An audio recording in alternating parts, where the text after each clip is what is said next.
bells are ringing and we're not out there.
This European cricket event is proudly brought to you by our official timing partner, Rado, and our official charity partner, Share the Meal by the United Nations World Food Programme. Bom dia, good morning to you wherever you're watching from around the world. Welcome to another huge day of European cricket as we get ready for more action in the Division 1 of the Portuguese Liga Grizzly. Starting the day with match number 46, it's Werash versus Gorka 11. A little bit earlier in the day, it was the Werash Swans that have won the toss. They elected to bat first. So going out there now, looks like that's Mohamed Ashraf Rupu, who is going to be out there facing the first ball.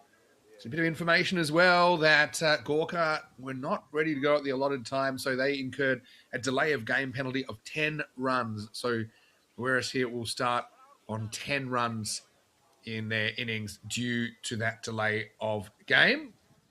And there you see that put on the score right now. So it's something I've seen, unfortunately, a few times this season. It's really important, actually, for the integrity of the competition that teams do arrive on time. It's an early start, 8 o'clock in Portugal, but that's the way it has to be. And like I said, not the first time we've seen it. So we're at start on 10 without loss. Rupu out there with Badrul Haidar and Ankit Kumar to get us started in match 46.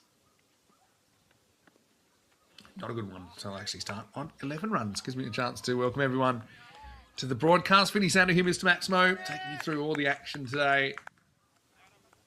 It should be a good program of matches as well. Just looking at the program. Getting towards the business end of the season here in Division 1. Teams have generally played 11 matches out of their 14. And the top 4 will have the chance to play in the playoffs.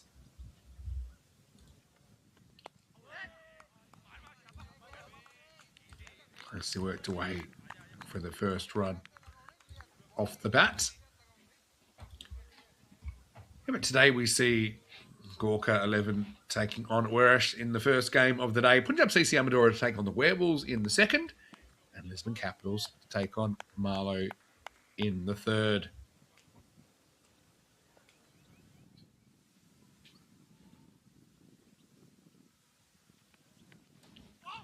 And Kumar, there's another one down the leg side, and that's going to go for a minimo. Sure, that was over the line by the time it hit the feet. Well, I love that he's looking at his other fielder, trying to say, hey, is that 4? I'm sure this is 4, unless my eyes have... I know it's early in the morning, but if I'm wrong, I might pack up and go home now, as Corey would say. There's the foot. There we go. Good. So I am still saying that's going to be a minimo. Hello to Path, who's pushing the buttons, and everyone else. Probably Conrad on the camera. Conrad, unfortunately, still out with that injury. So still missing a couple for us. Another one down the leg side. And it's 18 off one ball. Run rate 108 and over. Yeah, so no green shields. Although Junaid Khan's back in the side today. So that's a good pickup for the Swans. Khalid Usman misses out on the 11. Vicky Chowan leads Warehouse for Gorka. They've got some players in there as well. They've got Kieran Kandel leading the side today. Oh, a little pop-up. And would you believe it? Just gets out of the grasp of Ankit. Wow, that could have been a real disaster. Yeah, no regular captain Rahul Kumar for Gorka.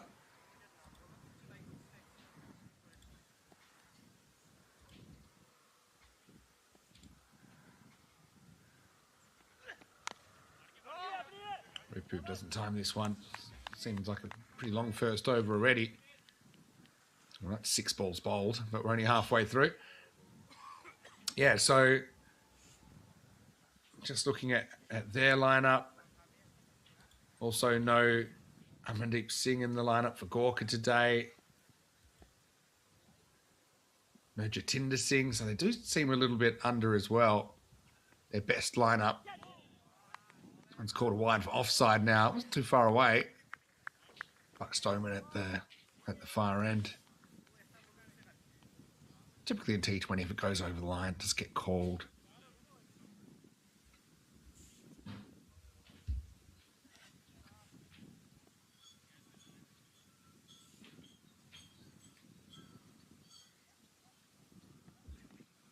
It's definitely a wide. Wow, this is, something that I've seen when teams have incurred delay of game penalties this year in the Portuguese League.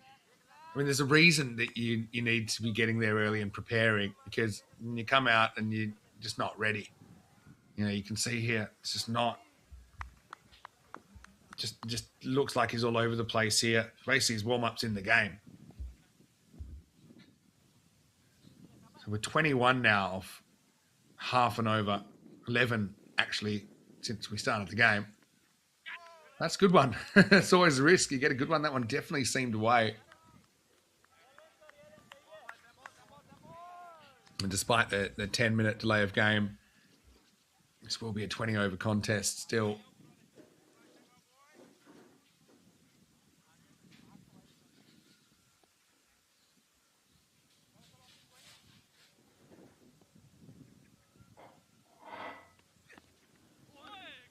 Yeah, now he's locked in. It just took him 21 runs to kind of get into any kind of rhythm. But yeah, a lot of cricket going on today. Of course, we've got the 3 games in the T20. Liga Grizzly in Portugal here. We've also got our best of 3 ECSW today.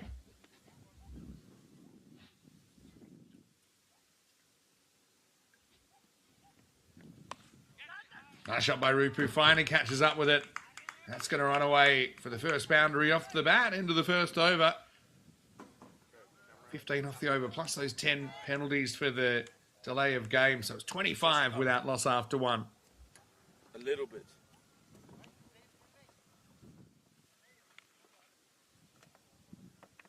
Like that.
Second over then. That's the captain for the day, Kieran Kandel. Just noticing that Rahul Kumar is actually in the lineup. He was captaining last time out. Got Gamira in today, who's a very good player as well. Watch out for him, for Gorka. Start from Kandel, right on the money first up. Hyder. First ball he's faced. Works away for a single.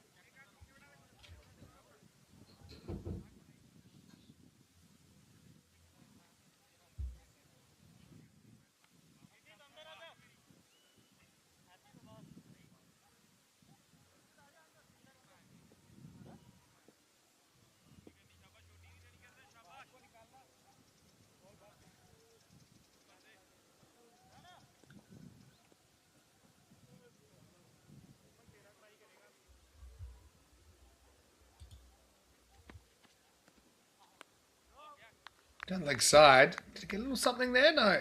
Yeah, it did. Yeah, I thought it did. A little bit of pad on the full. That's Andrew Winter, who's at that end. But yeah, I think you should just see it flick the knee roll. It's a good call.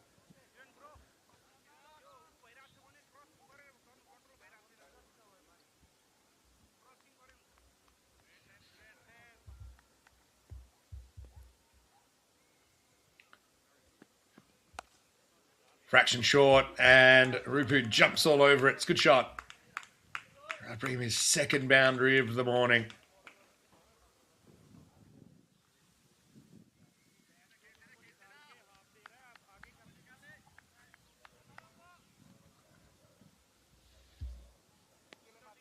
Generally a pretty fast outfield here at the SCG.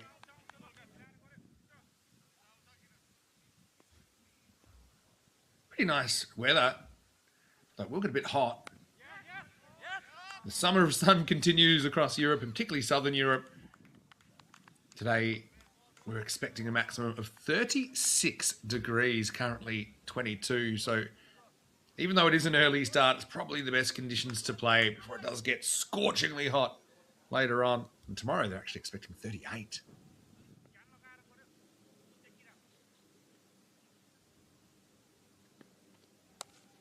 Wow, that's hit even better from Hyder. He hasn't had too much of the strike. We're going to need a new ball. Maximal. First one of the day. And Kandel dropping a little bit short, paying the penalty. What a shot this is from Vanderel Hyder. Just kind of midriff high, and watch that ball fly out of the ground.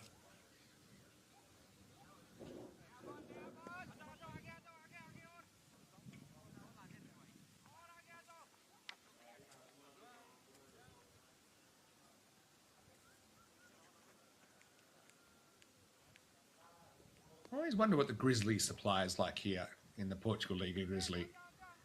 You can lose if you... And yeah, I'm going to say they're making an extra effort to find this ball. Around the grounds, though, we have the Estonian European Cricket Series underway, the ECSW, with ECL United batting first against Sadamat. ECL United 62 for 3 after 9 overs, so I don't think Saramar would be fancied there.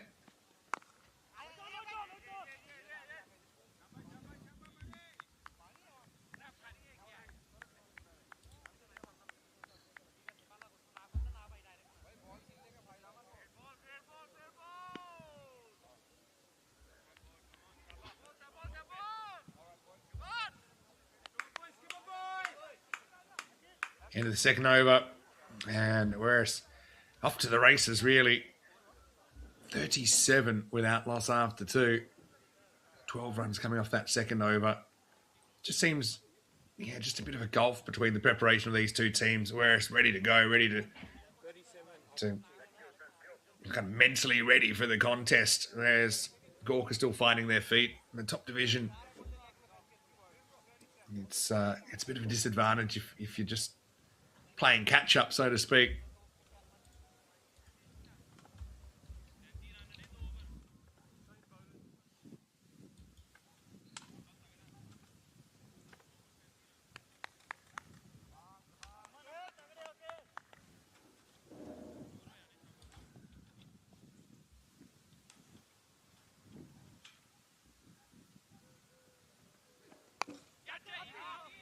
Rupu drives in the air. Oh, just out of the grasp of Amninder Singh.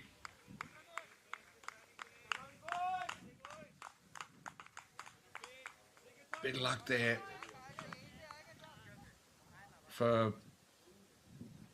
Whereas that could have easily gone to hand.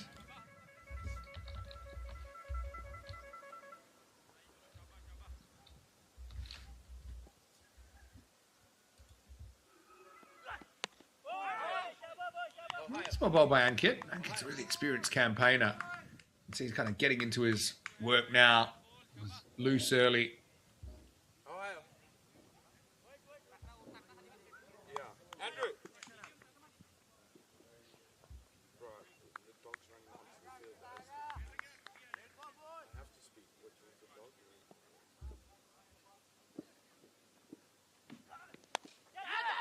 In swinger, in the air and out. Rahul Kumar, he takes it at point, and Rupu's going to have to go. Well, he saw one pop earlier in the over. That's a searching length from Ankit Kumar. And a pretty good catch from Rahul. Let's watch on the replay. Really keep it down. Have a look. Spectacular stuff. Oh, he grabs it with his left hand across his body. That's a spectacular catch. As good as it gets from Rahul. So Rupu gets done by a stunner as Ankit gets the first breakthrough of the day to where it's a 39 for 1. Here comes Azarandani at number 3.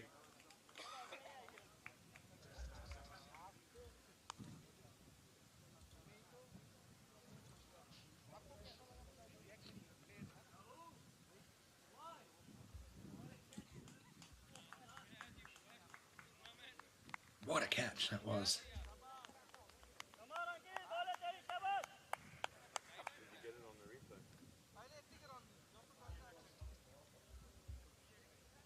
And what's a good score here in Division 1? Well, typically it's a bit higher than the average in Division 2. 162 is the average on the year. And all these teams essentially have 3 matches more to play before the top 4 get the opportunity. And they're joined by the Northern League champions in a playoff series on the 12th and 13th of September. And Dani, correct in defence there, negotiates his first ball.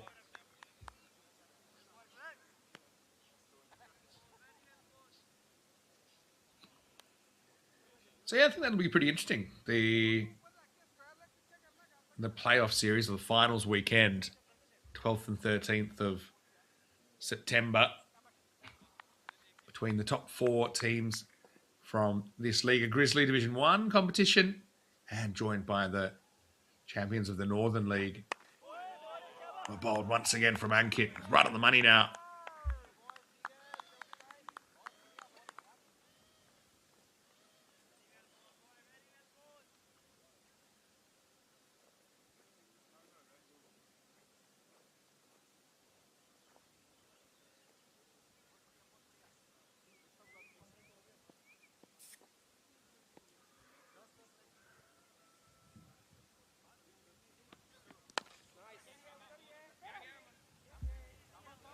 Push and run there from Andani, who's off the mark.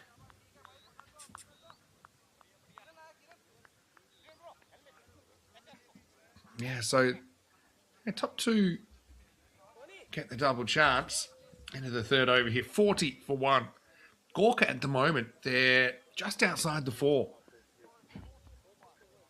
So they've played 11 matches. They've got a 4-6 record with a tie. But if they were to win this game this morning, then they would actually break into the top 4. Kind of makes it all the more perplexing that they're not organised enough to avoid the delay of game penalty. Because that basically already puts them in a 10-run disadvantage against the Aware side that is top of the table. They're a game and a half clear at the top. Were able to get a win last time out, despite a couple of those experienced players that were unavailable.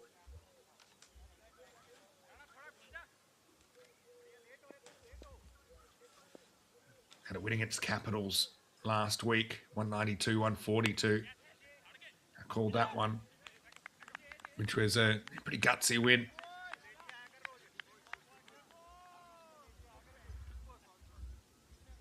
Gawker 11. Well, they went down to Punjab CC Amadora last week in a high-scoring game, 203 to 182. But before that, they did string a couple of wins together against Lisbon Super Giants and the Werewolves. Pitched up, Hyder goes after it, kind of drags it to mid-wicket. That'll test the fielder out there. Funny one. I think it's probably okay. He does fall onto the line, but my first instinct was that he'd give him the benefit that he'd gotten rid of the ball before he went across the line. Watch it here. He slaps it. I think it's touch and go, but it probably would give him the benefit of the doubt there. Don't get a great look at the rope either in that area with the grass starting to grow. Might be time to pull the rope out. On the walk is Hyder. He wears it. Might have been tight on that run out. Takes on the back shoulder or the back ribs. Good balance from Andrew Winter there early in the morning. Wonder if he's done his stretching.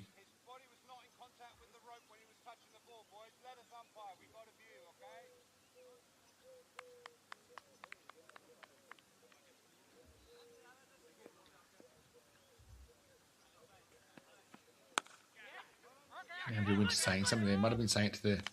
Oh, geez. Gee whiz. Oh, that's a very tough... You know what? Direct hits are always pretty interesting. I got a sneaky suspicion he might be just out here. I know that Park's going to give us a good look at it. To me, I think he might have been short. Oh. Well, let's call him in. It's actually between frames. It's a good decision from Andrew Winter. I knew it was right on the button.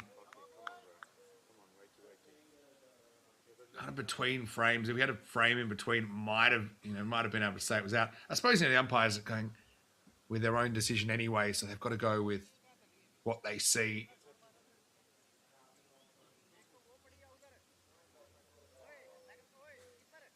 We've broken a bail there. It was a good throw, wasn't it?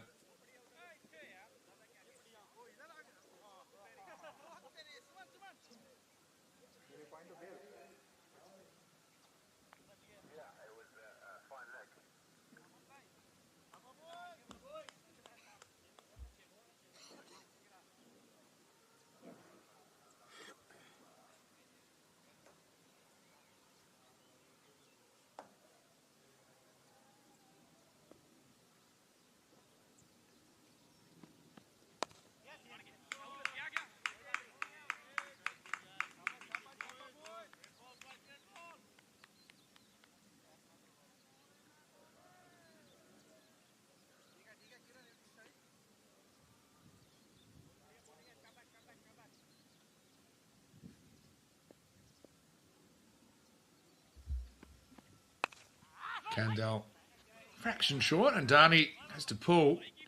A tight call for a run out, a second to go.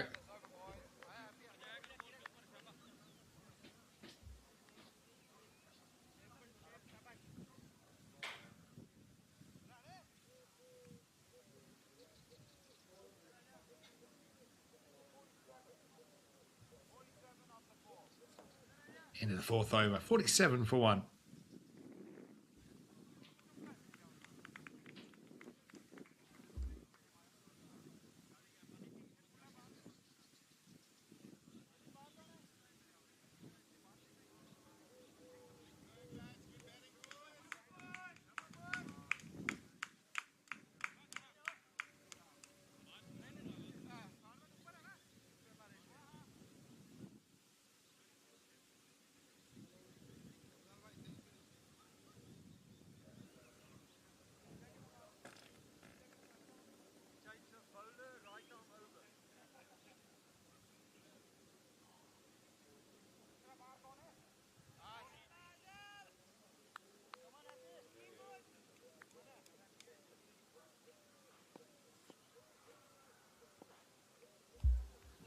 Amninder Singh takes over then from the Palace end.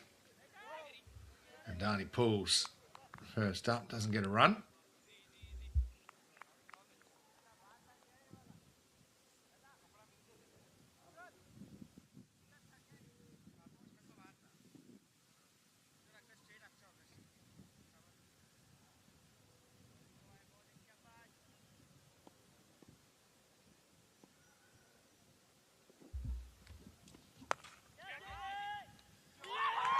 Pulled away, and it's going to be caught. And Darnie goes. He's looked for that pull a couple of times. And Amninder, probably not the best ball he'll bowl today. It was a fraction short. And Darnie pulled across it. Just again, a bit like Rupu earlier. Didn't keep it down. Runner Rehan did the rest. And that's the second wicket down. It's 47 for 2.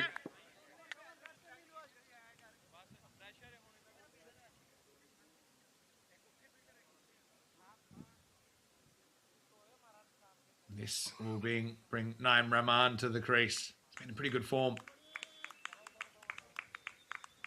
And 2 former friendship batters.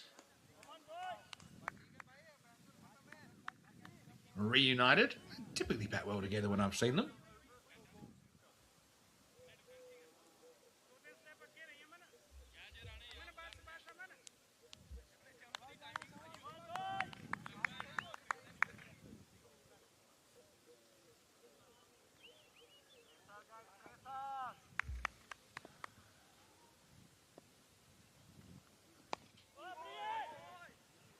Gorka just kind of clicked into gear a little bit over the last couple of overs.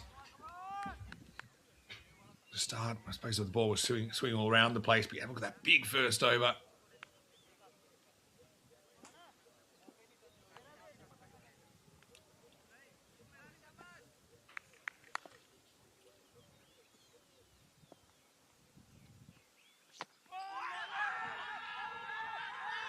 Big appeal. Buck says no. Amninder causing a few dramas. Seemed to about be, if there was bat in it, I think he hits it into the ground. And that's an if.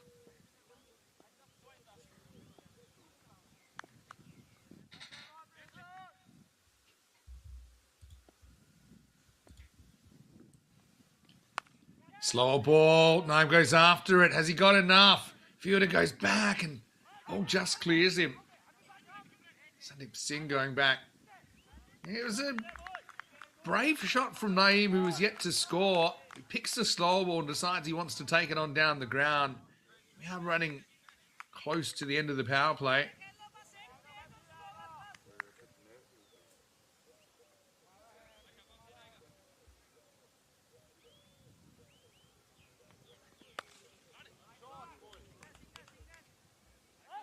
Well fielded down there. Going to take on the second. Probably not back him to get up and put in a good throw, and they're right. That'll take us to the end of the 5th over, and the 50 comes up for the Swans as well. 50 for 2 after 5.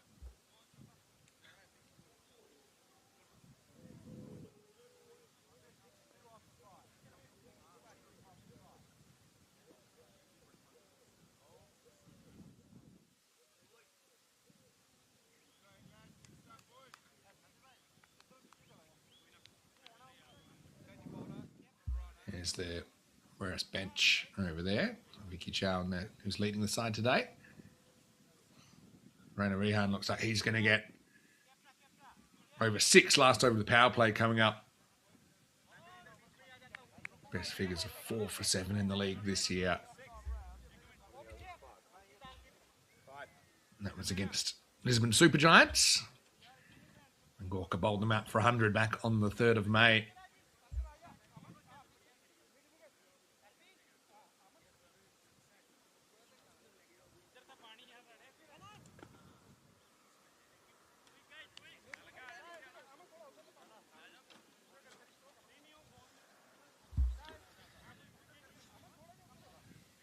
Ryder wants to ditch the helmet. He's left it a bit late to make that determination. I'd like to see helmets compulsory. I think it's going that way. Especially, if we're getting to the top level in the country, even though I know they have limited resources, but, cricket ball can be a lethal weapon. Even against spinners and stuff, you can do yourself a serious injury. You can sweep into your teeth. Players are more comfortable batting in helmets than ever before because more have grown up with them. I've got to admit, when I was playing, I found it difficult to get used to wearing a helmet, having been able to grow up in the last of the generations where you didn't have to wear one.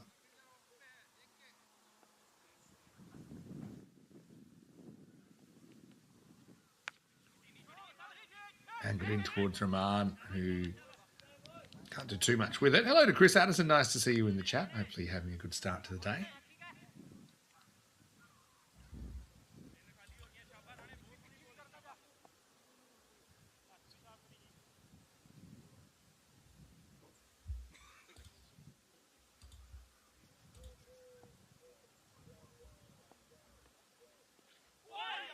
Gee, that's good ball. I reckon that might be buys. How did it miss the leg stump?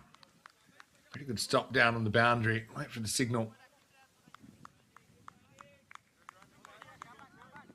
Yeah, that's gone very close to the leg stump. And Padam KC is normally pretty good. And he just commits the sin of just assuming this is going to hit the stumps or the batter. They never kind of tracked it. A couple of buys. Could have been 4 buys if not for the good stop on the boundary.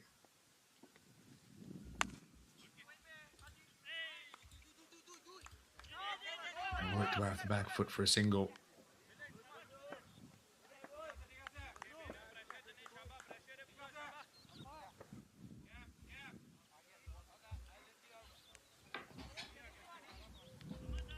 Just the recent centuries, Habib Khan with a couple of them during the week.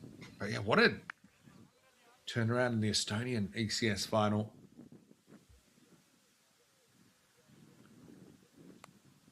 Stallions strikers in the final. Strikers came in heavy favourites, but the Stallions upset them in the decider. And ended up lifting their 3rd consecutive European Cricket Series trophy.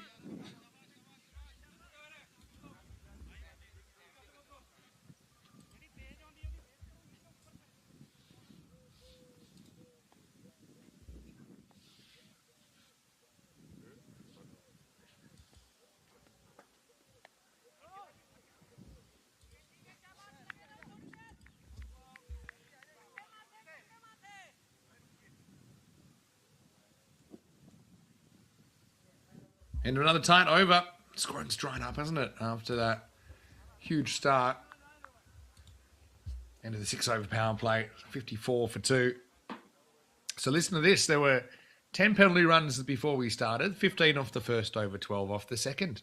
But then in the remaining overs of the power play, just 3, 7, 3 and 4. So 17 runs off the last 4 overs. There's Gorka. Like I said, seemed to have woken up.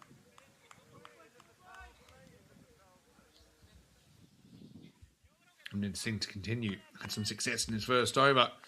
Getting the dangerous Azarandani.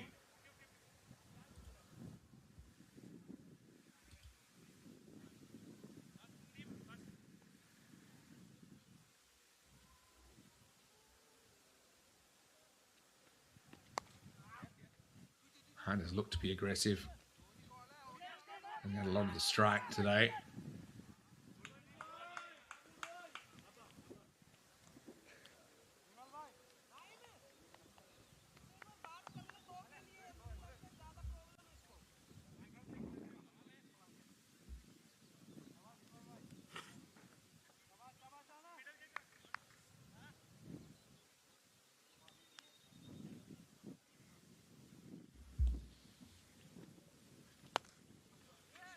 Harder again. Looking to get on with it. 2 there. Fielder took a while to get to the ball. Or vice versa. That's good running. Rahman Runs back to the danger end.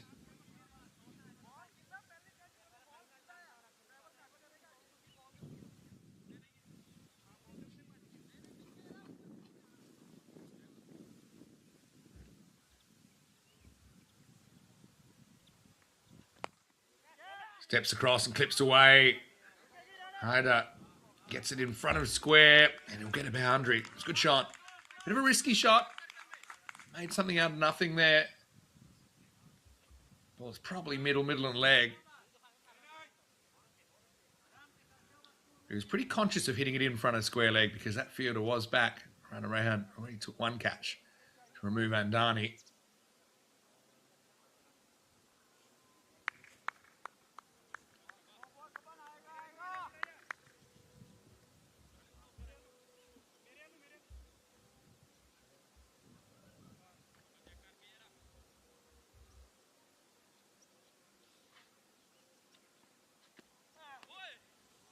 First wide in a while.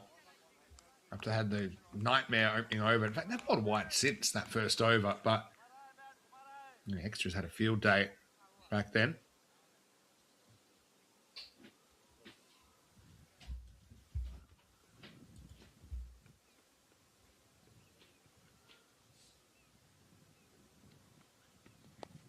Slow ball.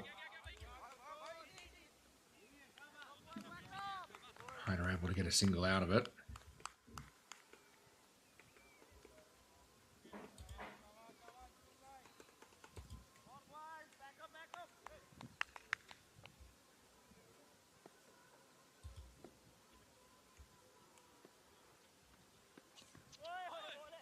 Well, that one just held its line. Rahman played inside it.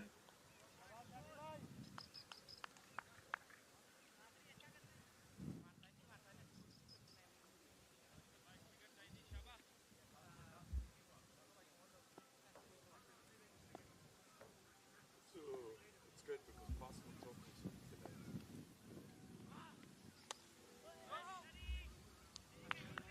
Nicely cut away, but finds the fielder. That's Suman Gimire. Very talented individual. Can do it all.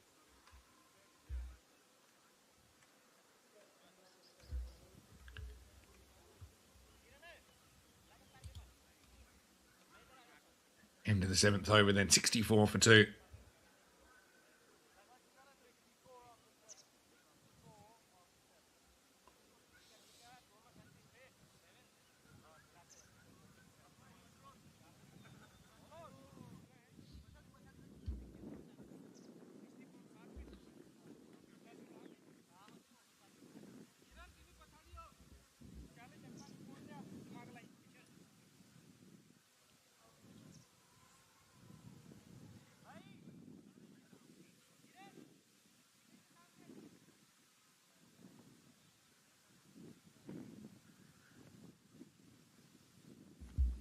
Rana to continue.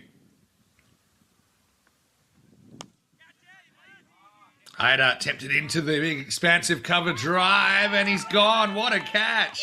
Down there on the boundary. Hyder couldn't resist really, could he? He knew he was kind of throwing caution to the wind there if he went after it. Wasn't quite to the pitch of the ball. Was hoping he might get 6 or at least get it away from the fielder out there. Deep cover point. But that's a brilliant catch. Technically, that's an excellent catch. The hand position, it was all there. And Bimal Subedi is into the side and he's made a huge contribution there. Badr Hyde is another dangerous customer that's going to have to go. Batted brightly for 22. That's all he'll make. 64 for 3. Let's look at it again. He knew he was taking a risk when he played the shot. And he felt it was worth the risk. What a good catch that is, though, from Subedi. Rehan deserves that. Bowled a good first over. New batter coming in is Miguel Stoneman. He's dropped down a couple of slots from last week.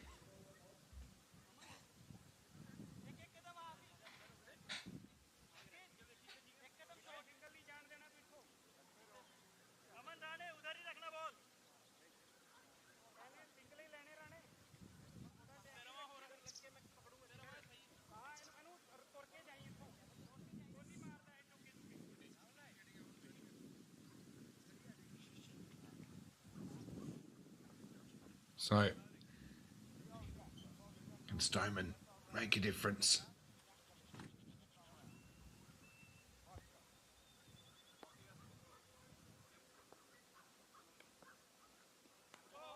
A bold from Rana Rehan's got a real spring in his step.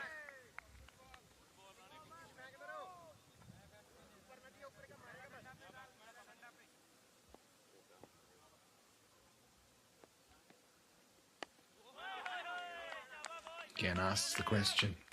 Tries to bring the stumps into play.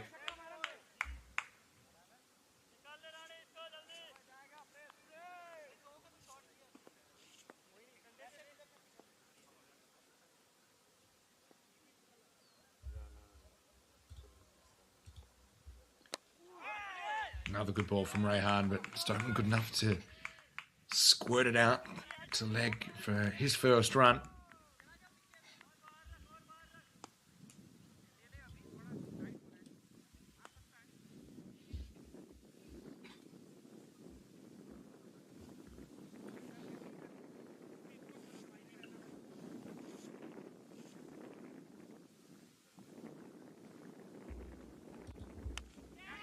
Fraction short, Rahman goes after it. Has he found the fielder? No, fielder can't find the ball. Oh, can you believe it? Candle down there, so absolutely nothing except the sun. Where's the eclipse when you need one? He just had no idea. Look where the ball ended up going. It was so close to him. That's a very, very fortunate moment for Aweras as Rahman will catch the boundary.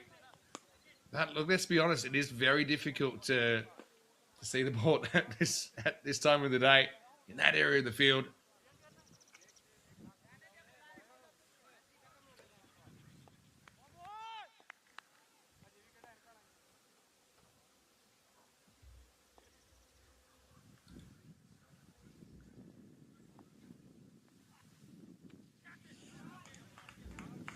Outside edge on this. Rahman will get a single. End of the over. It's 70 for 3.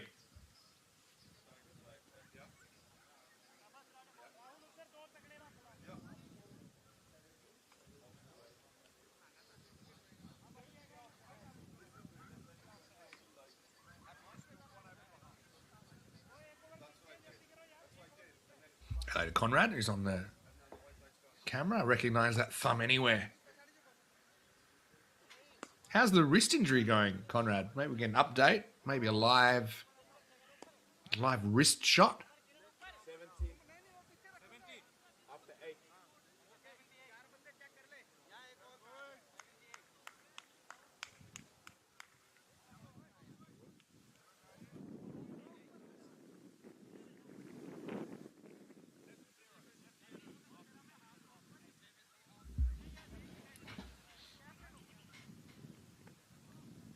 Rahul Kumar took one of the catches of the season earlier. Now he's going to have a bowl.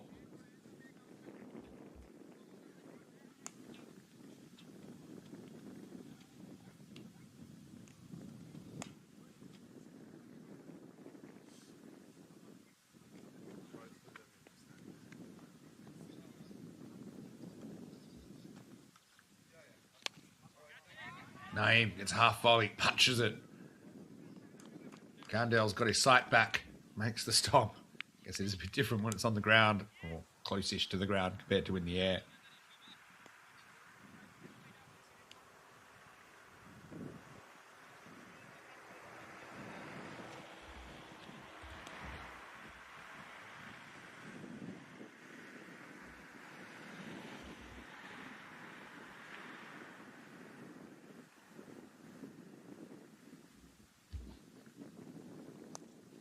My bowl slowed down a bit.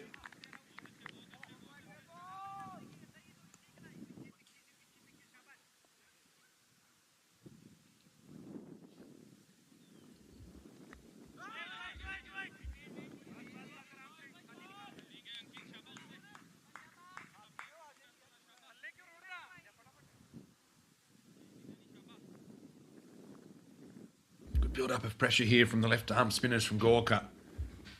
Reel this game back after a shocker of a start.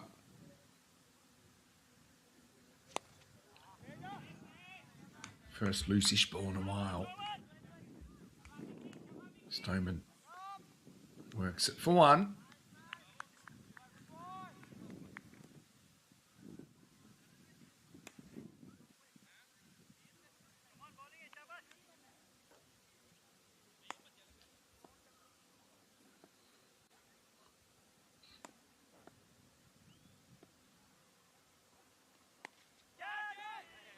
Rahman pokes out to square and actually gets away from one fielder, but got Rehan there. He's having a pretty good morning.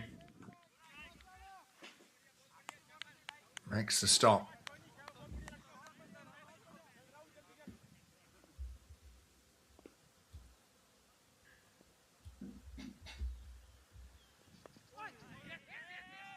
Well to Stoneman early, really not giving him too much at all to go after. Zeroing in on a good line in that, the two left-arm spinners. Another tied over, 4 singles off it. And after 9, 74 for 3.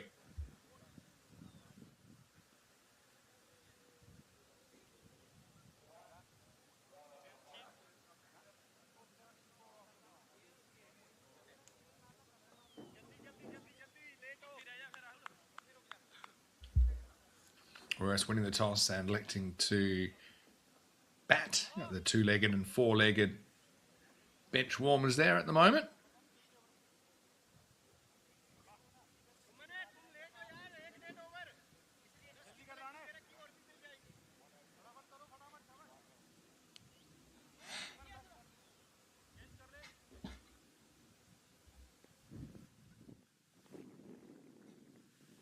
There's Rehan. Tough little period here because on one hand, Stoneman wants to kind of play himself in, but he's going to have a steady diet of left arm spin for the next few overs if he's not able to counter it. As a start, just needs to try and find a way to get off strike, even if he's not going for the big shot. A ball from the 2 left arm spinners here, Rana and Rahul.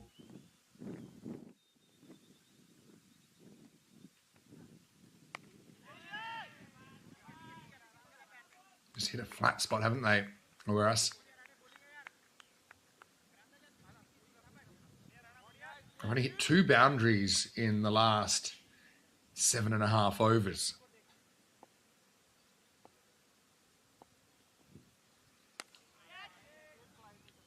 That's hit. And hit pretty well.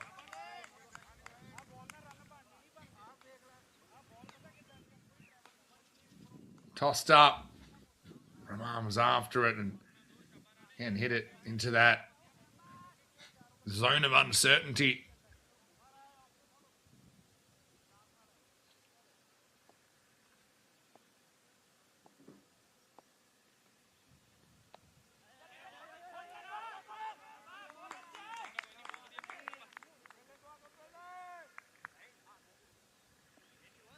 Pretty hot day coming up, although it's not super hot just yet.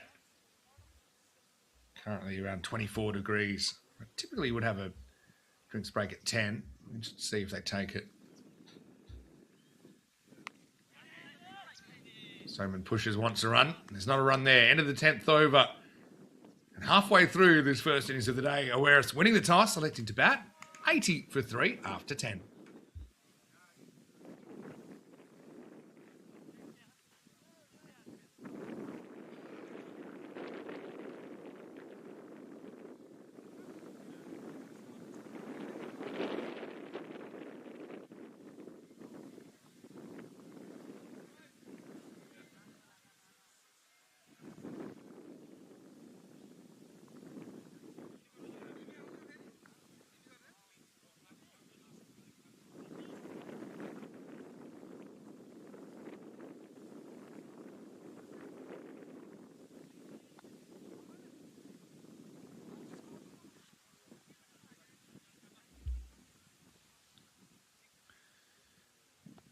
So go straight through. Rahul to continue.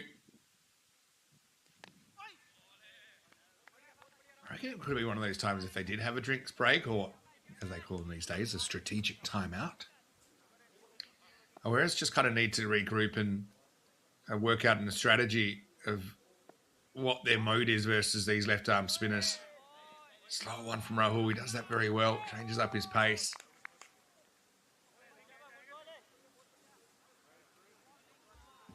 But, to decide, right, are we going to make a concerted effort to take them on and when? So it's not really if, it's when. The thing is, a drinks break offers a natural pause in the game for you to consider a change of strategy.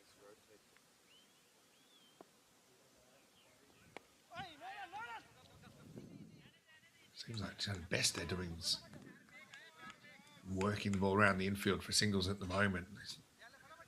There's been no, particularly from Stone, he'll be thinking, when's the point that I maybe use my feet, try and mix up the length, try and elevate.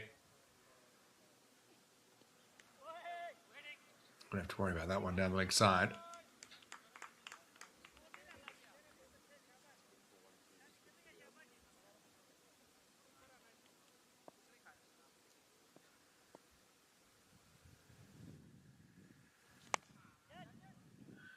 Oh, Stoneman thinks that's the time. Somehow gets fielded out there at long on. They will get two.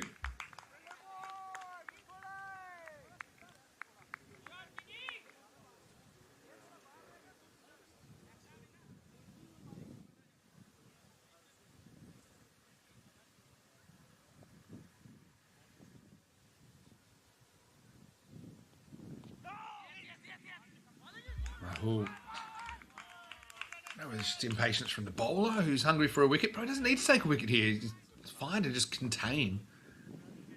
Getting a bit too straight or trying to get too straight a couple of times and straying down the leg side.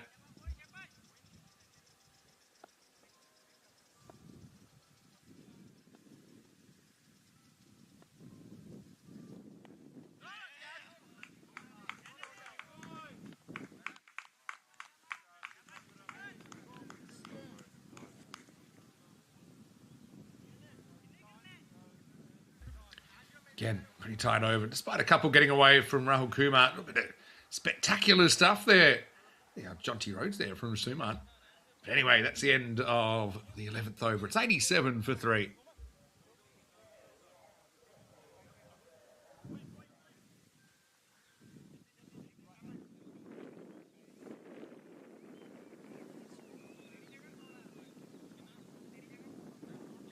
Love it.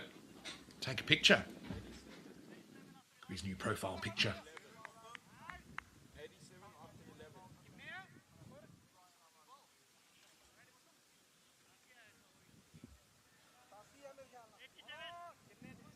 Miro gets the ball then. Interesting they didn't bowl Rehan out. I probably would have. Why not? What are you waiting for? 3 overs, 1 for 16. There go the sunglasses from Suman, but he's able to still bowl a pretty good ball. He'll knock for 2. All the outfielders were back.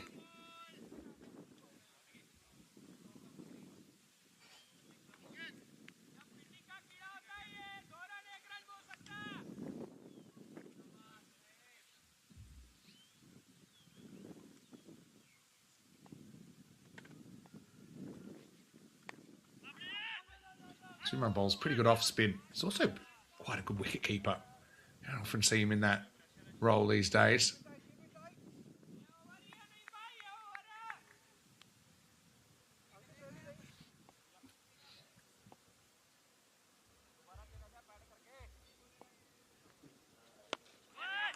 Also a dynamic bat, Suman Guimarães. I have seen play national team cricket for Portugal. By the way, Portugal do play this afternoon.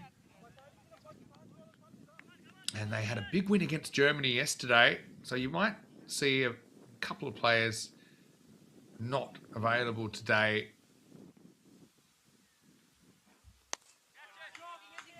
Stoneman, he's kind of said right now is the time. I'm going to take a few more chances.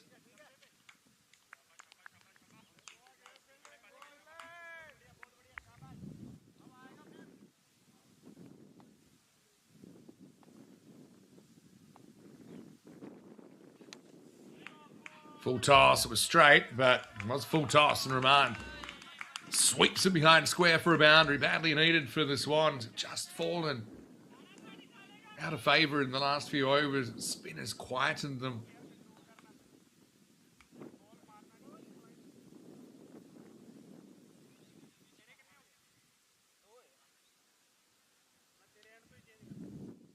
So I still think you could have squeezed one more over out of Runner Rehan. Then you can go to Gamiro if you want.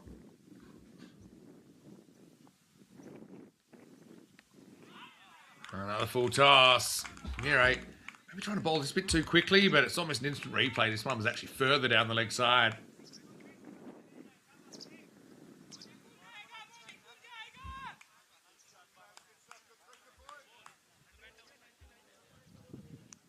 Back-to-back boundaries. Lift the Swans up to 99.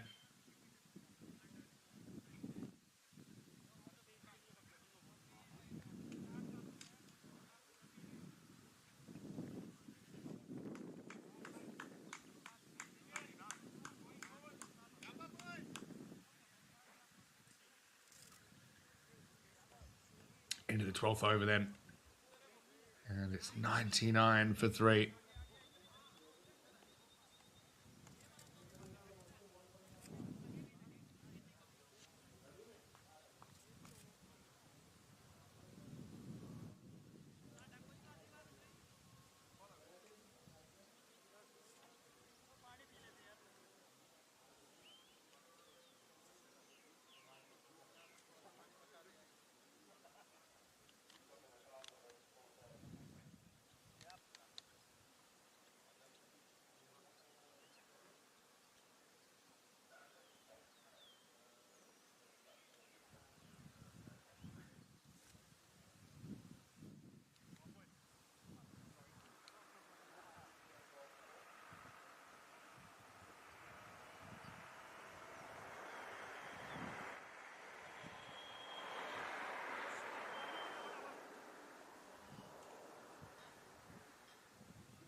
Rahul Kumar, 2 overs, none for 11 to get us going here in over number 13. 8 overs to go. Whereas they need to be looking at 10 and over. Set 180 plus for Gorka.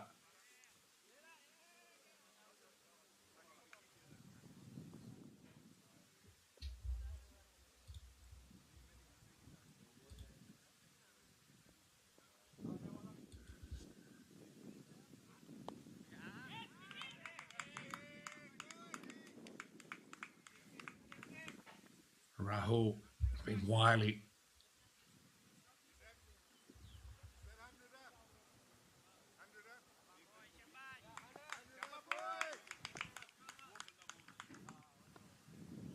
Hundreds up for Waris with that shot. Rahman is a bit lucky, little inside edge into the ground, past the keeper. Eventually fielded by Sam Atbury.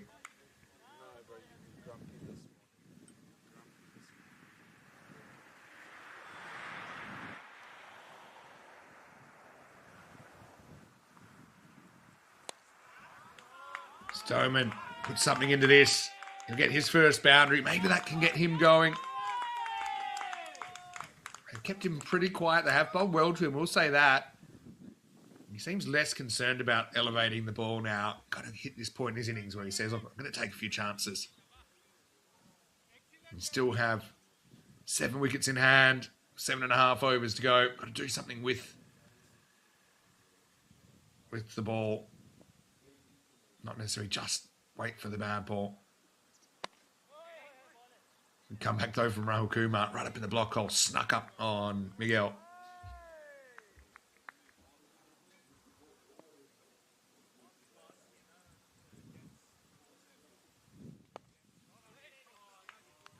checked his shot there. Wasn't quite where he thought he was.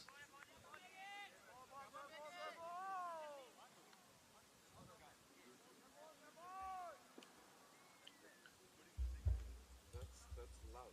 That's the love language. That's Conrad's love language.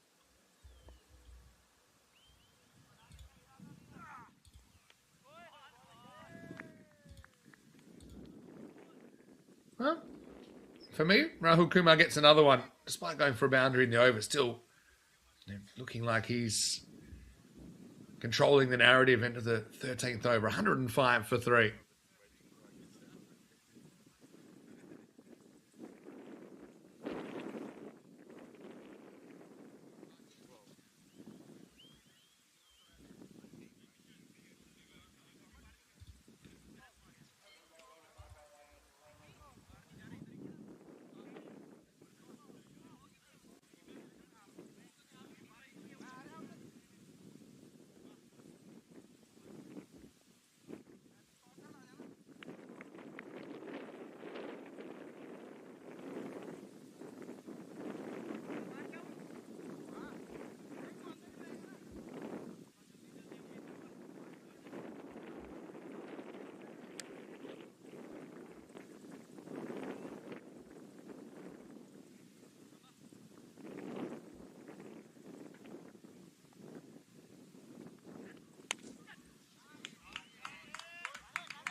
Rahman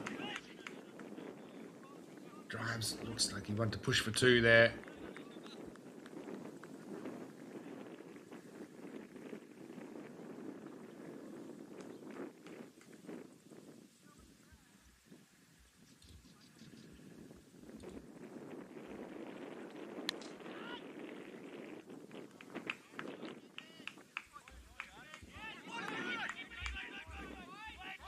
And again, thinking about a second. They changed their mind at the last moment.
Nicked and gone. So Rahman will depart for 30. It got pretty big on the keeper. But in the end, it's almost like the ball caught him.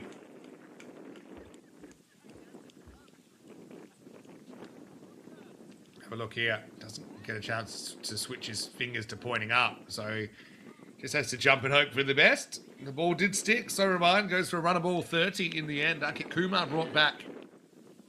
We see pace for the first time in a while, and it does the job. And we're at 109 for 4. So we'll bring Vicky Chow to the crease, acting skipper for Weras.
So 110 for 4 after 14.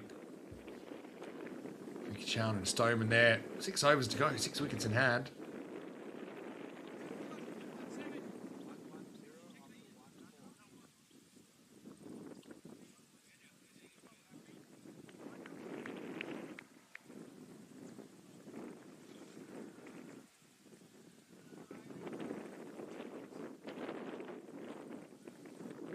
And Ninda comes back. Oh, 1 for 13 off his 2 earlier. Starts with. Oh, I actually think that got the glove. Maybe it's unsighted for the umpire because from our angle though, it seemed like it took a little bit of a jump. And I'm not. Well, I know he doesn't take it. Does it carry? Look.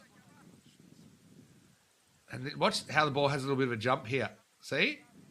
And then what happened? What happened after that? Maybe it didn't quite carry. I don't think that was a wide. I can also understand the umpire literally can't see that because the ball hit the back of the glove. So where's get the wide. Oh no! What a meltdown this is as well. Stoneman punches the ground in frustration. It's a little bit of a give for Gorka. Where did this all go wrong? Looking to push things. Whereas have struggled after a bright opening.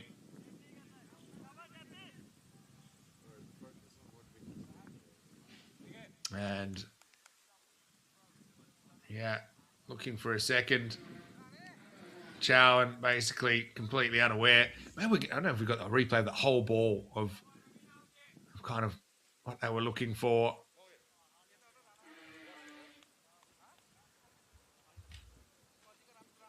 But yeah, 113 for 5.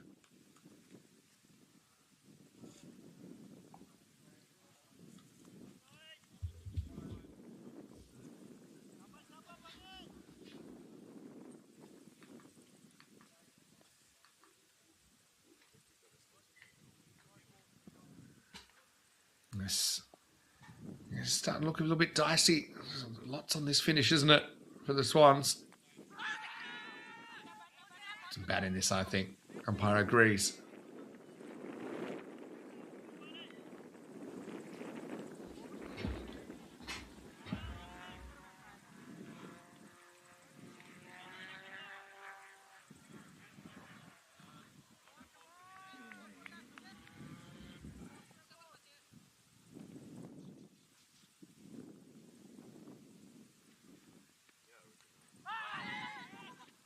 Would have been hitting down the leg side, but kind of gets in the way of it.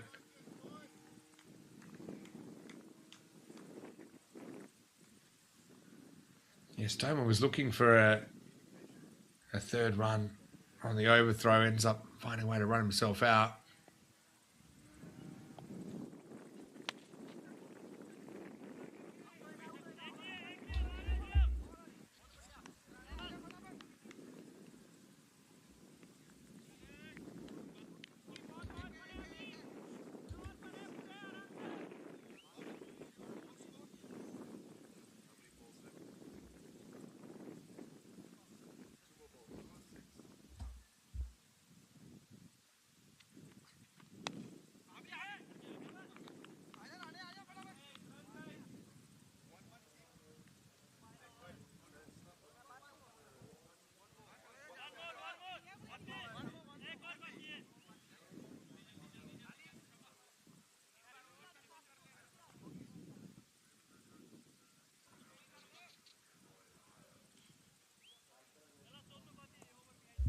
Ravandaria, you better.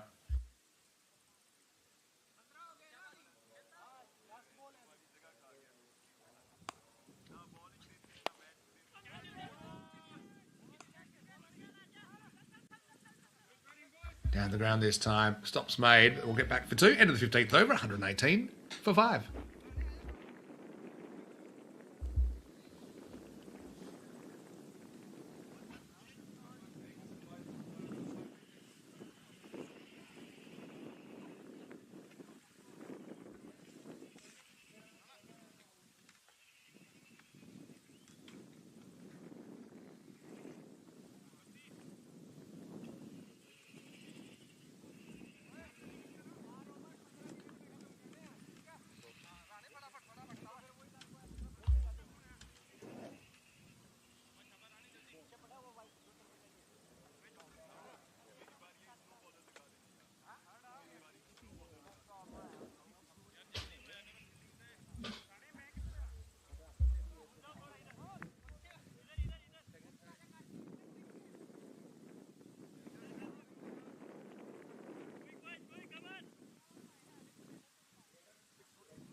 So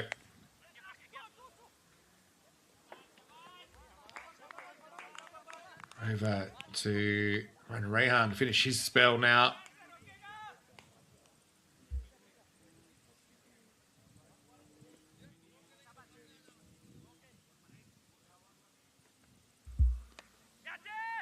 He jumps across Sandaria. Tries to open up that leg side. Well, Chow's got to be running here. What's he doing? It's not his call. He flashes the thumbs up, like, don't worry about it. But there's definitely two there. Obviously wants the responsibility of the strike, but Sandaria was right to feel a little aggrieved.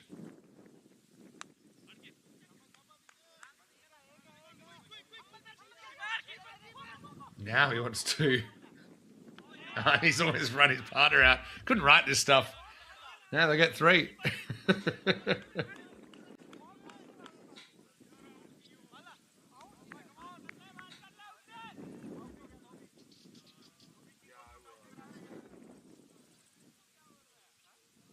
Now time for a chat. Ironically, was keen on the overthrow that time. It wasn't earlier. Was keen for 2 that time. Wasn't earlier.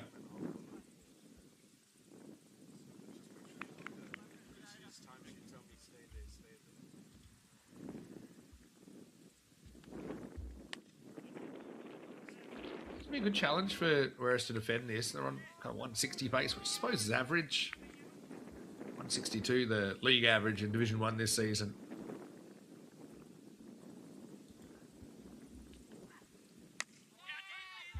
Andaria's after it. Goes up in the air. Not an easy one this time of day. It gets dropped. Rahul out there.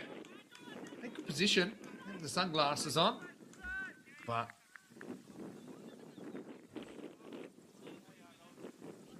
couldn't hold on.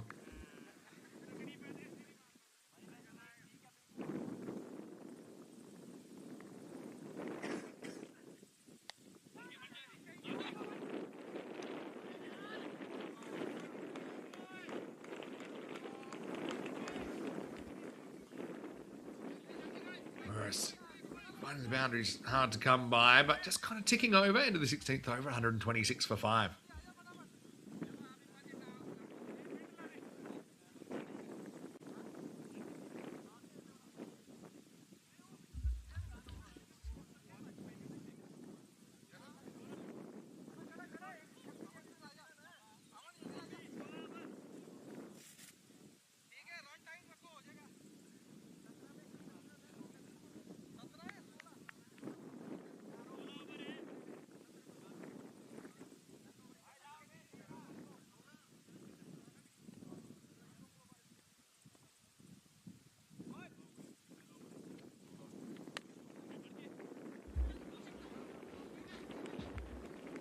Seventeenth over then. Andaria's certainly come out with a sense of enterprise.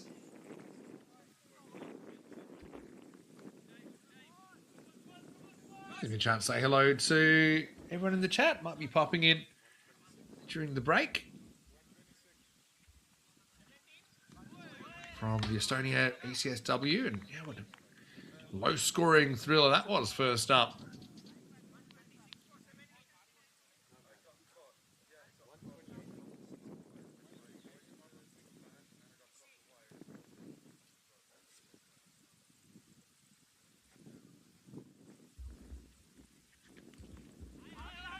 And Ninda bowling out here at over 17.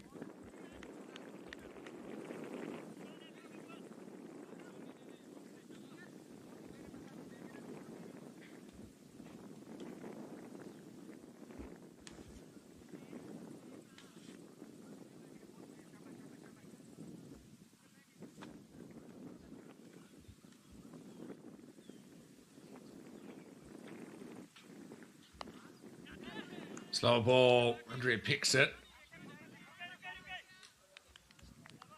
Doesn't really put it away, just a single.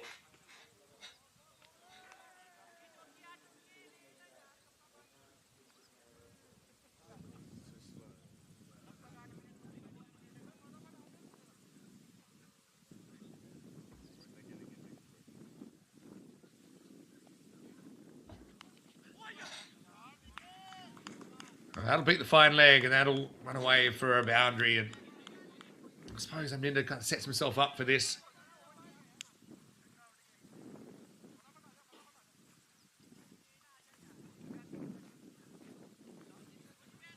No chance once that got past the infielder.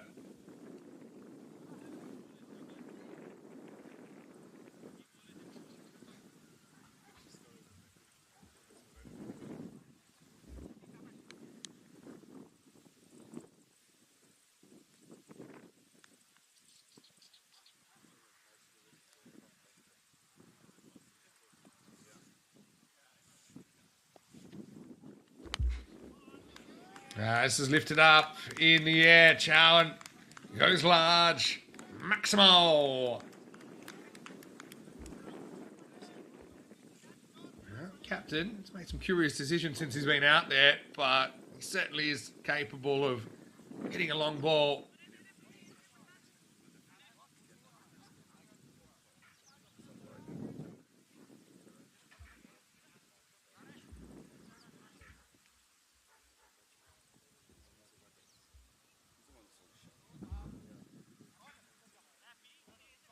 So 139 for 5 after 17. 10 and over now, sets 170 for Gorka. I'll be pretty happy considering they gave up the 10-run delay of game penalty. They had a shocker of the first couple of overs as well.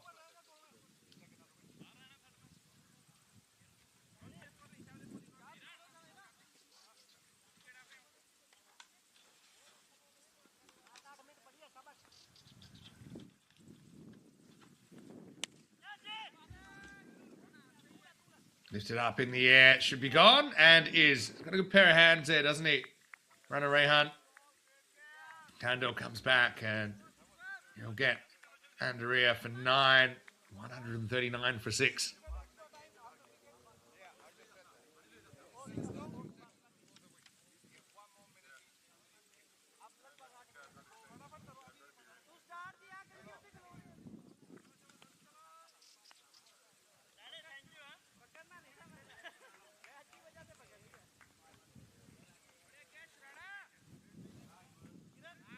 New batter comes out, Junaid Khan's pretty good lower order hitter. Also very dangerous right arm seamer. Can swing the ball both ways.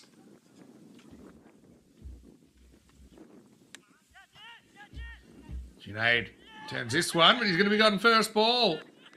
And just like that, Kandel's on a hat trick. A good piece of it, but probably too good. Ends up finding its way all the way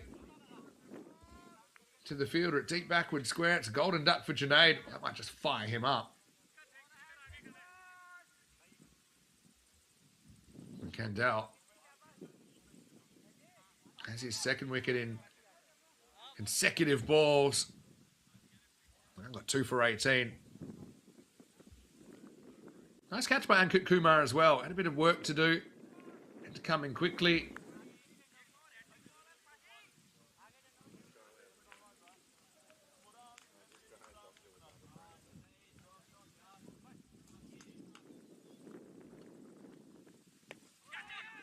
Hat-trick ball. Taj Muhammad comes out.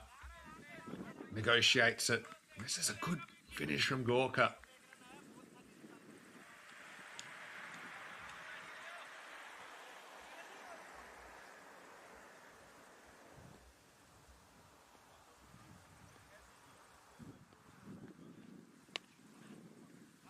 Off a length, Chowan.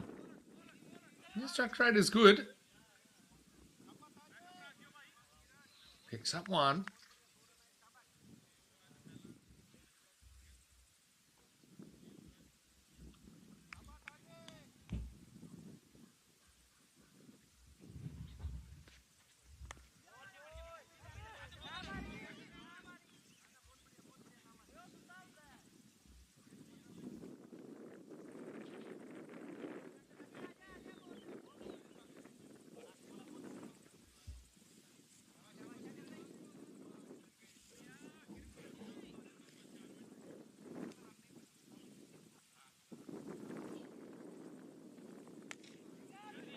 Goes after this, Chowan. Has he got enough, though? You bet he has. Maximo.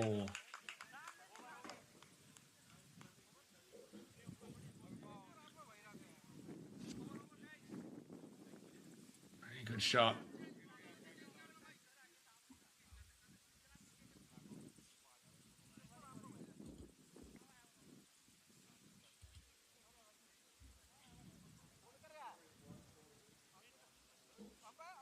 Bit of a chat there.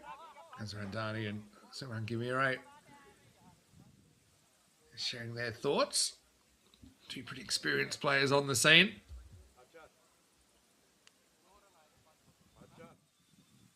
Maybe talking about what they want to have for breakfast. There you go. Two good-looking roosters.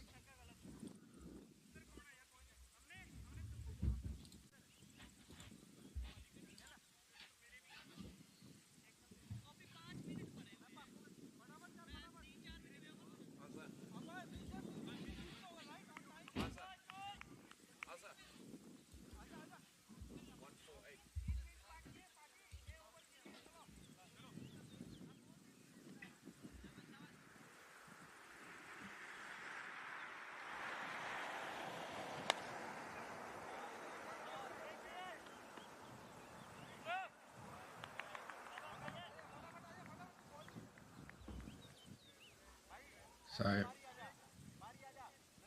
get into the last couple of overs.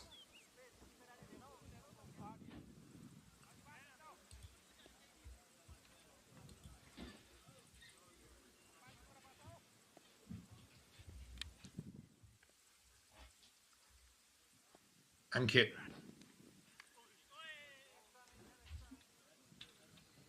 He was a bit loose in the first bit.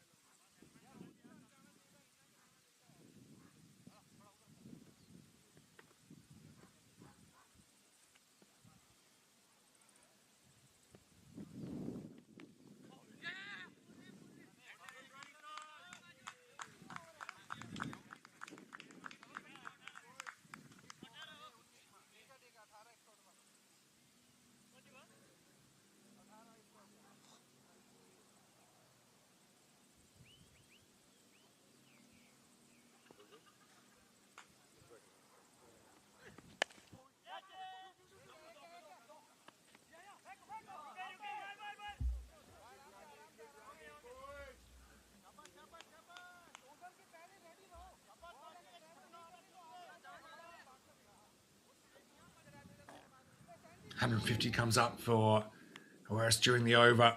Really go for it now. I know they're 7 down, but Taj will like the situation. Maybe he won't like it because he does go for it and he gets his stumps rearranged. 153 for 8. And Kumar right on target that time. Hasn't always been today.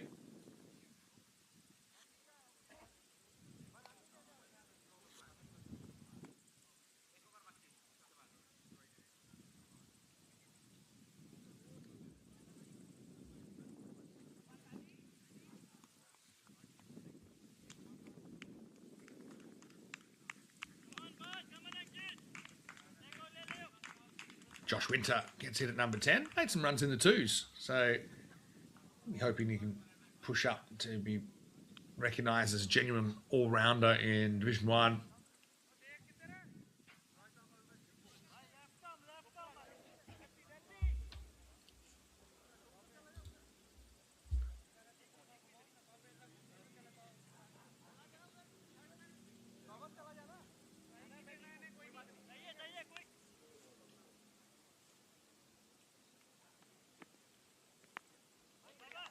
Does have this little skip to leg, which is a bit of a habit I'd love to see Josh work on.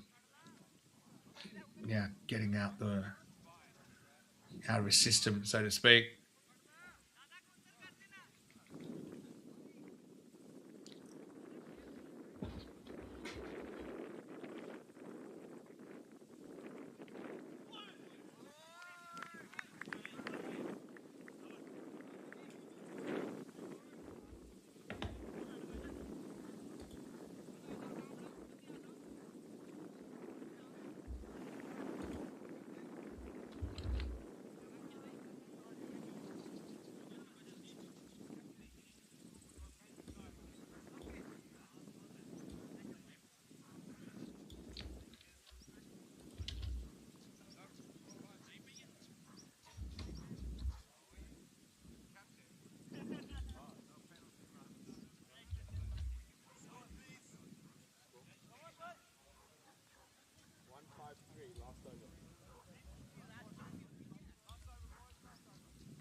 So last overtime, rest 153. Make that 157. Nice shot from Chowan through the covers.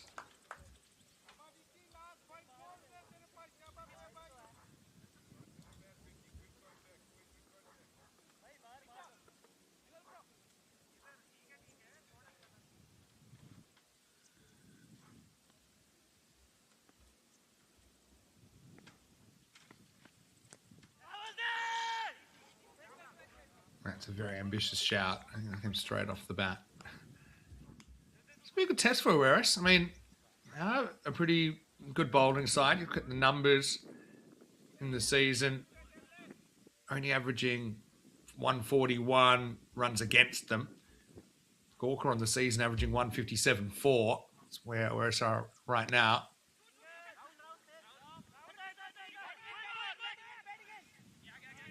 Taking on a bit of a dodgy 2 here, but the throw wasn't too powerful and it was wide of the mark.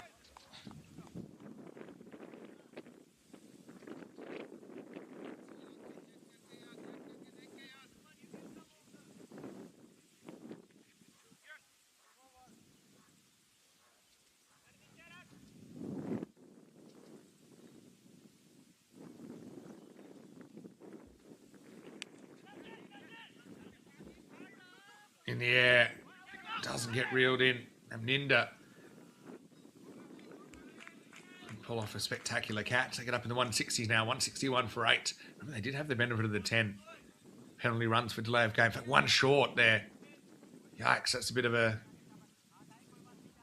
I'm saying me? I'm saying, well, it kind of mean me, because I didn't touch at your end. So Vicky Chowan there, I will say his batting's been pretty good. His running, maybe not so good.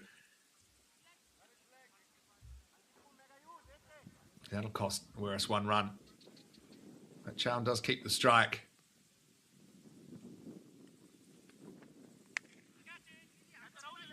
Goes for it leg side. Does he have enough? Going, gone. Maximo. Taken down there as well. Khalid Usman. Not in the 11 today, but hey, potential super sub option if there's an injury in the field. Look at this. Takes it clean as a whistle.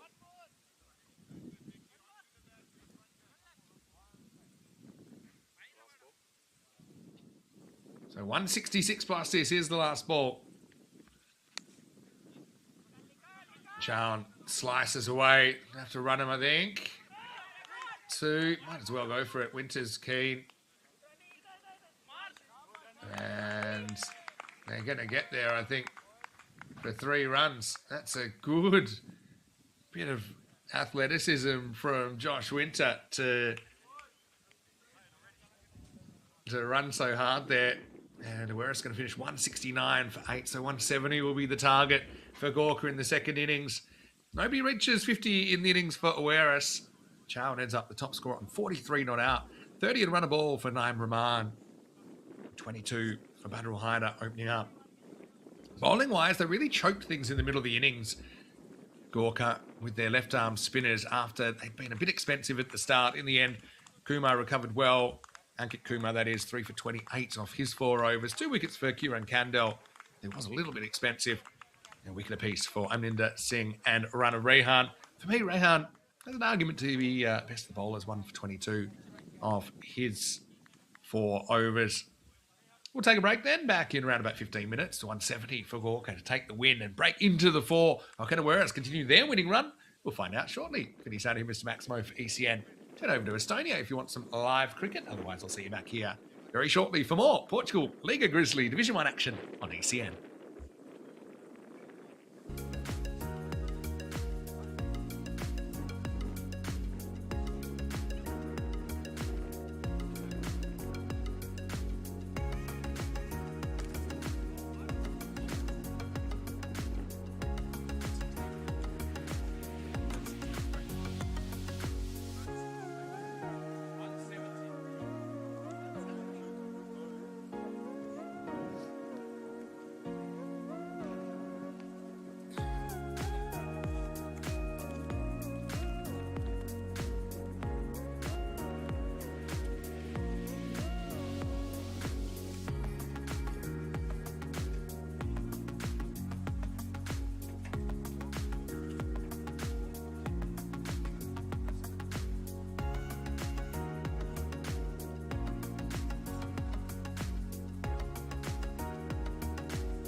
But we'll do.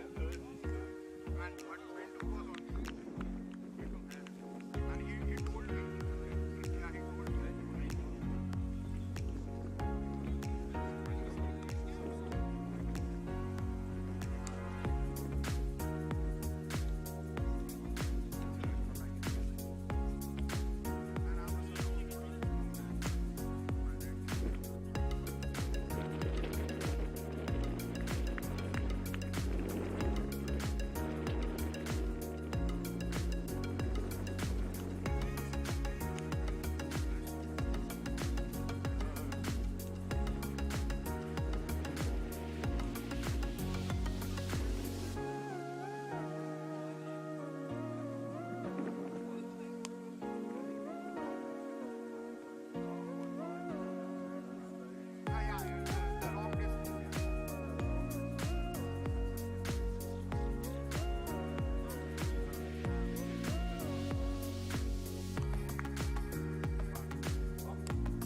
European cricket event is proudly brought to you by our official timing partner, Rado, and our official charity partner, Share the Meal by the United Nations World Food Programme.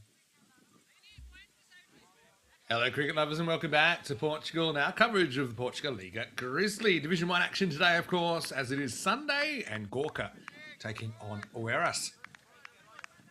Oeiras batted first after winning the toss here in match number 46 and have scored 169 for 8. So 170 is the victory target for Gorka. I think they'll be reasonably happy considering they did concede 10 runs for a delay of game penalty and then had a rough first couple of overs. They really were able to peg it back. The score was actually 37 after 2 overs. It shows the 18 overs after that, only 132. The Taj Muhammad gets us going here. And then to Singh out there with Suman Gimire. And Taj is a dangerous customer. I think look at Oeiras, got a good bowling attack. Whereas if you go by the numbers at least, start slight favourites even with a, I wouldn't say underwhelming score. There's an average looking score of 169 on the board. They've been very good at restricting this year. Only conceding 141 on average in the league, compared to the league average of 162. So they're basically a 21-run better fielding team than normal for Gorka. They're averaging 157.4 with the bat. It's a good ball. Whistles past the outside edge of Aminda Singh, the Gorka opener. Gorka averaging 157, which is 5 less than the league average with the bat.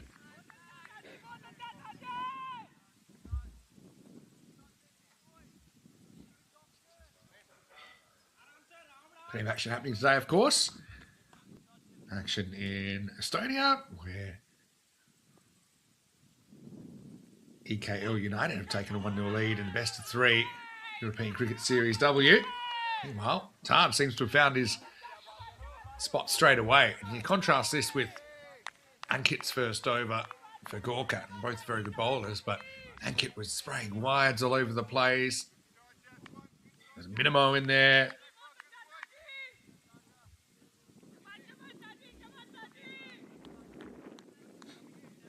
Sense of what might be a pretty interesting second innings here.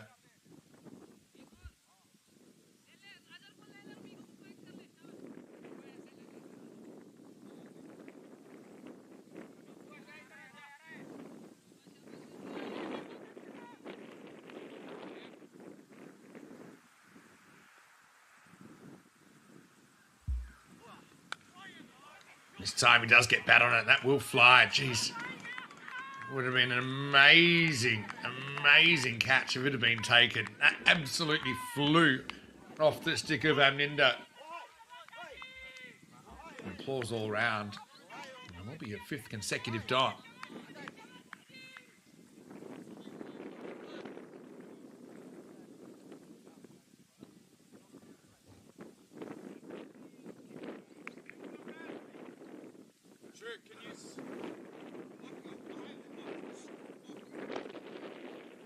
And he went with a few stern words there. Might be about noise when the bowler's coming in.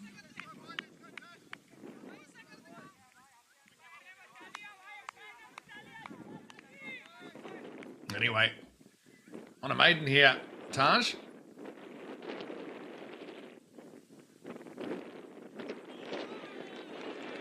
And he'll get it. What a good start that is for Oeiras. No score after 1.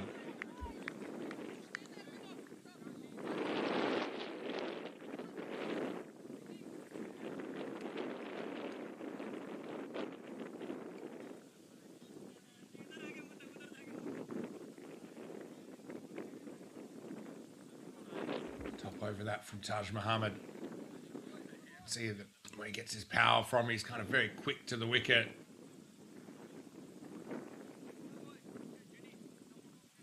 It's all about rhythm isn't he? He's not the biggest guy. He's not he's not Mornay Morkel type. He's kind of just right arm express.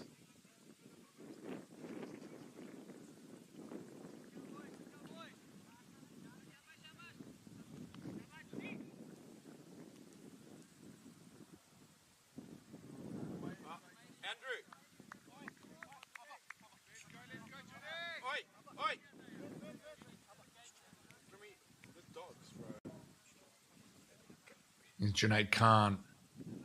Bowl over number 2. Good to see him back in the side. I like that wink from Junaid in the profile pic as well. And he's a smooth customer. Here he is. The first one's not a good one, though. It's short, it's on the hip. And, oh, well, what can you believe it? Josh Winter's taken the catch. Gamira goes first ball. Didn't look like a good ball from Junaid. Maybe it was. Maybe he was playing for it at the deep fine leg back. And disappointment for Suman. He has to go first ball. Geez, that's... I don't know what to call that. Was it planned? I don't know. I don't think it was really planned.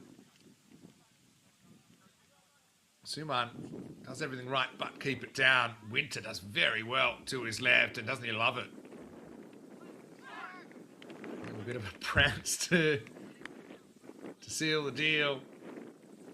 0 for 1 as Sandeep comes to the crease at number 3.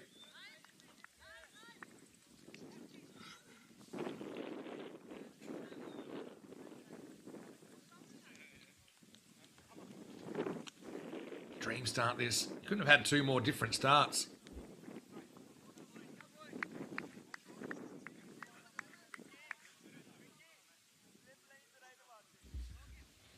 Considering whereas we're 37 without loss after 2. And here we are, 7 balls in. Gorka yet to register a single run, and they have lost a wicket. It's Junaid. With Junaid, he's what I call, I don't know, an ambiswingstress bowler. That he can genuinely swing the ball out and in. That's a genuine outswinger, and he's a very skillful bowler. He's got the kind of action that is mixed in a way that he's able to genuinely do both without too much of a change in appearance. There are certain bowlers like this. Jimmy Anderson's one, Pat Cummins is one.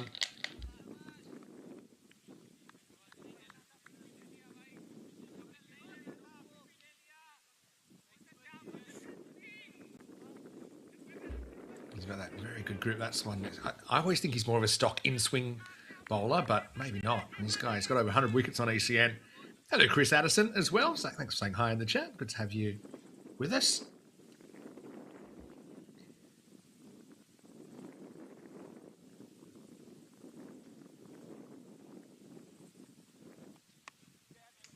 Wow, instant replay, really. This time it'll get around the fielder and it'll be a boundary. So the reason I thought it was, I won't say an accident, but an accident first up, was that it's not kind of your plan A of how you're going to get someone out. And this is why, because it's a kind of high risk, high return kind of plan, trying to bounce someone out. You can only have maximum of 2 fielders down there. Probably you're only having 1 in a T20 match. And it can be very costly, and they don't really need to take that gamble at the moment. Whereas their plan A would probably be to build pressure through scoreless deliveries, as we saw in that first over, which was a maiden.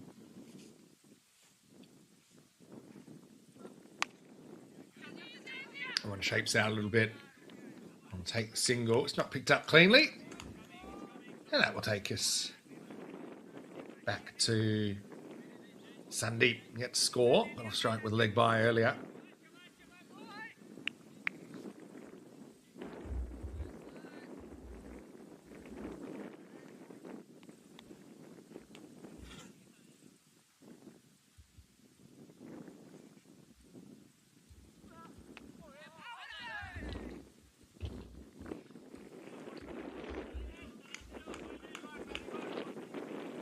So, pretty good over from Junaid. Goes for 5 and a leg by, but most importantly, takes the wicket of Suman Gamira. Again, none of these slow-mos of Junaid and exactly what makes him so difficult, especially with the new ball. This guy, I think he's taken more first over wickets than anyone on ECN in T10 cricket. You can see why.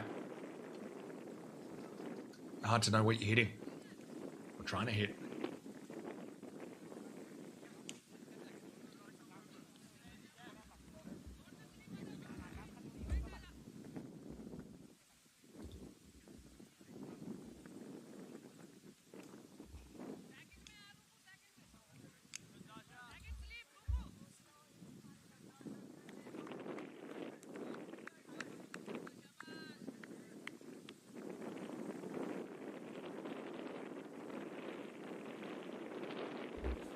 Taj is back.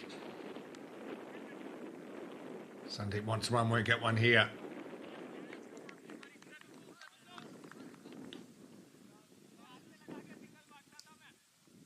Again, you can see the way he kind of has a very efficient run up. It's not like there's arms going everywhere and there's a lot of shoulder in it. And most importantly, he's pretty upright, and that's where he doesn't spray too many balls around. Jinxed him. Well, sprays it a little bit. He doesn't lose too many down the leg side, at least. Yeah, Taj, as opposed to Junaid, who I'd say is, like I said, a kind of ambi-swingstress, or swings the ball both ways genuinely. Taj is more of an out-swing bowler with the new ball, trying to get that seam position right.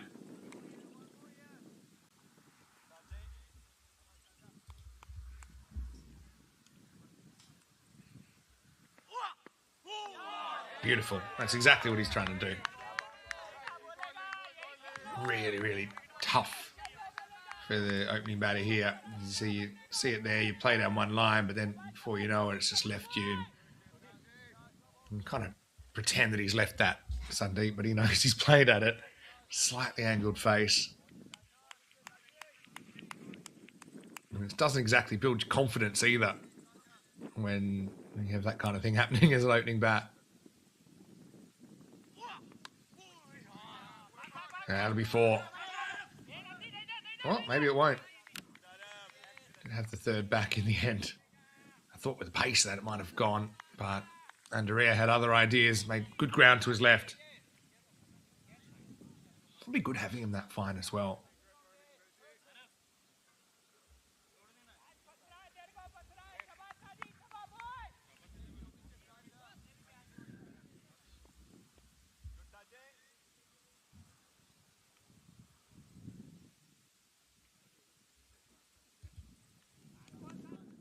So Ninda has to face the music.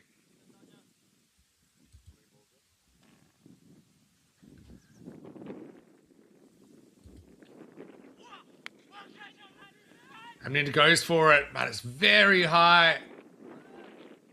Almost like a leading edge that went skywards. Turned the face a little bit too quickly, but still comes back for 2.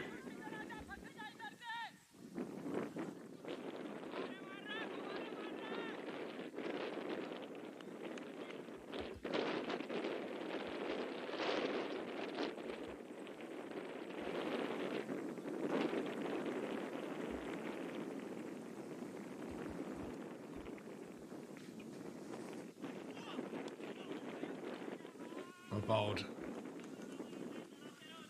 Aminda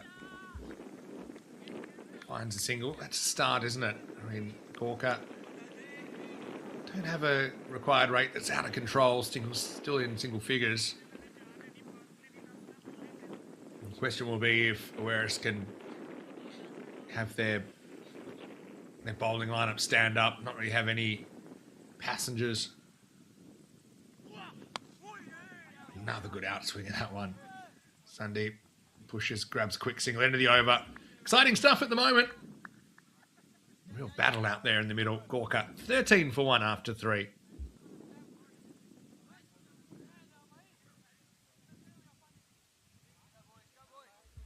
Challenging the stumps there. Starting the ball around about middle leg and straightening down, hoping for the LBW or a bowled. Is Gorka, with a win, they go into the 4 today.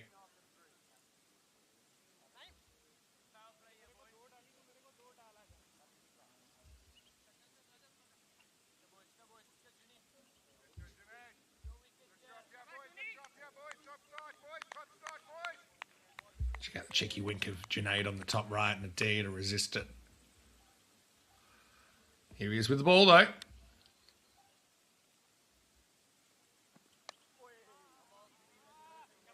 One hand came off the bat then from Sandeep, but he does get a single. So you've got these two to bowl. You've got Vicky with his left armers. Josh Winter is another option. You've got Naim Rahman in there as well. Haider behind the stumps. Marshalling the troops.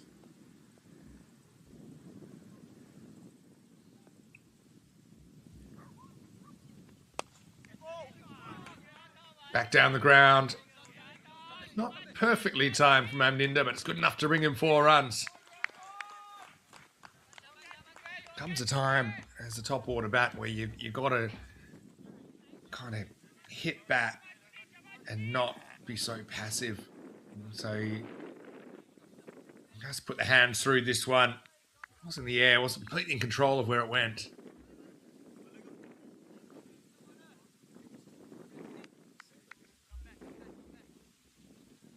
First boundary in the over. Can they get another one?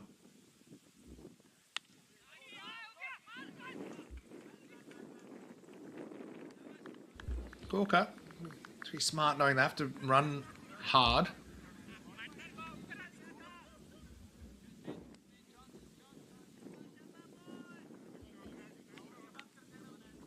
List of some of the top bowlers. Good mix actually there. You've got Kiani from the ECS in England. You've got Giwala from the ECS in Estonia. You've got some Kosane bowlers as well. Bit hard for the Portuguese to break in at the moment because they only play on the weekends on ECN. But well, there will be an ECS Battleborn Cup coming up starting on the 31st of August.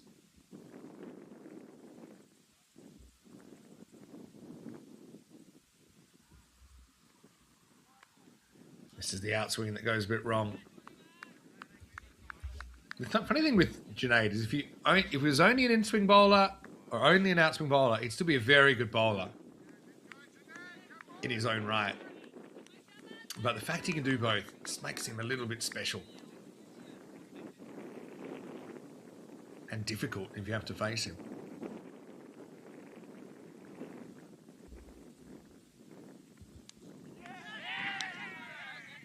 Well, he's going to be on his way here. A little bit of an outside edge. And Badrul Haider gleefully accepts the opportunity behind the stumps. And this is what I'm talking about with Junaid Khan. You could just hear the little click as it went past. We're trying to be a bit aggressive with that drive as well. But it's that mystery movement that he gets.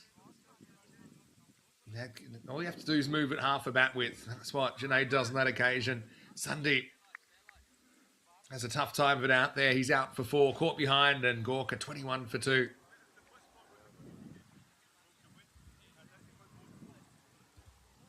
By the way, just looking at some of the numbers, we are now up to, let me get an exact count here. I know we're approaching 75,000 wickets on ECN.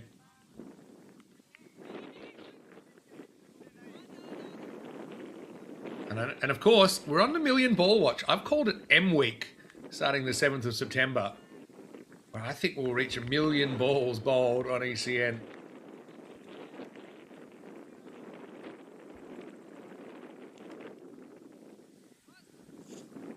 Rahul Kumar comes in at number 4. So yeah, I've got 74,926 wickets.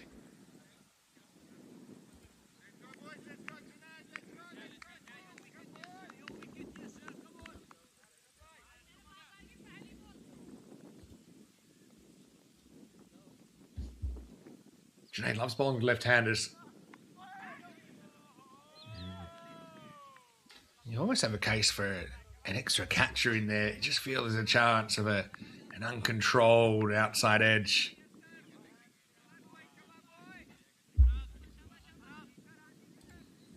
Anyway, Rahul off the mark.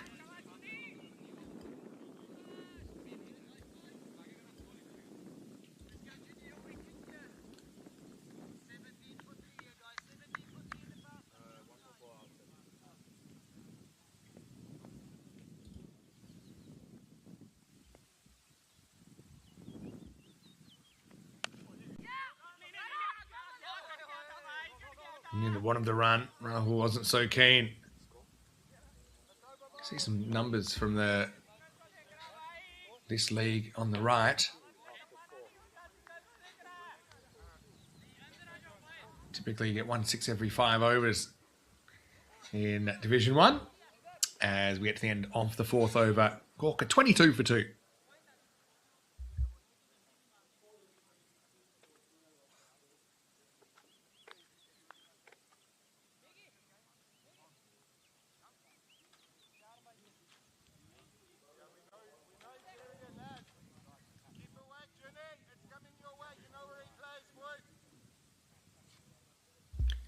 One of the cool features we've got now is we can have a list of all the ECN cricketers that have a birthday today.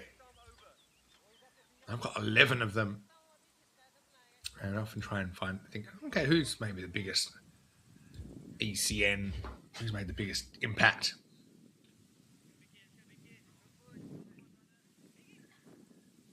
Yeah, one that sticks out to me today is Zach Tribe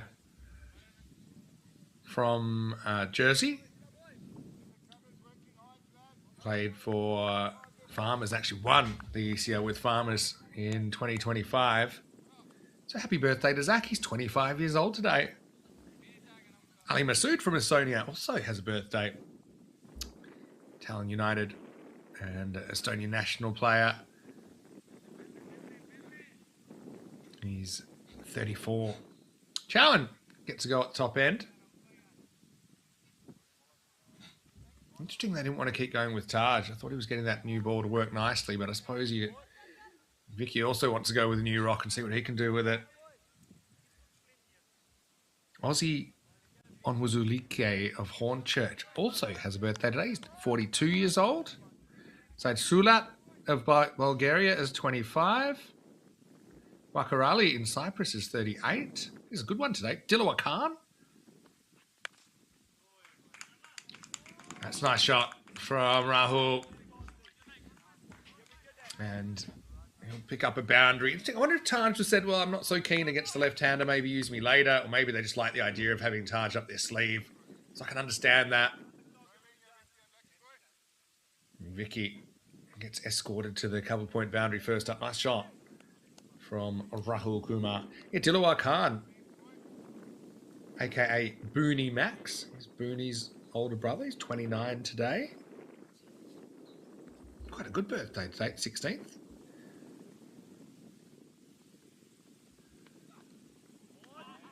Pulls the length back a bit this time. Good comeback from Chowan. Hello to Ash at Save Derek. Any chance of ECN merchandise being available for purchase in the future? And I do get this question sometimes. I suppose it hasn't been high on the priority list, but what would you like, Ash? I know that when we had our Cartimer events, we had a shop set up where you could buy ECN merchandise, but the kind of the logistics of getting it around the world don't always work. But I think they probably should be able to work if we dedicated our minds to it. Oh, down the leg side. This doesn't get handled by the keeper, and I'll wait for it. Yeah, it's off the bat. It's a drop chance. Badrel down the leg side. Maybe off the glove. It's a perfect look at it, actually. To be honest, it's a regulation chance. Just run it forward. Yep, and then let's see how close he gets. Oh, it's just a regulation catch down the leg side. I know he's slightly unsighted for a second, but Hyder will be unhappy with himself there because as a keeper, you get 2 gloves on it. It's really not too far to your side. Should have been pouched, but just got away from him. Oh, geez, now and almost a run-out chance as well.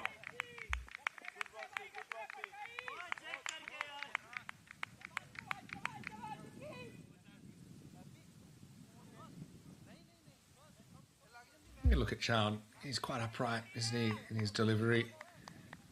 Head falls away a little bit. I think he was home there.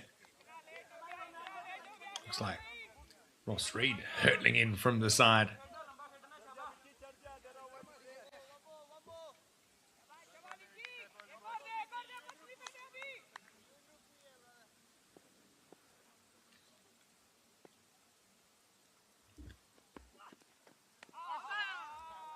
Just spray him a little bit both ways, isn't it, Sean?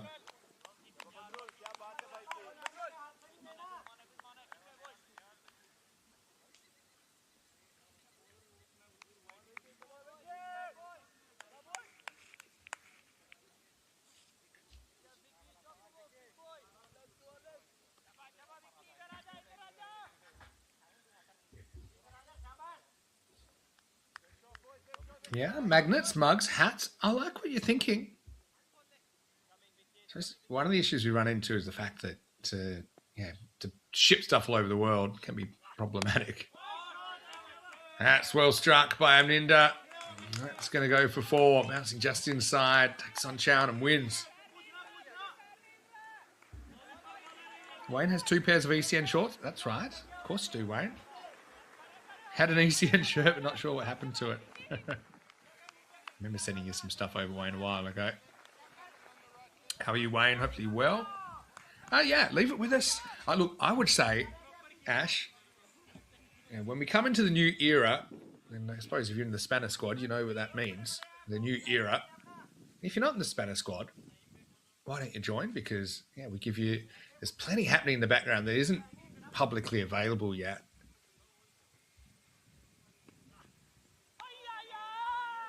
And then, maybe we could work out some way to get some merchandise to you. But the Spanish squad's our, I suppose, kind of VIP group we created this year to basically give you the behind the scenes of every week and stuff that isn't necessarily, public knowledge. But for those that really love European cricket and want to know what's happening, and I'll put the link in there actually.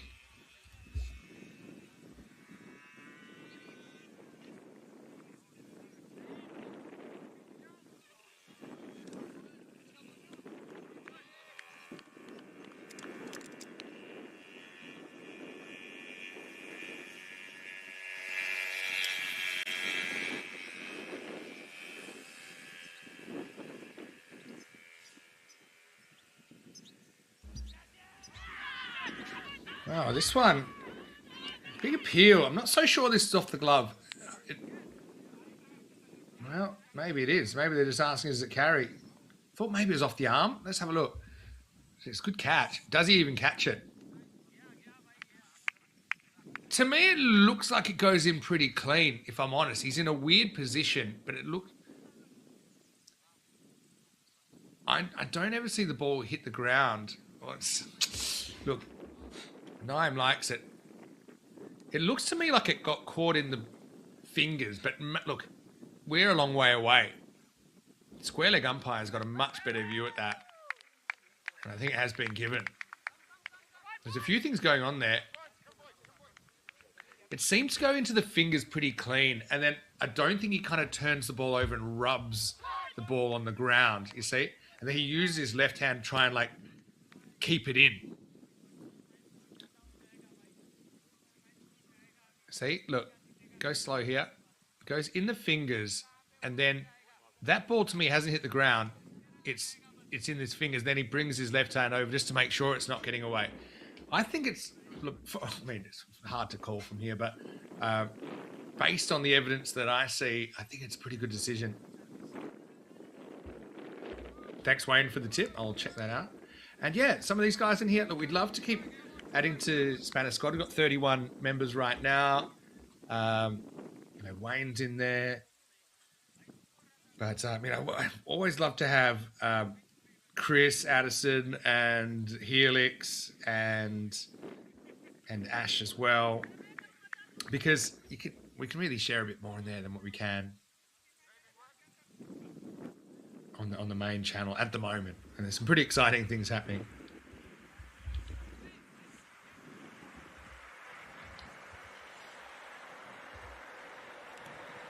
All right. I'll do as you say.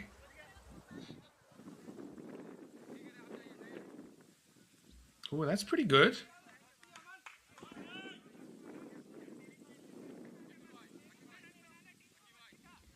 I'll definitely check that out in more detail later, Wayne. Thanks very much for that.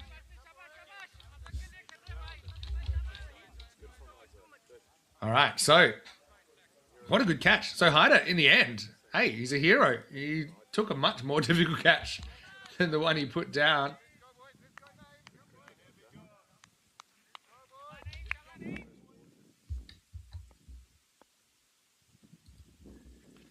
Now Dip Kokar's out there.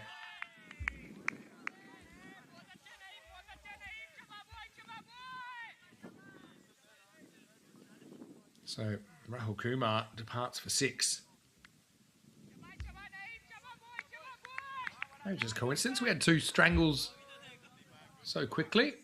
Strangle being a little flick down the leg side. It's a pretty tough one for a batter to cop. Can't really do too much about it. Most of the time you just miss them when they're outside your legs. Or hit them. But very occasionally you just nick one or might flick your glove.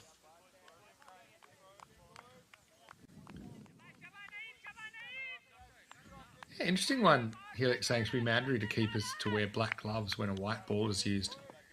That's an interesting point you make there. I suppose one thing at this level is that keeping gloves are really expensive. So, but I do guess that it's pretty much, you don't really have red ball cricket, except for a couple of exceptions. Kendall Cup is one in Portugal. But in Europe, yeah, you don't really have a lot of equipment. I mean, full stop. So if someone was able to get a pair of white keeping gloves, yeah, I've never really thought of it that way because I used to wear red gloves in red ball cricket all the time. Bowled by Rahman here. That's a good point, though. I mean, yeah, true. In those, I suppose we're analysing catches in such a different way now. And the truth is, for the umpire there that's not looking at a replay, they should be able to pretty much tell what's the ball and what's the glove. But when you do see it on the TV, or you see it, in a slow-mo replay, they can kind of blur with each other. It's a good point.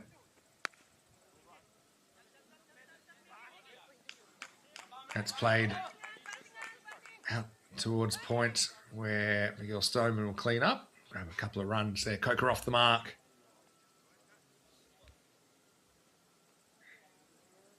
Chris has got a question. Which will we get to first, Vinny? The 1,000,000th ball or the 75,000th wicket? I think for sure we'll get the 75,000th wicket first.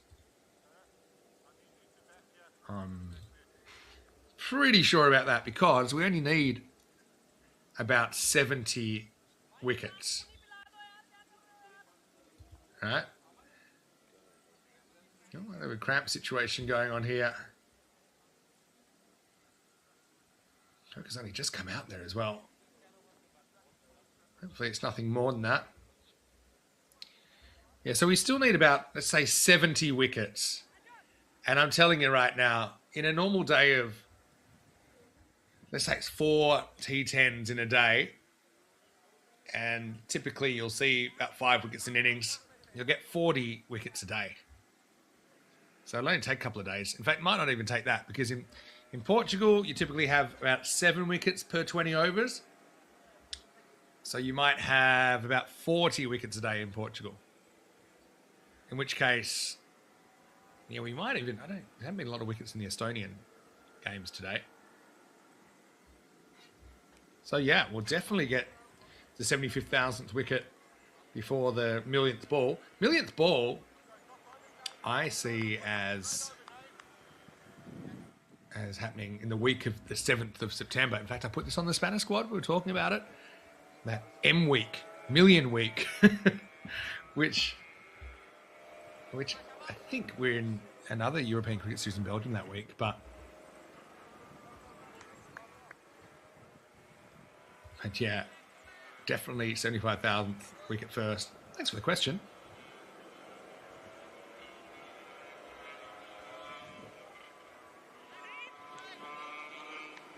Helix saying, glad I could come up with something sensible. Haven't done for a while, normally causing trouble. No, you're not. Love having you here, Helix. End of the 6-over power play. Gorka kept reasonably quiet and 3 key wickets in there for the Swans. It's 35 for 3 after 6.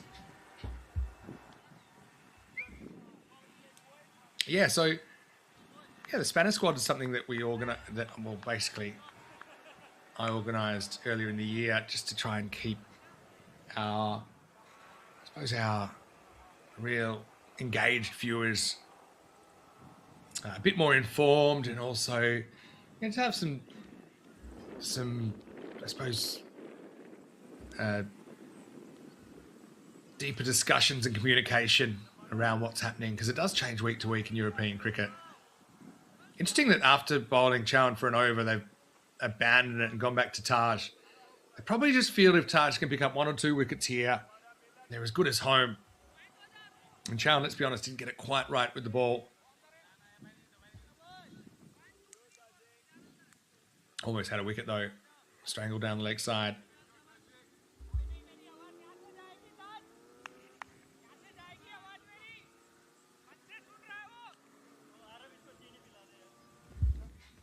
Here's Taj Muhammad. I'm into basically saying, right, if I'm nicking this, it's going to fly. So I'm going to go at it.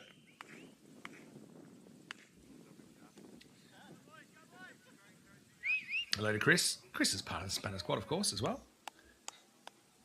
So one thing we do every week regularly is we have these live calls where, if you want, you can be on the camera and talk.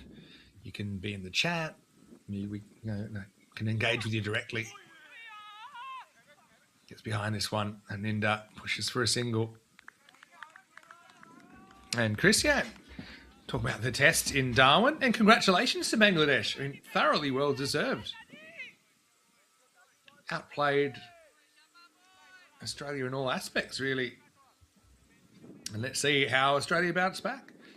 I mean, I do think often people do get carried away with making huge remarks. Good bounce. It might be off the body of Kokar. Wait for the signal. There isn't one. So it was off the bat. I think it was leg bias is what he meant.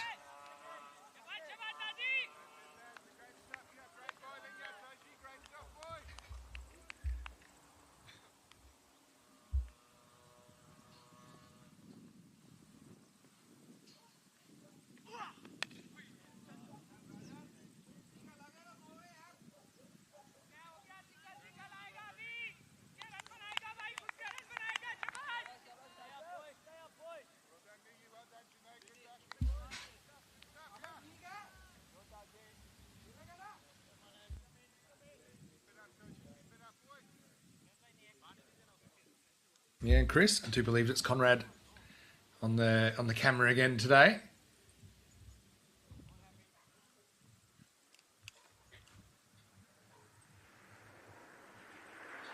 Yeah, Conrad, give us a look at that wrist if you are up there.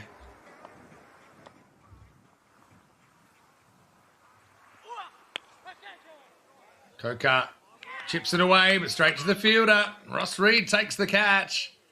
And Taj does have something to show for his efforts. He's been outstanding so far this morning. Ross Reed. He's a tall man, Ross. But he judged it well, took a couple of steps back.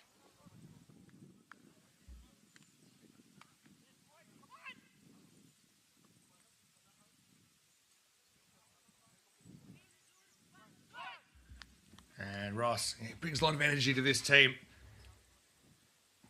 He gets Kokar. Didn't have a good time while he was out there, out for 2. It's 38 for 4.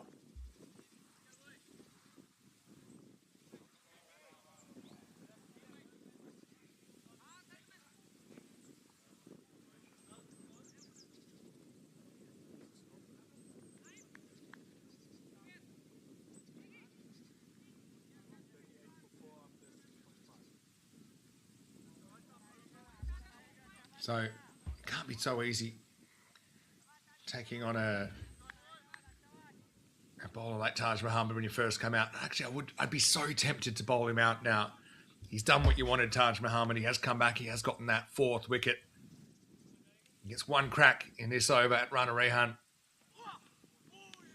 So it's the only risk with him. He's a risk of going down the leg side. Kind of like I said earlier, he's a stock right arm outswing bowler, and one of the issues with the angles that he has is that he has trouble going across, getting it far enough across the left-hander. So actually the way to do it is he should start his run up wider and then don't change anything. He still starts very straight to the lefty. It's more like it though. Good over that one. Will he get a 4th? We'll find out shortly. End of the 7th over right now. Gorka, 39 for 4.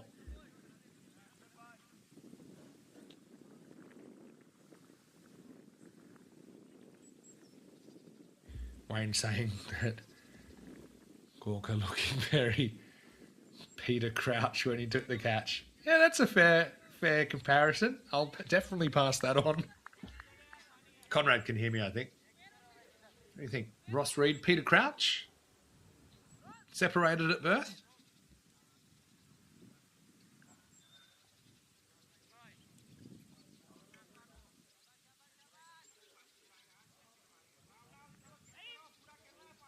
Are you going to the test, Wayne? The next one up in Mackay.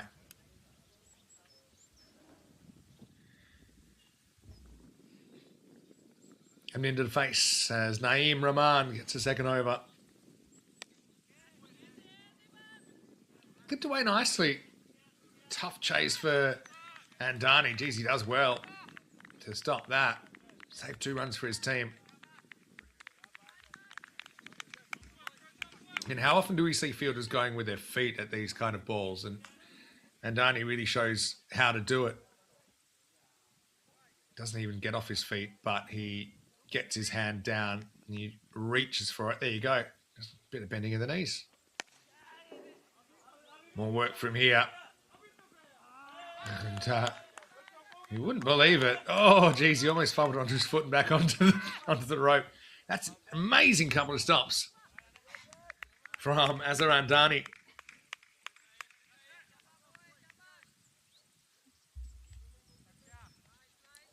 Thought this one for a second might end up kissing the rope, but all good.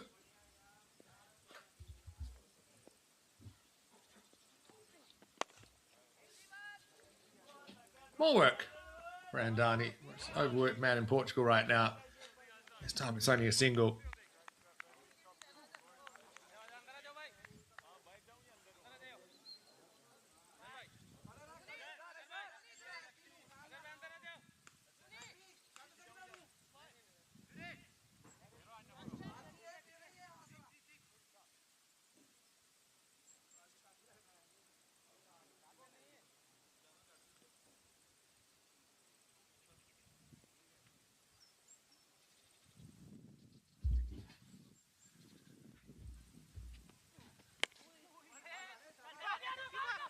Well, it picks it up, has a crack at the stumps and misses.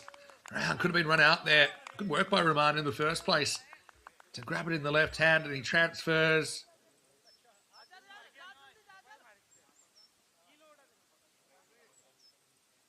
And really, Rehan giving it up. Didn't miss by much either.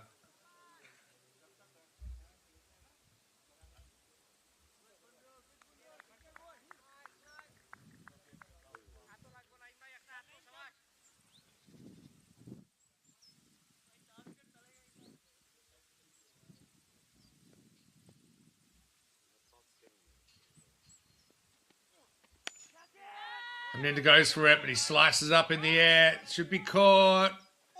Oh, and he's dropped it. Junaid Khan did everything right. He called it. Okay, he was running sideways, which sometimes is a bit awkward.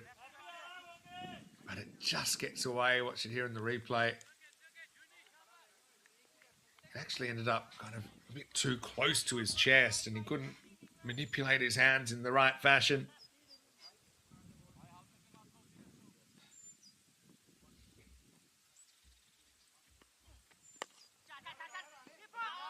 Rehan, another push and run. Gets sent back though. That'll be the end of the over. So it's 46 for 4 after 8.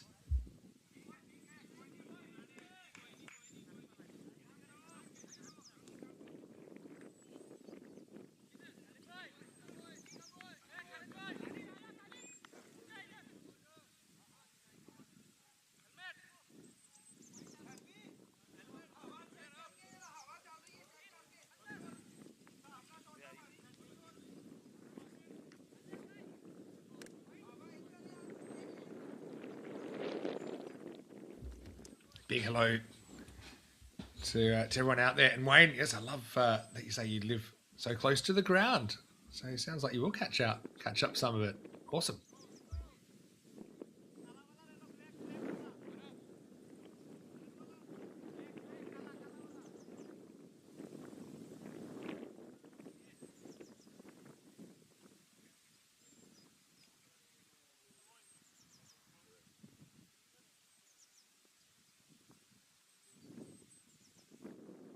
Time for some spin, and Rupu comes into the attack. Required rates just quietly crept above 10 and over now required.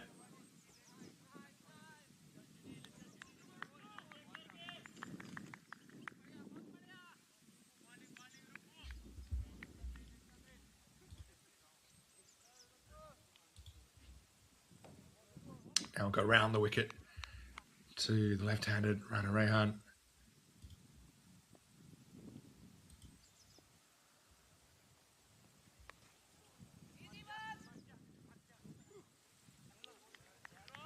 There's Ross Reed, a.k.a. Peter Crouch.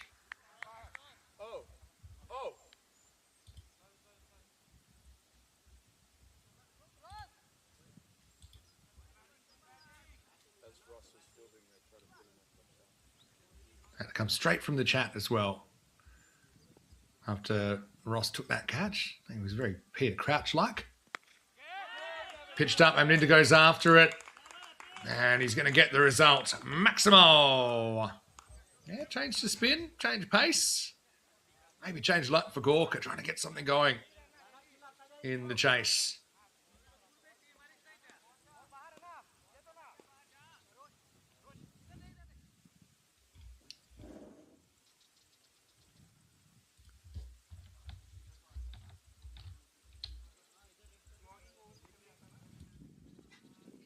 Take some finding as well. 50 comes up with that stroke as well for Gorka. Trying to stay on the pace here. 10 and over. 4 wickets down. They need a partnership. They need it soon. They need it to happen at a good rate.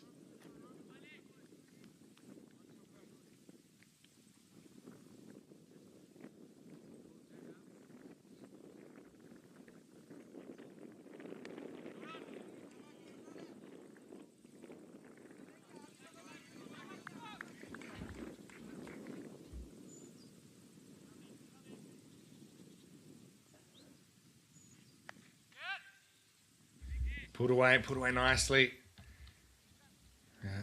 Miguel Stoneman does the fielding.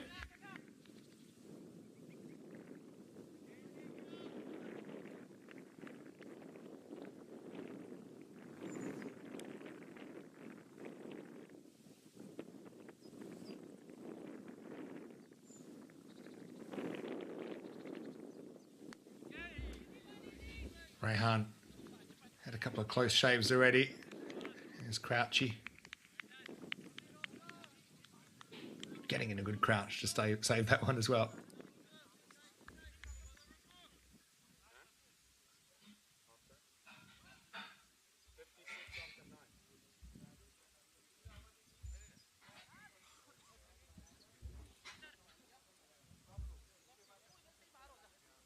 End of the over. Rupa goes for 10, including a Maximo in the ninth. That's 56, I should say, for 4.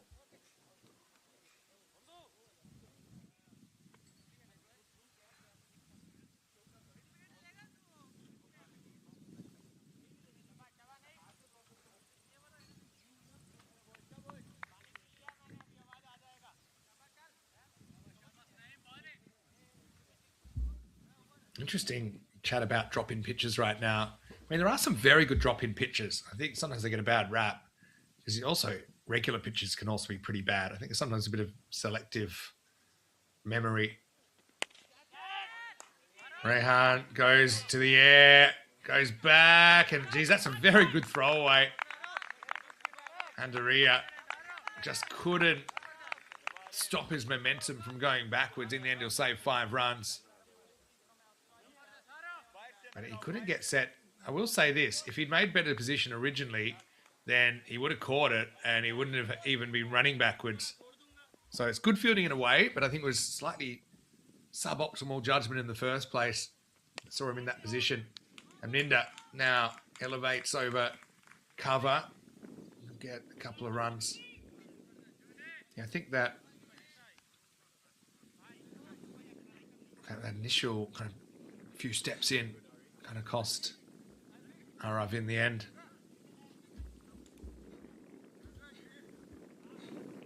But yeah, there's some good drop-in pitches and there's some bad drop-in pitches. There's some good non-drop-in pitches and what do you call them? Fixed pitches. And some not so good ones. I mean, if you go back actually around kind of 1980, MCD had a shocker of a pitch for a while. Lords has had its own issues recently. Funnily enough, the guy that developed drop-in pitches back for World Series cricket was my first cricket coach, John Maley. Really good man.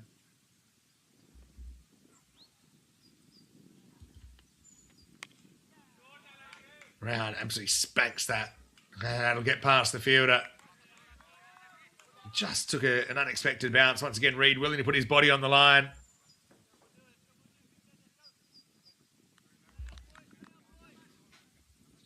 You can see he took a bit of a left turn at Albuquerque.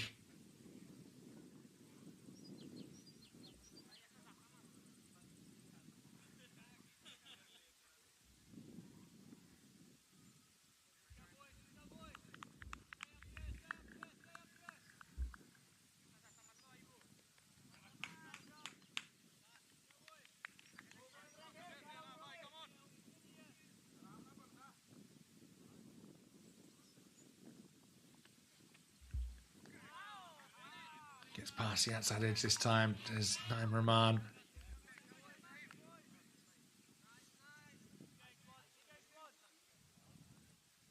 Yeah, and I think also, you know, the actual cricket pitches, if they're left in during winter, they do pose some safety risks for the footballers, whether they be rugby league or whether they be the AFL players. Oh, the biggest chops into the ground I've seen in a while. At the end of the 10th over, Gorka still need over 100 in the second half. 64 for 4 after 10.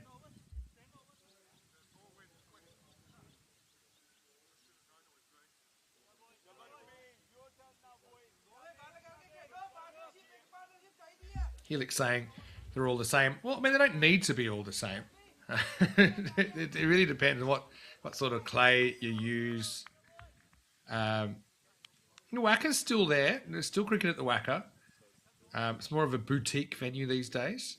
So, like, interestingly, the pitch for the Perth Stadium uses the same secret clay or the same earth that the Wacker pitch is made out of. Yeah, so now at the Wacker, actually, they've got like a water park there and stuff. They've got apartments around. And I used to live just a stone's throw away from the Wacker.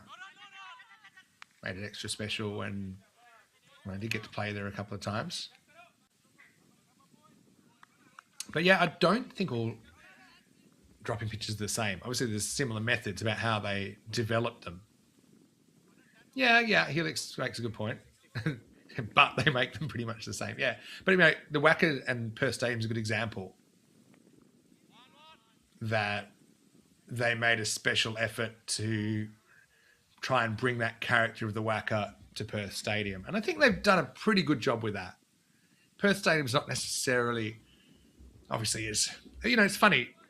You only remember the good things, right? The Wacker is iconic, and I absolutely loved watching cricket from the Wacker, the outfield, the pitch, obviously. But it was a terrible spectator experience. You had all these stands which were like built at different times. Certain parts of the ground, you just bake in the heat. And Minda goes for it. Does he get enough? Well, I think that's 6. Yeah, it is signaled 6. Maximo. It might have been 6 the moment it was touched, but it actually ended up bouncing over the other side of the rope. Watch it here. Yeah, I don't think it was 6 yet. It seems to take off from it, but watch where the ball bounces. Oh, maybe we'll see in a moment. The ball bounced the other side of the rope anyway.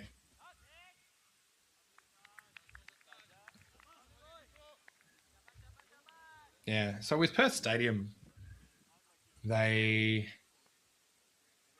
is a really cool stadium to watch things. I will say that. Thing is, the type of grass of the outfield, I think, is one of the big differentiators. The Wacker had basically an outfield that was more glass than grass. I mean, it was so fast. It still is. Whereas the type of grass they use for the football is not as quick. Helix saying, come on, Vinny, the fun part of going to the cricket in summer, you get burnt to a crisp. Well, end of the 11th over here in Portugal, 74 for 4. I did spend a whole day watching, I can't remember what year it was, but watching day of test cricket, and silly me, didn't wear sunscreen. It was probably the most burnt I ever got. I think it was 42 or 43 degrees, plus the rest, I suppose, down on the ground. I was sitting down by the scoreboard. This isn't that long ago. It's probably 10 years ago. And yeah, let's just say it wasn't that fun. But I was at Perth Stadium watching the Eagles when I was back in Australia for a short trip about 2.5 months ago. And it's just, you can tell the difference between when a stadium is built kind of from scratch as a whole versus when grounds become stadiums, which was like the Wacker. Wacker was just like a suburban cricket ground in East Perth. And then they said, we're going to start having, where's Australia going to play? They're going to play here. They're going to play here. Let's put in a grandstand. A little while later, let's put in another grandstand.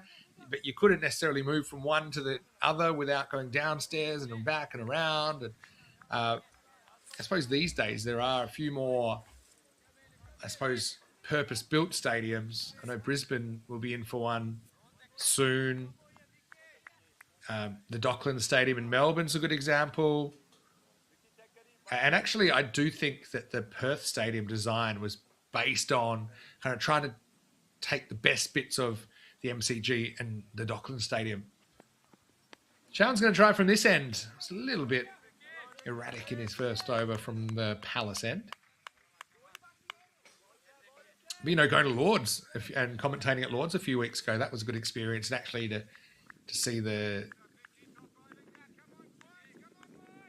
way that ground's come together and continuously being reinvented. So look at Chowan's action there. I think with his action, we can have another look at after this ball if you like. His head is the only thing that probably a fast bowling coach might say that he's kind of losing a bit of energy to the side. But I mean, everyone's a bit different. I've seen a lot of fast bowlers get overcoached as well and kind of lose their magic.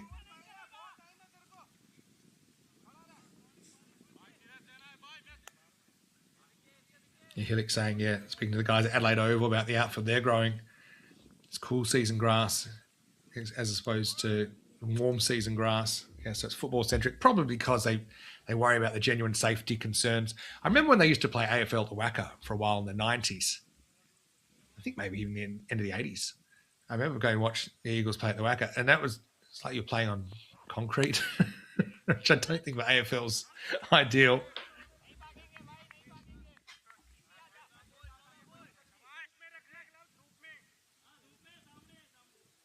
turn down the run there? Or they just walk it? Oh, they just walked it. Good.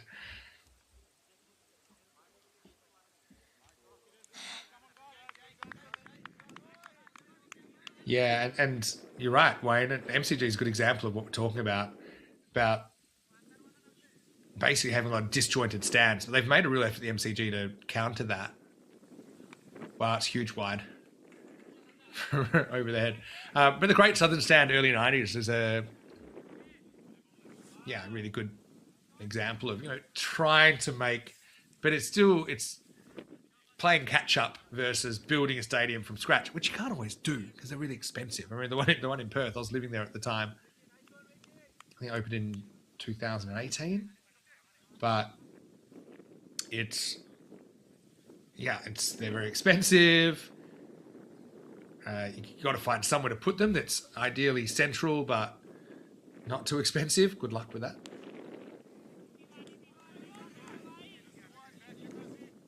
Looks like Kroom's around, is he? Hello, Kroom. If you're there, how'd you get on yesterday? My question too.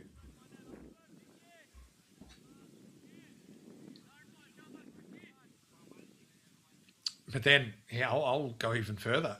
Are we heading to a world where every cricket's becoming more and more of a TV product, where the capacities are going down and you're treating it like a premium experience to go?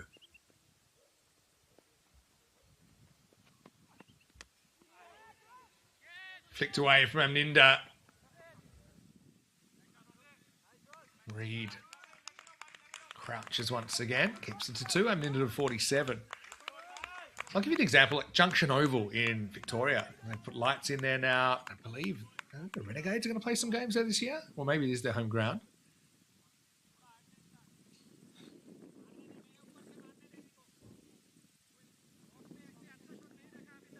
Yeah, so there's plenty of cricket which is kind of made for TV more than made for people to go live. No ball call. I was about to say much better ball from Chowan, but he's overstepped.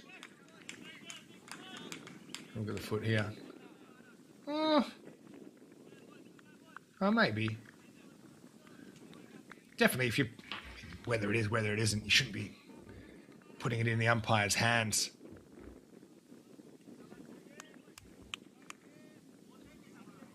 Ooh, Kroom saying that they're on an Astro pitch with the boundary about ECS length on one side. Are you trying to say you bashed a few Maximos, Kroom? Well, Tina's in the house. Hello, Tina. How are you? She loves Portugal. That's another no ball. Yeah, looked like worse than the one before. Another free hit coming up.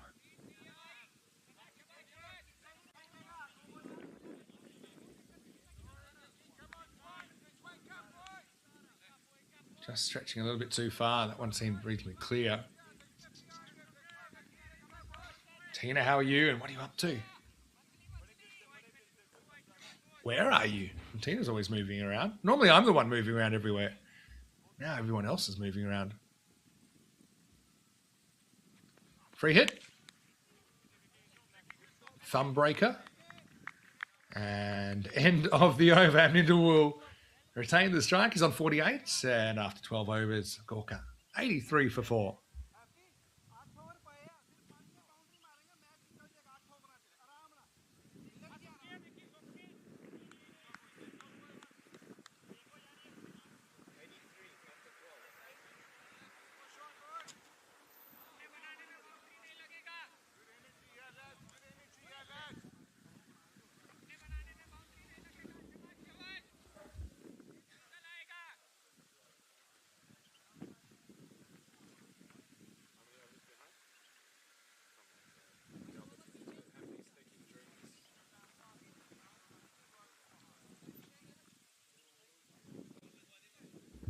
Eight overs to go, 87 required.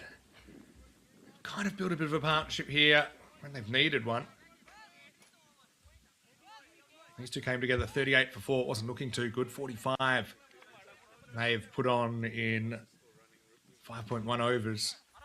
But they need to raise the rate. Basically need 11 and over from here on in. Junaid Khan is going to come back from the top end.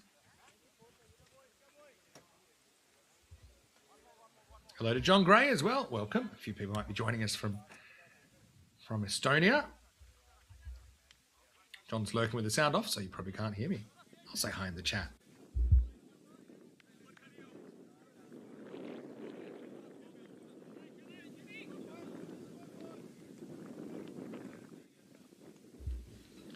Junaid, keep her up. It's risky. Well, Ninda goes after him, and he's going to hit it out of the ground. Maximo on 50 to Amninder Singh. Trying to keep his team in the chase. Can he lift them to an unlikely victory? They were 38 for 4.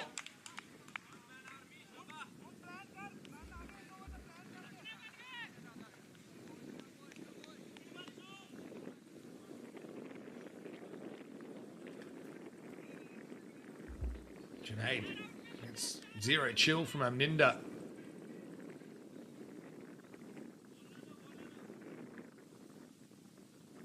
Well, Chris with a good statistic there.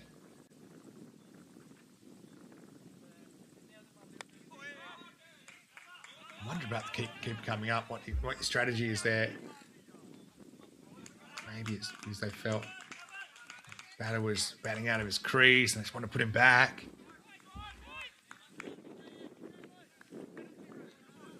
But Whereas aren't in a place where they need to really chase the game. They just need to kind of...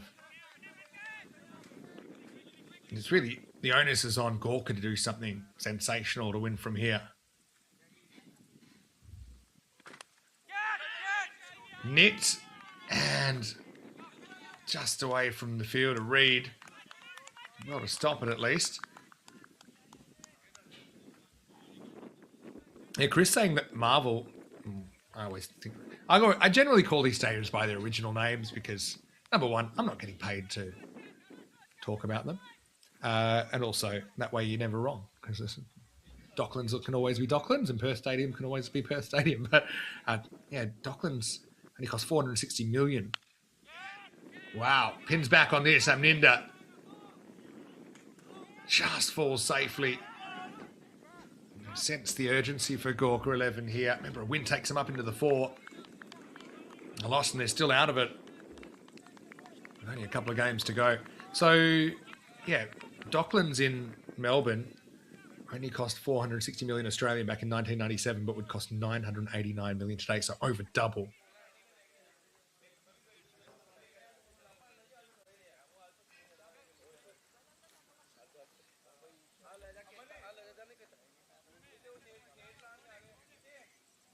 Junaid to the lefty. Rana Rehan. Can he lift his output?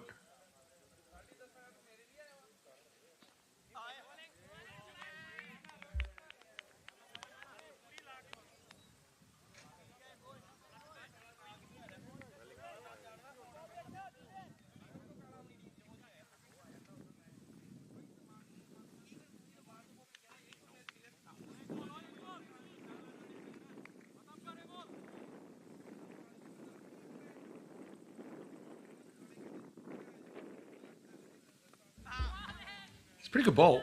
That's full and just inside the tram line. Round can't really move the feet to it. End of the 13th over. 9 come off that. Still a little bit behind what they need. 92 for 4 after 13.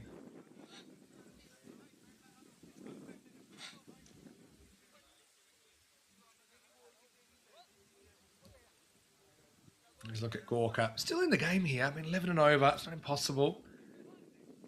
You've got Amninder who's set. Obviously... Going to have to take some risks, but if he gets away with those risks, maybe you can get them across the line.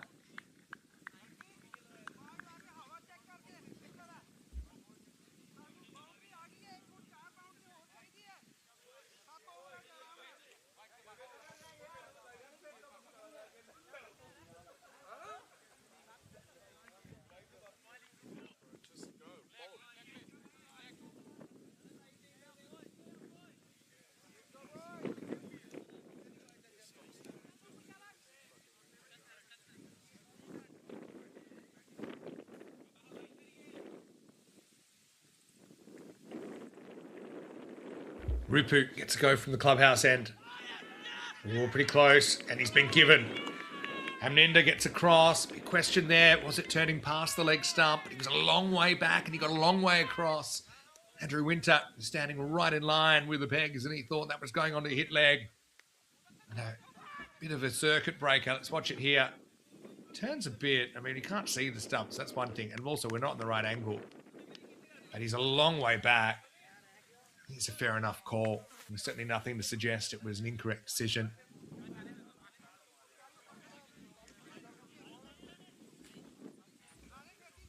So 92 for 5. Is that the death blow or can someone make a difference? Padam, the keeper, comes out for Gorka. The rate 11.5 and over.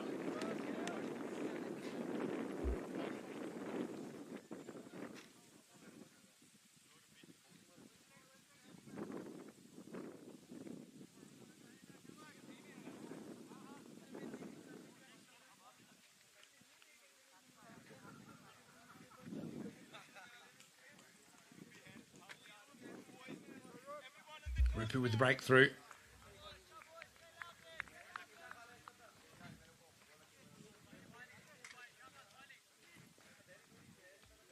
You really don't have too much time to settle here.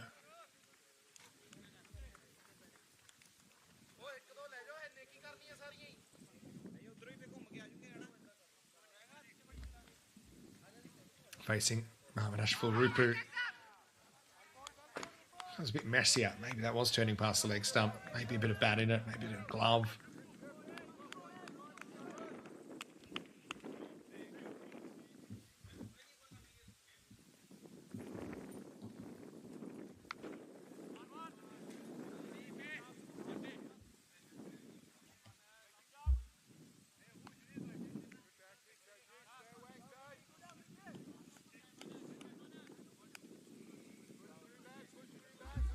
So can Rayhan go up a gear now? We'll need to.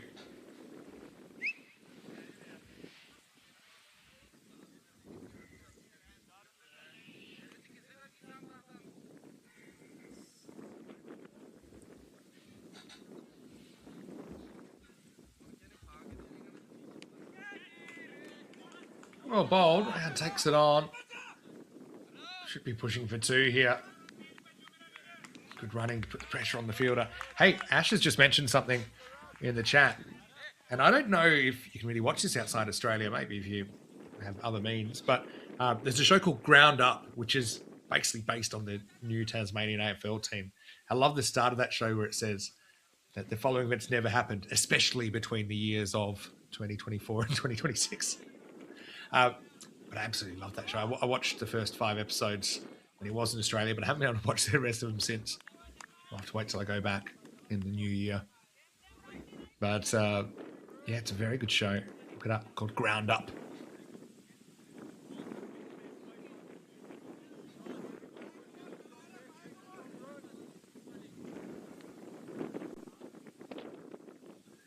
Hello to Harvey as well. Nice to have you in the chat, Harvey. Big swing and a miss from Padam. Rate required goes up over to a ball now. End of the 14th over, 96 for 5. Don't forget, Gorka incurred a 10-run delay of game penalty at the start of this game. That rate would be only 10.3 and over, basically. If... Well, actually, what would it be exactly? They need... It'd be 10.7 and over if they hadn't have incurred that penalty.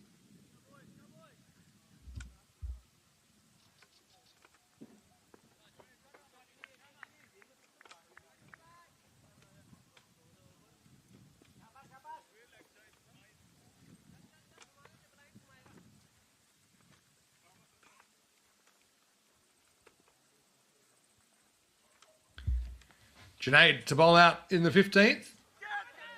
Oh, attempted reverse. Get some bat on it. Let's see how close this was to the keeper. Did it carry?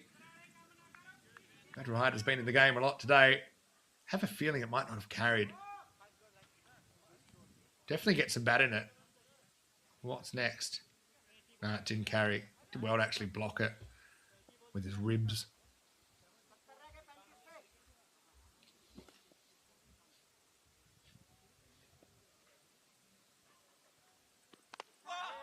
Got him. Pitched up. Padam goes for an expansive drive. A little bit of an inside edge. Back onto the pegs. Whereas looking good to defend here now as the 6th wicket falls, 97 for 6.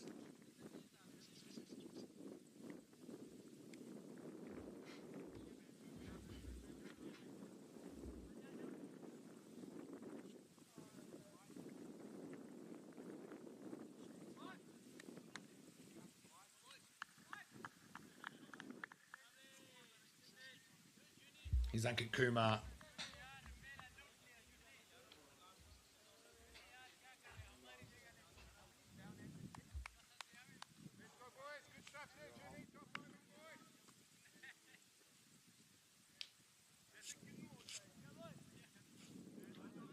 See that tooth missing in the Manhattan bottom left. Maiden in the first over from Taj Muhammad.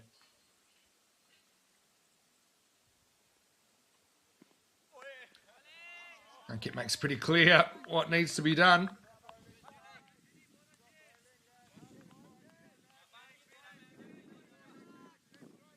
I love Wayne's use of a 360-gram box of Maltesers to illustrate the rising cost of living. Isn't 360 grams a lot, though? I mean, Maltesers are not very dense, I'll give you that. Tries another big shot, doesn't go anywhere. Chris Addison starting the car. Yeah, that ground up show is a good one. I think it only came out in June, but it just happened to be May or June. It happened just before I made my couple of weeks vacation there. Another one that's not going too far. Junaid. He's good at either end of the innings as well. You know, he's a guy, like I said, he can swing the ball both ways, but he's also pretty good at hitting the block hole late in the innings. Wayne saying, yes, it's a big box, but I love Maltesers. They are my movie chocolate of choice. I think we had this conversation with Corey a few times.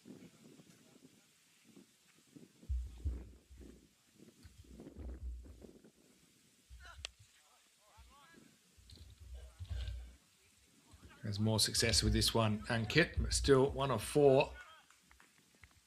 We'll make that 2 of 4 because they do come back for the second. Probably not quite what he was imagining when he walked out there. End of the 15th over. It's 99 for 6.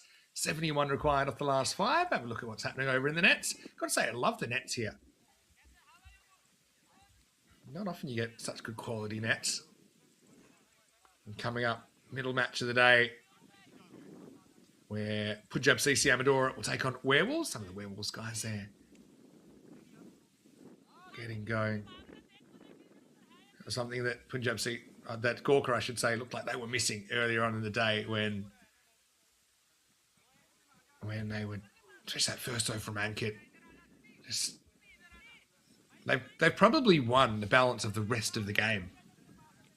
But those first 2 overs, including the 10-run penalties, really hurt them. Rupu to Rana Rehan. And now or never for Rana. Oh, could be trouble. Nice big angle there.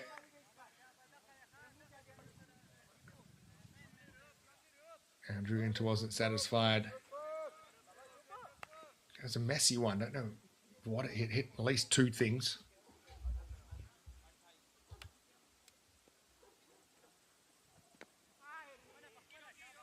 But you can see Rehan, he knows the situation. Actually, Rehan bowled really well, fielded pretty well earlier as well. I like the way we're developing the Malteser price index. All right, goes for it again. Top edge, hanging in the air. Taj takes the catch, easy as you like. And Rehan will have to go for 16. Rupu tosses it up, invites the big shot. Knows it's not really Rana's game. He's forced into that aggressive stroke. And Taj Muhammad with a well-judged catch, square leg. The originally keeper's thinking, can I get there? He's never going to get there. Taj, good catch technically as well. Gets those pinkies together. Accepts the ball as Rehan becomes the 7th to fall. It's 99 for 7.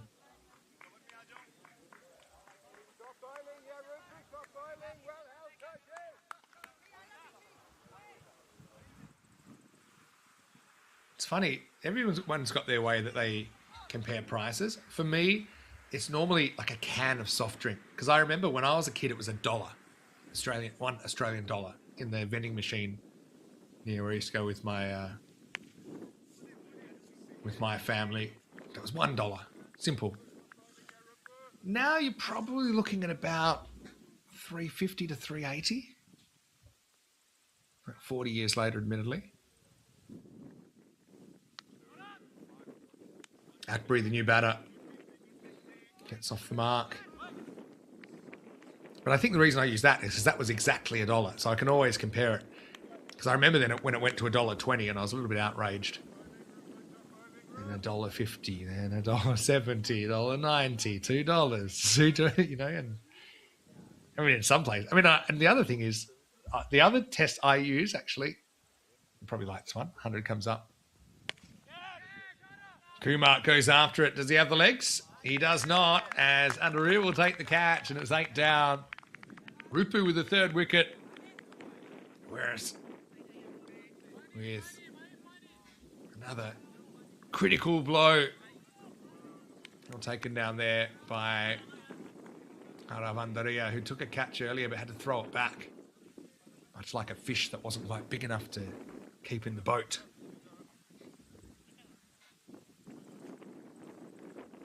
And that'll make it 8 down, 100 for 8 after 16 overs. Rupu finishes with pretty tidy 3 for 25 or 4. Kind of a beneficiary of the situation as well, wasn't he? Had to attack him. They just weren't quite able to get too many out of the middle. So, yeah, my can of soft drink test in Australia, because it used to be $1 Australian dollar, that's kind of my... I mean, what would it cost now?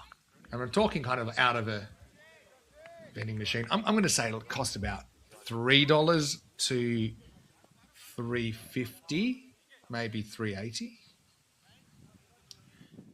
But my test around Europe is the beer test. It's the pint of beer test. Josh Winter gets the bowl. Another left armour. Plenty to defend. Akbury and Subedi, the 2 batters out there. Subedi took a good catch earlier. Has a chance with the bat. At number 10. Yeah, so in euros, so euros about $1.60 Australian. So in euros, I kind of know every country in Europe what you might pay for a beer.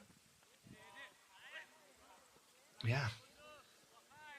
The pint test.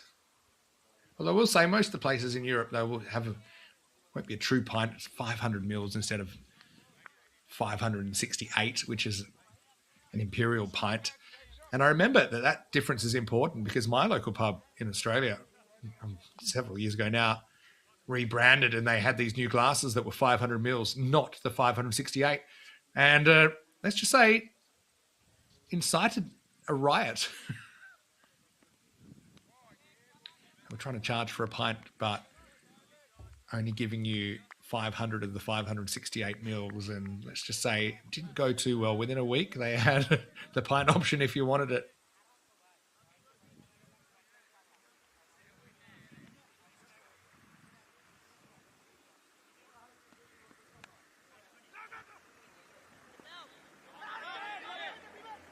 This one gets through.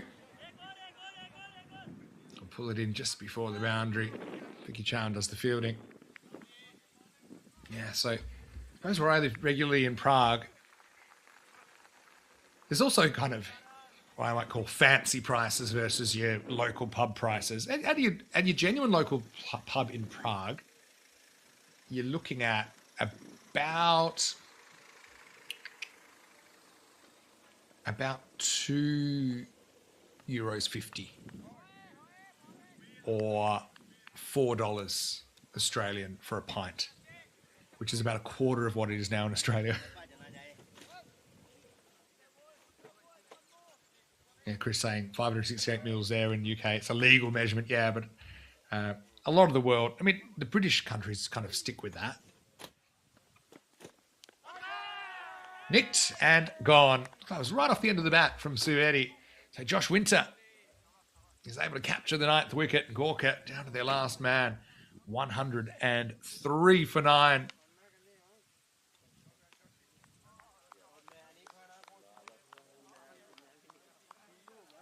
And I suppose those 10 runs won't make too much of a difference in the wash-up. Gorka disappointed with their performance this morning. A chance to break into the 4. Yeah, so I'd say Prague and check it. If you go outside the city, you can probably still get a pint for about €2, which is about $3.20. And kind of the most you'd ever pay here, like, you know, at the real touristy place, you probably end up paying around about €5 or about $8 Australian, which is still half of what you pay in Australia. I know London prices are not necessarily reflective of the whole UK, but you're looking at basically £7 a pint now, which is 13, 14 Australian dollars, which is probably around the same price, maybe a bit cheaper even than Australia. I hate to say it. Kieran Camdale comes out at 11. He won't be facing because we're into the 18th over. Ross Reed gets the ball. Can he finish things off?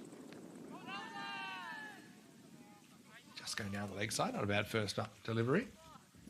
Yeah, and then, okay, the most I've paid for a pint, I think, it might be a tie between Zurich Airport and Stockholm Central Station.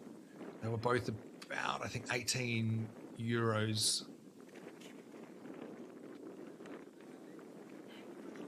Let me do some quick mathematics.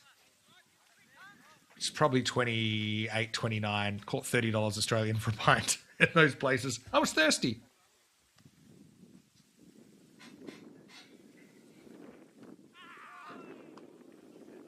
Just down the leg side.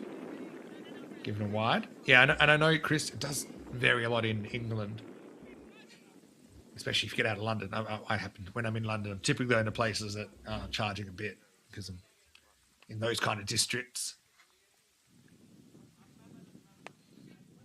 And yeah, I agree. Shrinkflation is the worst because it's sneaky. At least if they raise the price, you've still got the choice to go, yes, I want to pay this price, or I don't want to pay the price. But when they're sneaky and they drop 10 or 20 grams out of a chocolate bar, or they increase the space between the triangles in the Toblerone, that's a bit of an underhanded tactic, isn't it? They put more air in the crisp packet. Pretty well bowled by Ross. Let's get a good close-up of Ross. He got the Peter Crouch lookalike before. What do you think? Fair? More body than face. Lovely guy, Ross. Like I said, brings a lot of energy to the team. Enthusiastic member of the Swans community.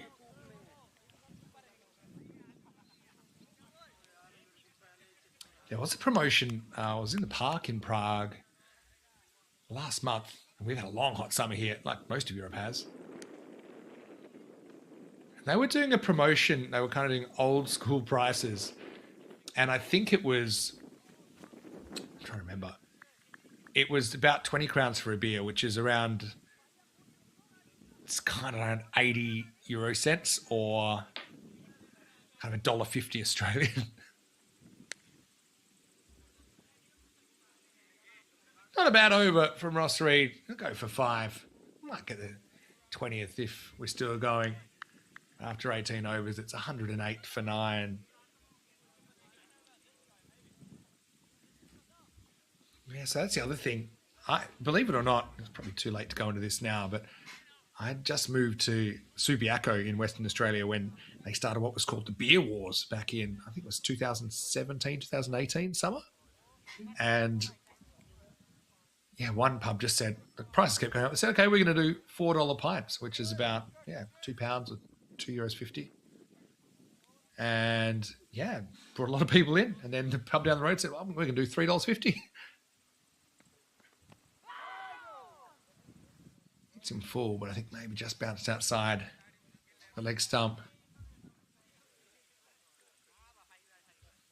So, yeah, that's certainly a concern. Eventually things hit a tipping point when people just actually won't pay stuff anymore, and it should correct. But I suppose this is when we're talking kind of needs versus wants. Could be it. It's up. It's in the air. It won't carry. Well, Winter liked it.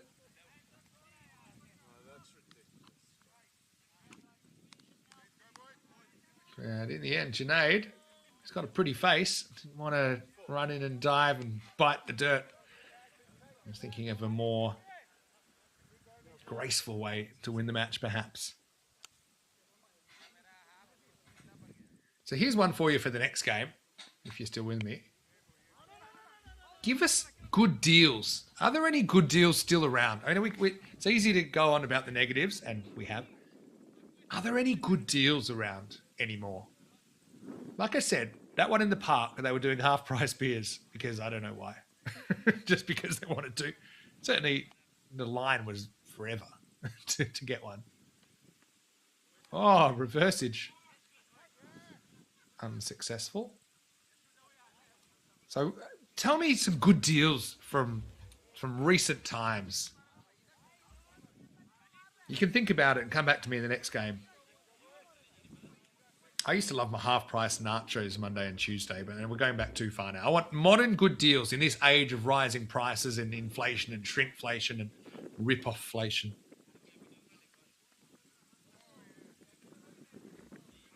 Winter will get one more chance to take a second wicket here and finish the game.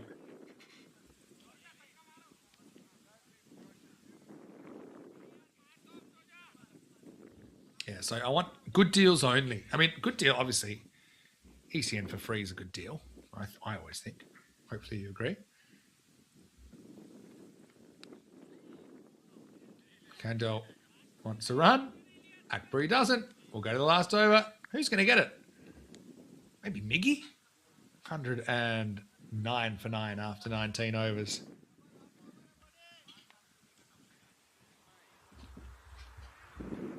So, yeah, give us your good deals only. Do they exist anymore? And I'm talking, yeah, I mean, whether it's regular good deal or a special that you've seen that's not in itself a rip-off.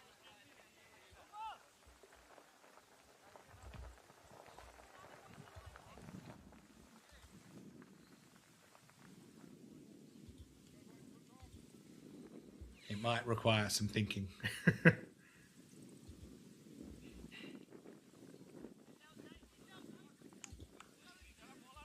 So, it's the 20th over. It is Ross Reed that gets the second, but the first ball was turned away to the boundary.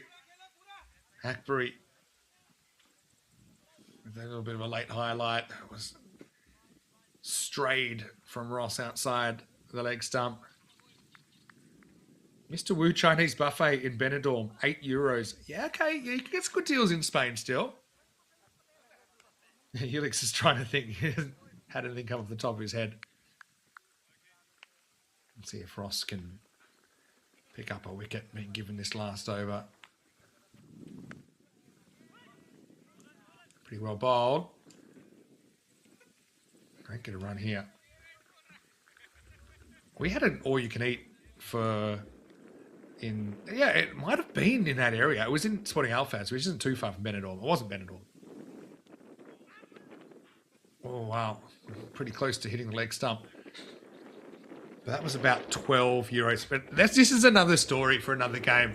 Ask me about it if you're still here in the second game, and I'll tell you about the all-you-can-eat Chinese in Sporting Alphaz,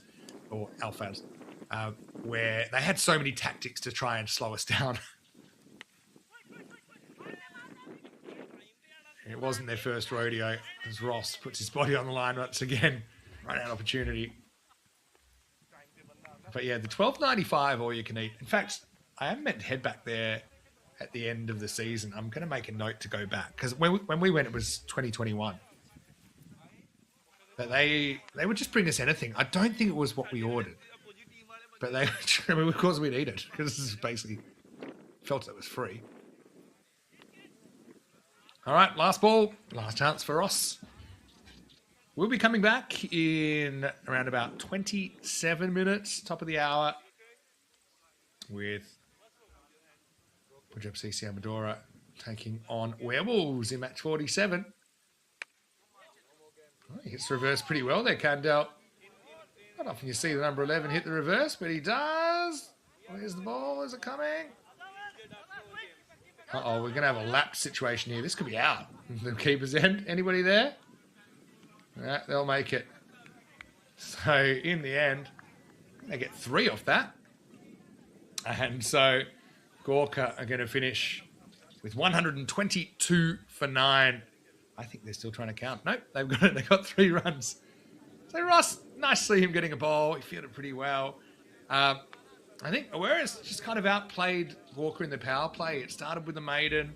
They were able to get those dangerous top order hitters. Walker missing 1 or 2 as well. And so Aminda with 57 ends up topping the scoring. Next best score was 16 from Rana Rehan, but he used 22 balls for that, 16 runs.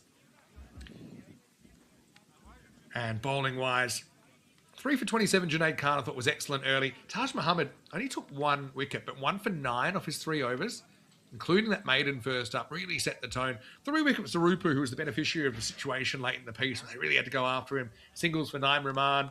Josh Winter, it's pretty tidy, 2 overs at the end, 1 for 4.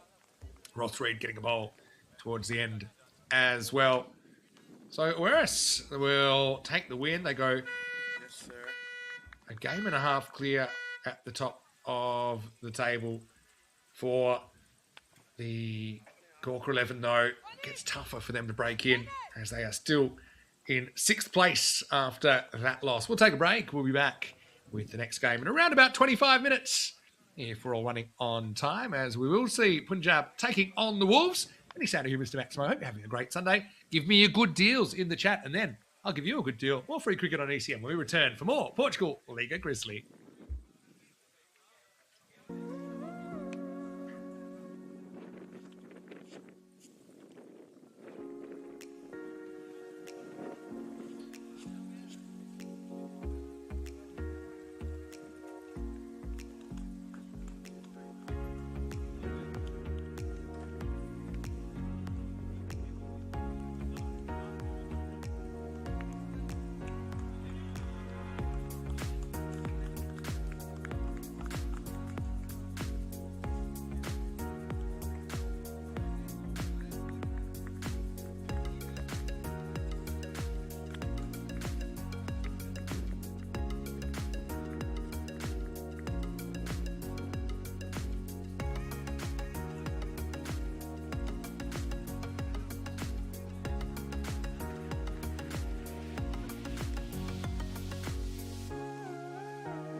पे जाना है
Australian cricket event is proudly brought to you by our official timing partner, Rado, and our official charity partner, Share the Meal by the United Nations World Food Programme.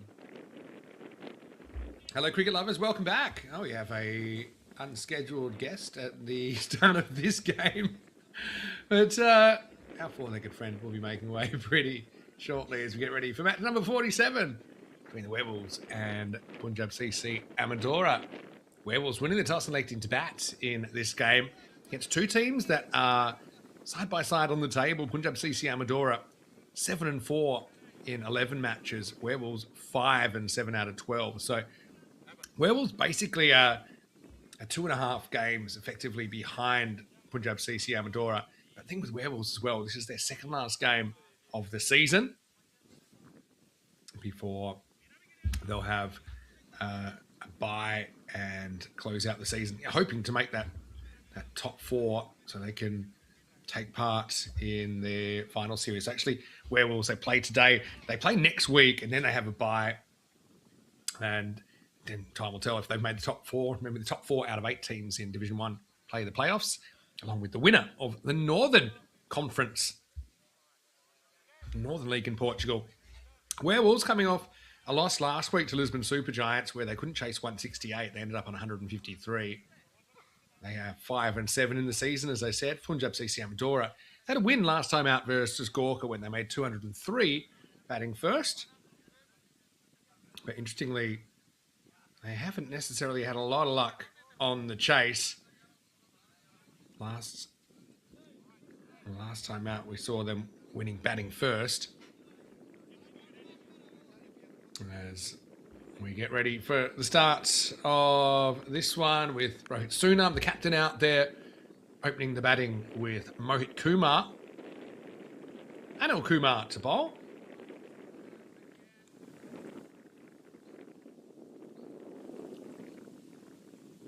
Punjab CC looking to push up, potentially for a top 2 finish. A half a game behind Marlow there. And they'll get the chance to chase.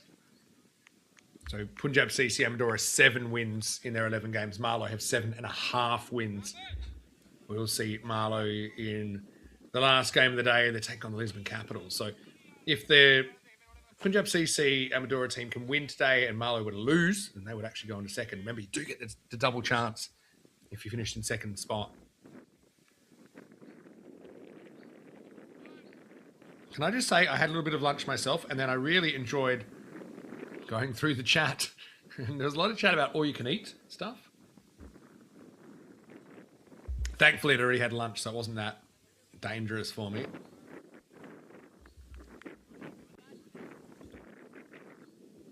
And also, just to give you information that another delayed game penalty with Punjab CC Amadora not being able to start exactly on time. 5 minutes late means there's 5 penalty runs have already gone on. So they start with a slight disadvantage.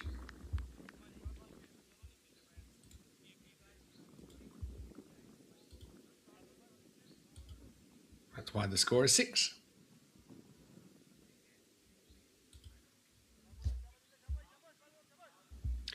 Anil Kumar, dangerous with a new ball. Werewolves sometimes have struggled with the bat this year, despite being in the 4.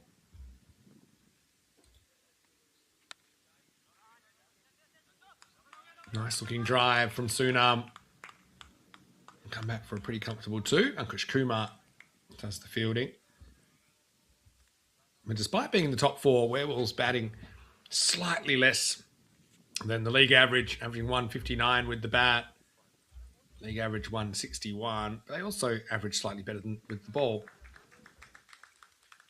conceding 158, 3 less than the average. So, I mean, if you actually want to call Werewolves average, you'd probably be about right.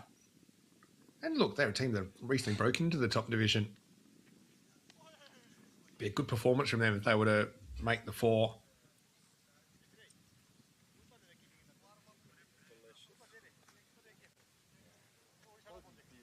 Helix is asking,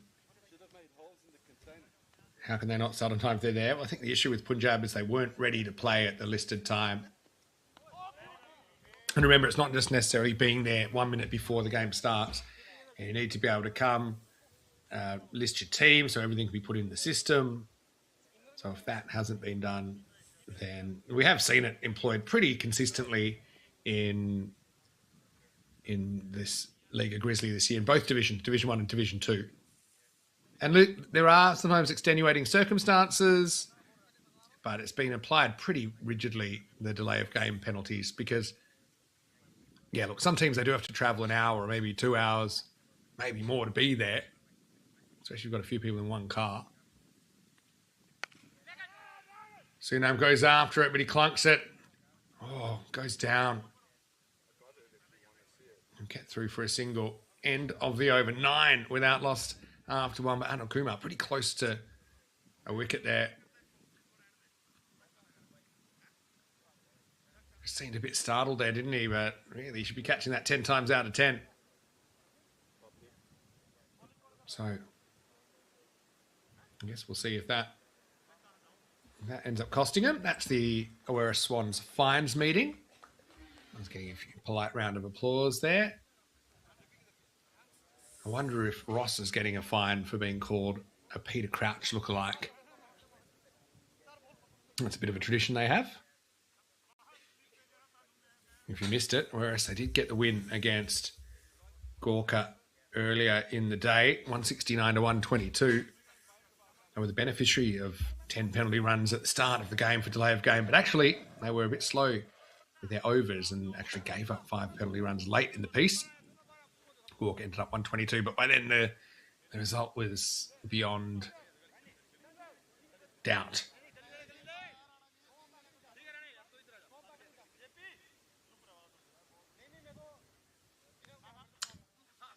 From the makers of the Chad, as you would know, we have the Shad.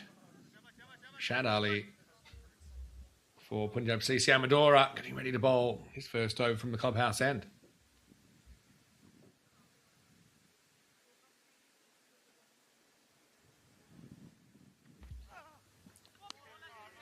Soon I'm trying to go leg side. Not really the right place to try and hit that. Goes for a bit of a wander.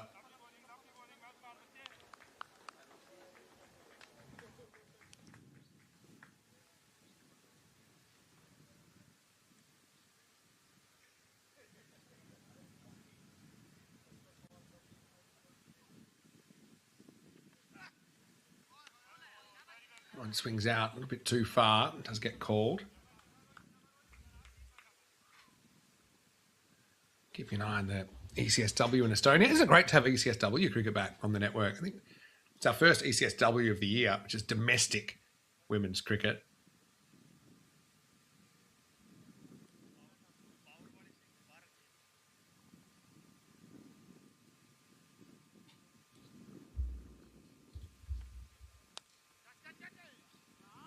Kind of helicopter follow through here as he carves it away behind point. They run hard, 2 runs scored. Adnan Ali took a little bit of time to get to the ball.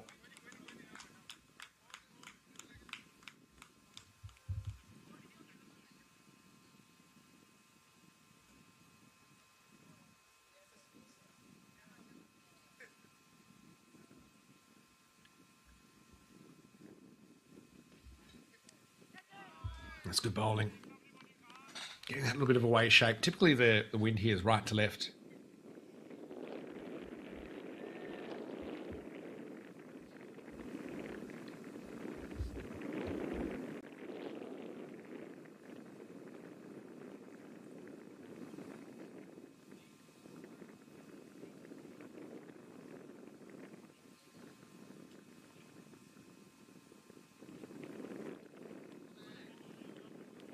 This is the issue, though, occasionally to swing a bit too far.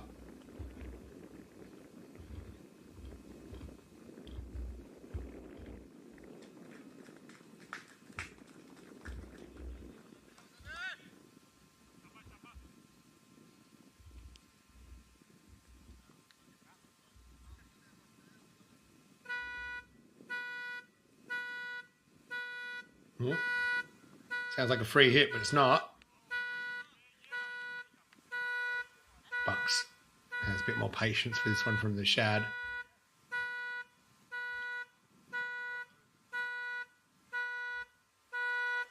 Let's have a bet. How many balls will this car alarm be going on for?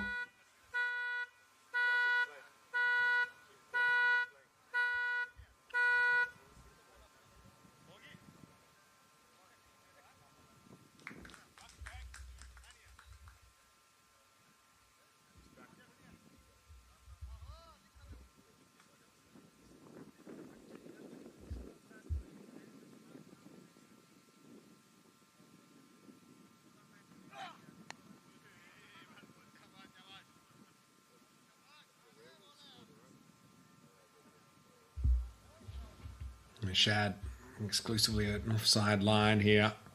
Bowling to his field. List of the upcoming events there with Belgium starting tomorrow. Rico's had a week off, but he'll be raring to go. He's doing the next 2 weeks in Belgium.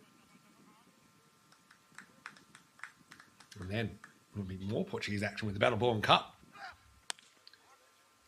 Suna seemed to get a good piece of this. Just cowboys it over deep mid-wicket. Maximo. That's one of the contest. Shad just getting a little bit short. Allowed him to free his arms.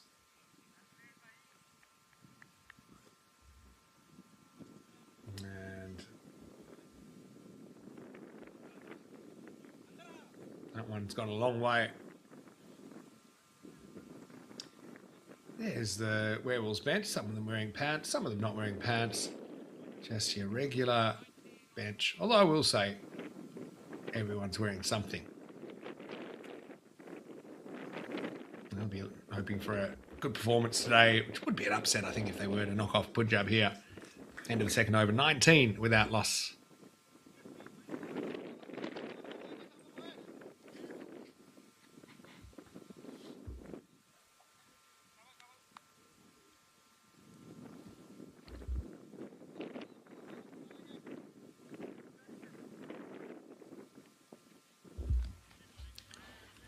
Mohit hasn't faced a ball yet. That's the first ball he faces, and he tries to get a maximum of his own. That was a wild shot. Missed by a lot.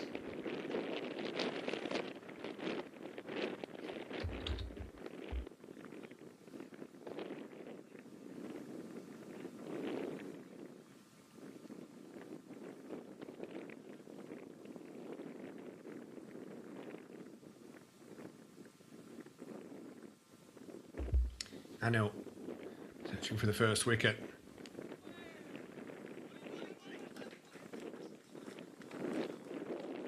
Turned away for one. Collier not thrilled with the throw back to him. Helix still thinking about what we were talking about earlier, about are there any good deals left. I saw Sizzler mentioned, and that really takes me back to my childhood. I was really disappointed when eventually the last Sizzler closed down in Perth. It was fairly recently. I know they talked about it for a while.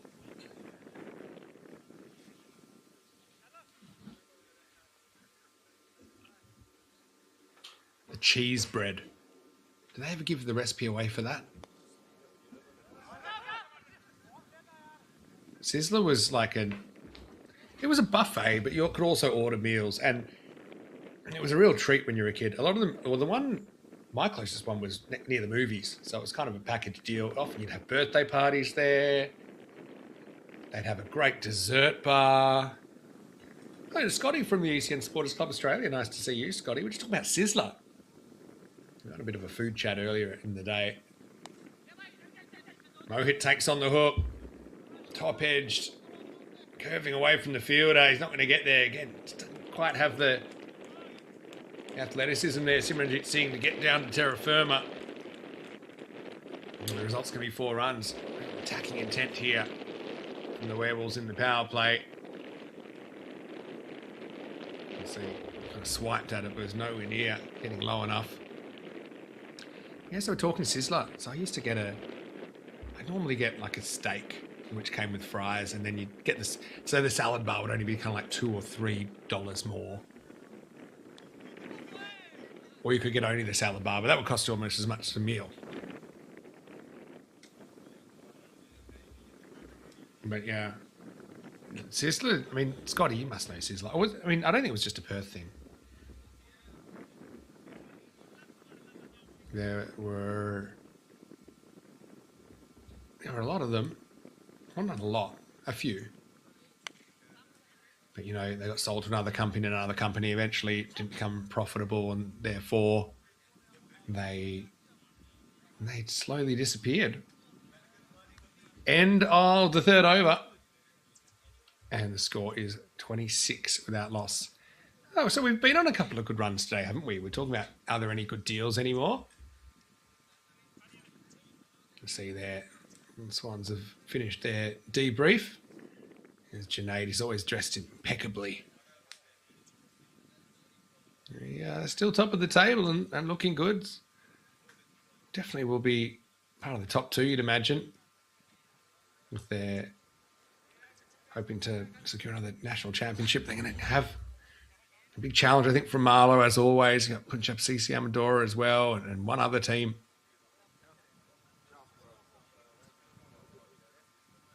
Yeah, so what's shut down from your childhood that you miss? Oh, almost chopped on. It chops past the stumps. Fahim Khan won't get there. He was high-speed stuff down the hill. Ball versus human. Ball wins the race.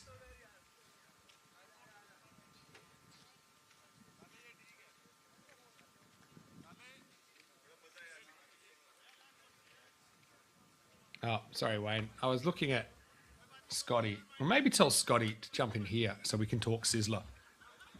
I've got both chats in front of me. Need to colour code them somehow.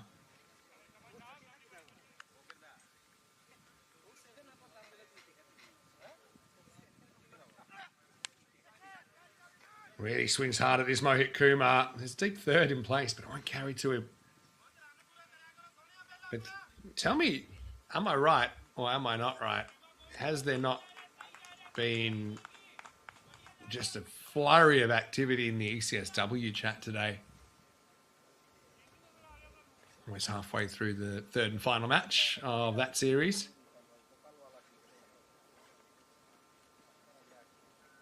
Here's the Shad. Pitched up, Sunam wants him. Pitch is just in front. Field actually did pretty well to block it. Chapo Kash won't be able to prevent the single though.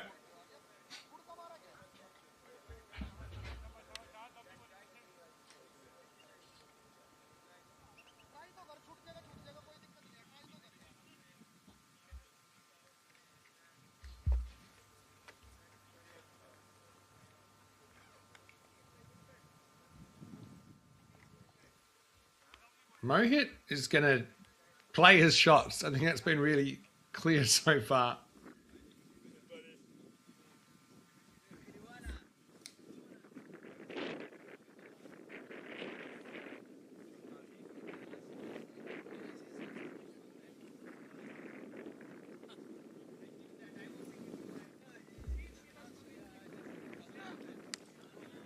Wow, that was well timed. Fraction short, races to the boundary. Just barely swung at this Mohit Kumar compared to some of his other shots, but bang, just perfect timing on the wrists.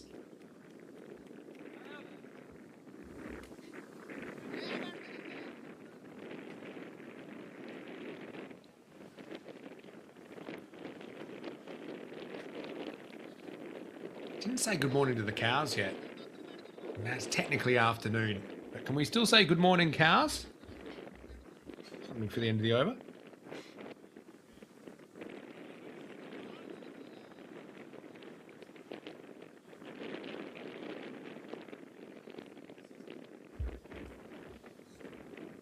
Last ball, the fourth.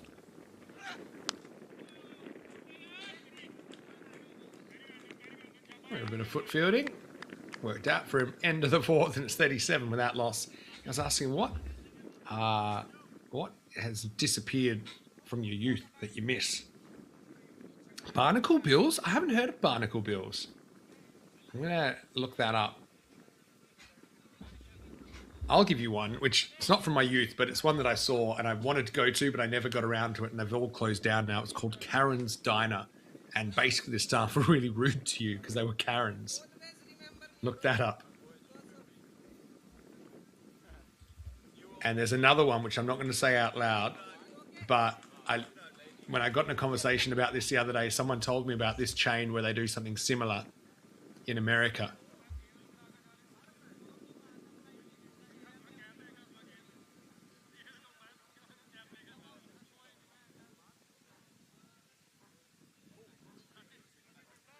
Like I said, I'm not going to say this on the air, but I'll put it in the chat because it's a real place and there's nothing unseemly about it, except they are rude to you. That's kind of part of their business model. But tell me what you think of the name, because I thought it was genius.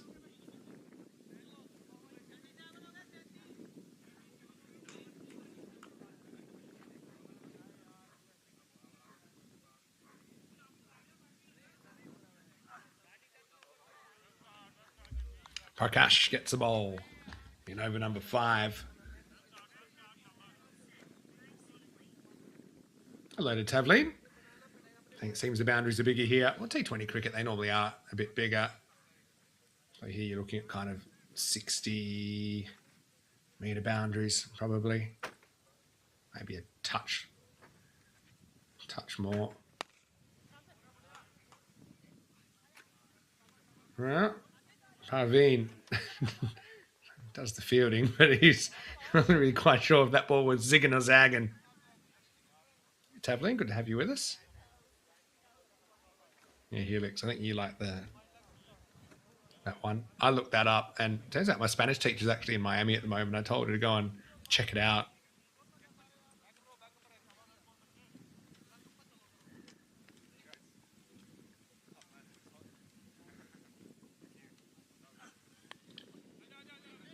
Sunam knocks it down to the offside. Despite all the shots they've played, not exactly rocketing along here. Not a bad run rate, though. 8.8 and over. 8.4 after that dot.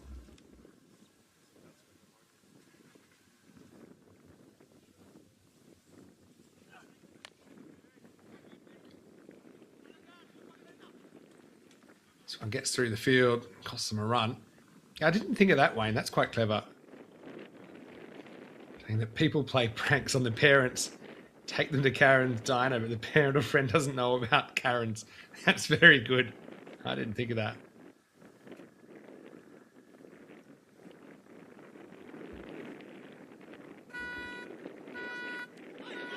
Oh, how's the horn going off just as it's about to let go of the ball? Same car. I wish we could do a replay with audio. I don't think we can do it. But I would definitely, if you were bowled by that, I mean, you didn't have time as a batter to pull out. Now, okay, it's annoying, but you know, it's not unexpected, the beeping, so it doesn't put you off as much.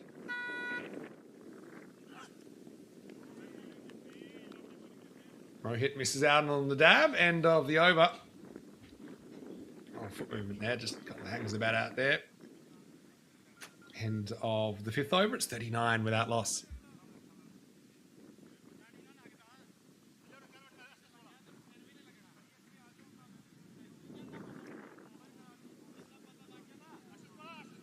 Yeah, taking your nan to Karen's diner.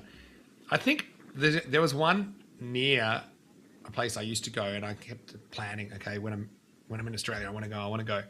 But it had lots of disclaimers at the beginning saying they won't tolerate certain types of jokes, which is fair enough. But it just seemed like that list was pretty.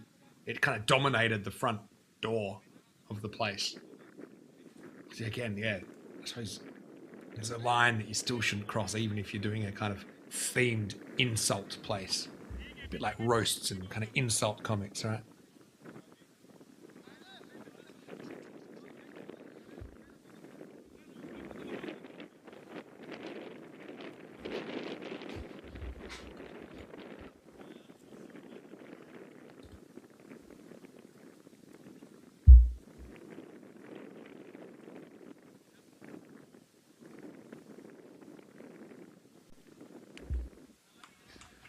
That one's pulled away.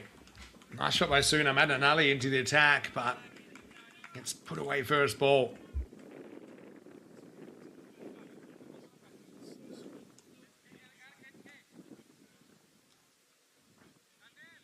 timed that one really nicely.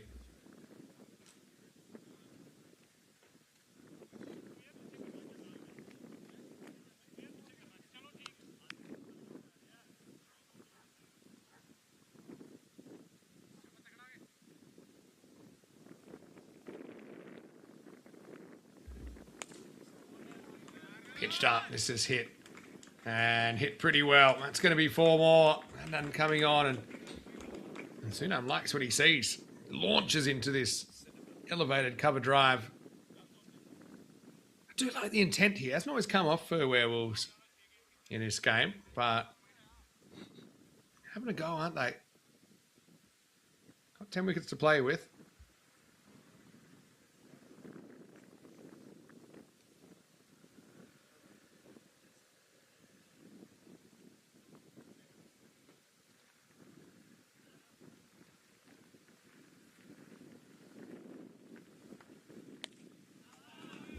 This time goes to the skies.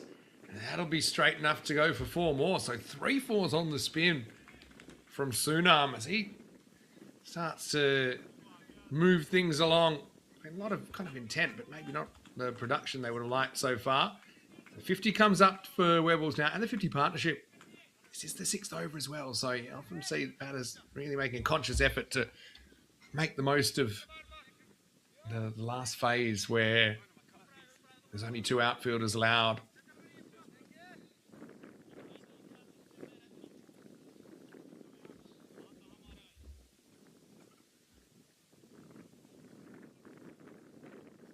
And his kind of slow medium pace. And Kuldeep says he wants it outside off. Oh, geez. Like a little inside edge there. Pretty close to the off stump. You see Kuldeep, as we've seen some of the keepers doing recently, although bowlers shouldn't have to be told this, but trying to show, hey, this is where I want you to bowl.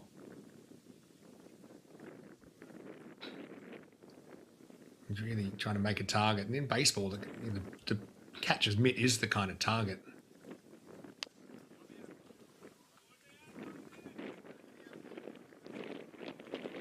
Tavleen mentioning something we have talked about a little bit this morning. Congratulations to Bangladesh and their win over Australia. Thoroughly deserved. Outplayed the Aussies. Let's see how the Aussies bounce back.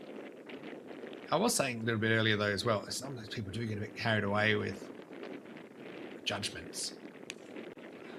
Right, Sunam goes high in the air. Fielder goes back, has to watch it. Maximal. As Adnan's over goes magical in the end. 20 come off that. No, Woolworths. The Werewolves, they spring to life in that 6th. And after the power play, they're 59 without loss. Yeah, so I suppose the concerning thing for Australia, a lot of people say, oh, you know, they're so old. I don't think 30s is too old for Test cricket. I mean, I think you play your best 11. You have an obligation to do that. And the thing is, it's not that Australia have not tried other players. They've tried quite a few of them over the last few years, and no one's really nailed down a spot and kind of looked like an automatic selection. You know, I think Weatherall's another one that's on pretty thin ice at the moment if he doesn't make runs in this next Test match. But there's no one really banging the door down. So, yeah, I don't have a problem. You pick your best 11, regardless of age. That's something I've always believed. And fair enough, if it's a toss-up between 2 players, and you've got one that's 35 and one that's 25, then you pick the 25-year-old. But if it's not a toss-up, if it's... I'm not necessarily a big believer in, you know, trying to make a plan for 5 years in the future when you're picking a team in any sport. You saw that, you know, the last dance with the Chicago Bulls, and they were planning a rebuild. I mean, they're the best team in the world. Maybe they're one of the best teams ever. Why would you break them up? So, yeah, interesting to see what they go with in the second Test. I feel like Boland probably gets a game, I think.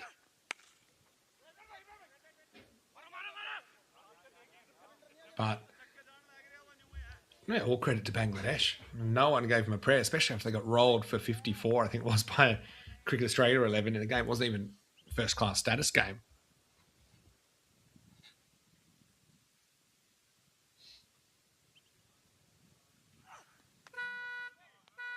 Oh, there's the car alarm. It's back for the third time. But, I mean, I wouldn't write off the Australian team playing their first test match in Lord knows how long. I know they had a good preparation, but you know the best preparation in the world, in the end, how do you play in the game? And game cricket's always different.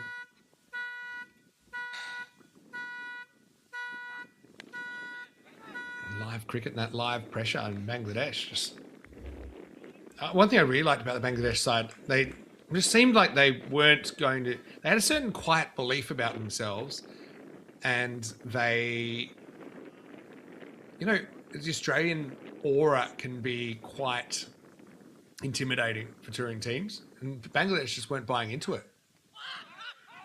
Oh, it's a long way across. Has a real big think. Feels it's a bit high. And by only a little bit, he's saying, definitely looked good for line, didn't it? Because Mohit got a long way across. We can't really see it, but I think it hits him probably just above the knee roll, heading upwards. Probably a good decision. Now, one thing with the umpiring, I'm always happy when at least they're asking themselves the right question. Now, we can't really see where that hits him. But the question was height, and that's the question that Andrew Winter spent a lot of time thinking about.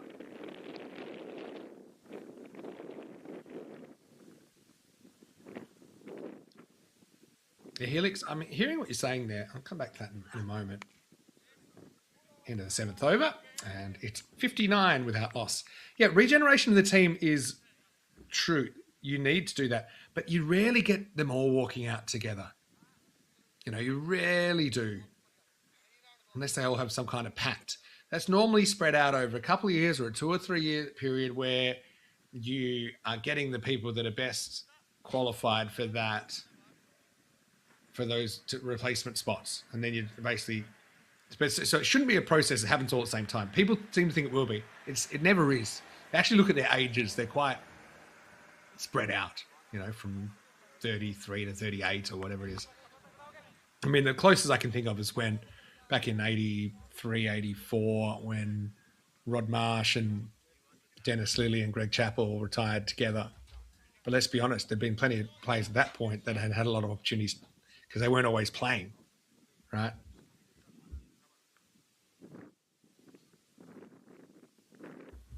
Parveen gets the ball with his left arm tweakers. Sunam from 33, facing up.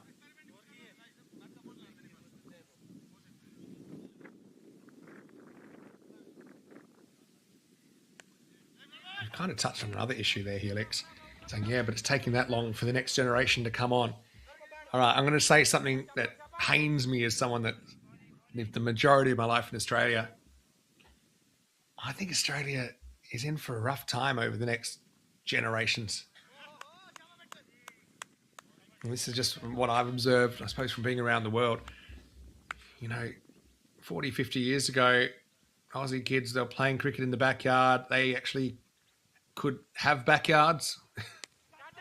All right, goes for it. Sunam to the sky. Can anyone catch this? Oh, he's got it in one hand. Oh, boy. What a catch this is. This is unbelievable. The sun was going to be such a big factor here. And it was a big factor. But have a look. How slow can you get this going in the hand? Ranasawa out at deep mid-wicket. You can see he's staring straight into the sun and it ends up just lodging in his right hand. He just gave himself a chance. But he has no idea how he's caught that. And let's be honest, no one does. But it will be the first wicket down. Sunam, a spirited 33 for him. Parveen gets the breakthrough. Watch this again. He ends up just having two hands out kind of together, but he gets surprised. His right hand bursts apart when the ball hits it here. See? Oh, it's actually his left hand. All right. Yeah, it's his left hand, but he just pulled away from his right hand by the ball and just lodges.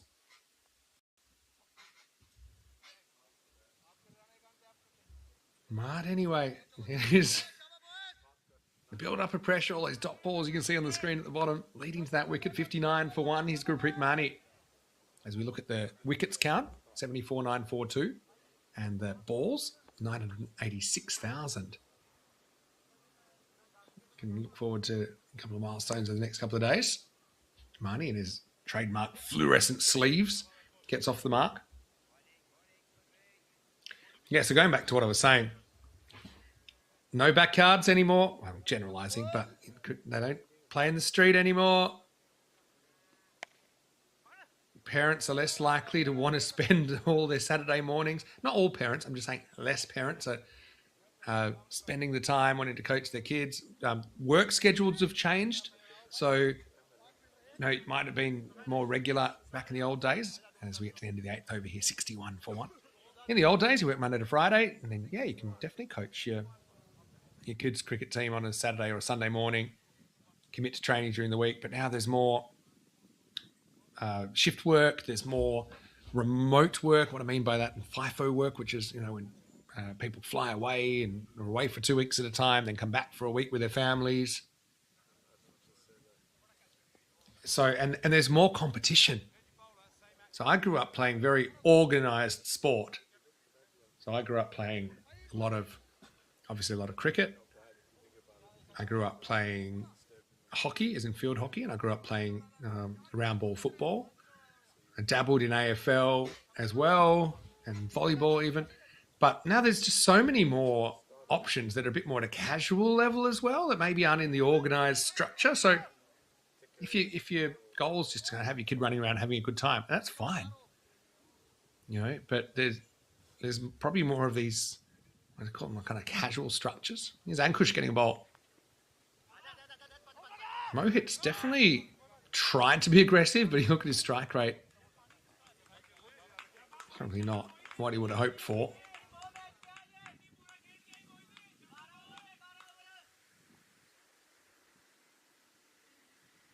Striking at 87.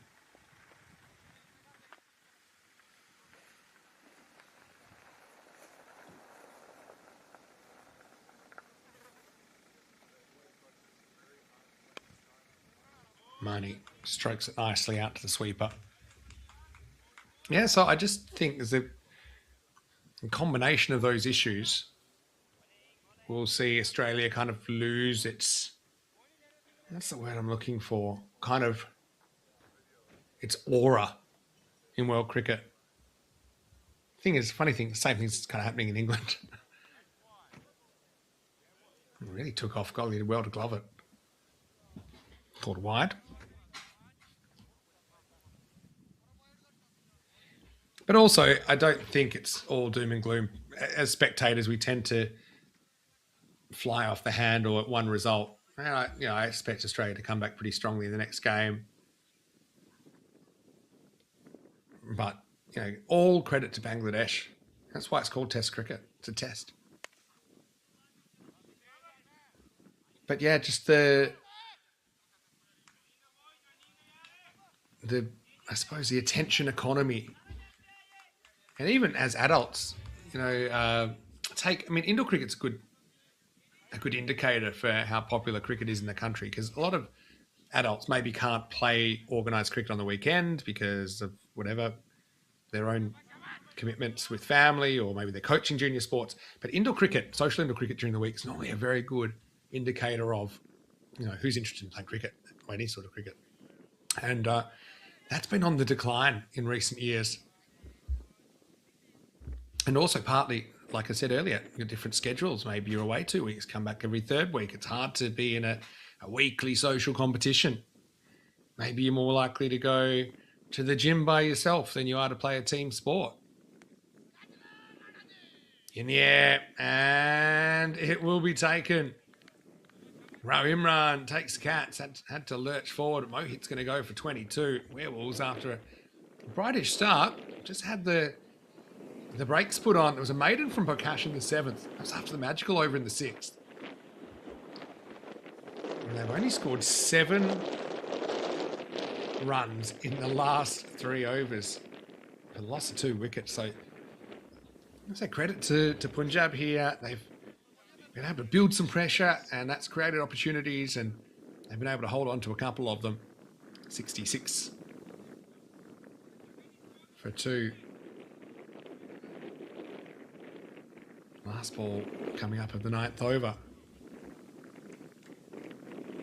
Yeah, West Indies is another good example. Just look, if you don't have kids interested, and I don't mean interested like you're forcing them to be interested. I mean that they are genuinely crazy about cricket. Now, it's not all doom and gloom, because I was at Lord's a couple of weeks ago, and I was in a garden cricket match where there were about 400 kids all playing, and they seem like they love cricket. Awesome. So it's still, but it's become more niche than mainstream, even in Australia and England. Wow, what a shot to play first ball for Gaganpreet. And yeah, outrageous shot, actually. Good, does well to at least block it. It's keeper's nightmare, that one. End of the 9th, 66 for 2.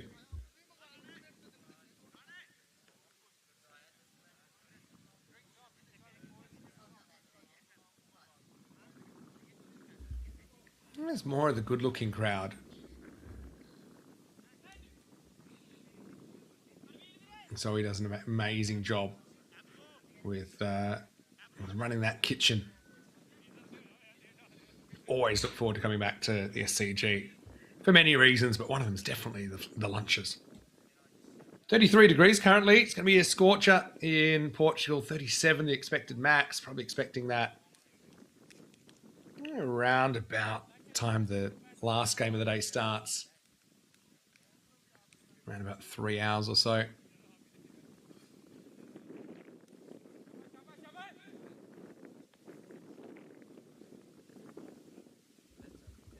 Here's Parveen. Oh, it's probably a no ball, actually. It will be a no ball. Got away from him, and it's going to run away for 4 runs as well. So free hit coming up. That's one thing with Parveen. He's still not particularly comfortable flighting the ball. He's a converted fast bowler. I think that's pretty obvious when we see him. Free hit then. Oh, another one. We've got a last warning. The only thing is, Money couldn't put it away. Parveen seems to have lost his number 7 shirt this week. Changed to 63. Hasn't gone too well from this over.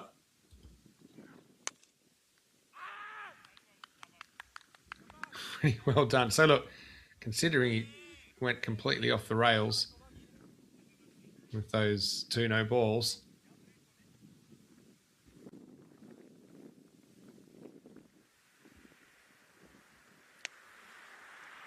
He seems to have pulled it back. Just catching up with the scoring. But he is on his last warning. The regulations here. Second and final warning. And then if there's another high ball, he won't be able to bowl again. And that would hurt the balance of Punjab Cricket Club Amadora's attack.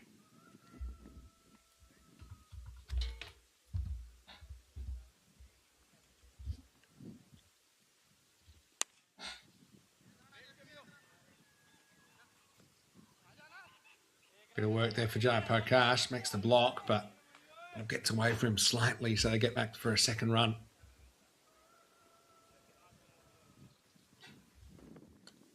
Yeah, the 333 jersey. Chris Gale, named after his, or numbered after his highest test score. There's the leg spin that Parveen throws in, but he'll be probably less likely to bowl it with final warning for high balls. Because if you overpitch that, loses one very high, then you can't bowl anymore. But he is quite skillful in that he can also bowl that wrist spinner that breaks into the right-hander. That's his stop ball at the moment. That left-arm orthodox delivery. End of the 10th over. And it's 76 for 2. Time for a quick drink. I will as well. And then join us back for more action here in the Portugal Liga Grizzly.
And welcome back. Good morning to you as well. Skycrest, good to see you with us.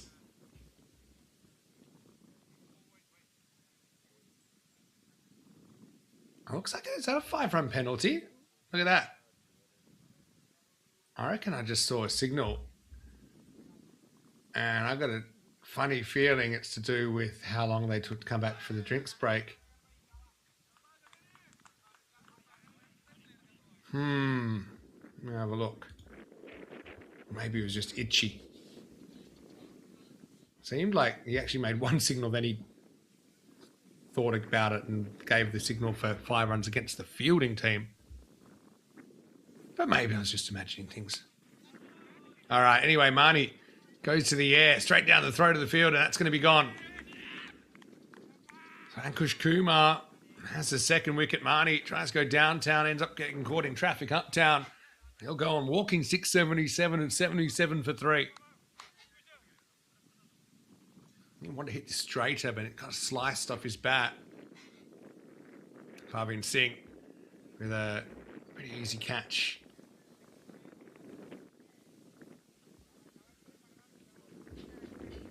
And Werewolves just been quietening through the middle of this innings.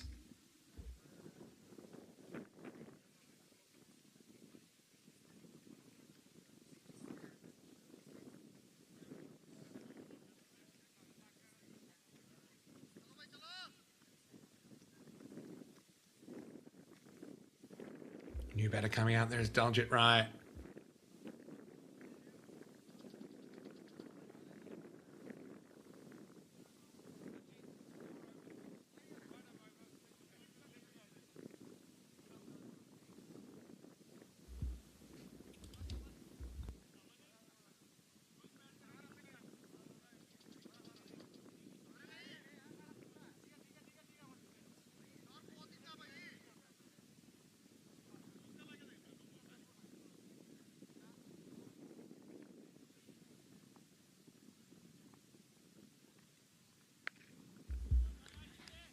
Daljit gets off the mark and a swivel pull out to deep square. So what we were talking about before we got into that wicket falling and everything was brought up about probably maybe the decline in Australia and even England of, I suppose, that natural interest in cricket. No, I mean, it hasn't been eliminated, but I think there's a bit more competition and circumstances have made it a bit tough for parents to pass it on these days.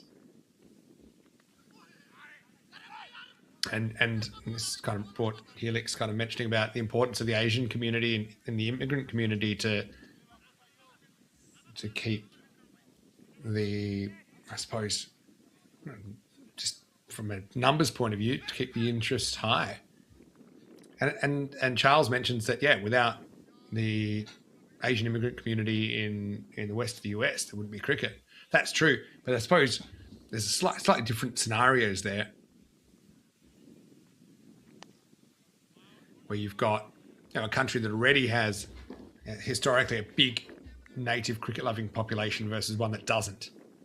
But in both cases, the immigration factor from cricket-loving countries has had a big part in, I suppose, shaping the present and the future of the game. So in Europe and America, you've kind of got an opposite situation to Australia in that it's that you're trying to inspire the native population to play through immigrants who come with already a love for the game, whereas in Australia, often, historically it's been the opposite, where in Australia cricket's a game, and then you get people immigrating from, I don't know, Eastern Europe and stuff that end up getting into the game.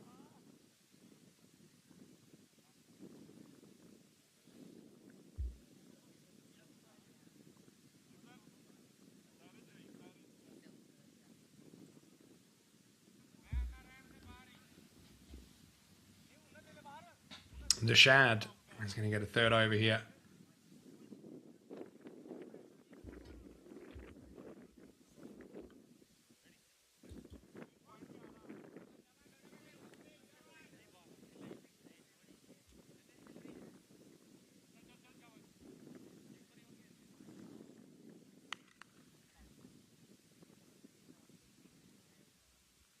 Gaganpreet faces up.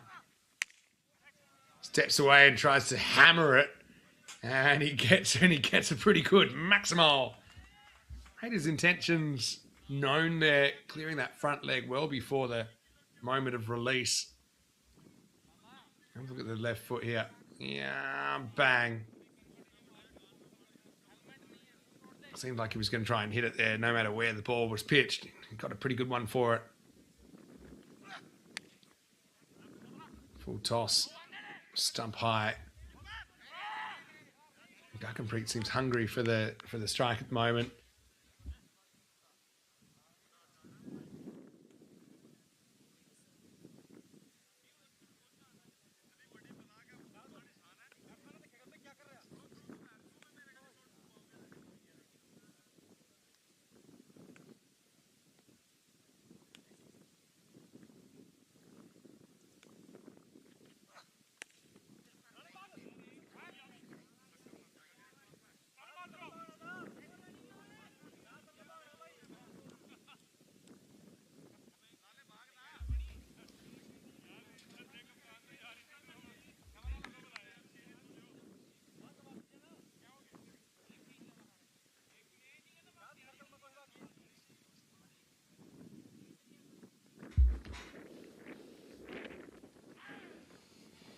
Daljit, it's a thick outside edge. It wasn't that thick actually. Only a single. Helix has spotted the 007, the shirt for Daljit Raya that he likes to wear.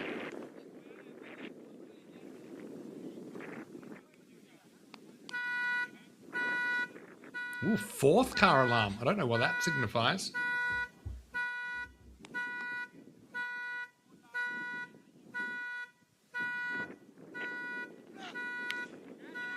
Wow, cowboy time from Gaganpreet. Going, gone. Maximal. Full alert. Gaganpreet's come out playing all kinds of shots, some in the book, some that aren't.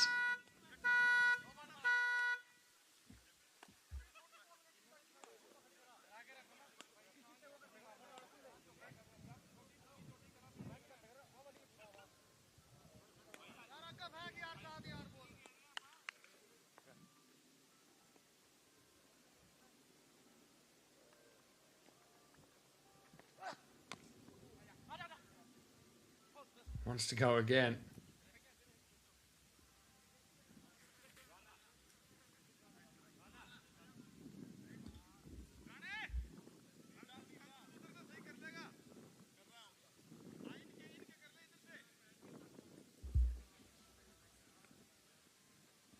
Full of ball.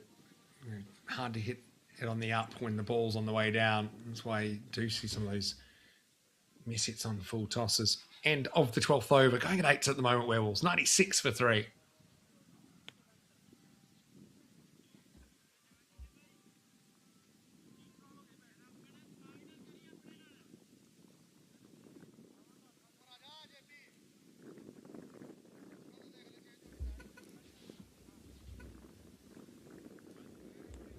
What else have we got in the chat? Helix, your comment, I don't think it was that inappropriate. I think it's just a fair observation. A lot of the time it's the immigrant community that are playing in the park for fun because they love it. Like I said, you can't, what's the word? You can encourage kind of, what would you call it? Fanaticism about the game, but in the end, it's got to be led by the person themselves. And I'm an example of that, where I was introduced to cricket myself. Gaganpreet slashes through the offside, and that'll be through the field, gets there in the end, 4 runs. Yeah, so I mean, once you have it in your blood, it's almost like you don't need to be told to train or told. You want to. You just want to do it all the time. You want to spend all your spare time with the bat and the ball and doing cricket stuff. I see it in Europe as well. I see immigrant young people. Wow, Gaganpreet goes again. Has he got enough? He has. Wow, this is such a knot that he's putting together at the moment. Maximal. 100's come up in the over as well.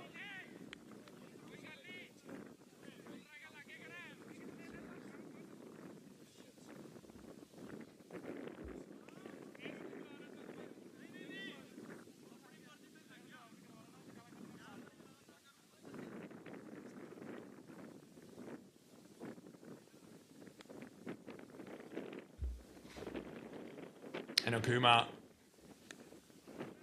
There's a rare, less aggressive stroke from Gagan.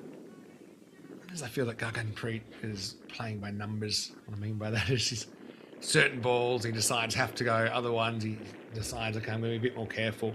It's actually got very little to do with actual ball that's bowled. That's the one he wants to go. Yeah. It's going out pretty straight down the ground for a long single.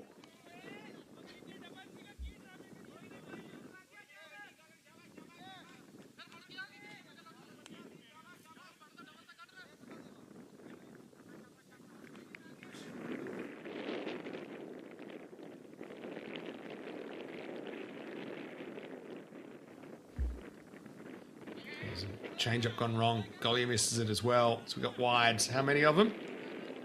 Well, in the end, we'll have a minimo. 5 wides.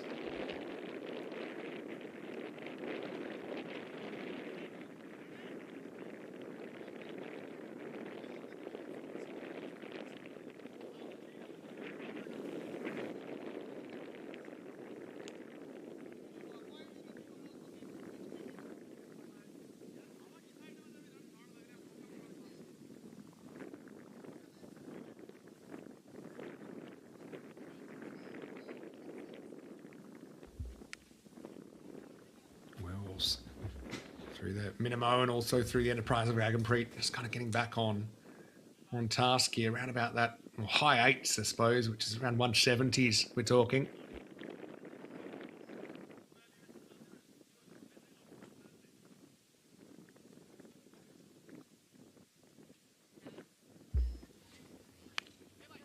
That's the one he says has to go, but this time I don't think he's got it. Fielder comes around and that's the end of Gaganpreet. As Parveen ran across the equator to get that one. But this is the Gaganpreet approach. He has kind of ants in his mind that say, yeah, this ball, I'm going to whack it. And you can see, there's a little tell just before delivery. You can see he's itchy. He's like, right, I'm getting ready to swing. And he knew straight away he was in trouble. Just didn't even wait for the catch. Probably needs to watch more European cricket because those go down a fair bit of the time. But anyway, it's the end of the 13th over. And Okuma with his first wicket. And Werewolves 113 for 4.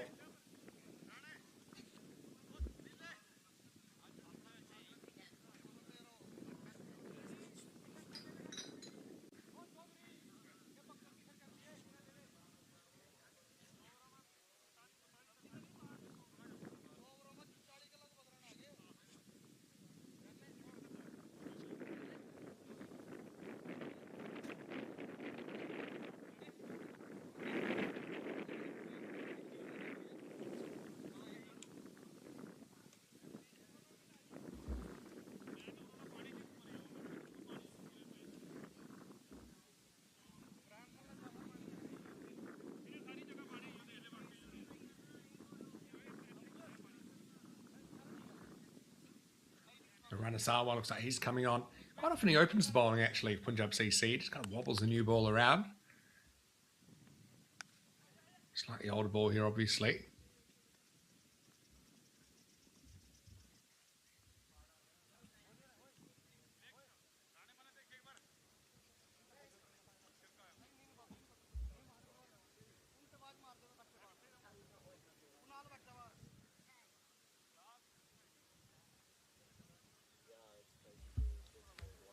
What can they do with these last 7 overs here? 4 wickets down, Werewolves. You're always looking at kind of 10 minimum and over. Probably get some 180s. A bit of extra bounce there, but Haritwal rides it. Graham Haritwal, the keeper for Werewolves, coming in at number 6. A bit of toe tapping stop there from the Shad. Prevents the boundary.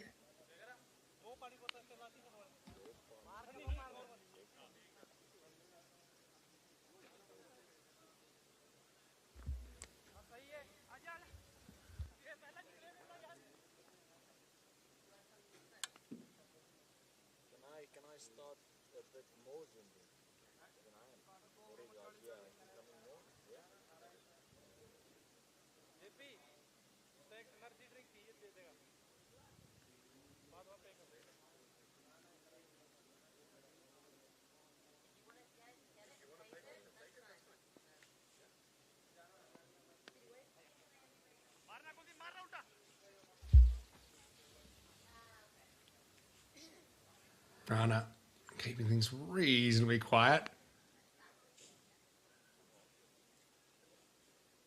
Ah, buenos dias, Monica. Monica está aquí.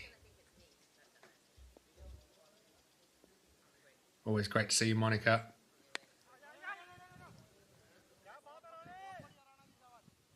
And Monica's on the other chat, so you got told to come say hi. Well, nice to have you. As always, so much cricket coming up. Rico's back tomorrow as well. We can jump in tomorrow and say hi to him. He's in Belgium. Day one. Haritwal wants to elevate here. Just short of the field at long on. End of the over. No boundaries in it. 6 off it. And Werewolves 119 for 4.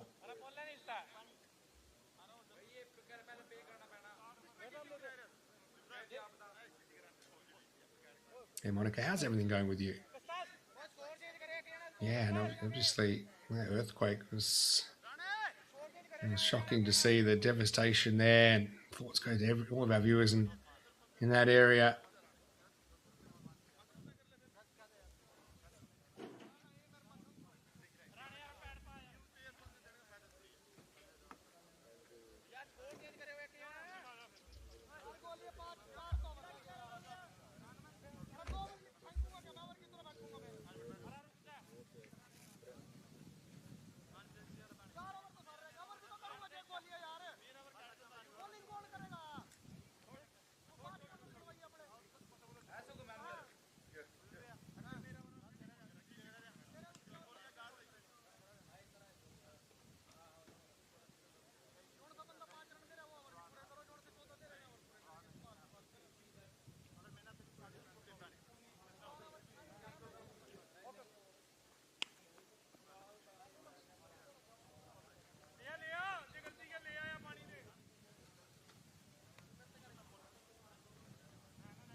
Six overs to go.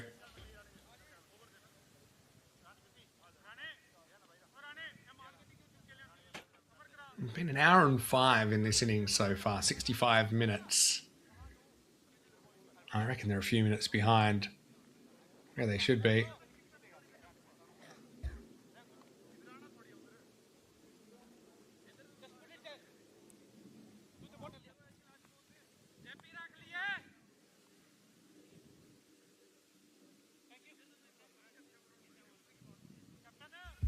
Ankush 2 for 7 in his 2 overs.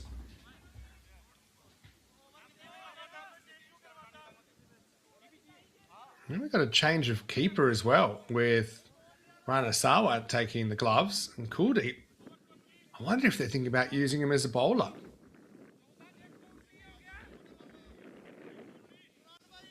Interesting.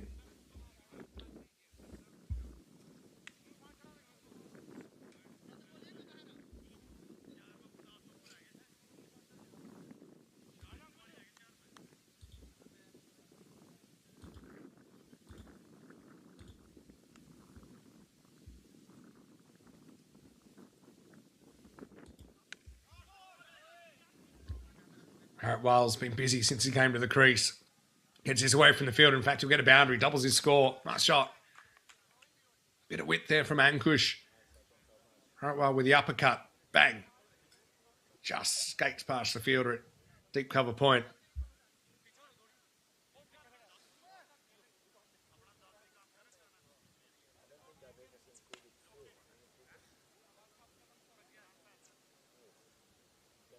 Strange runner would bowl 1 over and then take the gloves. I wonder if it's to do with an injury, or I didn't see anything obvious. All right, Haritwal should be gone here. Ankush Kumar takes the catch. And that'll be the Lou Bega. 1, 2, 3, 4, 5. A little bit of Ankush in my life. And a little bit of Haritwal heading back to the sides. Let's have a look at it again. And clears the front leg, stays pretty square on. Ankush picked it straight away. got behind it and held on to the catch.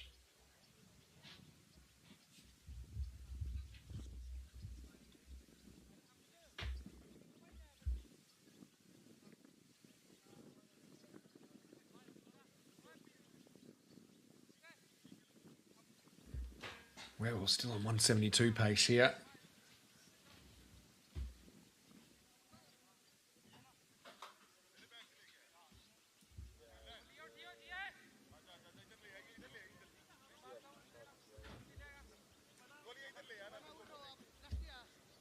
Yeah, Kuldeep's still out there. There he is. All I can think is one of two things. He's either copped something on the fingers and doesn't want to keep any more, or he's lining up to bowl.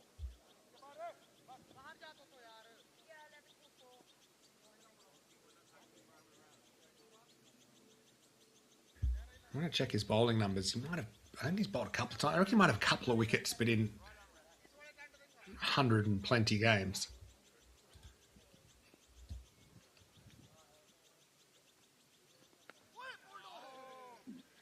Harvinder is the new batter. And Kush goes around the wicket. He's got 3 for 11 now.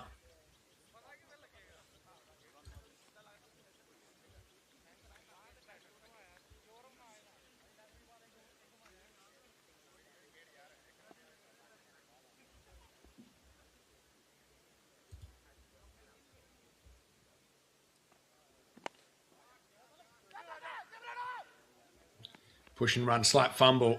Allows him to get through for the single.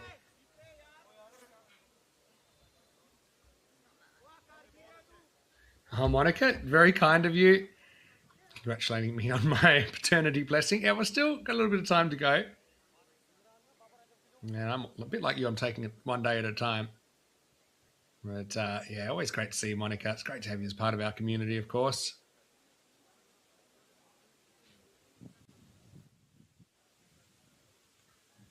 But yeah, thoughts with you.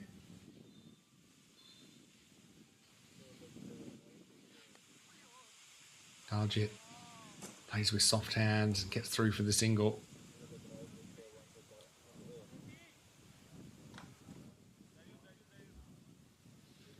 Yeah, I suppose I'm fortunate. I grew up kind of far away from anywhere that would have a serious earthquake. And the idea frightens me. I suppose modern days, I mean, depending on the investment in architecture, and there are certain things you can do to make buildings more safe. This isn't too safe, as it's going to be smacked away. Having to sing. That's a good shot. Cuatro carreras as Ankush goes to the boundary to finish the over.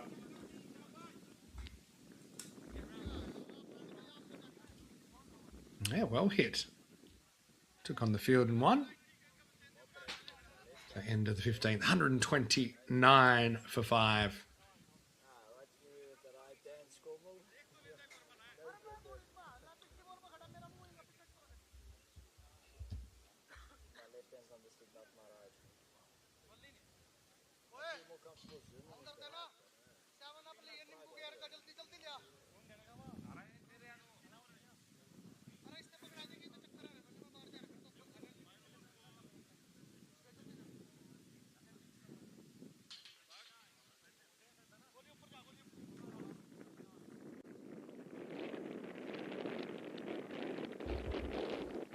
Parveen to continue.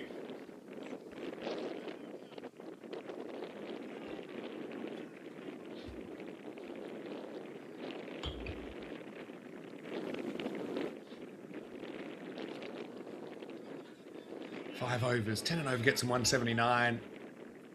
Pretty happy with that if they could do that with 5 wickets down. Yeah, the mini watch is certainly on. Don't know if it's a boy or a girl, so ready for a surprise. We're equally happy either way. Due date is the 31st of August, so tomorrow's 2 weeks to the due date. I suppose at this stage it can be any time, and it's no cause for concern.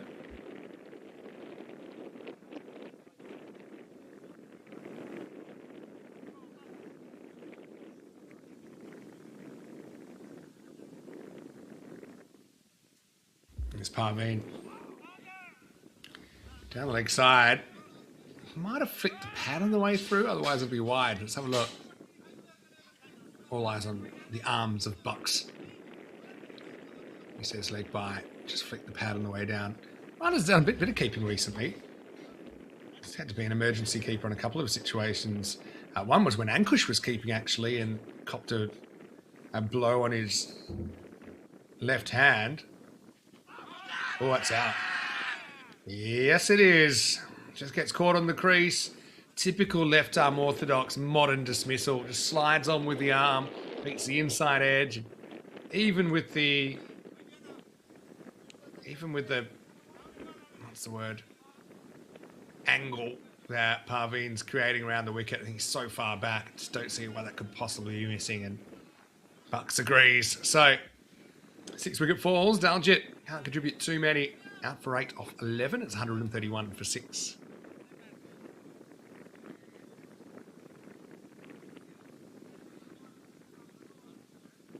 Yeah, and I mentioned this earlier, but hey, if you're in the Spanish squad, I'll make sure that you get all the pictures, the info when the mini Vinny comes along. Mini Maximo.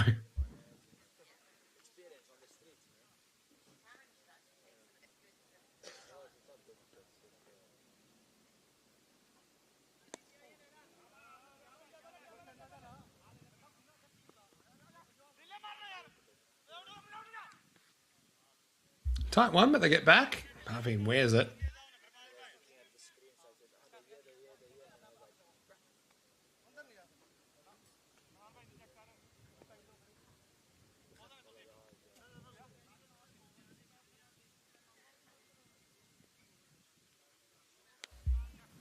Oh no, this has gone very wrong. Parveen's going to swallow it.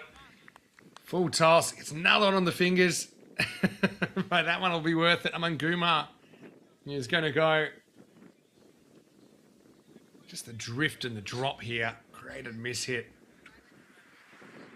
But again, trying to hit across the ball. Yes, it's a full toss. But anytime you're trying to hit across the ball, it's outside your eye line. It's difficult. And that is all she wrote.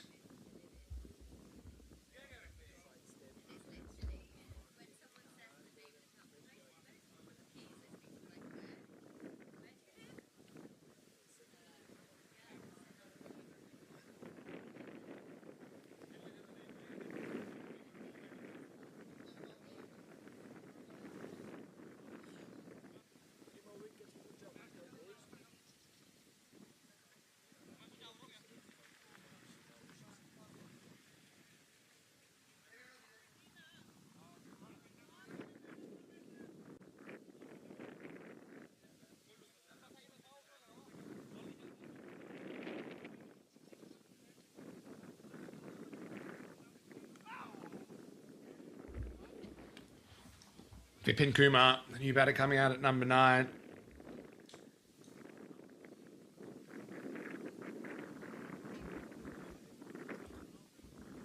Make it tough to accelerate when you're down to your last few wickets.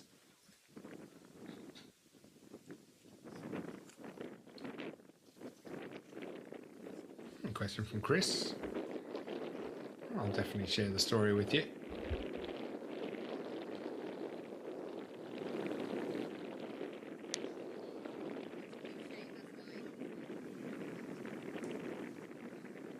Question was who came up with Golden Ball. No, it's my idea, yeah, and it's something that I had.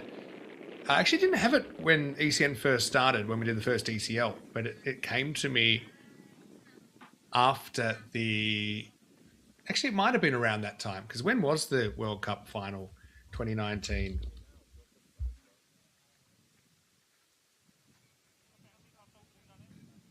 And then I can tell you, because that's when I first got the idea of the Golden Ball.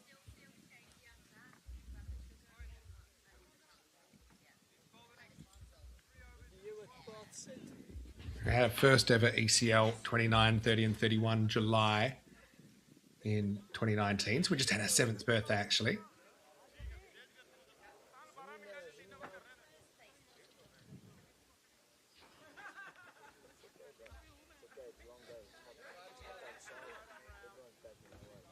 Japa crash to bowl over number 7. Okay, so maybe I did have it. Because I remember talking about it just after the first ECL. But it wasn't in place for the first ECL, which was a 3-day event.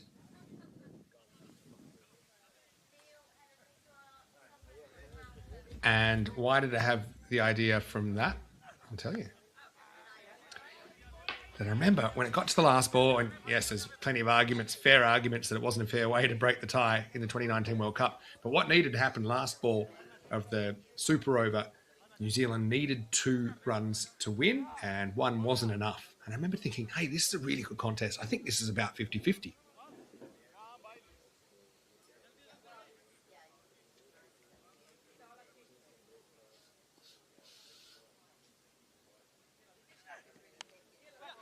Nicked by Harvinder. It'll fly down to deep third. And it'll beat the fielder. 4 runs, badly needed for Werewolves, trying to scrape up to a decent target here.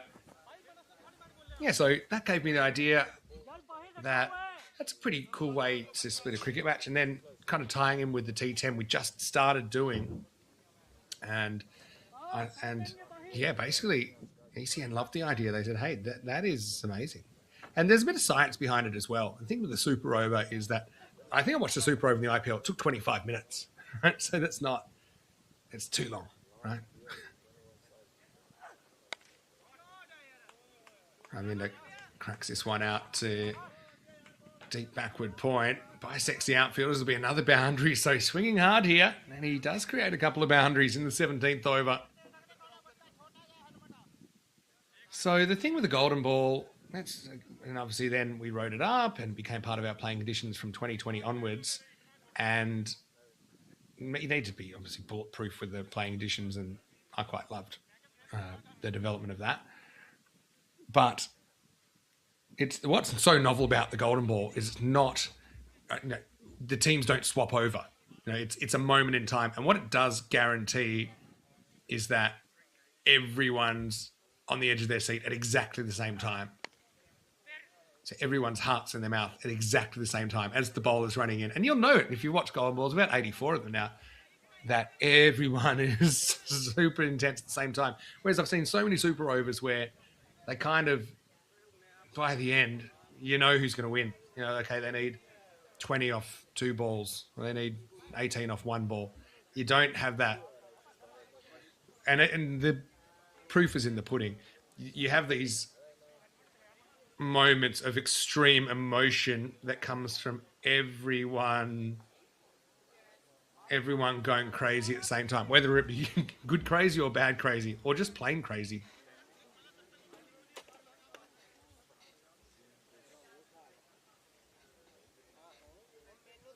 So that's the story with golden ball.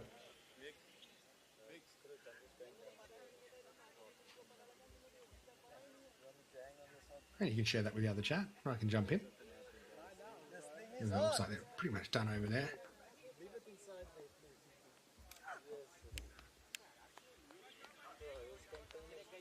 Werewolves up to 144.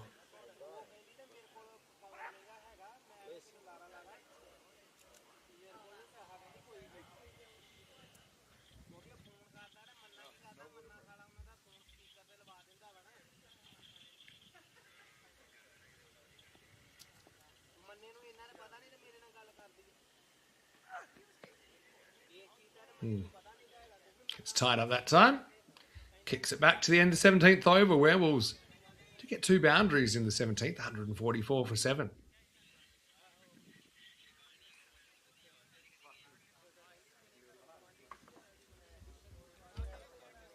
Well done to Phil. He'll be doing the trophy ceremony shortly in Estonia. It looks like we had EKL winning that last one in a bit of a thriller. Last over thriller. Hello to the cows. I see them just over the palace.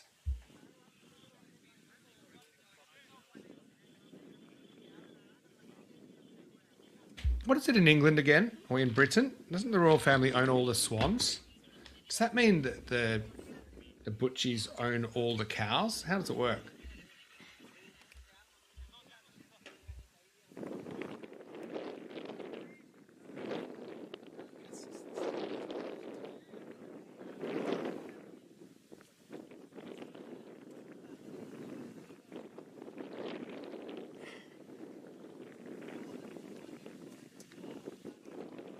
dropper there from Parveen.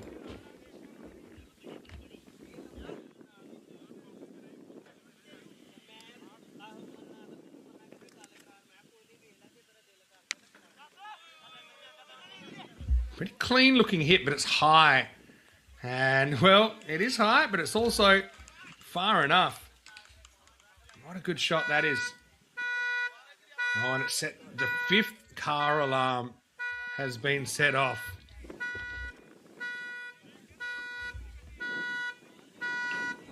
Well, warning signs there maybe for Punjab CC Amadora. Maximal registered. 6 carreras brings up the 150 as well. Big bro of steel here, or indecision. They'll get through for 2 in the end. Okay, thanks, Chris, for clarifying. Now we're getting technical. The royal family does not own all of the swans. The king only holds the right to claim ownership of all unmarked mute swans. Mute swans? Okay. The white birds with orange beaks swimming in open public waters. And in practice, this right is primarily exercised and managed along specific stretches of the River Thames. Well, there you go. It just sounds like a good story, though, doesn't it?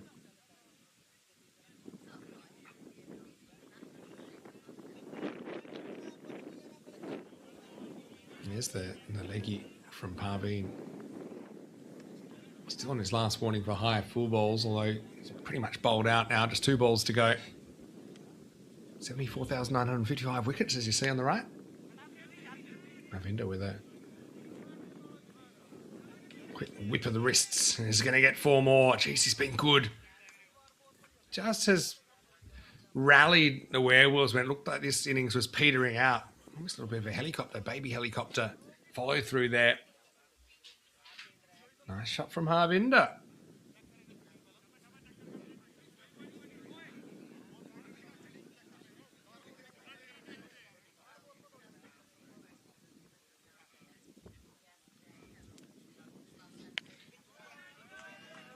Harvinder's just gained in confidence here. He's going to get a single to retain the strike as we go to the last 2 overs. Werewolves 158 for 7.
That one is going to cause a, well, I was going to say cause a run out, but ball just lost a bit of pace on the way back to Anil Kumar.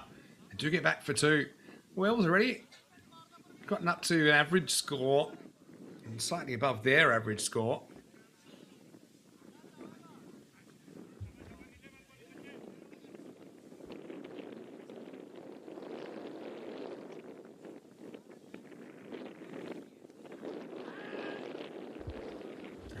Gets this one through.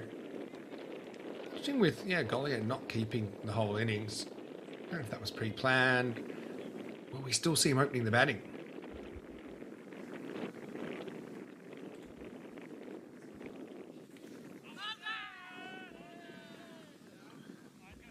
Peel, I'm not quite sure what it's for. It was definitely high for an LBW. Oh, yes, flick the pad. Great work there. I don't think that's going to hit the stumps. We're already missed by even further. Harvinder waits on it. Just smash this out.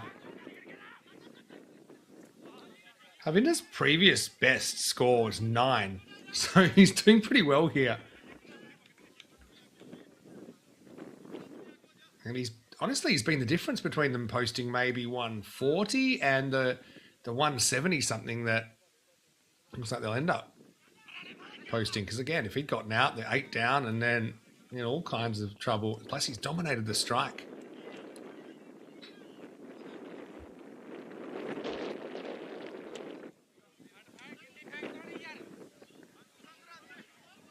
Mm, 19 overs down, 163 for 7. Back to Swan chat. Of course, I come from Western Australia, one of the places, well, the only place in the world really, there's black swans, which people thought was a practical joke when they started telling people about it. So, Helix saying that he had the right seat, all the drop bears in Australia. It goes way back to the Verse fleet. Very good, Helix. I think Chris says harming, killing or eating a swan is no longer considered treason, but modern wild bird protection laws make it illegal to injure or kill them. And yeah, and I would also agree the Royal Ride is ceremonial today. But we love a good myth.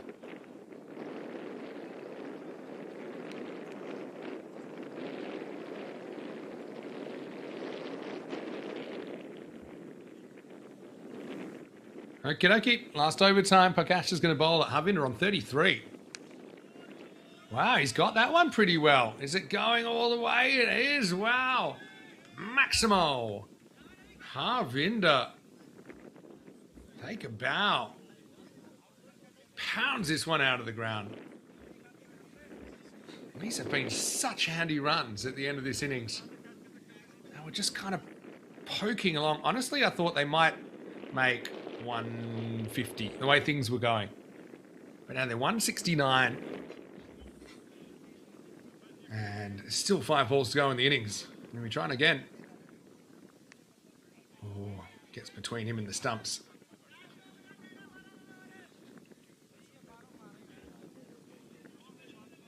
Gotta love it when a lower order batter is able to, I suppose, surprise. 9 top score before today.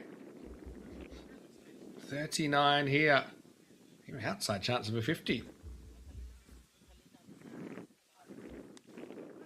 Oh, that'll help. That's going to fly down the hill. And 4 more. Takes him to 43. Surinder luck as well, Harvinder.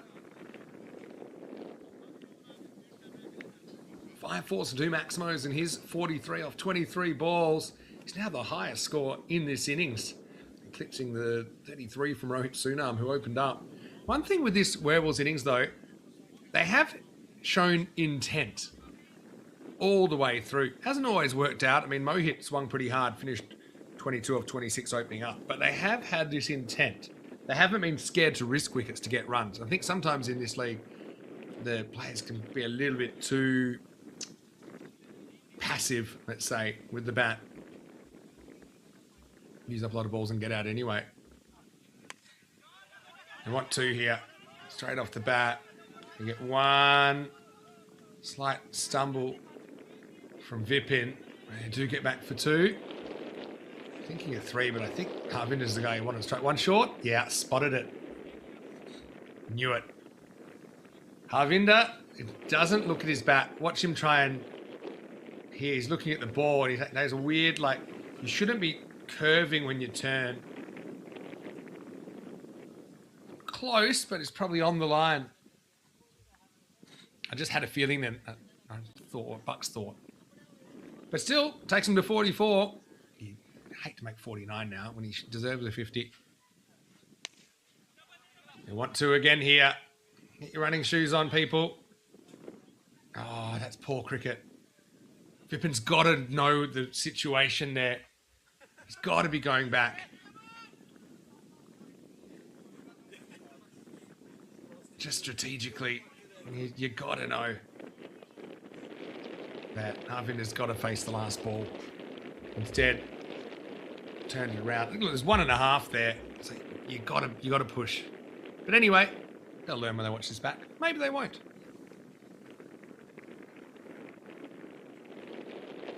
Last ball coming up then, 175 for 7. Cash looks like he's sucking in the big ones in the heat. Here's the last ball. Whip in. Can you cash in? No, see, should have run ball before. Now they will. And they miss. They'll get one. But again, if it never should have been on strike, that last ball. A bye to finish it. And it will be 176 once someone notices that that was a bye. And the target will be 177. And I think you can see the effects of the heat. Certainly pretty clear for all to see. But well done to Harvinder, who finishes with just 45, but still a very good 45. Top score of the innings, 45 of 25 with 5 fours and 2 sixes. Gaganpreet was good while he was there, batting 29 of 14. Sunam and Mohit Kumar opening the batting, put on 59 for the first wicket, with Sunam finishing on 33 and Mohit Kumar on 22. Helix, good on you. Hope you have a good night. Hope you're well. Hello to Paul as well. And SkyQuest and everyone else. Why don't you join me back in around about 10 minutes time, where we'll probably more like 15 actually, as we'll see the run chase. It'll be 177 the target when we return to Portugal for more Portugal Liga Grizzly Division 1 action here on ECN.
This European cricket event is proudly brought to you by our official timing partner, Rado, and our official charity partner, Share the Meal by the United Nations World Food Programme.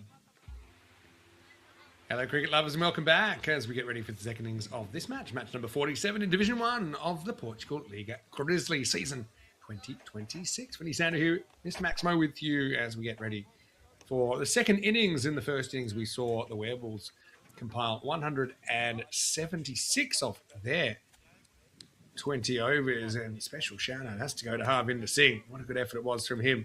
45 not out of 25 to get them up to that 176.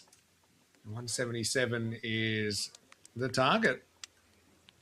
Quick hello as well. I know we've got plenty of people tuning in from all around the world. Good to see Wazza pop in. Wazza, hopefully you're enjoying your, Sunday night over there. Nish, very keen for the Werewolves to defend, who are behind Punjab CC Amadora on the table. They have 5 wins out of 12 behind Punjab CC, who have 7 wins out of 11. So, yeah, they did really rally to end up on that 176 for 7.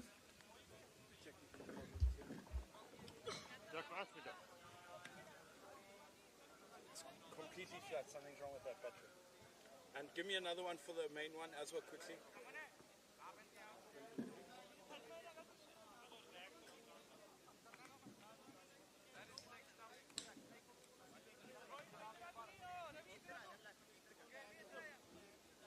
Of course, with Estonia wrapping up, probably got your undivided attention for the rest of the afternoon. And here's the good news. We're only halfway through the day here in Portugal. What is a scorcher of a day. Okay. Carry on. Good to see Wazza in there saying hello back. Yeah, Santarém currently 35 degrees, heading for 37 probably in an hour or two. So Gurpreet Mani with his bright sleeves to open up Kuluk Kolia. We saw him giving up the gloves, maybe just feeling he wanted a bit of a break from it because he is out there opening the batting. He never bowled. Parveen Singh at the other end. Parveen has a century in the competition this season. Look, this have the Portugal event winners on your right as well, which includes Punjab CC Amadora. What a night series back in 2024.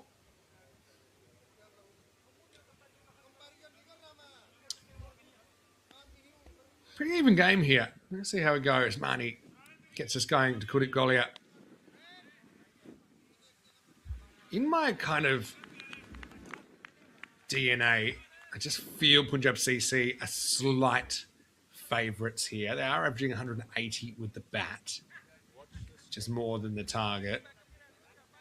Werewolves have defended reasonably well, though. 158 per 20 overs, slightly better than the league average.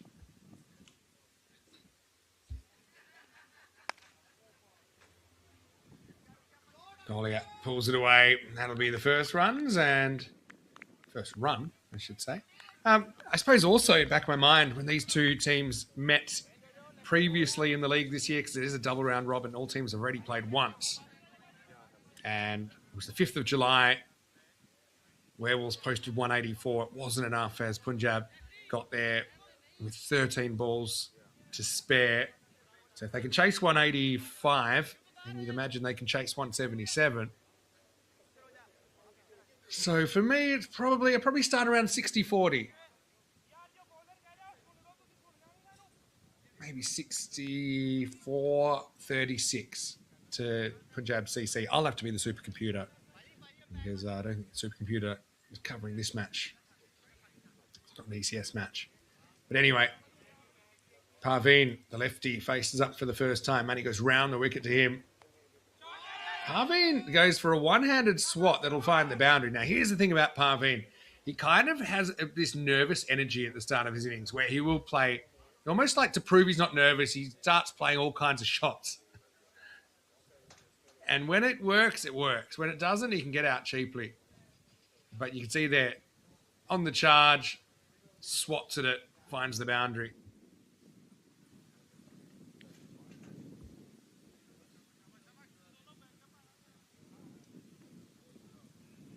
What does Marnie do here? I think you want to get in towards the body of Parveen.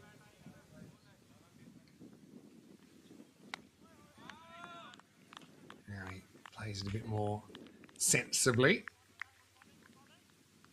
Rate required starts at more or less 9 and over. Keep an eye on that as the innings progresses.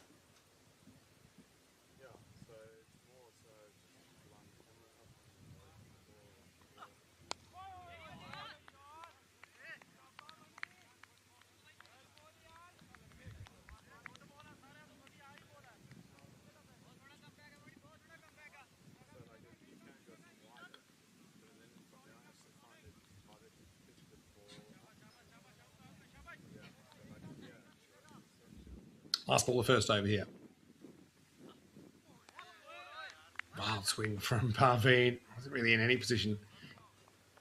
Maybe didn't bounce as much as he thought. But anyway, Marnie goes for 4 in the over. But good over on the balance as he only concedes 5. Finishes with 3 dots on Parveen at the end of the first over. 5 without loss.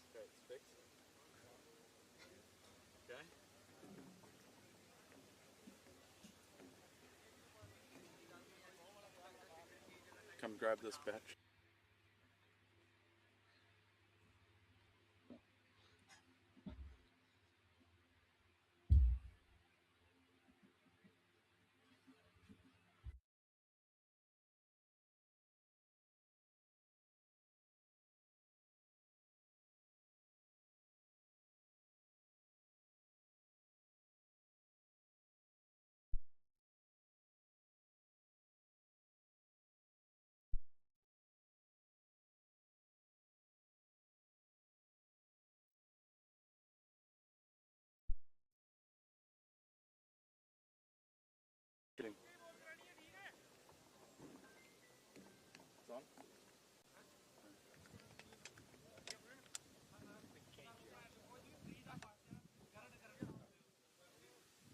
Daljit to bowl over number 2.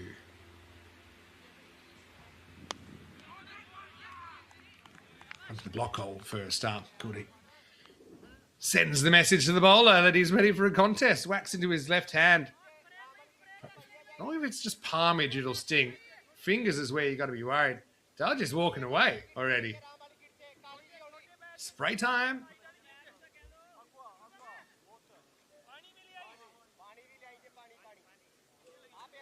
I wonder if this is serious. Not too happy, is he? 007. Not too much international mountain mystery about the fact that he's cracked that left hand. He's grabbed the ball, which is a good sign that he's going to continue.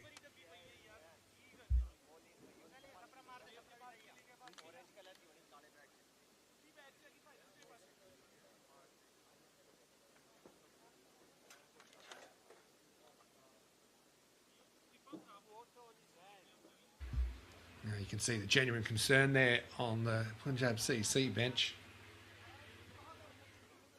And Daljit's going to get the freeze spray. There's a few players queuing up for that in a day like today.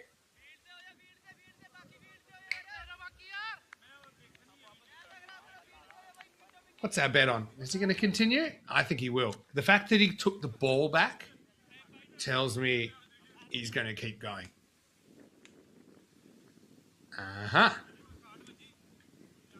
Lo and behold, there he is, ready to continue bowling.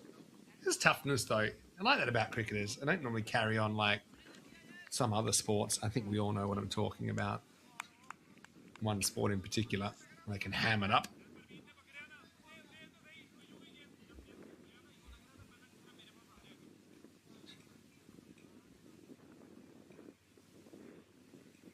Here's the rematch. Oh, it's a good one. Oh, he likes it. Isn't it inside edge? Goody. Yeah, now he's given. Well, there's some really interesting body language here. I mean, it looked like there was a gap between bat and pad. And I think if it hits anything, it's bat. Kuldeep tries to play it cool and acts like, well, this is a ridiculous appeal. What are you talking about? Bucks waited a long time. I think he thought he was walking. It's very tough to see. There's that gap. The question is, does it flick the pad or the inside edge of the bat? He looks behind straight away, and then he starts hamming it up a bit, trying to make it seem like, no, come on. And Buck says, no, I think that's an inside edge. Keeper was short, plus the ball seemed to go left to right, although it was already seeming that way. I think it's the right decision, just based on all the factors I could see. Kuldeep will put on a show, but I think if you put the polygraph on him, I just wouldn't see him passing it. Keeper was certain, wasn't he? What does this show us? I don't think that hits the pad. There seems to be a bit of a gap between bat and pad, and I think it takes a little something on the way through. It's obviously a noise. Daljit's sure, keeper's sure. Kuldeep kind of walks away trying to be, nonchalant about it. But I don't know. I've watched a lot of cricket, and I'm a good reader of body language, and I think he just gets done all ends up here. Even the fact that his head jerks around quickly to see if it's caught. So, first wicket falls. It's a real handy one.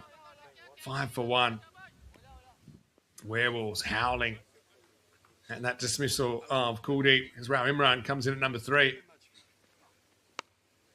He's going to start by belting one over cover for 4. Okay.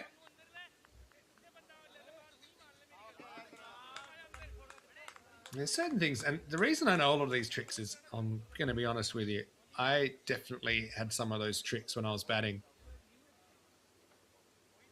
If I was going to give Kuldeep some body language advice, never turn your head, even if you've nicked it.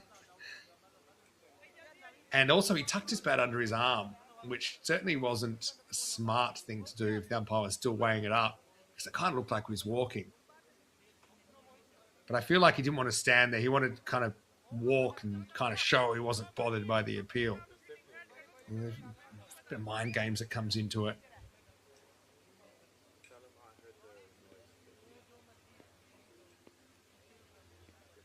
So Rao, Imran starts well. Good one from Daljit, who's recovered after the early blow to the hand. What a comeback ball it was as well. It seemed back. Good catch as well by Ram Harat while behind the stumps. Never easy, those balls that are darting to your left. Overall past the leg stump. Wow, Imran's come out in a mood. Belted that as well. That's going to go for 4 more. Cuatro carreras más.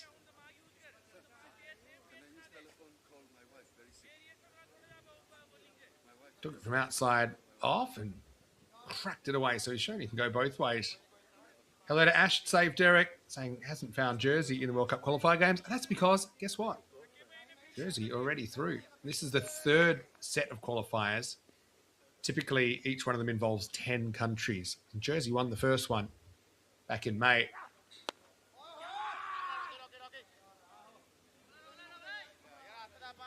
That one's going to get away for 4 more. Wow. Right, Imran, he's not bothered at all. Could quite easily be opening if he wanted.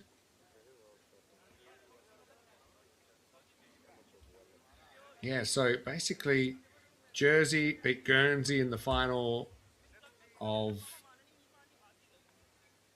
the qualifier A. It was held in Cyprus back in May. And the second over here, 17 for 1.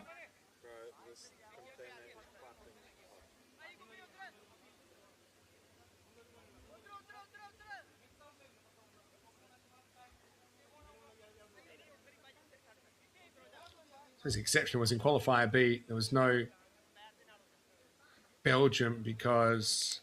not Belgium. There was no Scotland because Scotland ended up qualifying for last World Cup, even though it was quite unusual how that worked out.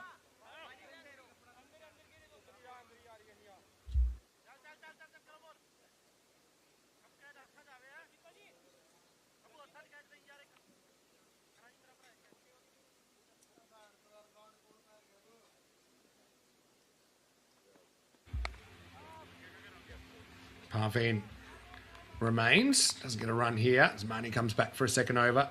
And it was Denmark that won at home in qualifier B, beating Romania in the final. Yeah, Jersey beat Guernsey in the first one.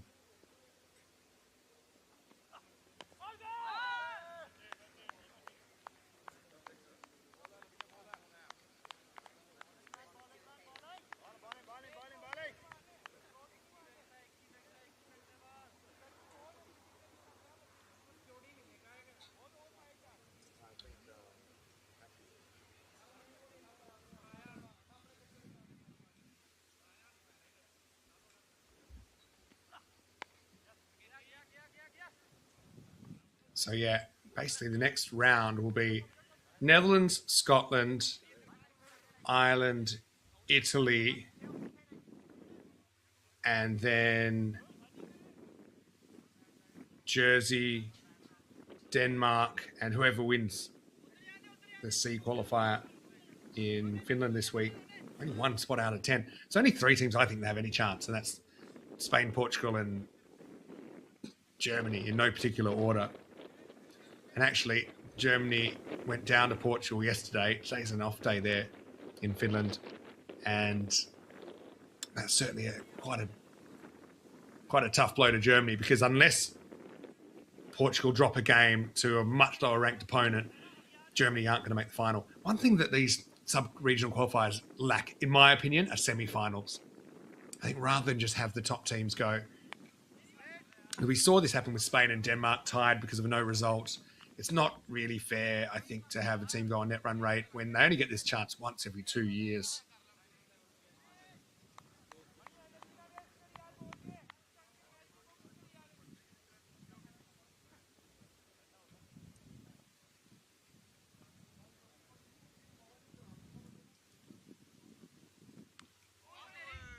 So I'd like to see a bit of inside edge here, by the way. Is that going to run away? Fielders after it. Good chase there. And Kumar makes the stop.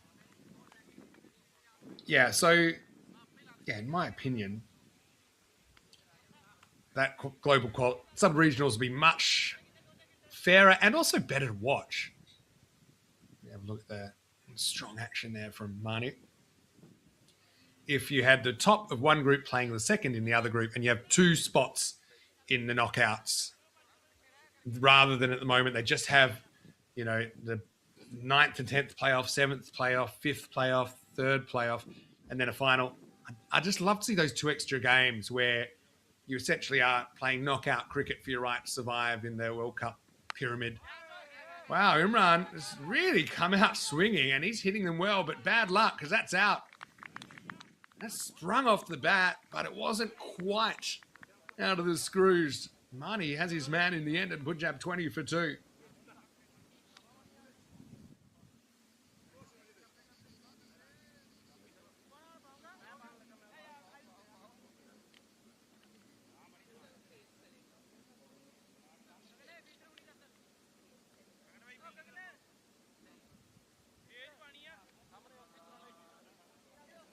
So anyway, it's 20 for 2 after 3.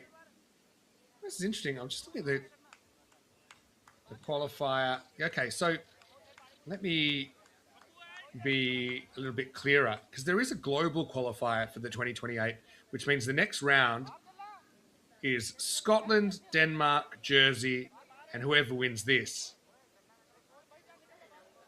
And it's the top 2 of those 4 will go through to the global qualifier, where they will meet Italy, the Netherlands, but also teams like Canada, Namibia, Nepal, Oman, UAE, and USA, plus 2 teams from Africa, 1 other team from the Americas, 2 teams from Asia, 1 from East Asia Pacific.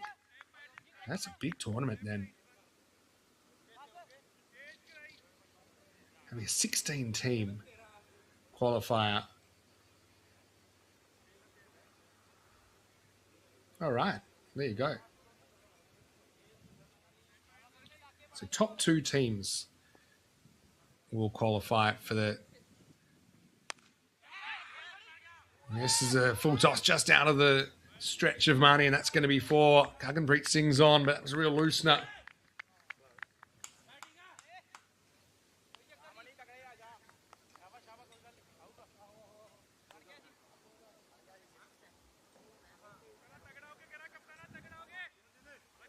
Okay, so 16 teams, and then how many spots are there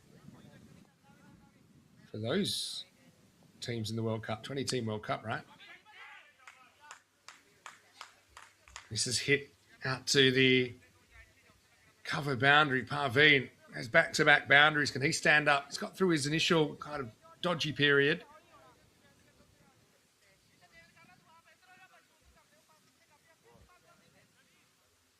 Okay, so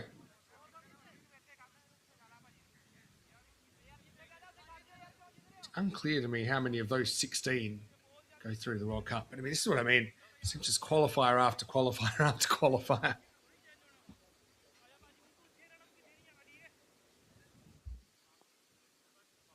So you go, pretend you're Spain, right? Pretend you're Portugal, actually, because we're in Portugal.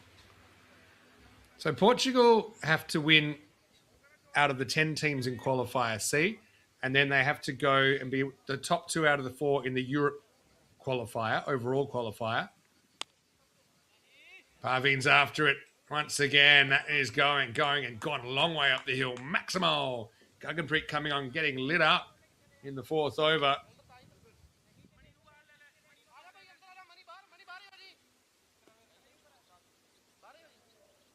What a good shot.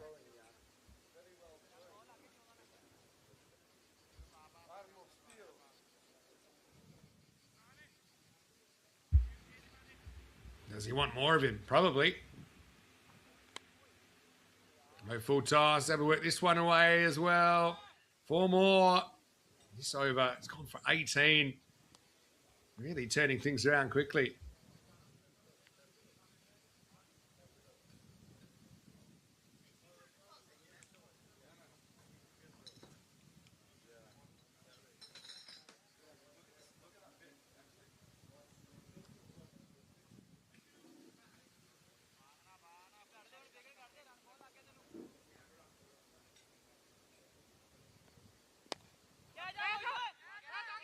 This is up in the air, and oh, what a grab. What a sensational grab that is. Mohit Kumar. You love that kind of athleticism, and Parveen, after taking 18 off the over, doesn't survive it. Guggenpreet has the last laugh. And it's 38 for 3, and suddenly the Werewolves start to believe. Knew he was in a bit of trouble here, but that's a brilliant catch. He's kind of hasn't quite started his dive when he grabs it, and then lurches forward, protects that ball. That's a brilliant bit of fielding. We've seen some amazing catches today. And you know what they say in the classics? Your luck can change in an instant. At the end of 4 overs, it's 38 for 3. Went to the well once too often, did Parveen.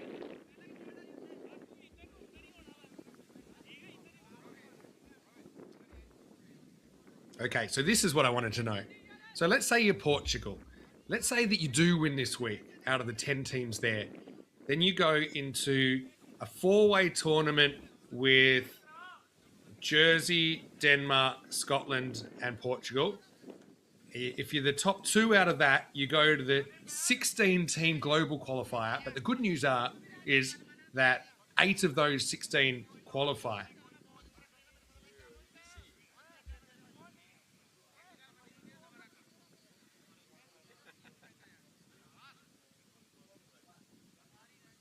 So you're 50%. So I suppose when you get, if you can qualify this week, whoever wins qualifier C, you go to a 50-50 shot and then another 50-50 shot to make it. Ranasaba comes out and he might be gone first ball. He is. Well, can you believe it? Takes on the long on first up. And Daljit Rai is going to take a wicket, and Punjab CC Amador are falling like flies here. The Werewolves howling. Rana basically takes no time at all We saw plenty of players coming out playing shots straight away, hoping to kind of set the tone. But we've seen Imran start positively, but find a way to get out. We've seen Parveen likewise. And now Rana Sawa goes very first ball, 38 for 4.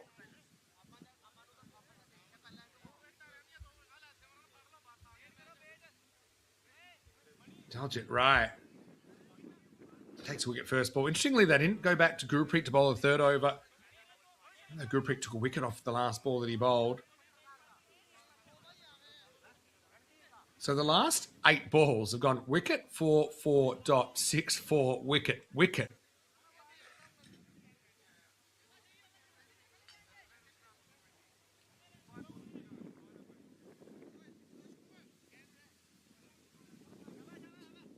John Gray like that catch. Hello, John. Nice to see you. Once again to Paolo, to Chris Smith. I might write that out in the chat because I feel that I'm saying a lot of words that are confusing.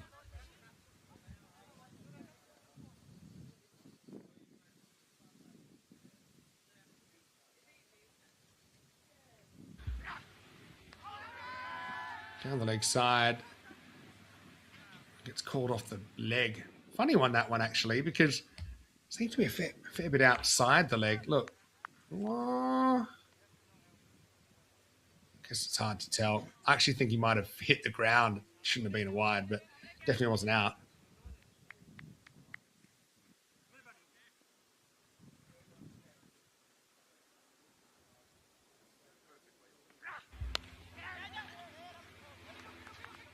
Cracked. But doesn't get through the field. Chris asking, will the 5 penalty runs hurt them or will they all be all out before then? Well, I suppose it only hurts them if the game gets tight.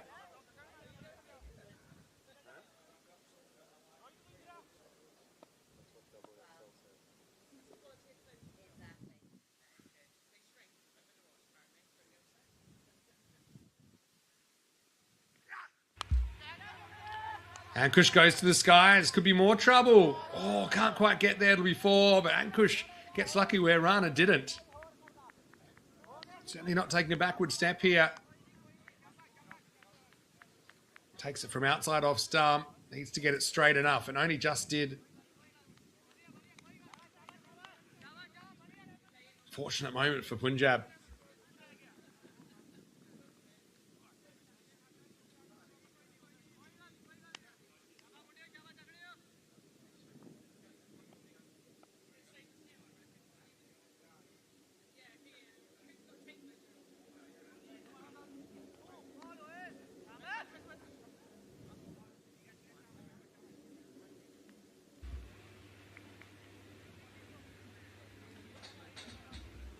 Kind of got the run rate under control. It's just those 4 wickets they've lost in the first 25 balls in the innings.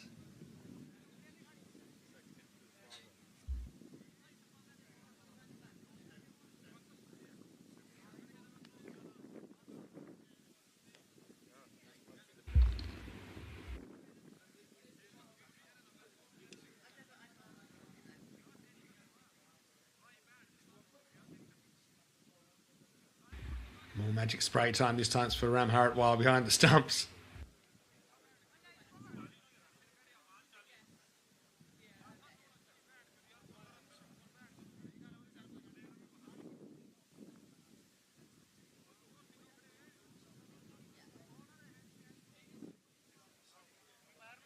Rana's still coming to terms with the golden duck. Never easy.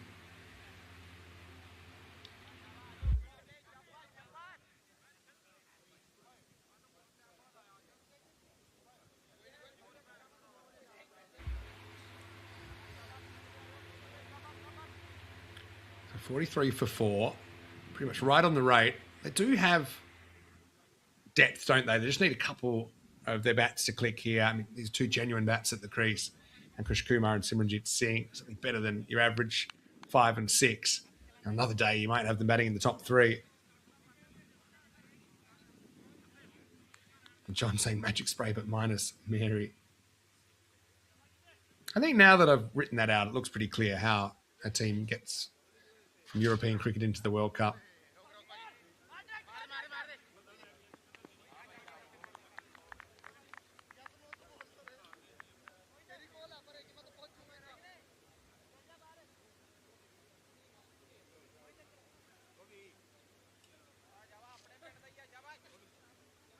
You can see Punjab are actually been the best 6 hitters of the year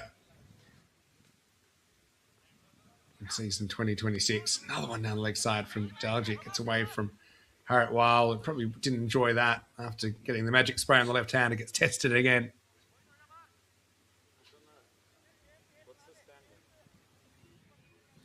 See what the keeper has to deal with there from their perspective. As soon as you sit down leg side, you've got to get on your bike, got to get those feet moving.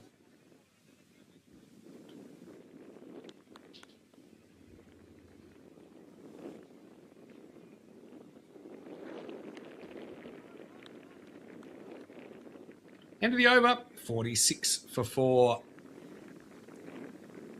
Can Punjab CC Amdora build a partnership, stay on the pace and make a game of this? And a beautiful, sunny, hot day in Santarém. Current temperature, let's just do a check. 36 degrees. Looking for some hot stuff, baby, this evening.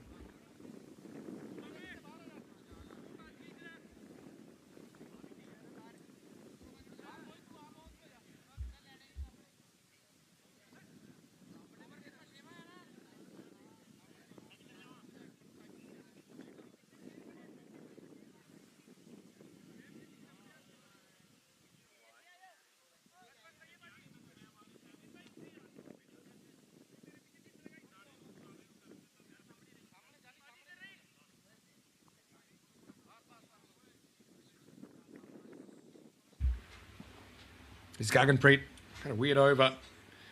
Got whacked around, but then he hit back last ball to get Parveen Singh.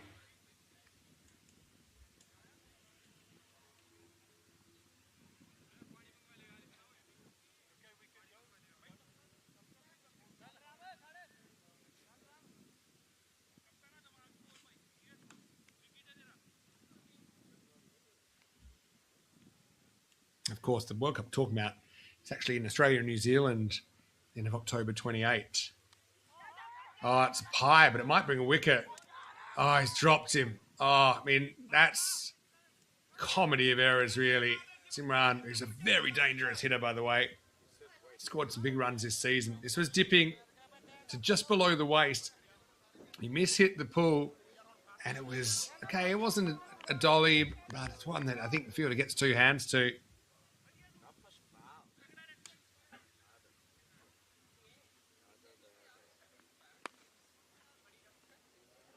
All right, one's going to get away from Sunam. That's 4. I wasn't 100% confident getting down to that. You can understand why. Looking to take the hot past him here. This last bounce here. Wow. But it was hit very hard. Lucky moment for Simran as he gets put down. And maybe he's the man that can turn things around. He brings up the 50 for Punjab CC Amadora here.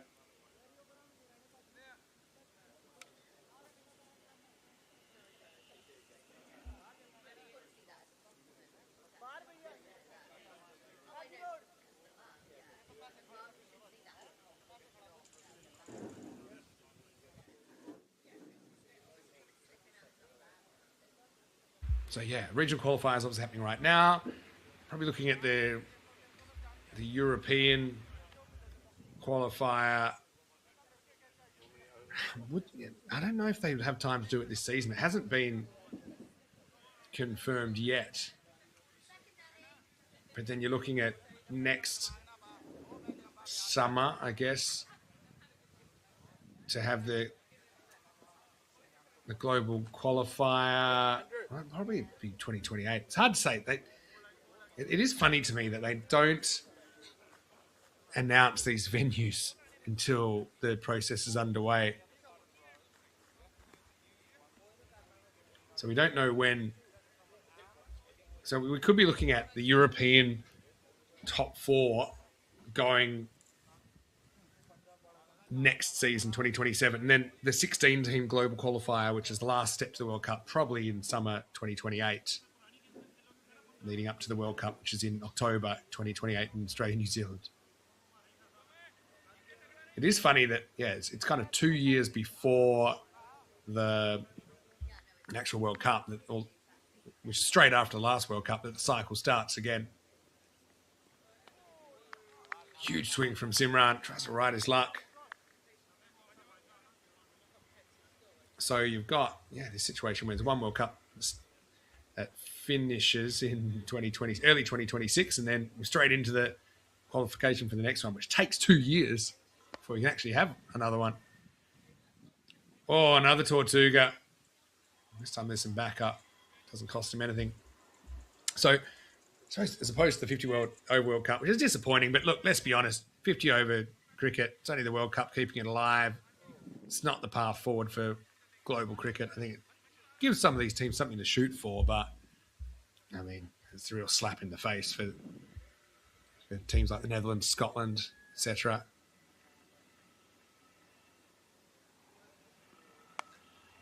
Oh, another hanging full toss. Oh. Knock, who's there? Doesn't beat the field. Chris saying he'd rather watch those qualifiers than the 100. Look, I don't want to get on a huge thing here. I mean, I love cricket. You have to if you're going to be in my job.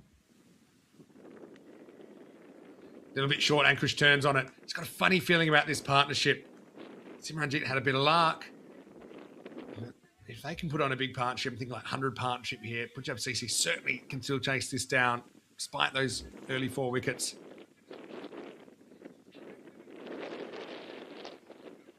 So here's the issue, I suppose with the 100, but I guess it applies to all franchise cricket. End of the 6th over here, end of the power play, Punjab.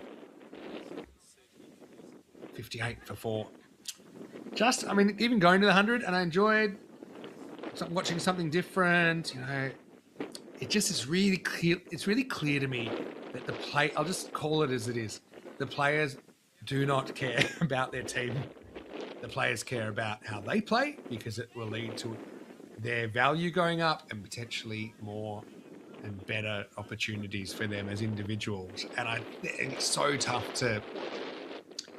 It's pretty obvious to anyone that I suppose has had a long career in cricket or a long life in cricket that they're so plastic, these teams, that it's kind of what's missing. It's the element which is missing.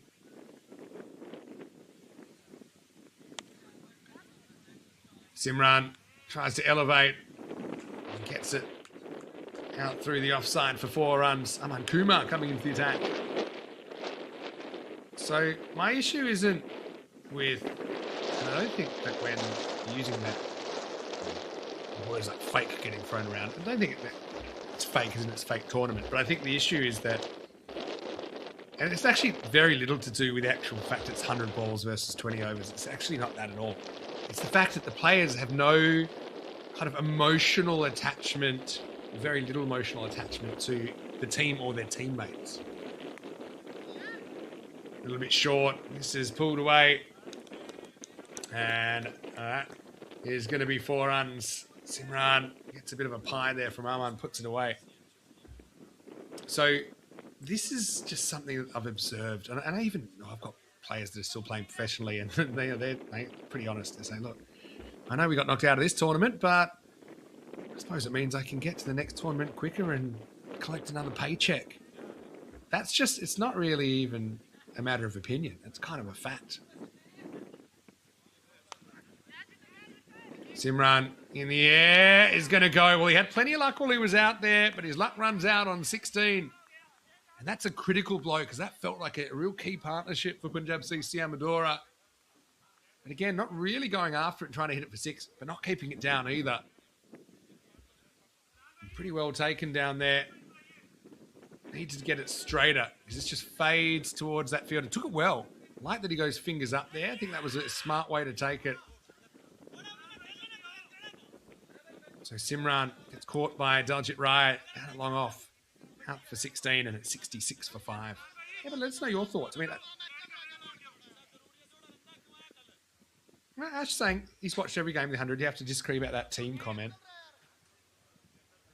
Tell us what you think then. It's good to have opinions. I haven't watched that much. I watched a couple of games live, watched a little bit on TV. But, you know, like when there's, I don't know, when you see a bunch of 11 cricketers playing together all the time, there's a certain energy that I felt was missing, you know, when they do something spectacular. No one else really seemed to care. then, I mean, maybe it's what I saw.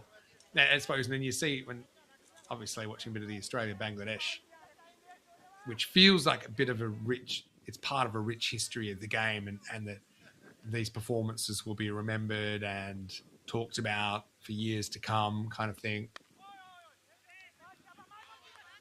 And I think one of the issues also with the franchise is because they change year to year. You know, you've got a very little core of a team to build a history together. It almost feels like every year is a different team. It's just the shirts. There's a great Seinfeld bit where he talks about you're not actually going for the players or the team. You're going for the shirts. You're going for the laundry. Fahim comes out at 7. I think they'll throw that safely home.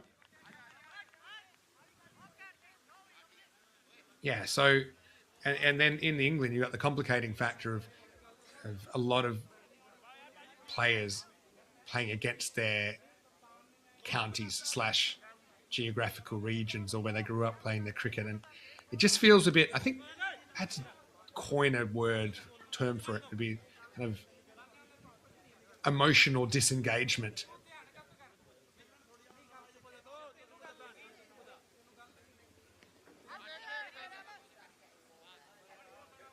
So, I mean, that's, I suppose when you grow up watching non-franchise cricket where, you know, essentially the team bonds are built over a big amount of time, end of the 7th over here, 66 for 5. But whether it's at club level or at first class level or at test level, you know, there's a real, you build these bonds which are difficult to build in a system where you're chopping and changing who you're playing with week to week or month to month.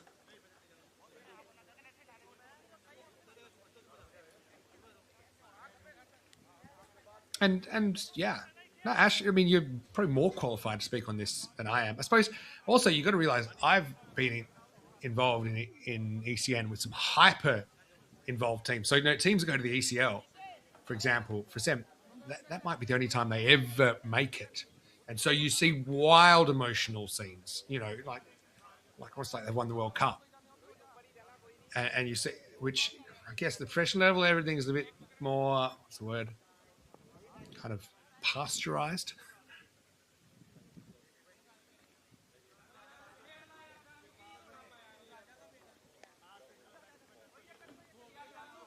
But I'll give you an example.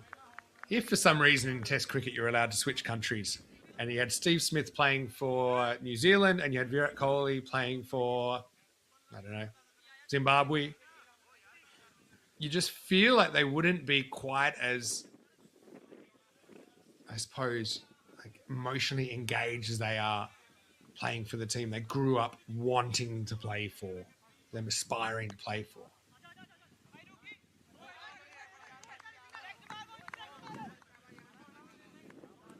But it's not a knock. It's not even meant to be a knock on the 100. It's just kind of a comment on the professional game today. But, you know, like I said, actually for me, the 100's, a lot of the criticisms about the format. There's 5 ball overs instead of 6 ball overs. You bowl 2 overs in a row. You bowl 2 overs in one end before switching. They're actually not a huge difference to T20 cricket. Very small. Overblown, actually. There was a good grade cricket a bit on the 100 recently, which I kind of, I suppose it matched up with you know, I suppose what we observed. We were there a couple of weeks ago.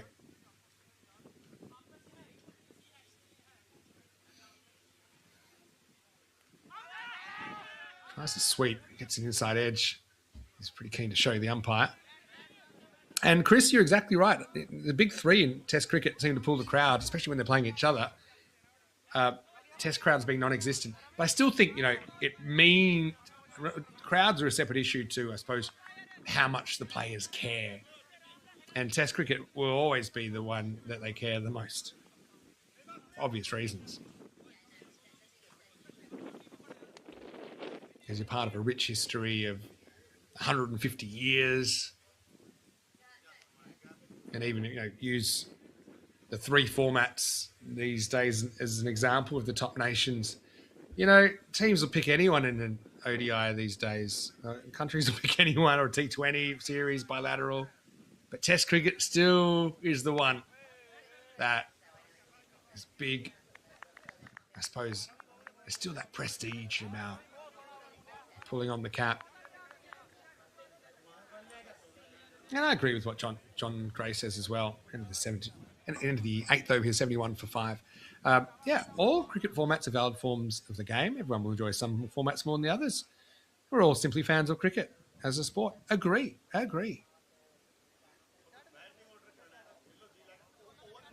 So, what do you do? That's the thing. No one knows what to do.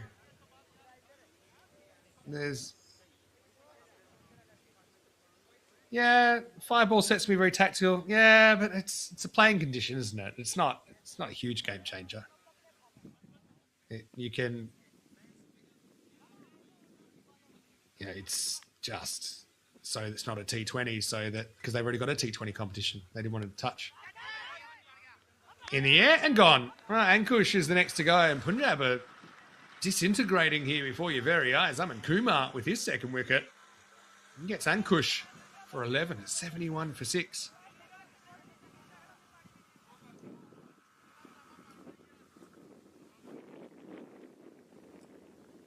Simple catch from Arnie, just trotting to his left.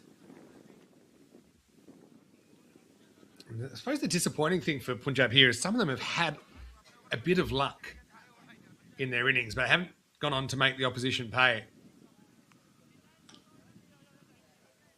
71 for 6 and 106 still to get. New batter Adnan Ali. Yeah, so I mean the 5-ball sets. So these are interesting things. So, but I'll put it this way. Let's say that they were 6-ball sets and you just changed every 2 overs and you could bowl 2 overs in a row. It's not really a huge difference. The fact there's 5 balls in an over compared to 6. What is more different, I suppose, is the fact that you have the ability then to bowl at someone 2 overs in a row or 2 sets in a row. That is tactical, yeah. But it's not changing things. It's still more or less a T20.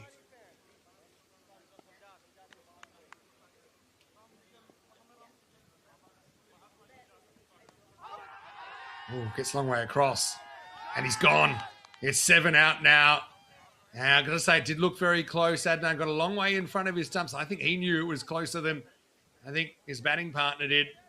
Look how far he gets across the stumps here. Again, we can't see exactly where it hits him, but pretty adjacent straight away. Andrew Winter was considering it, and a little bit of a nod, and then the finger goes up. Adnan again tries to play it cool. What do you mean it's out?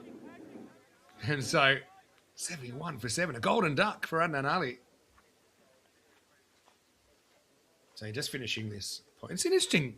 I love to get different opinions on cricket and what everyone thinks about certain formats and whatnot. But, you wouldn't say, for example, that the 2 teams would be any better or worse at a 100-ball game versus a T20 game because they're essentially, the skill sets are the same. Now, when you have like 20 overs versus 50 overs, different. When you have even T10 small boundaries, ECN T10 versus regular T20, different formats. So it's kind of like the 100-ball cricket and 120-ball cricket are they're cut from the same cloth, put it that way.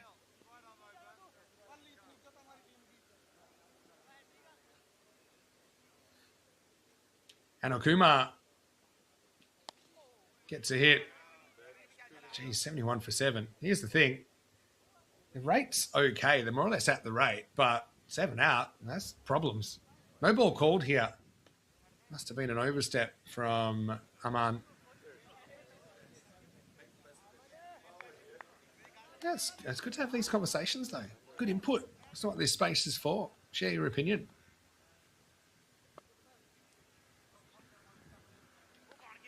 Yush. Swing and a miss. Dug into the pitch from Aman Kumar. And look, this is just how I've made sense of it. The only reason the 100 exists is because there's already a T20 domestic competition in England, and they didn't want to have another T20 franchise competition. So they wanted to differentiate it somehow. It's not, in my opinion, no one genuinely believes that, okay, this is so much better than T20. It's the same but different. If there wasn't a T20 blast, which again has its own issues, but the main issue for England and getting non-England cricket watchers involved in that T20 blast, I'll tell you this as a non-English person, is that there's just too many counties. You've got 18 counties. So no one knows who to go for. So this is, probably one of the issues. If you give people 6 options or 8 options, then they're like, okay, I'm going for this team. But you're lost in a sea of teams when there's 18. The 100's been a great thing for women's cricket as well. I'm not doubting that for a second. But again, it's not necessarily because of the format. It's because of the fact that it's been paired. All the games are played in pairs. So if it was a T20 competition and did that, you'd get the same result. Fantastic. And I do think that certainly is one of the real benefits.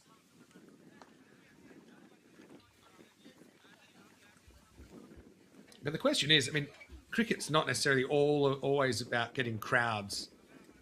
Still, if we want cricket to survive in the way we know it, and as we, I suppose, Test cricket doesn't survive without first-class cricket being strong underneath it, right?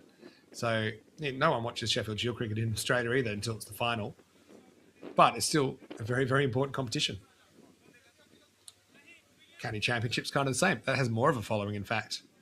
If you have 250, that's about 25 times as many as you'll get watching a Sheffield Shield game.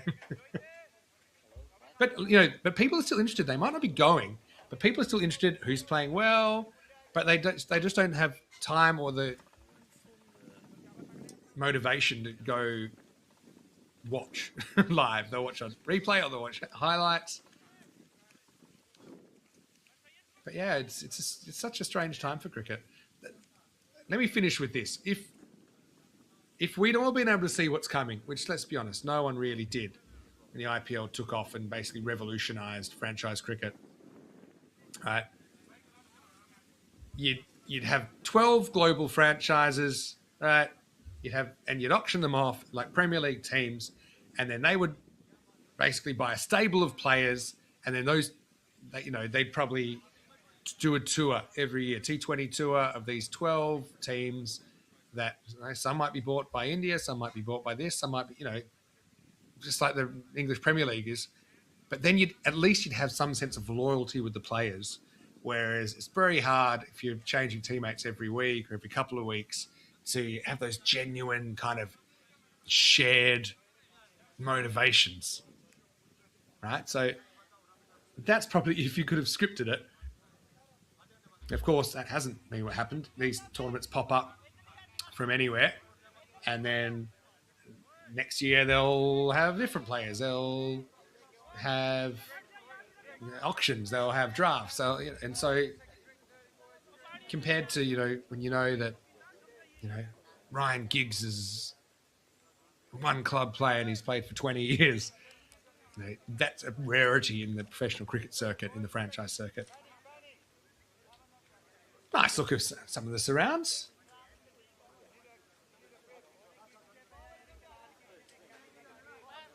I think just maybe sorting out something. We saw that no ball last over. So just catching up, making sure everything's right to keep going.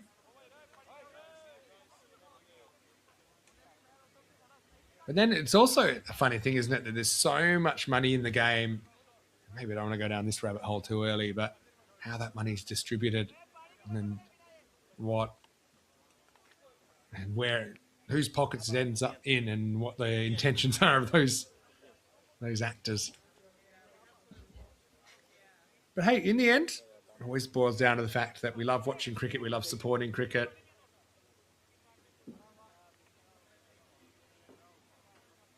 And, you know, one of my tests is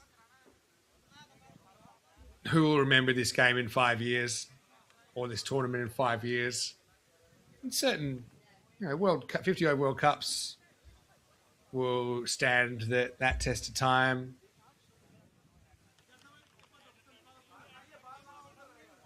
And I suppose, even with our cricket, on ECN, you've got certain games that I suppose going to create a luxury of great memories. ECL games, knockout games, ECS finals. There are a few games in between that probably won't be remembered as many, but I suppose we're a bit of a different beast altogether with almost 8,000 games. But looks like players having a drink while we get back up to date. I might have a quick one as well. Back in a couple of minutes with more action. Keep the comments in the chat coming. Vinny here for ECN. You're watching the Portugal Liga Grizzly, Division 1.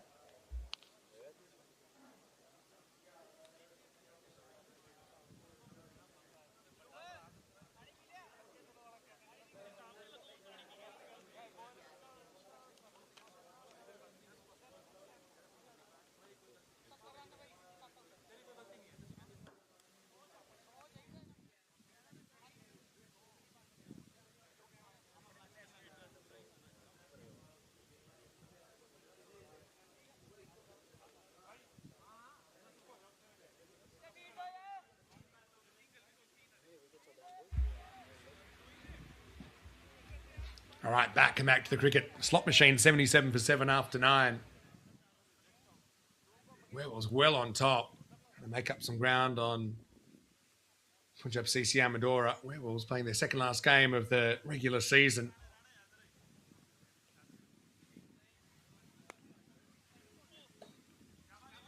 Driven through the offside. And pretty good shot. That'll get between the fielders for 4. Anil Kumar hitting 100 off the last 11 overs here, Punjab CC Amadora, which is just 9 and over.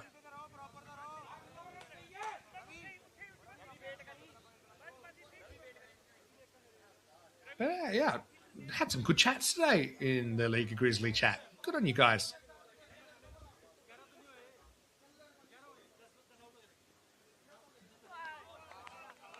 Big swing from Anil Kumar, misses out. Harvinder was a star with the bat. 45 not out in the first innings. Following up with the ball now.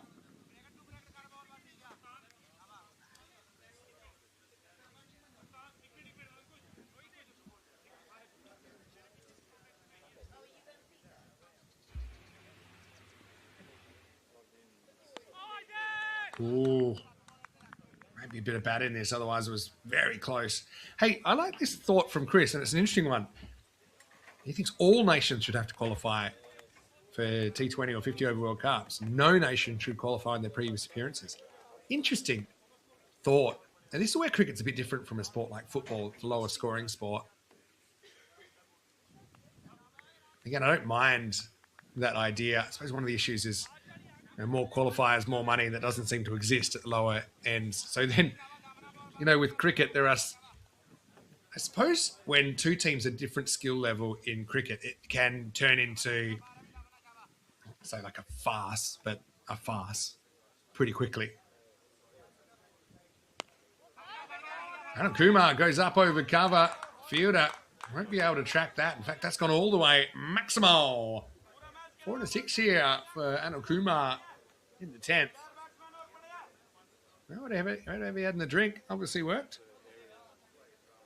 Yeah, so then you'd have kind of like Australia versus, I don't know, pick one, Cook Islands. And then, I like that in theory, but I don't think it would probably work to have the very top countries qualify. But what I do think could be done better is whatever the qualification process is, for it to be a bit more global. Into the 10th over here, 87 for 7. Yeah, Chris, I think you've got a good point there.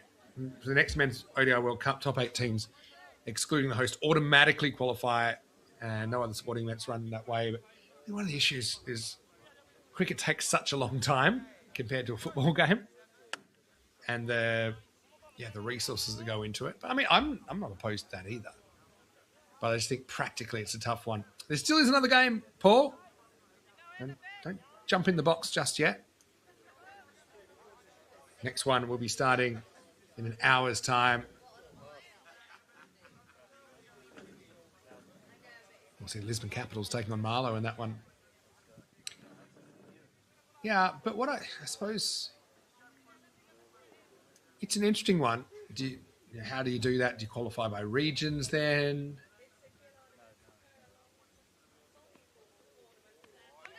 I suppose what you want in any qualifying process is an element of uncertainty. So, now, as you've seen with Italy in the Football World Cup, they haven't managed to qualify. Obviously, there's chances of like a draw in football. It doesn't really exist in short-form cricket. That's when Marty's back into the attack. So, I suppose the issue is that you're going to run into, there's no way Australia's not qualifying, even if they put out their 3rd or 4th 11. I suppose people might say, well, still we want to see them try. But it would be kind of shot, good cut shot. Believe it or not, finds a fielder. Well done there by Daljit. Yeah, so you'd want something that's adding to the process. I think the answer kind of isn't necessarily about making all nations qualify, but it's about expanding the opportunities for other teams to genuinely get involved. So it's a regressive step with the 50 over World Cup. But I think not obviously some people, but 50 over cricket is dying in front of us, and it's only the World Cup that's keeping it alive. If there was no 50 over World Cup, I don't think it would even exist anymore. There's a call. If we didn't have a 50 over World Cup, I don't think they'd play it. Doesn't make sense. But because it's hard to have a true Test Cricket World Cup, and I know we have the World Championship, don't get me started on that, because the practicalities make it impossible to have a proper Test Cricket World Cup where everyone goes to one place. 50 over World Cup is the closest we get to a true kind of pure Cricket World Cup of cricketing skill.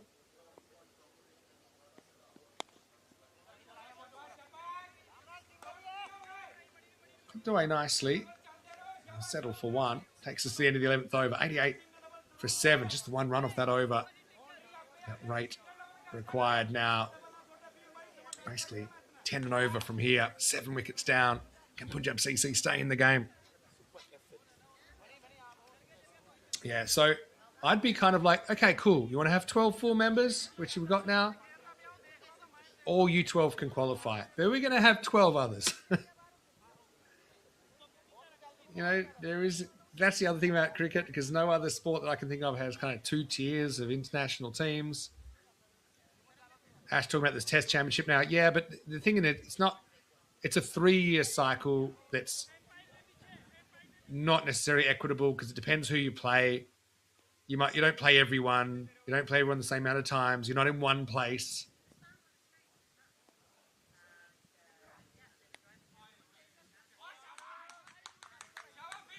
That's a nice cut shot. That'll find the boundary. Fahim found it a bit hard to get going, but he's still there. He strikes his first boundary. It's a good one too, off Daljit. Yeah, so I'm not knocking the Test Championship either. I think it's cool.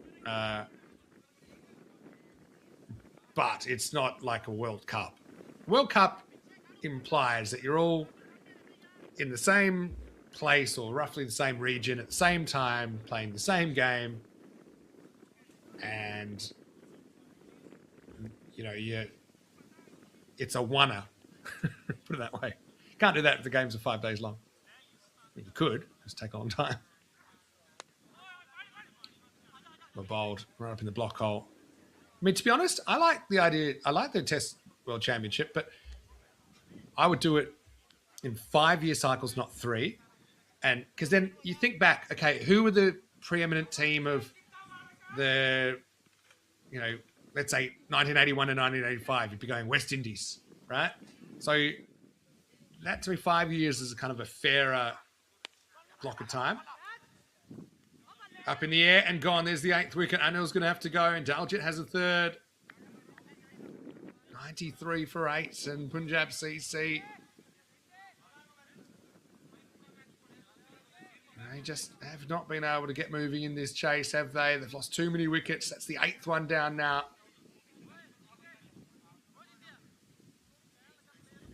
Just kind of spoons off the outside part of the bat. Rohit had enough of it for long enough to claim the catch. It's 93 for 8.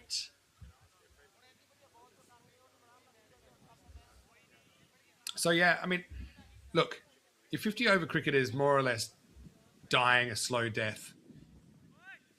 I'd even take the trade-off of saying, fine, have your Mickey Mouse 12-team 50-over World Cup. But T20 is obviously the way that you want to make the game truly international, but make it 32 teams. Make it more like a more inclusive environment. If you had to choose one or the other, I mean, the less recognised teams are more likely to be able to be competitive in T20 cricket. Plus, obviously, you can play more matches because the games don't take as long. But isn't it funny how T20 used to be kind of novelty popcorn cricket, but it's become the mainstream, the most played format in international cricket by far, and I mean by far, is T20. That's going to be an under edge. It's going to run away. Gaganpreet, not exactly setting a speed record down the hill, but Fahim will get his 2nd boundary. This one was not as convincing as the first one.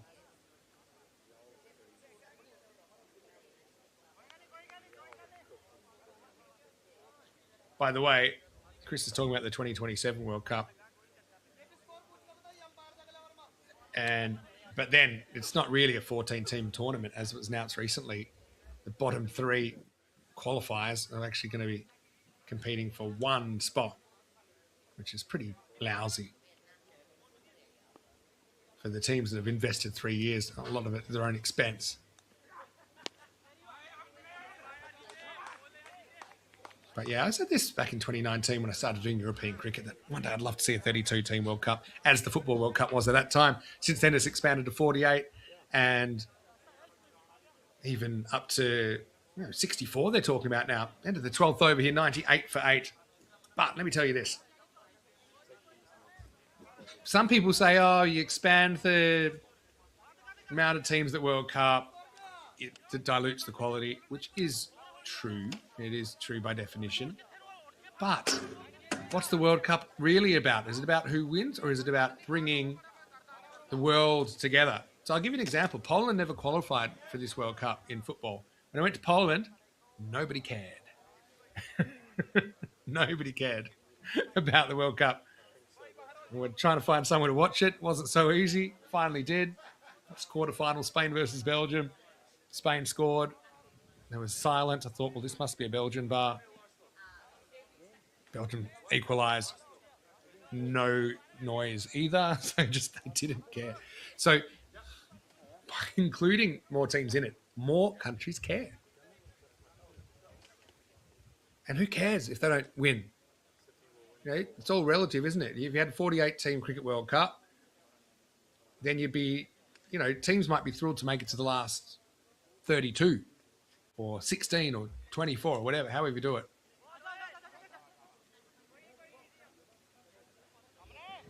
And I think that's really the way to bring more people into the cricket world. Cricket's got a complicated history of being a bit of an exclusive club.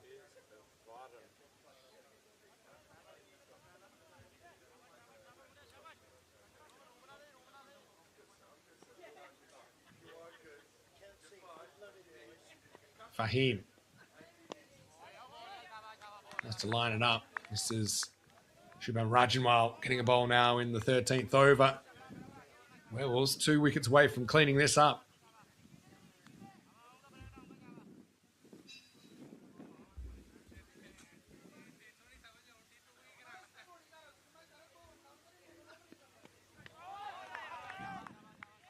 Well bowled by Shubham. Yeah, I've had some good chats today. You guys have been very good in the chat. Thanks for keeping me company. Next week, definitely you'll get some fill in Portugal. You'll definitely get some Showbarn. You may get some me, depending on what's happening in my household.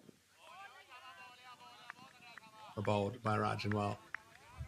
Do have baby due in 15 days. So next Saturday and Sunday, probably will plan to do a couple of games, but too early to say.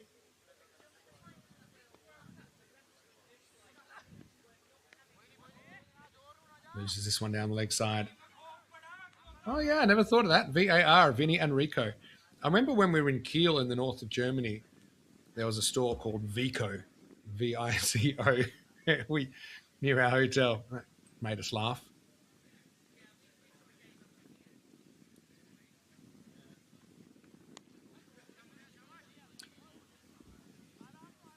Can I get in an old man rant? Now, I just saw Chris use the S word, soccer. And a very good point. Cricket is the second most watched sport in the world behind football, aka soccer.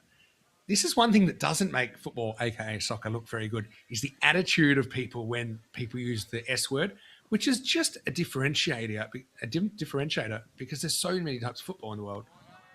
So there's a kind of end of the 13th over, 101 for 8. So there is something, I just think if people want to call it soccer, let them. If they wanted to call cricket Woodley Boops, as long as they were enjoying cricket, then I'd welcome them into the community. Whereas, there's a certain, I suppose, European-based large section of the football, aka soccer-loving world, that when people say, by the way, it's called football, well, guess what? In some parts of the world it isn't, but it's the same game.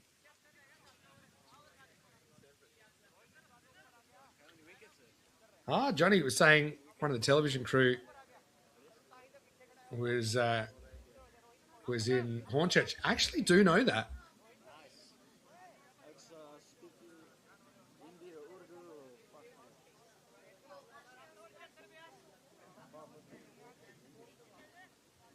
It was Yanka actually who was doing all the social media. Actually, is what he was doing. Was at Hornchurch last week. Yeah, I did hear that. A few photos around. Yeah, so I don't think it's a very good look when people say have a go at people for using the word soccer. I probably wouldn't have as much of an issue with it if the word football wasn't used to describe so many different sports around the world, because it is confusing. You could say association football, but by the way, that's where soccer came from.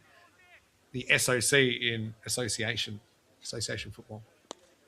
Vipin Kumar with some leg spin. Parkash lines him up down the ground, and he will get 4. Great effort. Funny thing is that the actual run rate required, 11 and over, it's still possible. They just lost 8 wickets.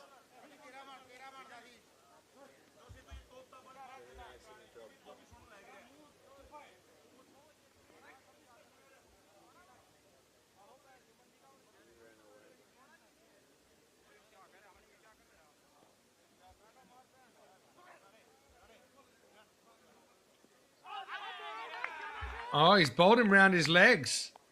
Wow. What a good piece of bowling. Well, channeling the late, great Shane Warne here. Vipin Kumar. To be honest, Parkash helps him out by jumping outside the off stump and showing him the leg pole. And this turns and hits leg stump. I think let's have a look at it on the replay. Where's it pitch? Yep, hits leg stump. Every leg spinner loves to bowl somebody around the legs. There's something that you don't see much of anymore. I suppose that's another thing with less Test cricket you're seeing, and less leg spinners in Test cricket as well. You know, genuine side spinning merchants bowling into the foot marks. So a bit of a throwback wicket there. Makes it 106 for 9. Shad Ali comes in, and the Shad just needs 71 to win from here.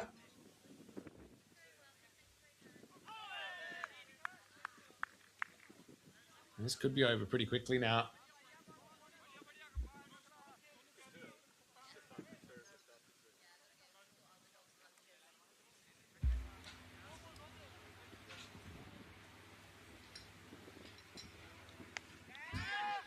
Well, Shad lines it up. Has he found the fielder? He has dropped it. Oh, boy. That could have been it. Daljit Rai in the outfield. Like the quicker one. Shad might as well go for it. Nothing to lose here. That's the sitter, really. Ball by Vipin. So, game could have been over, but it ain't. End of the 14th over. It's 107 for 9.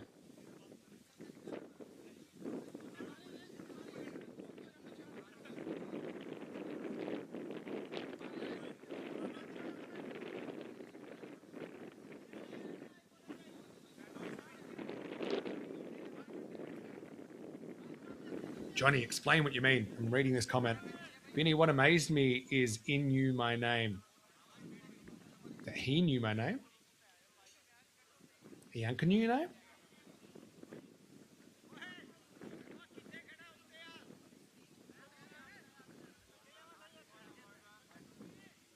And as I want to play European cricket, well, live in Europe, join a club. 2-step process. I know it's not as easy for everyone, definitely. And everyone is able to move their life. and of course, immigration's a complex global topic, isn't it? But Azan, we're so happy to have you here.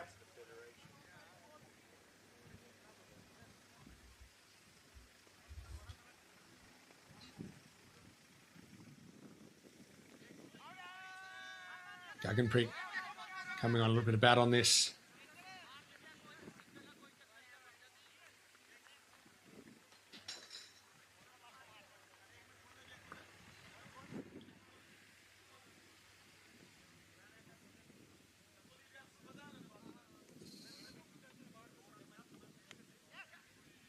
In the air, momentarily.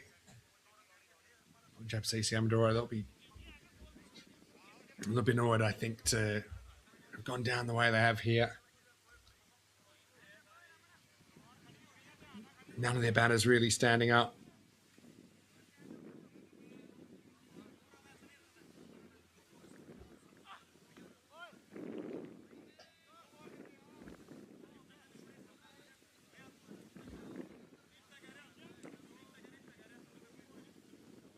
Next game coming up, Lisbon Capitals versus Marlow, starting in 45 minutes' time, right here on ECN.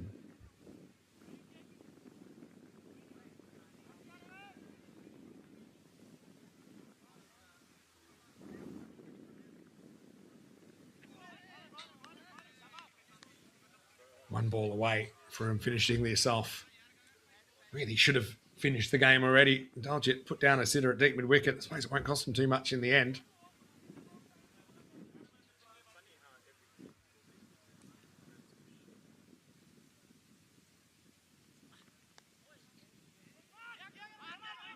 The Shad has a go. Oh, geez. That's pretty close. In fact, it's been given out and it is game over. I think that's a pretty good decision. Bang, bang play. Spent a bit of time watching it before he kicked into top gear. Yeah, I think it's good. Let's go back a bit. I think that's out. Just by a frame or two. So a tight one, but a pretty good one, I think, in the end. The TV would back up the umpire there, Buck Stoneman. And it'll be 108 all out as Werewolves split their mini-series with Punjab CC Amadora, getting revenge on them for inflicting a loss on them earlier in the season. Final score 176 for the Werewolves, 108 to Punjab CC Amadora. Looking at that innings, 177 to win, but they could just never get the partnership that they needed. Fell to 38 for 4 after 4.1 overs. Top score was only 23. It was Parveen Singh that scored out of 13 balls. And we had 17 for Fahim Khan, who was the last man out, run out. 16 for Simranjit. 14s for Anil Kumar and Rao Imran, and Ankush with 11. But no one really stepping up with the bat for Punjab CC Amadora today. And with the ball, I think Werewolves were pretty good as a team. 3 wickets to Daljit Rai, 3 to Aman Kumar as well. Singles for Gurpreet Mani, as well as Gaganpreet and Vipin chipping in with his leggies. Rajamar with a decent over, none for 3 in there. But really, not too many passengers for Werewolves today. He found a way to get to an above-average score and then defended it easily, bowling out Punjab CC Amadora along the way. We'll take a break. We'll be back in 40 minutes' time with the Lisbon Capitals versus Marlow. So have a bit of a break. Keep the comments coming in the chat. I'll have a bit of a breather too. When we return, we're back with match 48 just around the corner here. You're watching ECN, the Portugal Liga Grizzly. A Super Sunday of action. See you shortly for more action on the European Cricket Network.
This European cricket event is proudly brought to you by our official timing partner, Rado, and our official charity partner, Share the Meal by the United Nations World Food Programme.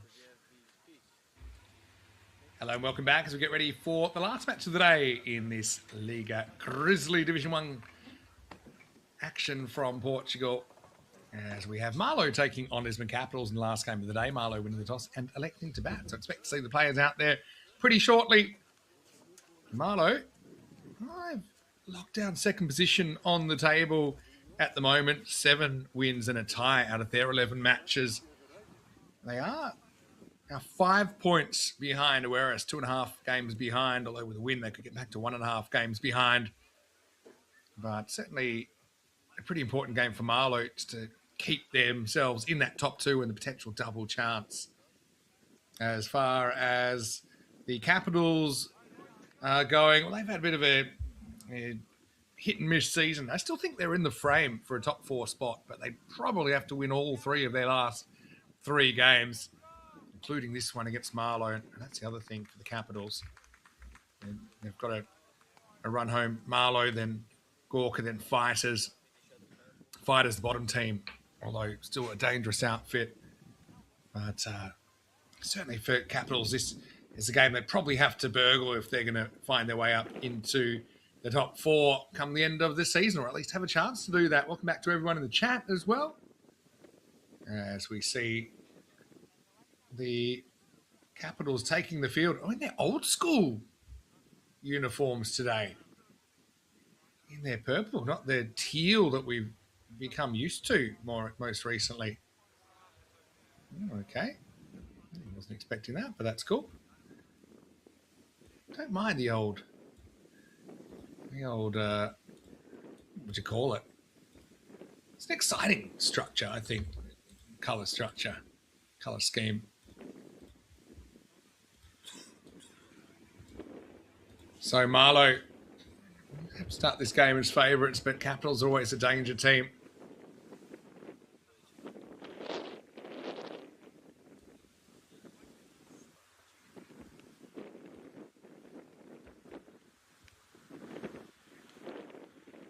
And welcome back to everyone else tuning in on the European Cricket Network.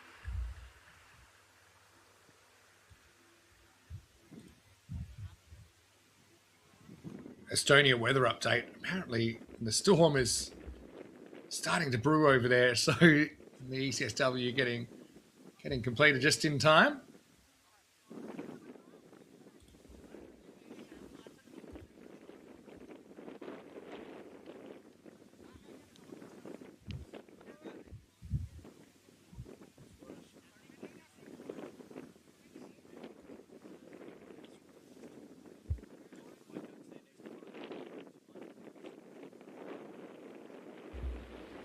So Samarth Patel to get us underway. Mian Shahid out there with Muhammad Adnan.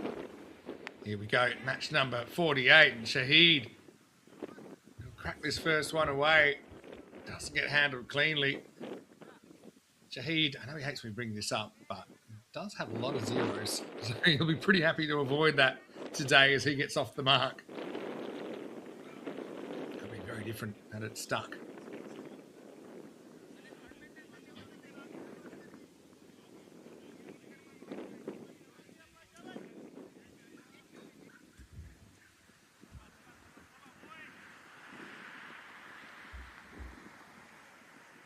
Adnan then eases this one away, and that will be the first boundary of the contest. Marlow know how to put up some big numbers with the bat. This year averaging 184 with the bat. That leads the league.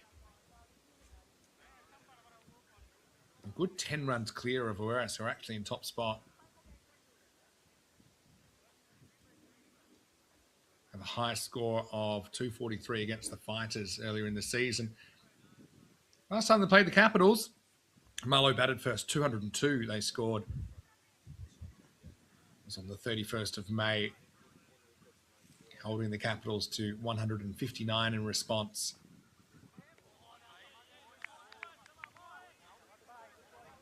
Oh, it should be a good finish today, no doubt about it.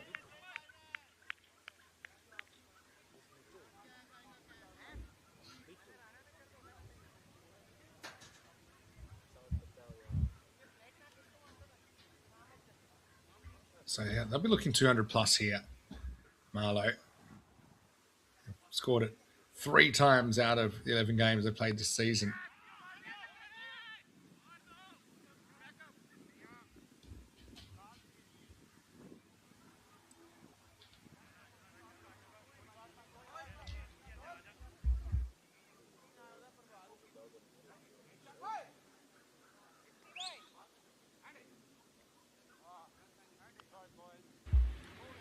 An awkward throw there.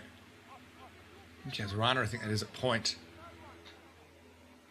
Shanto, you famous, my brother.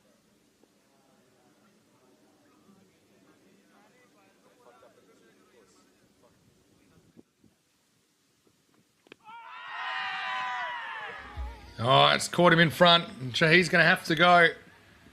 Well, if there's no bat in this, I think he's all ends up. Maybe a bit of swing there for Samarth Patel. Let's watch it on the replay. I mean, again, we don't really track it that well from this angle because bowler's in the way, but it certainly looked pretty straight. Andrew Winter didn't have too much hesitation. Beats Mian's inside edge, so yeah, maybe fortunate to survive the first ball, but doesn't survive the second. Back pad, I think. Bang. No bat. Back pad in front of middle stump. Maybe middle leg if I'm being kind. But 6 for 1 after 5 balls. Here's Amandeep Singh batting 3. They certainly have a lot of options, Marlow. Mian, typically an opener, but we see him batting down the order more often these days. Got options like Amir Ikram. You've got options like, where do you want to start? Azim Sawa.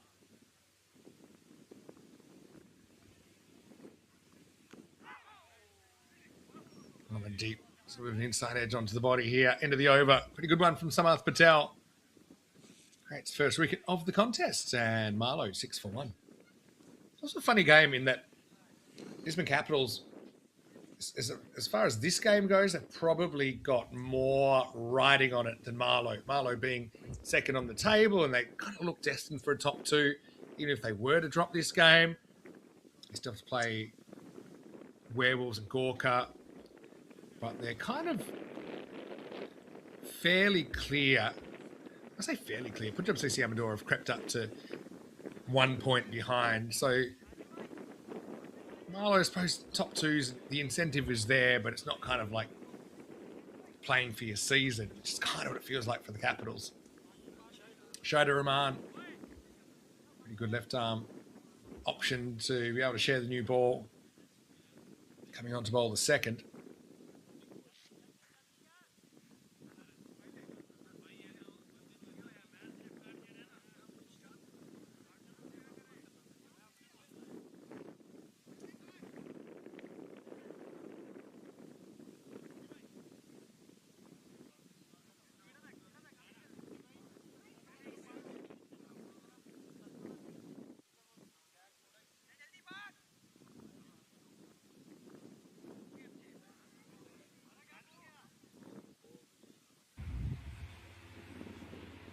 So Adnan being given the job at the top of the order here. Out of plenty of options, like I said.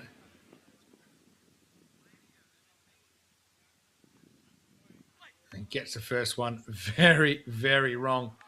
Adnan will be annoyed that he didn't make better contact there. Needs to try and hit the... Oh, well. Hard to tell him what he should have done there. Maybe even if he just kind of guided it over the slips, might have been a better option than actually swinging at it. A big no ball first up, first warning for Shaidur Rahman as well. And a free hit coming up for Adnan. Can he cash in?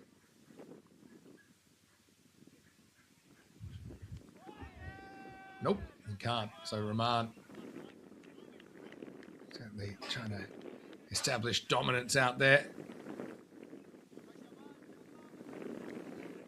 I need someone to give me the scoop of why the Caps have gone for this strip today. Is it a situation where this is going to be what they're wearing for the rest of the season, or is this just a one-off throwback jersey? Got to say, I always liked them in the pink, or the pinky purple because it was such a different colour than what we normally see. Hello to Joshua Elliott. How are you?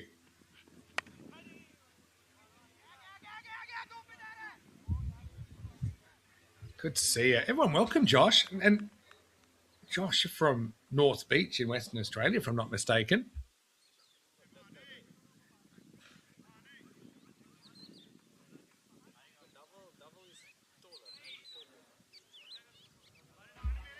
Yeah, welcome. Nice to see you. This is Portuguese domestic league here.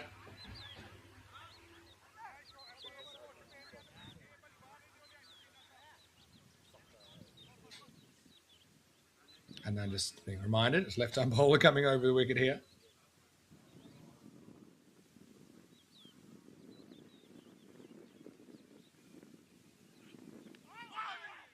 Whoa.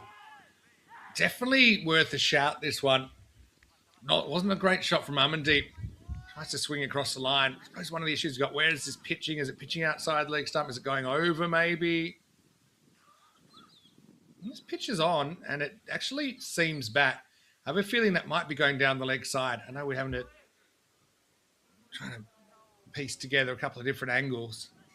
But it seemed like it did actually hit the seam and deviate in towards the right-hander.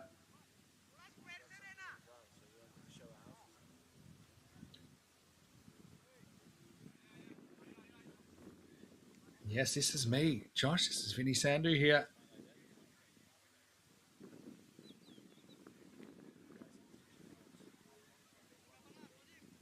Have a look at the hinterland.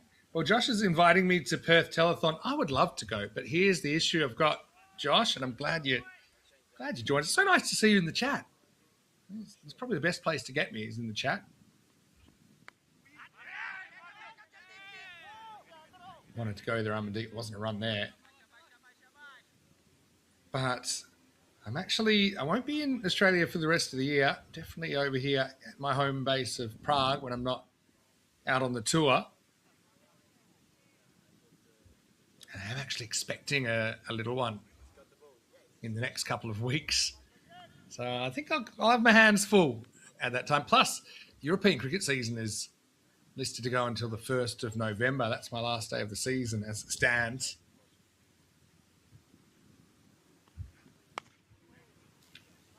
Amandeep goes down the ground, tests the field, goes up to the test.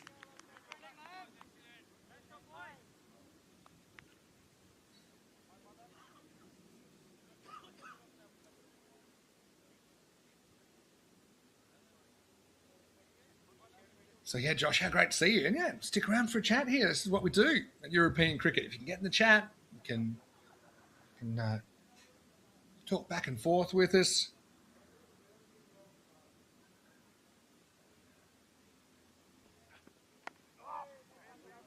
Adnan mistimes this straight to the field. End of the second over. It's 9 for 1. See, I used to love telethon. People might know what telethon is, and it was a bit of a groundbreaker. I know they do this in other places around the world, but the Perth one in particular is quite famous. It's a 24-hour fundraiser where people would phone in and pledge donations for the children's hospital. Yeah, Josh has been watching us for a long time. New account I haven't seen before. Well, it looks like the robots recognise that straight away. But yeah, Josh, really cool to have you with us. And yeah, I'd love to come one year. And from North Beach. So literally when I used to live in North Beach when I was very small. Probably from when I was about 1 till I was 6, I lived in North Beach. Near Trig. It's a famous beach. This one dies on the keeper. Oh, it's a good throw. The result wasn't great, but I like the way he got up and got rid of it quickly. It's going to be called a bye.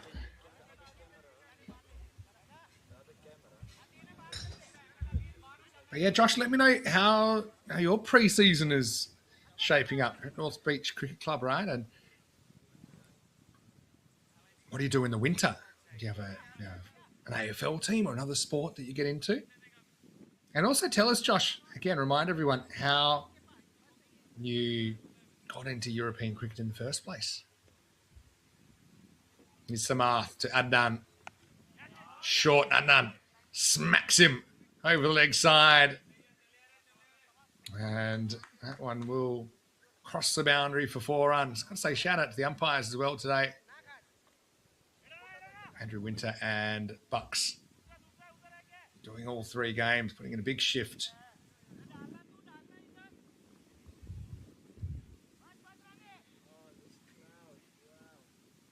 Yeah, so the telethon's very famous. It normally starts kind of like 7:30 in the evening. It goes, I used to love it because it's one of the few days that my parents would let me stay up as late as I wanted. It doesn't matter if it's 1 o'clock, 2 o'clock, 3 in the morning. It was a really good cause as well. I know they still do it, right? Obviously they do. They invited me. Anyway, here's Adnan going up over the top of the offside, and that's going to be 4 more. So the bye allowed Adnan back on strike, and he's come to the party with 2 boundaries. Samath just a fraction short here.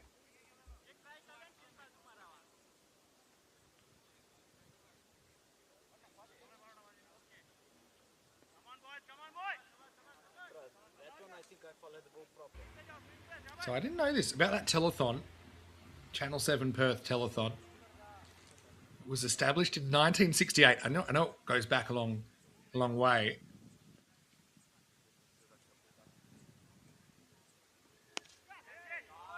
Nice looking shot from Adnan. Just leans on that. The ball screams to the boundary. 4 carreras.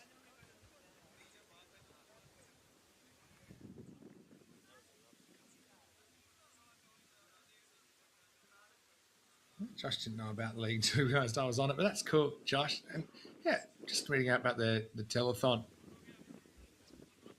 And it is, I think it's the highest donating telethon per capita in the world. Shot straight down the ground. That'll run away. Yet another boundary as Adnan's putting the foot down here against Samath Patel. Then good off the back foot, good off the front here.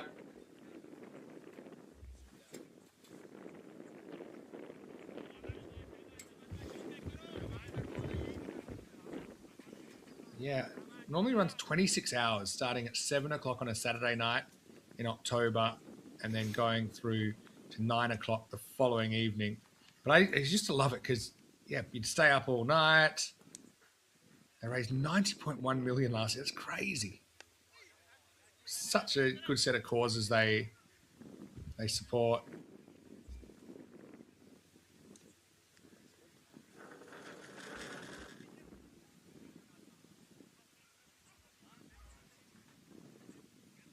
And pretty good over, all things considered, for Marlow. They get 18 off at 27 for 1. They triple their score in that 3rd over. Okay, tell me, does Fat Cat still get a run in telethon? Because obviously I've been back in Perth for telethon for many years.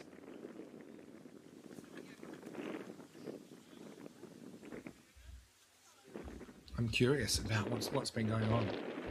The first one in 1968 raised just over 100,000. They normally get a big international star in as well, don't they, every year?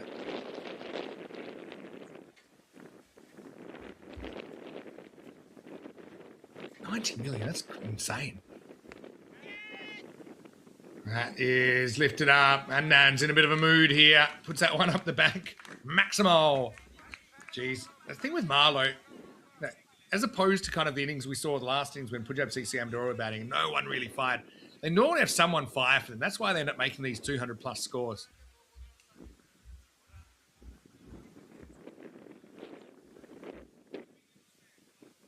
That's a really good shot.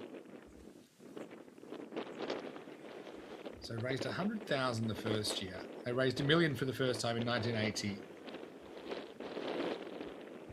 I obviously started watching it when it was probably around 6, which is probably late 80s.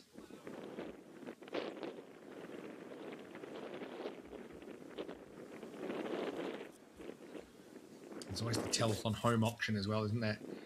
Just going to try and find that ball.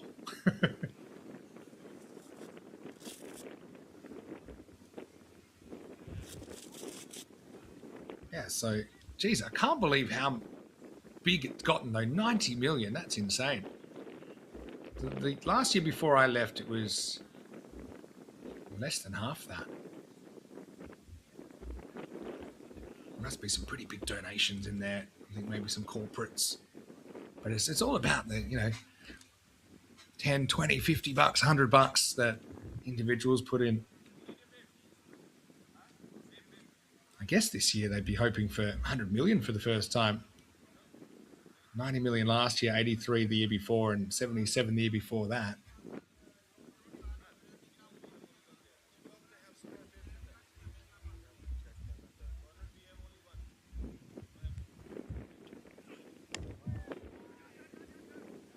Adnan's on a bit of a heater here, isn't he? To be honest, they should have run 2 there if they'd run quicker the first time around. Would have kept him on strike. Okay, so since the very first telethon, it's raised over 750 million Australian dollars. Wow, that's a really cool story.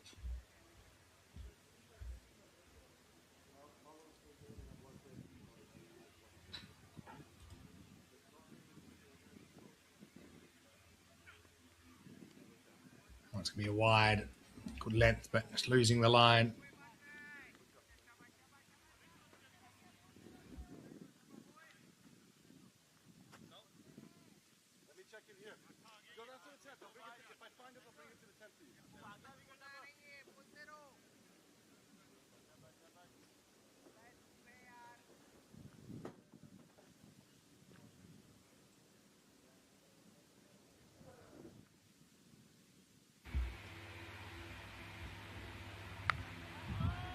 Amandeep gets one in the slot and he turns on it. It's going to go deep and it's going to go out of the ground. Maximo. Marlowe starting to heat up here. Amandeep catches fire. Gets short and kind of plays it off the front foot, but still pulls it.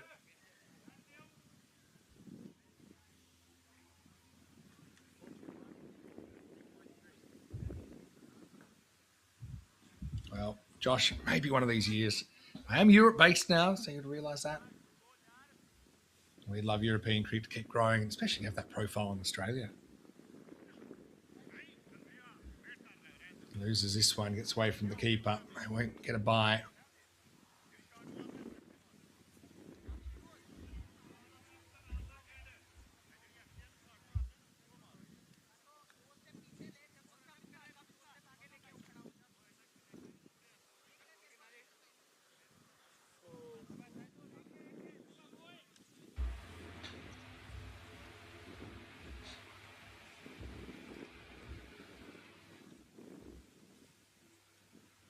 Shaidur Rahman. It's lifted up. This was Fuller. Amandeep. 0 chill from him as he pops another one over the leg side for 6. Maximo. 3 in the over. It goes magical. Shaidur just having a bit of an off day. Yeah, makes it fairly comfortably.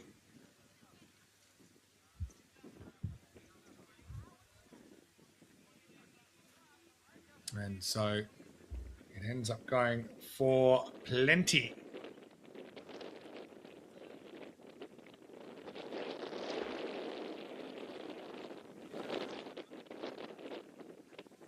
End of the over. Yeah, 20 off it, I think.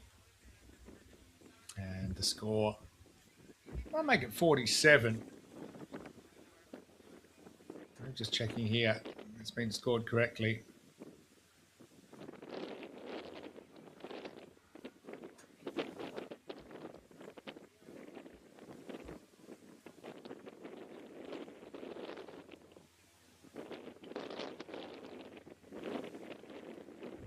Yep. Still ball to go, actually. I think that wide was scored. That was the issue. So now we're looking at 20 with the ball to go. So, Josh, time must be, almost 11:30 at night. Josh, let us know what you do during the week.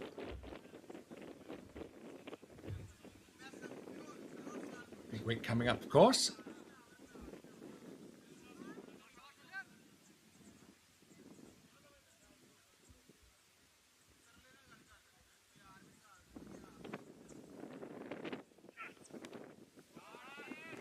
tucked away. Partially knocked down by Ifti. Marty recovers, and that means Amandeep will retain the strike. Both batters go deep in that fourth over. Marlowe, 48 for 1 after 4.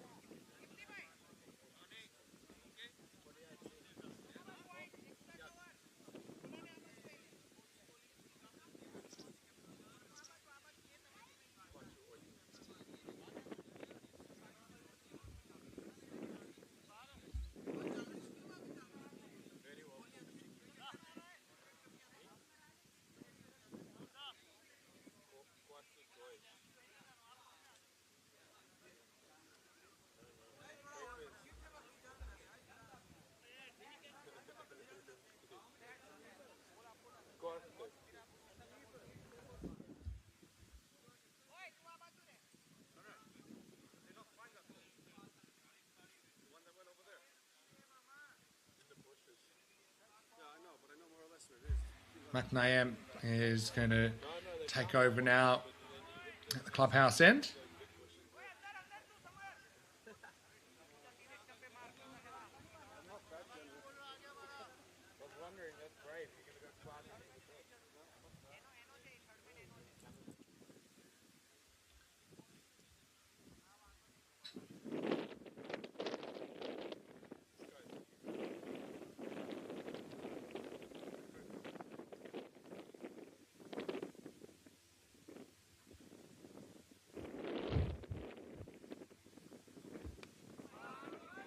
Low full toss, clipped away Amandeep.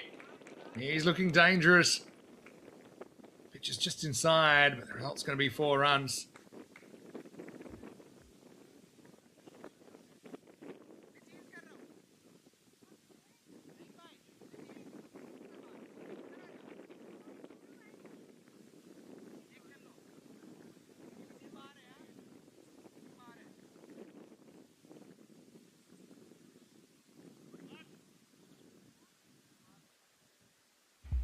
Not a good ball. First up from Niam.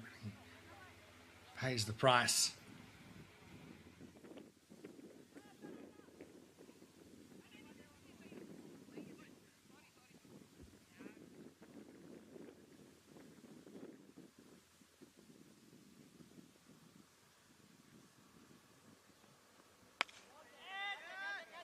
Another full toss is missed time though. It's going to be gone. Well, Amandeep will be filthy with himself here. It's another full toss, but he turns on it, and to be honest, didn't need to try and hit this leg side. He turns on it, and that's what creates the missed time.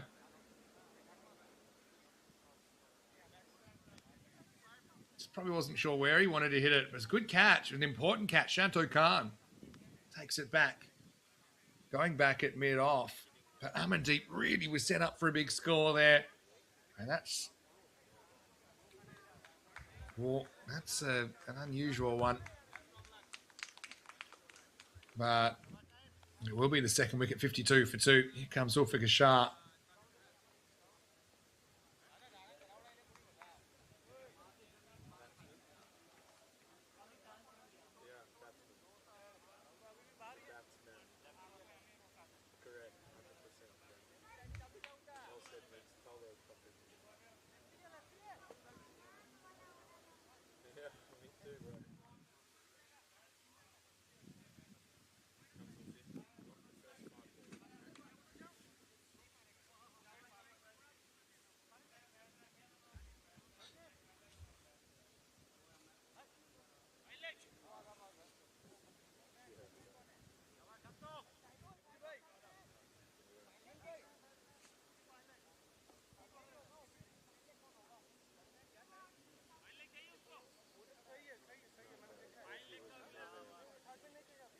So Niam gets a bit lucky there. Amandeep.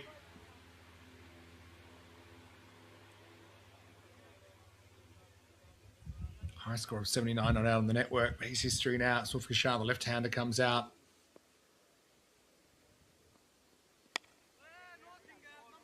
That's the thing about this. Marlowe batting lineup. There's a bit of a loose bit of fielding there will allow Ulfik Shah to get off the mark. Not what you want when you get a new batter out there as well. You want to stay on 0 as long as you can.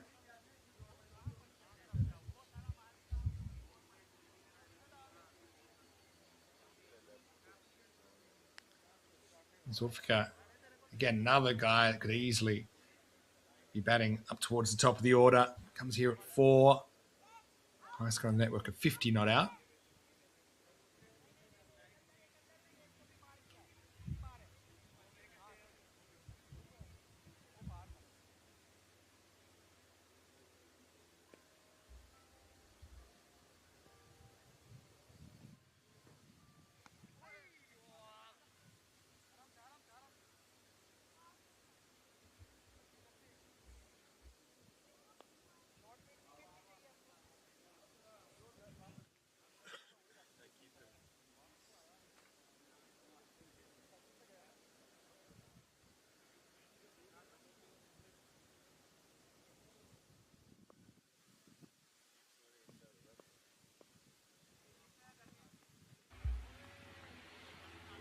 Not really well balanced there. Zulfi misses out, outside off.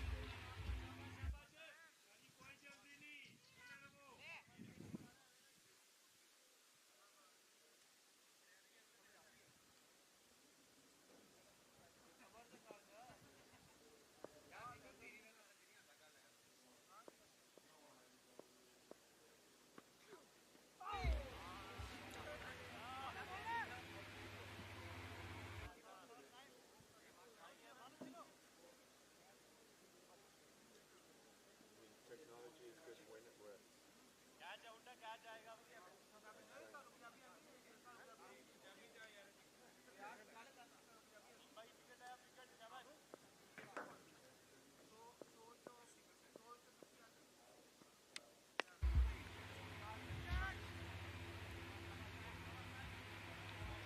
I am with a successful over, gets rid of Amanoop Singh, and it's 55 for 2 after 5.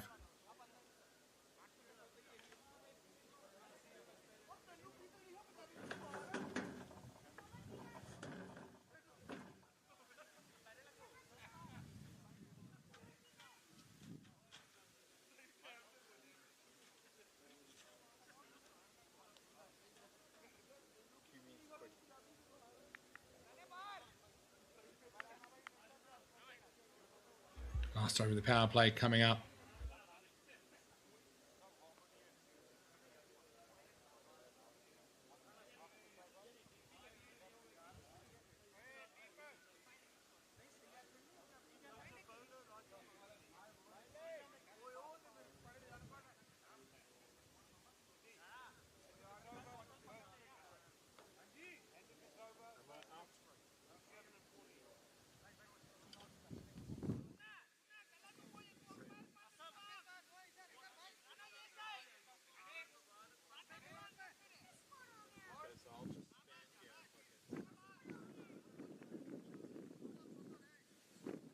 Josh asking, how's everything going with European cricket? And am I looking forward to cricket at the LA Games?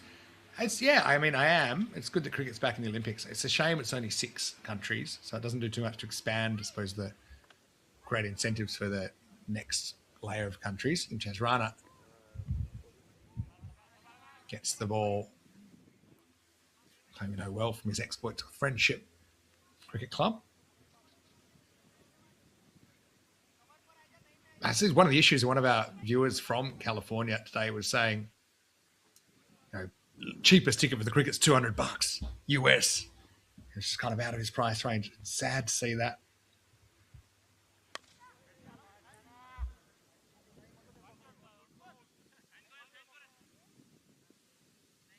I suppose, look, if I could have chosen, I would have said, look, Olympics, make it T10, small boundaries, get people involved, get more teams involved, maybe make it Super 8s or something that kind of showcases the skills more than the kind of grind of T20 on a big field and probably a pretty average pitch. And 31 and counting. This one stays in the infield, but they get a single.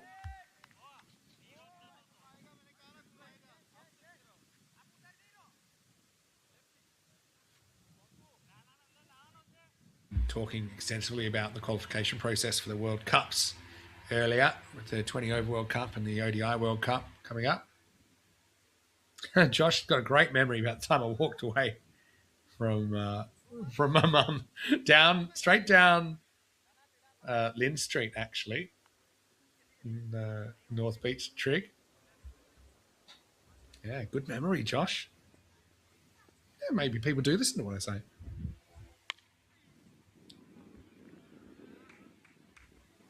Full toss worked away. Run down the hill for 4. So for Kashar, gets his first boundary. Imtiaz searching for that block hold, just slightly overcooks it. And the result's going to be 4 runs.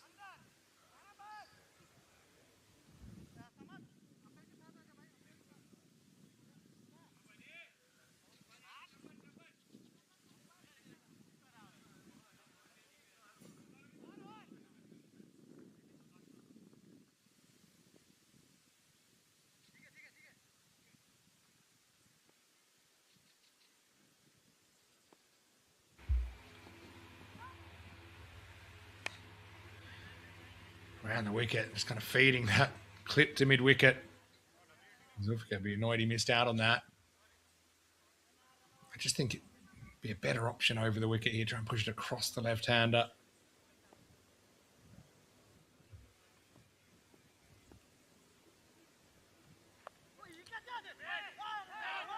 Clipped away, or he overcommits. Keeper couldn't really make position Amir Dar in time. As far as the ECL goes, European Cricket League, I mean, it will make a comeback, but obviously we're coming up to 1 year since we were forced into a pause and we saw no live cricket for 6.5 months, which has just kind of meant that there's had to be a kind of reassessment of everything we do at ECN. Feeds that clip again. Fielder's there for it, though.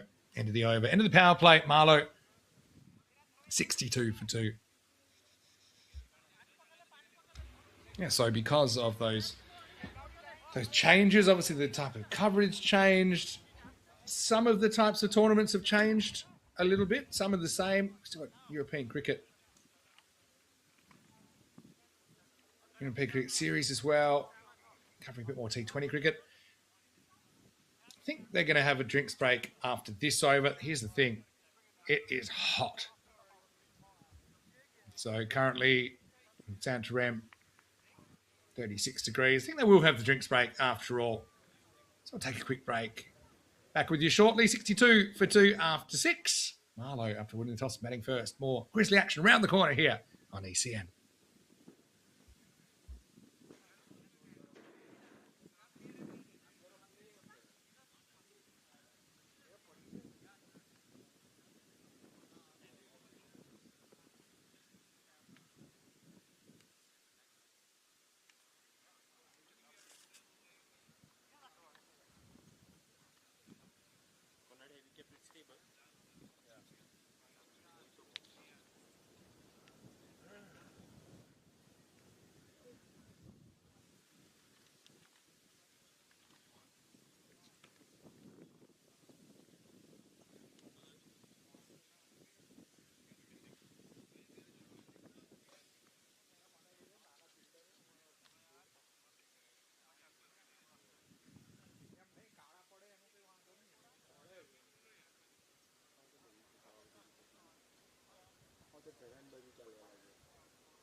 So bad, bro.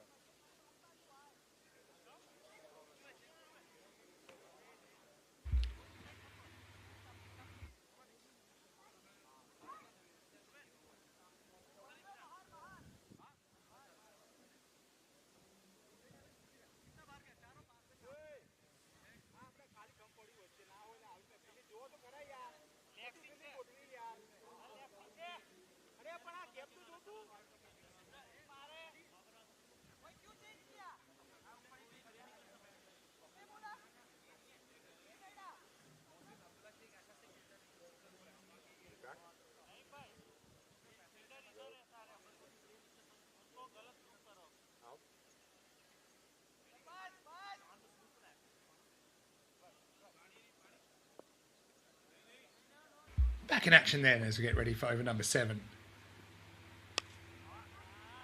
Zulfikar Shah on strike, turns this to the leg side.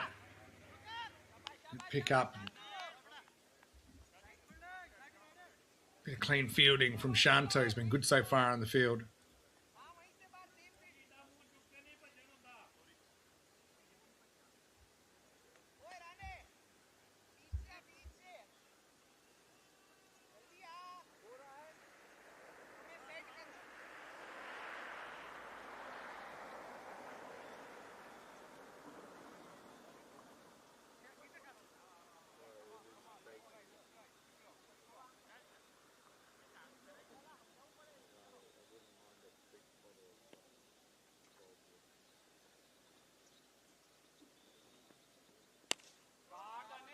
Lifted up over the leg side.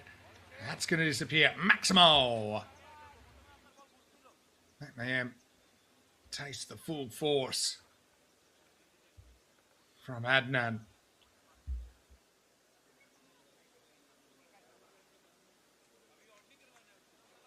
Moved to 38 now for 18 balls.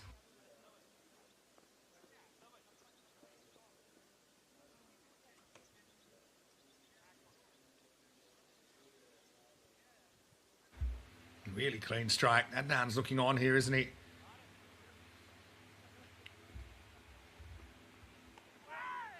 Oh, this one kept a little bit lower than he thought. Wears on the back leg.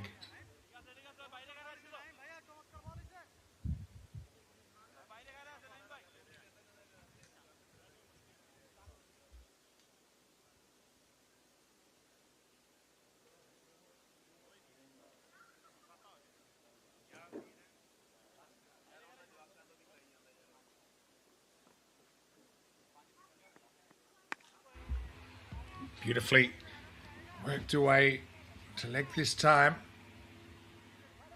Finds the fielder though, only a single.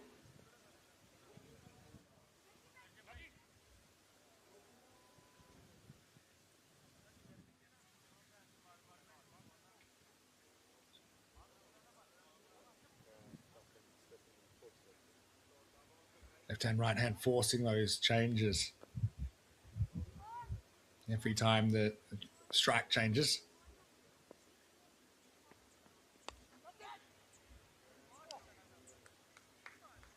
That's worked away, and they'll run down the hill for 4 as well. So Zulfikar moves into double figures.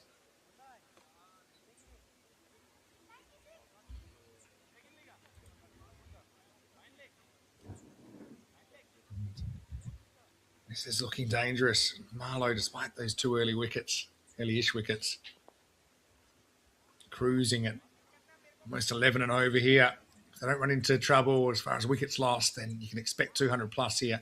217 expected at the moment.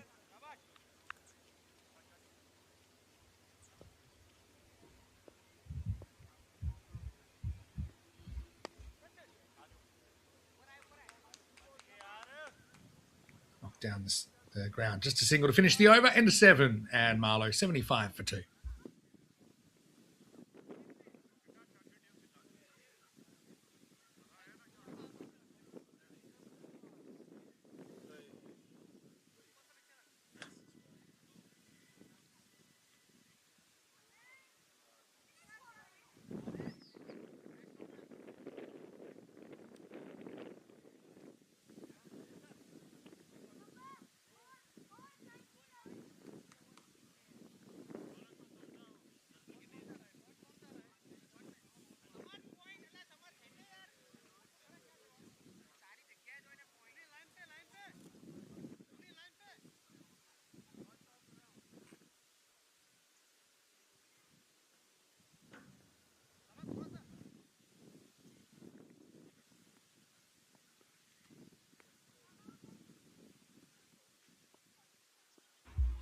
Imtiaz continues round the wicket. Zulfikar pokes it behind point. That'll run down to the fielder. Sunakumar Patel, the captain, cleans up.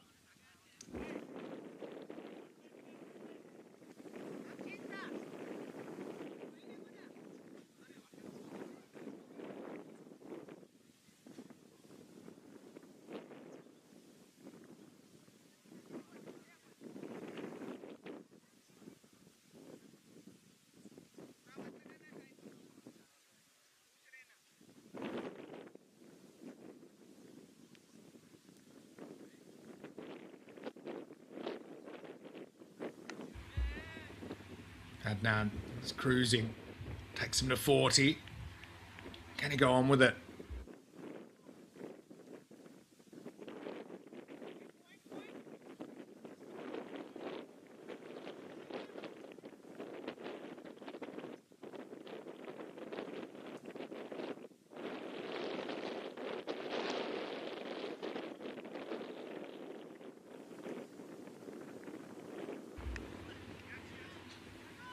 Zulfika pushes, gets one, gets Unknown back on strike.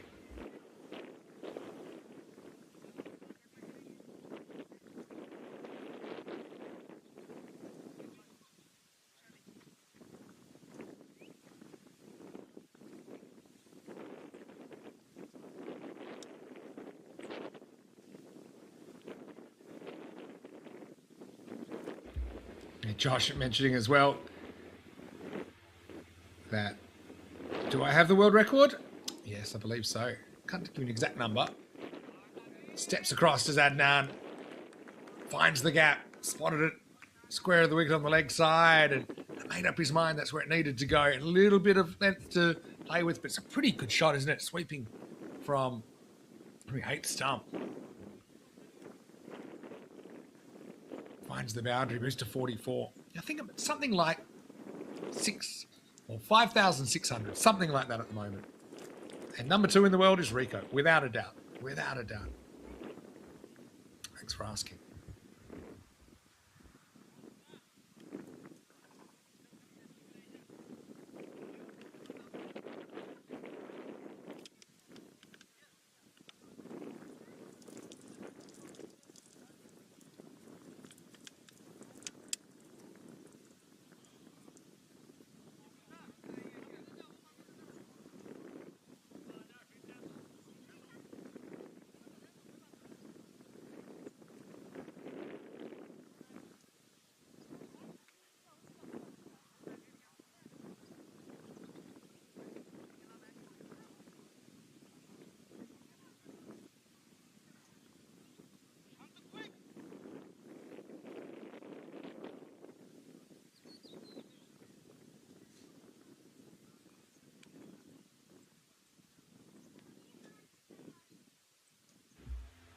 Imtiaz Rana with a comeback ball.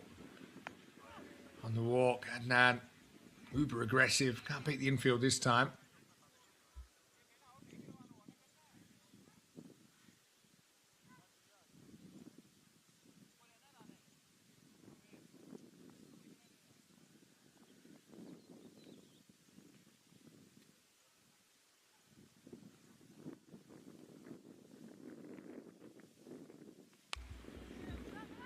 You really sense Adnan's keen to go after it. And he will get 4 more here. I'd say it was the prettiest of shots. Josh wants an up-to-date. I'm going to say, no, not really. No real chance to save that. I can try and find you the up-to-date number. It's more than 5,300. I know that. Haven't looked at it in a while. John's looking at how many wickets get to 75,000. Yeah, I think 35. Sounds about right. End of the 8th over here. It's 86 for 2.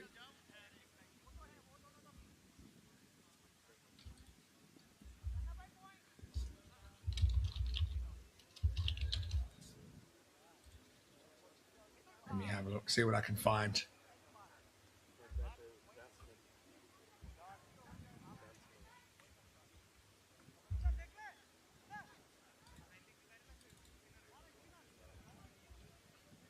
To the archives.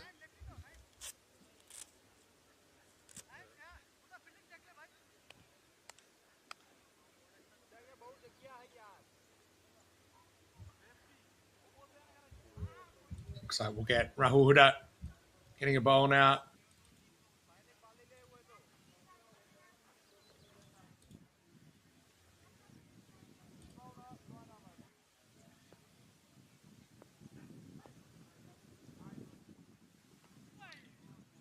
Good start from Huda. Hangs it out there. Geez, now you're going to have to... Let me see where we're at. I'm working on it, Josh.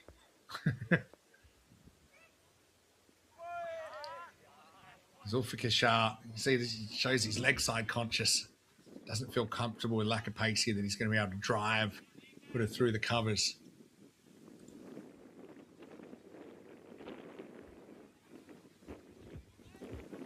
My ball once again.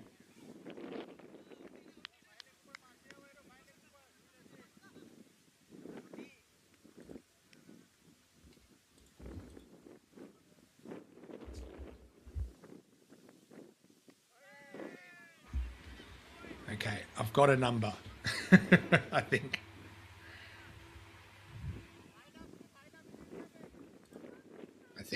Let me have a better think about it.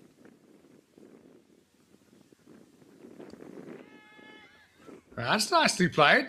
You can go offside. Not the greatest bit of running I've ever seen from Adnan. Walks a single. I know it's hot out there, but sends the wrong signal to the fielding side. Still, he's thinking conserve your energy and put that into some big shots. Okay, here's my number.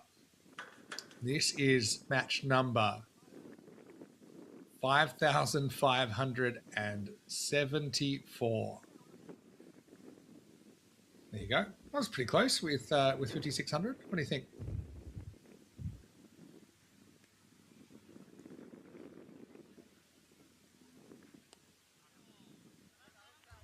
Wow, that took all my brain power.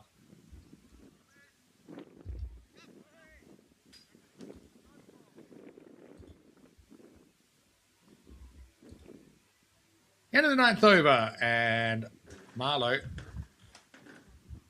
88 for 2.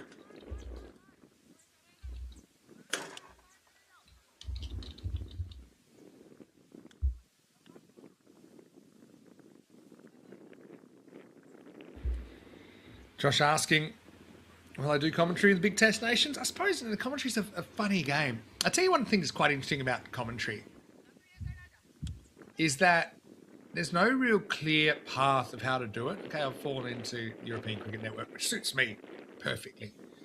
But, you know, you would think that, let's say if you're having a cricket tournament, whether it's the World Cup or anything like that, there'd be some kind of audition process, and you'd be like, okay, we're going to shortlist 20 commentators, and you're going to come and you're going to do an audition, and you're going to call a few overs and see how you go, and we're going to pick our best 6 or whatever. But that doesn't seem to happen. Take the commentary in the World Cup qualifiers right now. As Adnan gets down on one knee and puts it all the way. In fact, it's going to be 50 for Mohamed Adnan. Brings it up of 26 balls. One batter that's gone on with it so far. She's hit that well as well.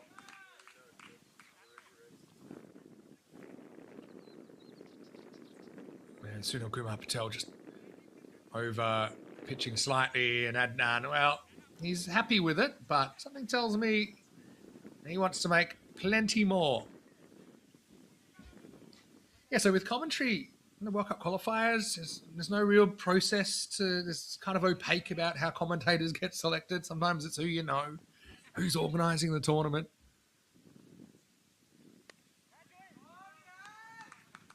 And that's going to beat the fielder as well. I think it does.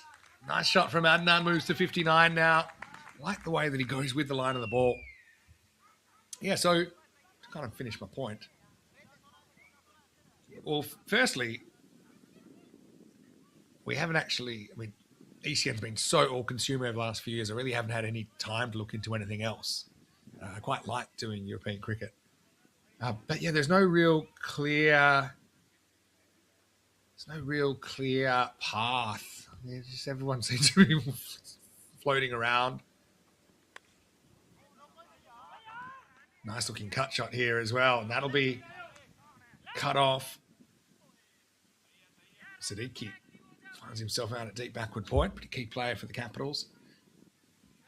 To answer your question, John, they are all of my games, including non-ECN games. Obviously, the vast majority of ECN games. So yeah, I think it would be good. I'd love a process where they say, okay, cool. we're going to have, I don't know, you name it. We're going to have Inventor Tournament, the Serbian Smash, and or any cricket for that matter. It can be in established nations, and have a kind of an audition process. Obviously, we've got a great team of commentators here at ECN. That's probably one of the differences as well. At ECN, we do work as a team. We genuinely are happy that everyone else is doing such a great job, whereas I suppose historically commentary is considered a bit of a dog-eat-dog thing where, you're trying to get a gig over someone else. It's quite competitive. I don't think it has to be, though, because there's more televised cricket than ever before. Hundreds come up for Marlowe as well, by the way. Came up with a wide. So,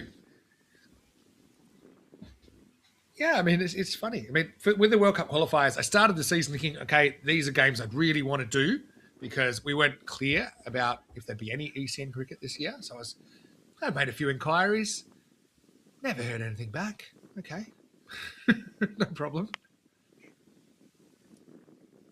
And they end up, and again, there's a range of commentators there doing that tournament, what I've heard. Some are okay, some are, I suppose, not as okay. But, yeah, it's unclear what the process is, really. End of the 10th over here, 103 for 2, halfway through this first innings. So yeah, it's a bit of a shame, for example, that considering that these are the European qualifiers, sub-regional qualifiers, that there hasn't been more of an effort to involve European cricket commentators rather than maybe some commentators from other parts of the world. I mean, I think that's a bit of a missed opportunity. But in the end, like I said, I think what happens is the ICC gives the contract to some company who then maybe have their commentators they like, that they've worked with them around the world, and they get the gigs. Yeah, I think John was running everyone about the April Fools a couple of years ago. I said I was going to go to the IPL. Everyone was pretty excited for me, but I didn't get the IPL. But listen, in the end, I enjoy doing what I'm doing, and it doesn't really matter to me whether it's a World Cup final or Division 2 of the Portuguese Grizzly League. I'm really thankful to do what I love to do and to be part of such a vibrant community. Overthrow if they're quick, they're not quick. I think that Adnan is struggling a little bit with fatigue here, having batted 10 overs in the heat. But yeah, I'm always open to new opportunities. I suppose if you know what's happening behind the scenes at European cricket, that's probably why I'm probably not looking too hard for extra gigs at the moment. It's kind of picking and choosing. Obviously, the personal situation means I'm not necessarily wanting to be too heavy with the work and the work-life balance at the moment.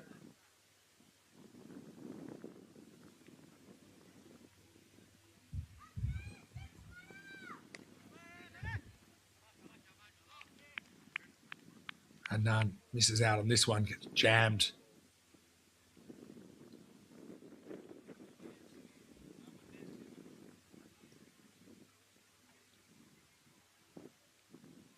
Slip comes in for Huda, and then bowls a big filthy leg side delivery that goes for a wide. Might have gone for more. The batter caught up with it. But the other thing is, European cricket does, I won't say ruin you for other cricket, but there's so much going on in European cricket matches. I think so. A little bit high. And particularly I'm talking about the T10 stuff there. You can see there the leg spin from Huda.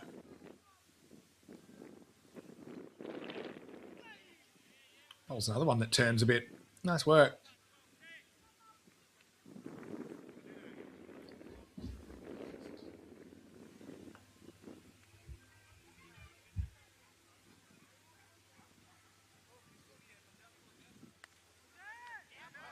Adnan cuts but finds the fielder. The last thing I'll say before I tie up this little topic is that, if you take the Ashes out of anything, I could probably give you 200 commentators that would do a good job commentating the Ashes, but I couldn't give you 200 commentators that would do a good job doing European cricket. Missing. End of the over. And it's 105 for 2. Good over there by Rahul. Take drinks after 13. 2 drinks breaks in this innings because of the extreme heat.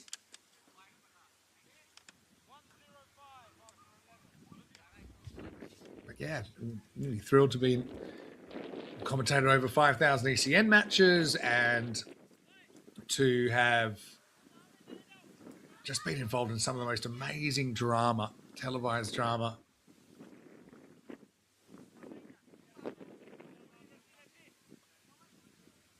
You could ever imagine. And yes, I suppose when we see, and when I called Cricket Lords last month, that was a great experience. And it's not a knock on any of other cricket, but it's just, you know, you get used to the adrenaline rush of 4s, 6s, wickets and chaos and drop catches and collisions and controversial decisions or obscure laws being enacted. It's such a rush that then if you're doing, say I was to do, like when I watched the 100, again, it's nothing against the 100, but it felt slow. You know, like it felt really slow. Doesn't mean you can't do it. It just means it's a slightly different style. I suppose one thing I do enjoy is challenging myself to call different types of cricket. Down the leg side, I think it's a bit wide. Went for it. Or leg by, maybe? Yeah, leg by. Signalled.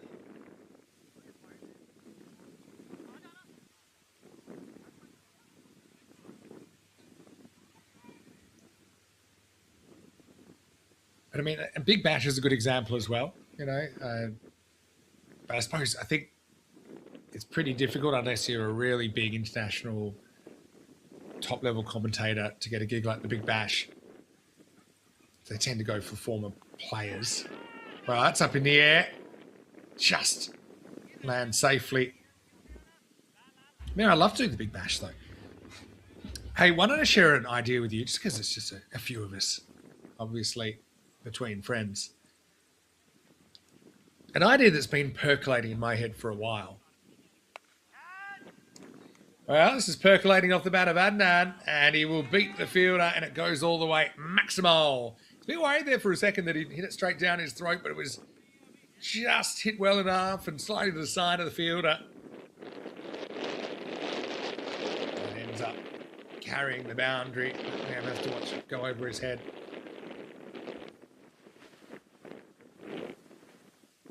So Kumar Patel struggled a little bit with his length. Better ball.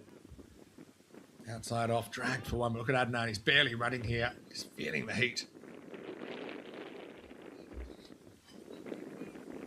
Okay, after this ball, I'll give you my pitch, and you tell me if you think it's got legs, okay? And it's an Australian-centric idea only because I've obviously lived there for so long, played in that system, kind of know the market very well. Oh, another full toss. Not going to get away with it. Definitely not hitting the stumps, though. End of the over. And after 12, Marlow 113 for 2. Okay, so you've heard of Big Bash League, right? Listen to this. Little Bash League.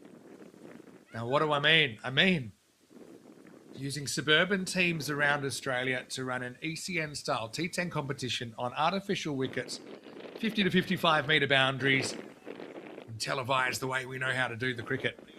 And you could do basically a Little Bash League, an ECS-style tournament in every state, and then you could have the winners come together in a finals. So you could run it for, say, a week in each state. So it's got 6 states. And then you have the championship week. Little Bash League in smaller places with little crowds. Like maybe, I think you would get like maybe 500 to 1,000 people, more community feel. And just, 130 and 10 overs. out, I think. Slip comes into play. Yeah, so Little Bash League. I actually think, again, got to connect with the right people, but Little Bash League would be awesome. I also think it would give more opportunities to more cricketers to be seen. So I'm thinking kind of at the level just below professionalism.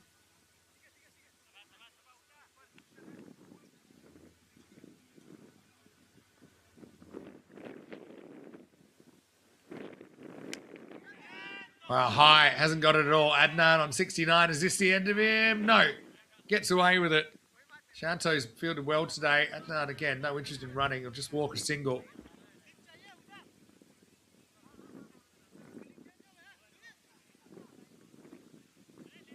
Yeah, so do you think the LBL might get up one day?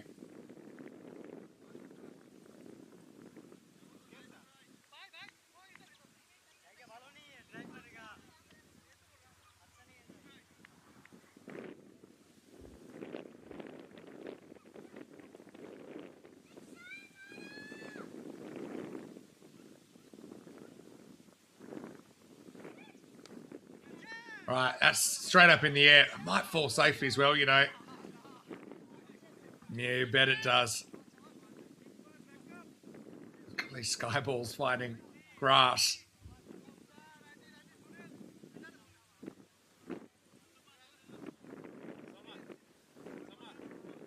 Drinks after this over coming up. Oh, John likes it. Yeah. Who do I talk to about it? I just think he'd be so excited. As someone that played kind of mostly at this level, which is in the professional structure, but just outside where the money is. Not to play for money, but to play for, I suppose, yeah, a bit of notoriety.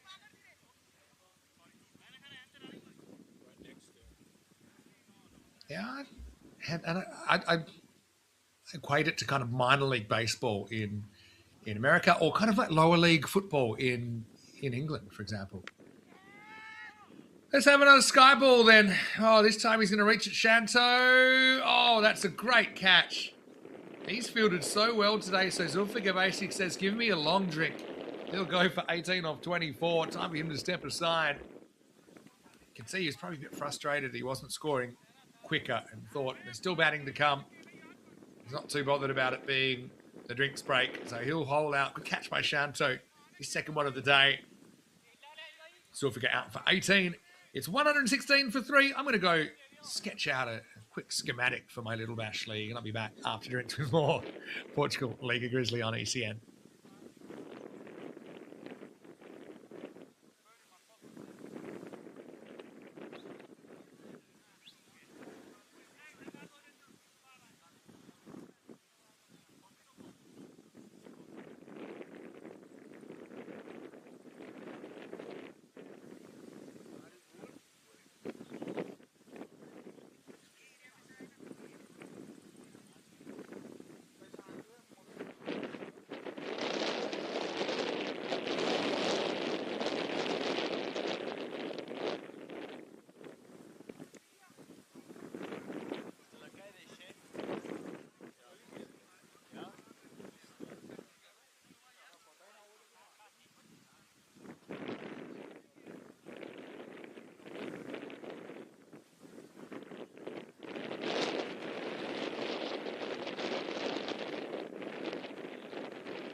Hello, welcome back as we get ready for the start of the final fling in the first innings of match number 48. I saw a comment from Paul asking about the weather in Estonia. Yeah, apparently the storm's come in, or was about to a few minutes ago. Probably started this innings actually. But yeah, apparently the storm was threatening all day. It's coming, I think, now in Tallinn.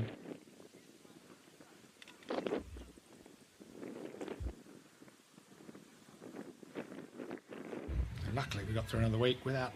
We didn't lose a single ball, which is pretty unusual for Tallinn. Despite it being summer, they are occasionally have their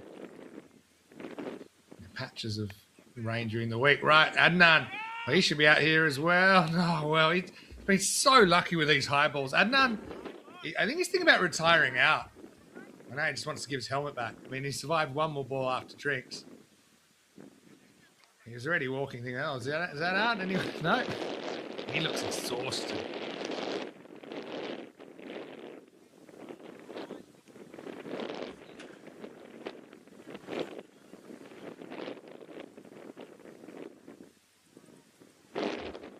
All right.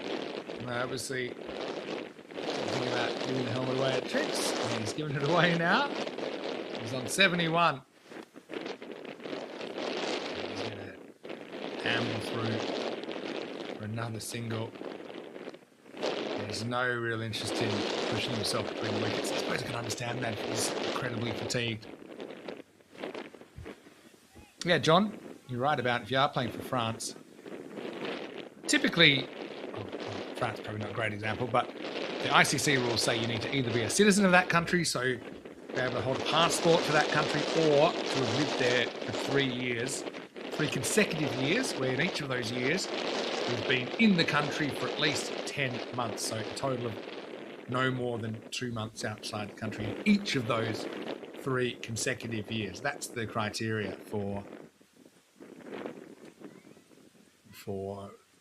being able to play international cricket for that nation.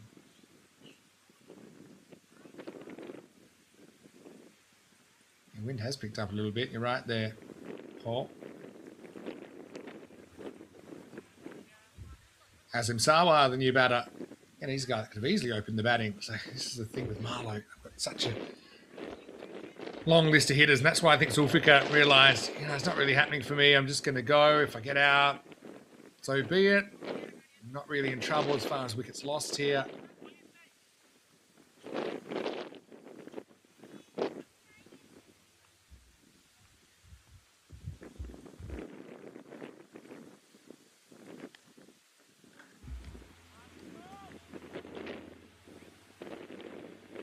Now to 73. When he's had his drink, I know he's tired, but I think he's a bit of a key, a bit of a barometer for this innings. Because Marlowe would love him to get a big 100 here and then some.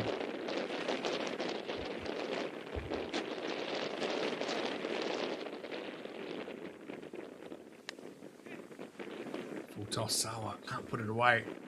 Slices off the bat. Kumar Patel. Not quite got it right today. A better ball. Sawa pushes, doesn't get a run. Good over, all things considered for the Caps.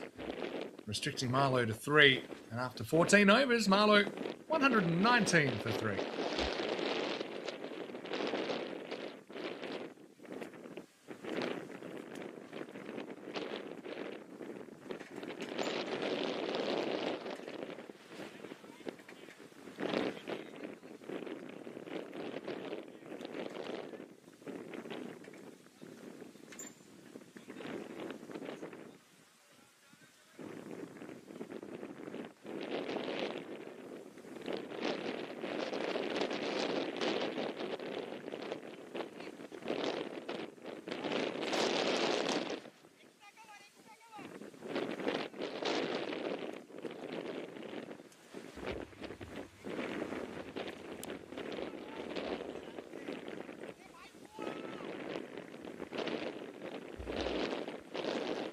Shanto Khan with the ball now. He's fielded very well today, Shanto.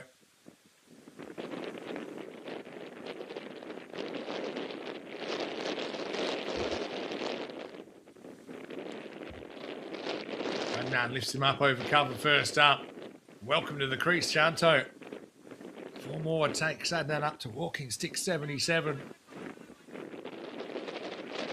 One thing I suppose might help Adnan today is he doesn't have to do the keeping like we saw last time out. They've got Waleed Imran in with the gloves.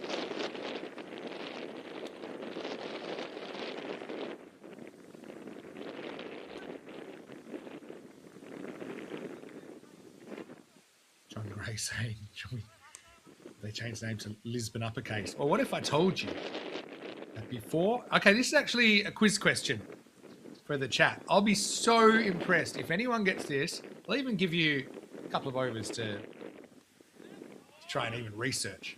But the Lisbon Capitals changed their name a couple of years ago. Can't tell you how many. I'm going to say about 4 years ago.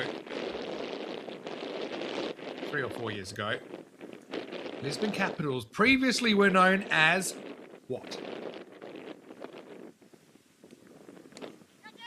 Adnan, 77 and counting. This is ups in the air, and I think that's been stopped. Hey, I actually think this is clean. It's a weird one. He had one fielder in, one fielder out. And you can see here. Oh, no. Oh, that's put on the line for me. I think that is 4 after all. Assuming that the foot was still on the rope when he touches it. And then this one was probably clean.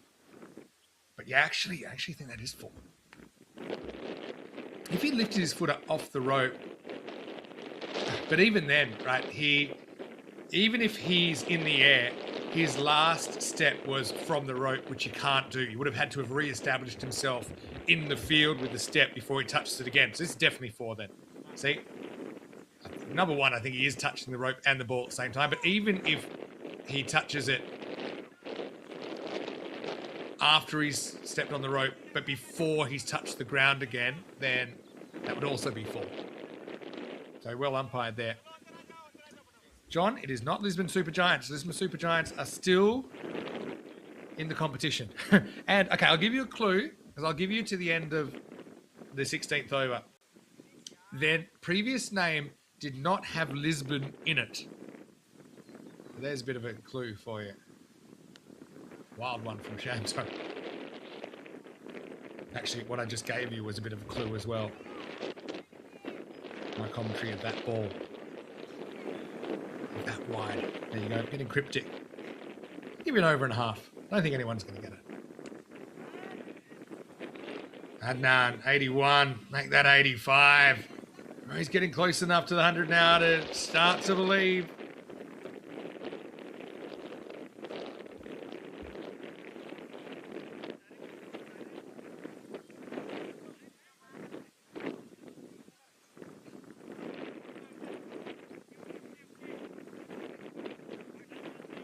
Adnan has been known to rack up some big scores in the Liga Grizzly. Now he's going to go leg side, steps across. Just good at picking the gaps at the moment, isn't he? He's going to get another 4 here, takes him up to 89.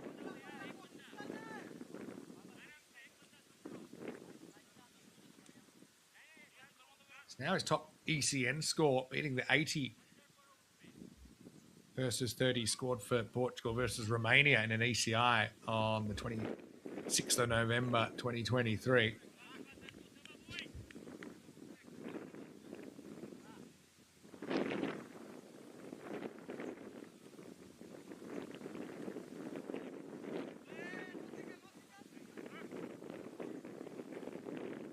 Rare dot ball, but Marlowe continuing at this 180s pace. Into the 15th over. Expected an exciting 5 ahead. It's 136 for 3.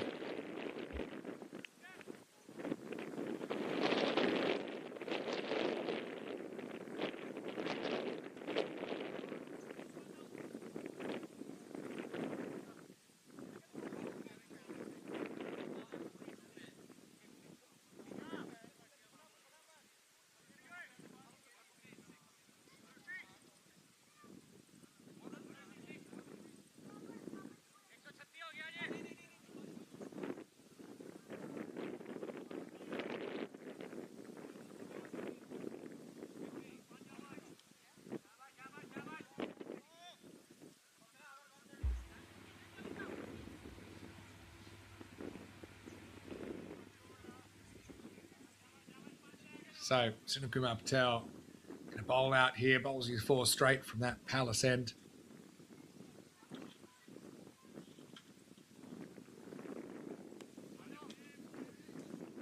Sawa reads the room and gives the strike back to Adnan.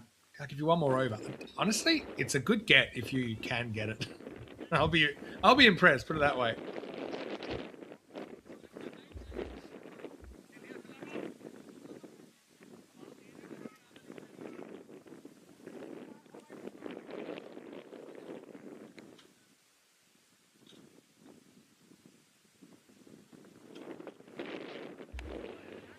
All right, up in the air. Adnan on 89. Does he survive? He does once again. Oh, wow. I think I was right with my instincts. I think that they changed their name to this for the start of the 2023 season. So we saw them play in the ECS up to 2022 under this previous name, with a similar colour scheme to this that they're wearing right now.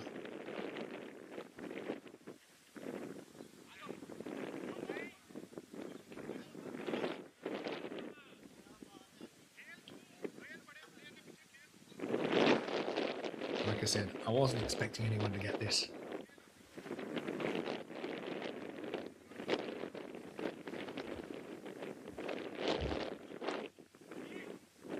Sawa, shorthand. Jab. A bit of backing up prevents the run.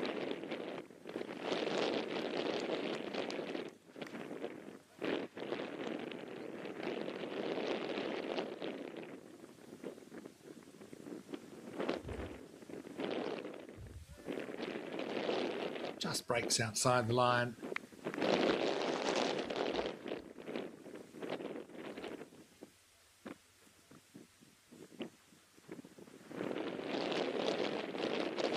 It up, and that will be a catch.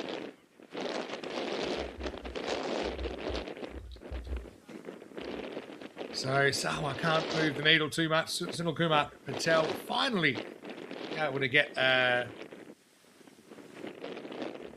wicket to his name with his second last delivery.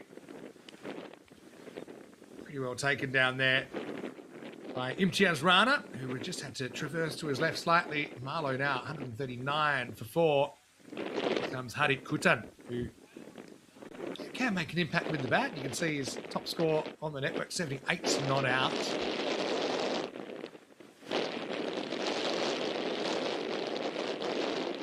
With the ball, he has best figures for the season, including 4 wickets in 4 balls in this league earlier in the year.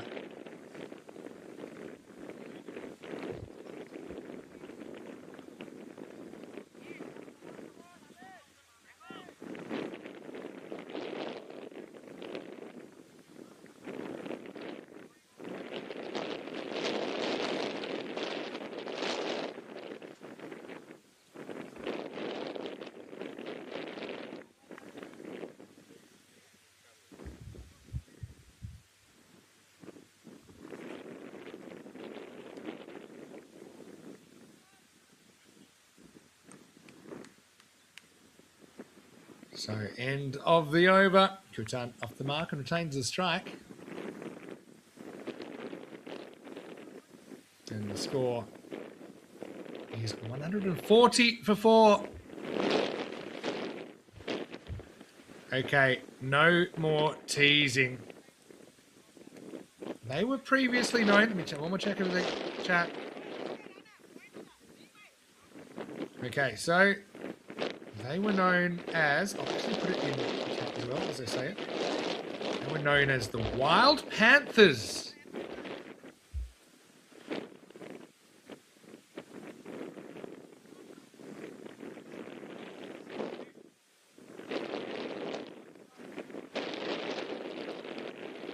There you go.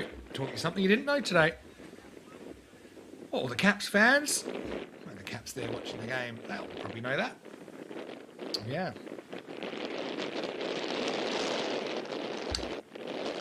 Consider it done. It's Shanto.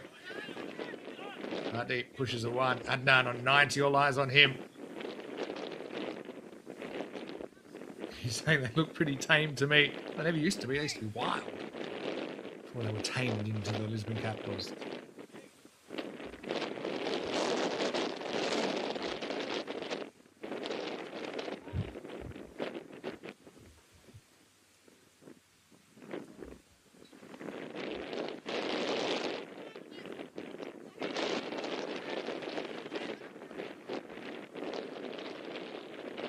So right now, creeping towards 100.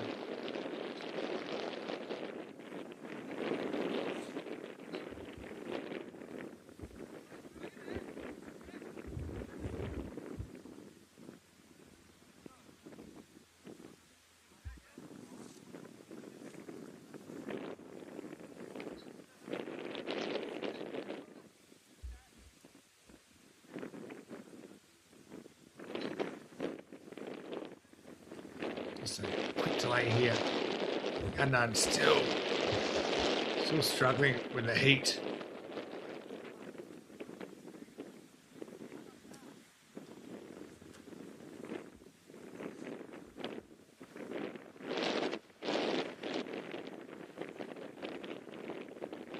I hope he's okay. Everyone's grabbing a drink as much as they can. Look, it is a very hot situation. This is also taking I know we had the 2 drinks breaks, but let's say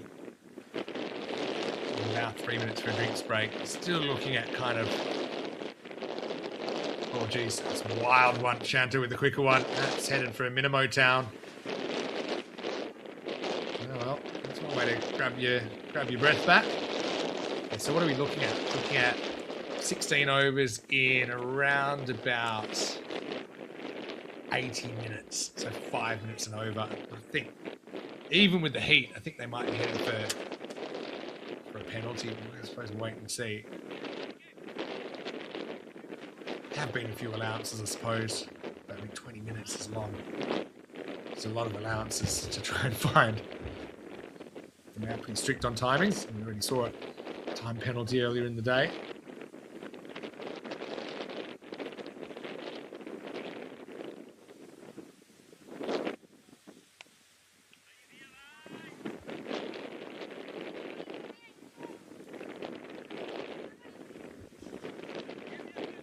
Oh, geez, they might get another one. Nah, don't run through. I'll be happy with the 2. 92 now for Mohamed Adnan.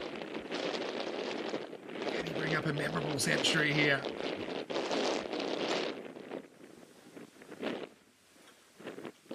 Like that from John saying he'll struggle to claw this one back out. And it attempts a big sweep. Where's it?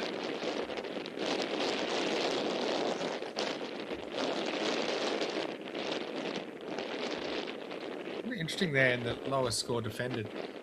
No one's defended less than 160 this year in a full 20 over match. Chanto's just sprayed a couple here, hasn't he? I'm trying to be a bit too clever. There was a 116 tie earlier in the season between Gorka and Marlowe.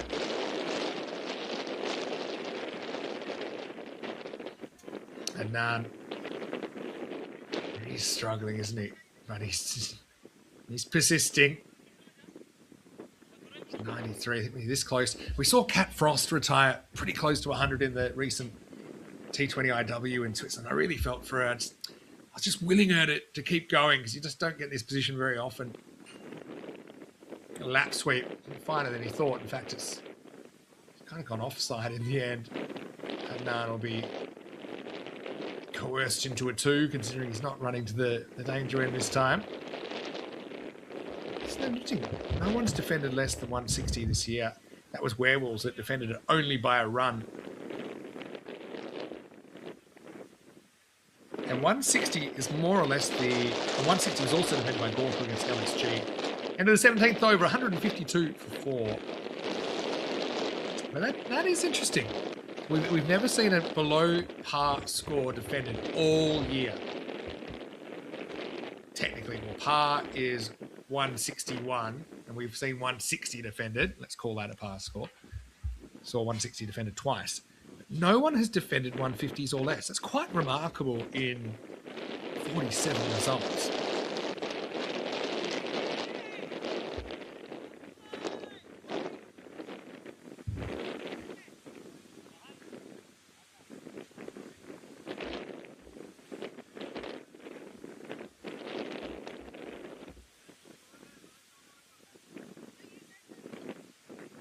Some big chasers this year as well. Marlowe chased 197 against LSG earlier in the season.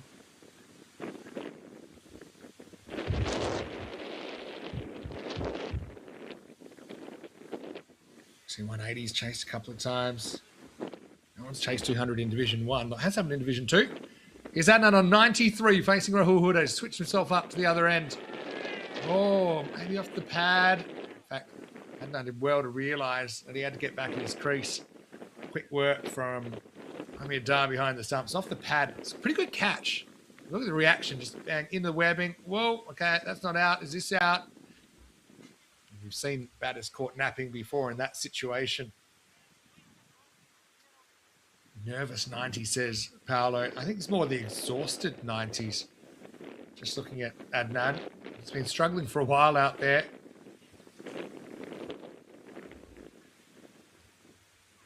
.36 degrees still. All right, it goes large. Could be gone. He's dropped on 93. Oh, he went for the easy route. Was trying to whack a Maximo, get up to 99. Clip a single and probably walk off. Wow, he gets super lucky there.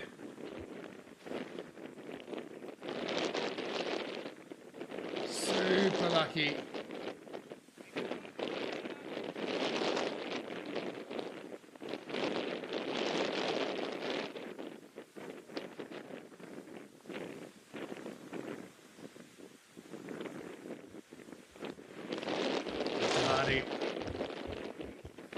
Somehow hits what I think would have been a wide. You can see Adnan saying, "What are you doing?" It wasn't like he played a positive shot at it either. He was almost challenging himself to reach it.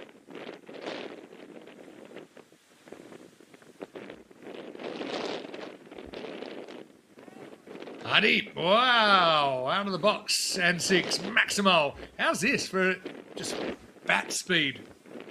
Just noticed in this innings we've gone over 987,000 balls. And this is a ball that Hardeep just pats, aggressively pats out of the ground. Big boundaries here as well, don't forget. We've got over 970,000 balls now. Less than 13,000 balls to the million. I predicted 7th of September is M week. That's when I think we'll get the millionth ball, and we're knocking on the door of 75,000 wickets as well.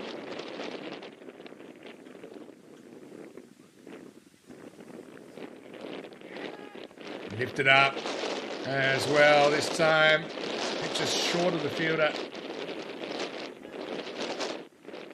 Forcing Adnan to run. That's just smart cricket from Capitals. Feeling the game here. They're taking 180. So, not an easy one, but it gives them a shot. End of the 18th over. 160 for 4.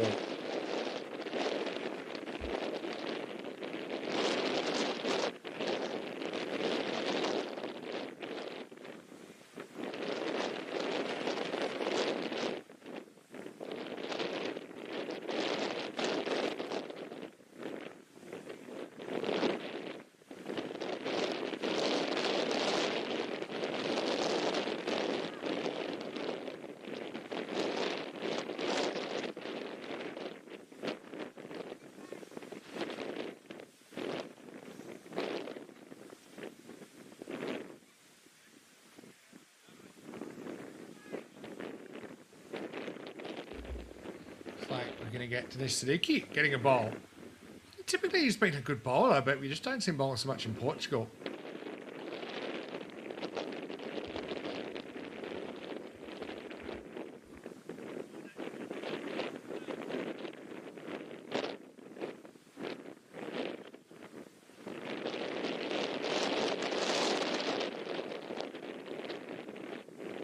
Here he's getting over 19, trying to do a job.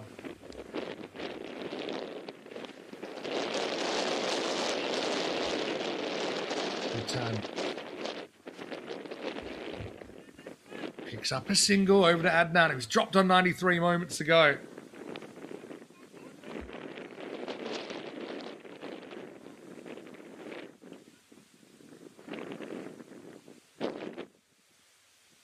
And by the way, what you're hearing is definitely the wind and the effects mics at the ground. Sometimes we turn the mics down, but then you don't hear the ball snapping off the bat as much either. Yeah, Siddiqui, when he's playing for Bajuba Blasters, was in bowling a lot. He's actually got 42 wickets on ECN. Bowling faster though. Adnan lifts it up. Has that got the journey? Going, and gone. Maximo and 100 to Mohamed Adnan. What an innings it's been. 59 balls to bring up the milestone. He's struggled with the heat. He's fought through it. I have a feeling he might even consider retiring, but they won't want him to. They want him to say, hey, keep going. 12 fours in his innings, and he brings up the 100 with his 5th Maximo. Mohamed Adnan take a bow. It's one of those old school innings where he's had to battle the elements. But I suppose he gets rewarded with an extra drink after bringing up the 3 figures. This innings is running long though. An hour and 38 minutes in. And the idea is that you're basically bowling in an hour and 20. But I suppose with the heat, a few extra drinks breaks, a few ball finds, some of that is understandable.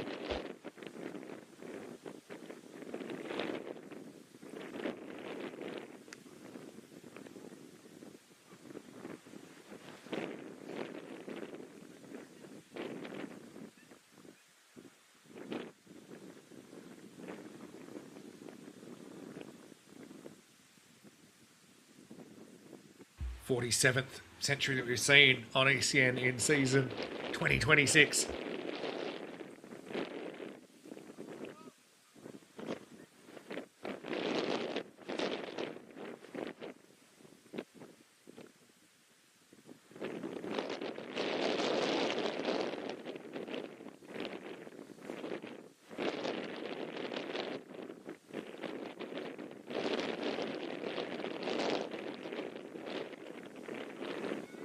He's going to keep batting and he's going to try and make the most of it. Of course, only 10 balls to go. Make that 9.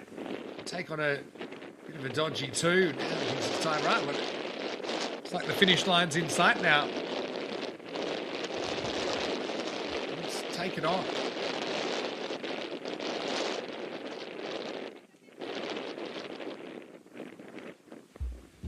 Wanted that strike back. 102.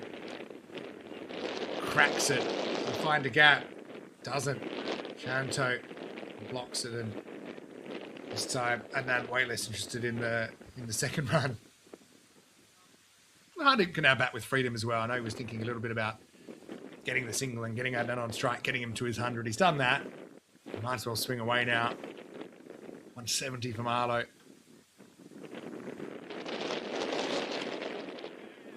Up in the air. Hanging a long time. Oh, and he's dropped it. Oh, it looked like a nasty one as well. Shahid Rahman out there. This is the time of day where that part of the field becomes more difficult to contend with because of the sun. And Siddiqui, who rarely bowls anymore, really should have had a wicket there. Flew straight towards Shahid Rahman. Okay, Adnan, no interest in running at all. Through the hands. Wow, Kutan gets a fair piece of that as well. Wound open, salt rubbed in. Maximo to finish the 19th. It all happened in the 19th. More drinks, please. End of the over. 178 for 4. And we'll go into the 20th in a few moments. That over, we had the century come up. We had the drop catch. We had a bowler bowling. That's bowled for ages. We had the overthrow. Drop catch. You name it.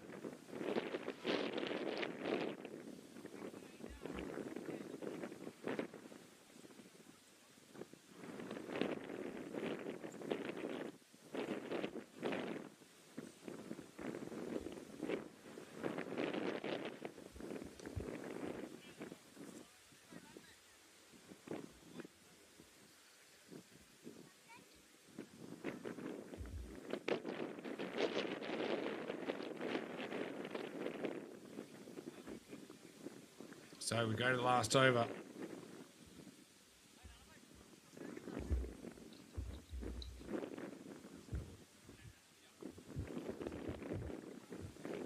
$178. How high can they climb? I'm hoping 190s, maybe even 200 with a magical over.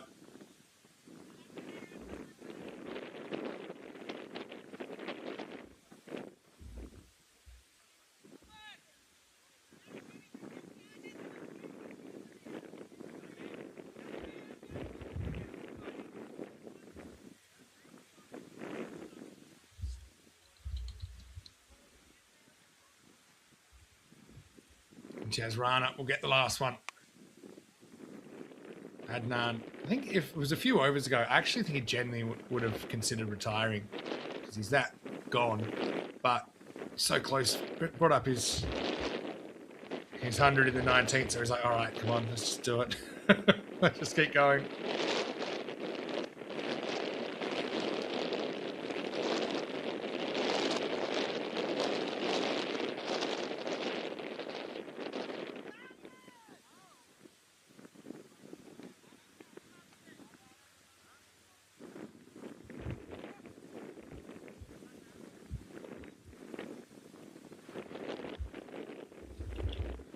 So I seem to start the over.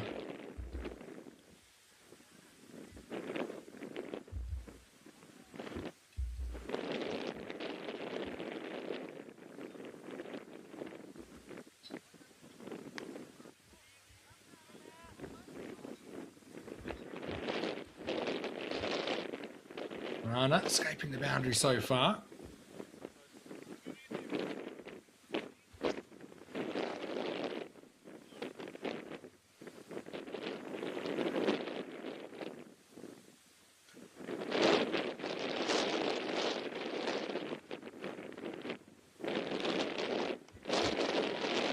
Well, that is high. Kutan survives. They'll go through for a single.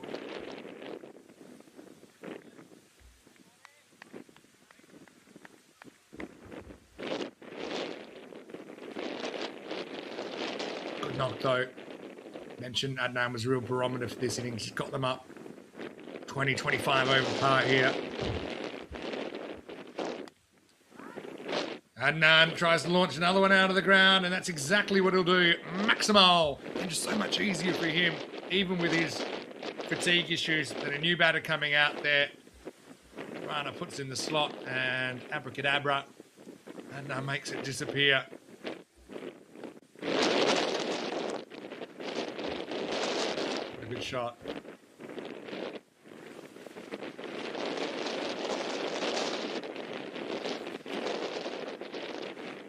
Last ball to come, 188 on the board.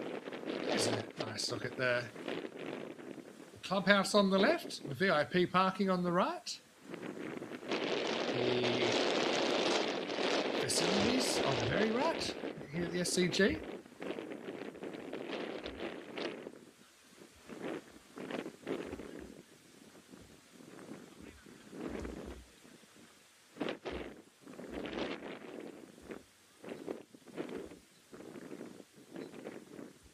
His last ball misses it, so they'll be finishing 188 for 4, certainly well above par for Marlow. They can certainly thank Mohamed Adnan, 111 off 65 balls. The next best score was actually the 21 not out from Hardeep towards the end of 12 balls, 18 for Amandeep Singh and Zulfikar Shah. Look, it's a good score, it's a very good score, but certainly not an insurmountable score. But Capital's going to have to bat very well. Plus, remember, they've just been out in the field in 36 degrees for an hour and 45 minutes. Bowling wides, wickets for Samarth Patel, Mak Nayam, Rahul Huda, and Sunil Kumar Patel. I've had to pick a best bowler, probably Huda with his leg spin, 1 for 15 or 4, I think. Asked the right questions. We'll take a break then. We're back in around about 15 minutes to take you into the last innings of the day. 189 required for the Capitals to steal a victory away from Marlow. You can join us for all the action. We return. You're watching the Portugal Liga Grizzly Division 1 on ECN.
This European cricket event is proudly brought to you by our official timing partner, Rado, and our official charity partner, Share the Meal by the United Nations World Food Programme.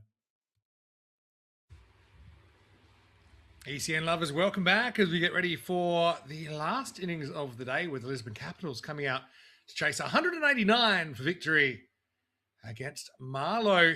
The first innings marked by a fantastic century from Mohamed Adnan, the Marlow opener, finishing on 111 not out, the Nelson, if you will. And so we're about to see the second half to see if Lisbon Capitals can challenge this. Look at their season with the bat. They do average 158 with the bat, which is more or less average. High score of 184 in the season. They've scored that many twice, so they'll have to hit new heights here if they're to pull this off.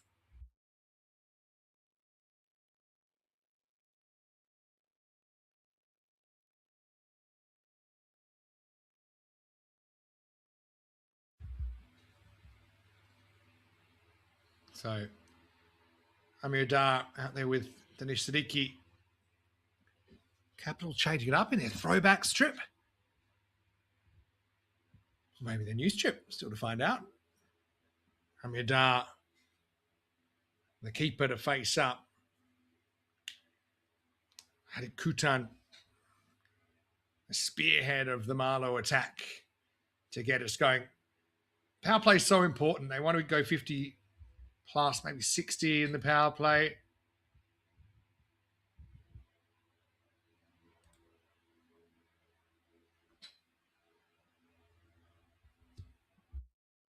It's going to start with 4 runs over the offside.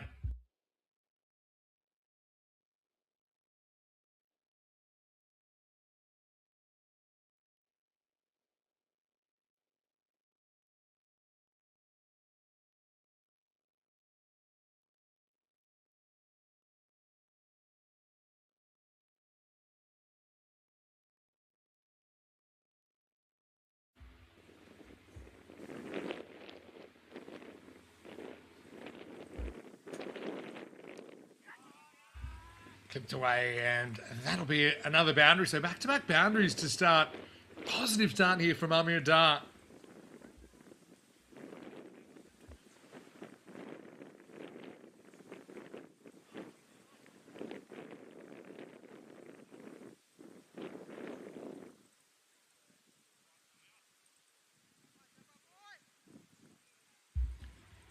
Hardeep. I suppose getting a bit of blowback straight out of the gate here.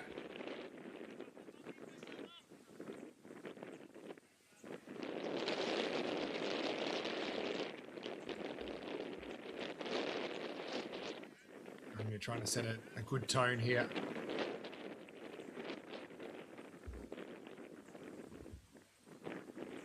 What have I missed in the chat? Just catching up here.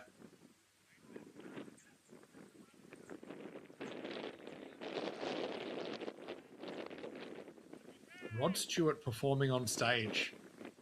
I mean, I suppose as long as people want to go see him, you know you're going to see an 81-year-old. I don't have a problem with it. It's supply and demand.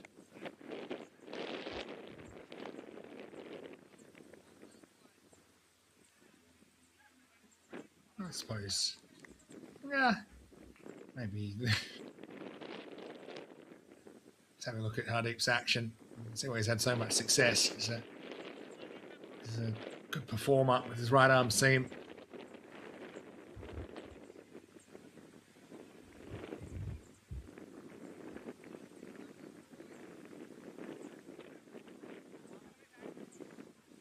I want to dig a bit deeper into Chris Smith. Your comment. Pretty well bowled, pretty well played. See the difference here. Someone like Amir Dar willing to hit with a straight bat rather than trying to turn that to the leg side. And as a result, he's got more chance of hitting the ball. Chris says, I would have told my first love what I felt instead of wasting years. Let's dig a little bit deeper. Let's have some, not food chat, maybe a bit of therapy chat here.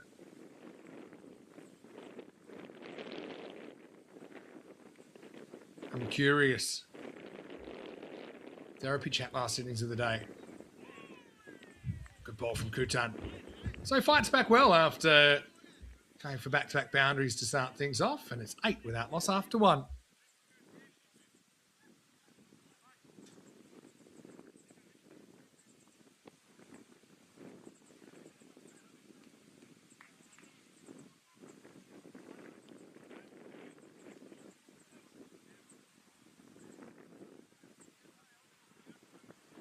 Okay, I've even got a name for it. Last innings therapy. What do you think?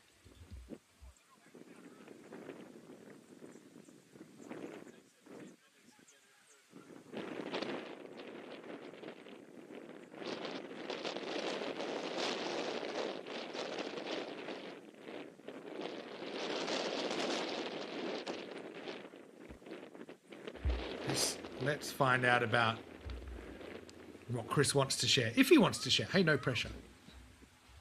Gurbesh Singh to bowl over number 2.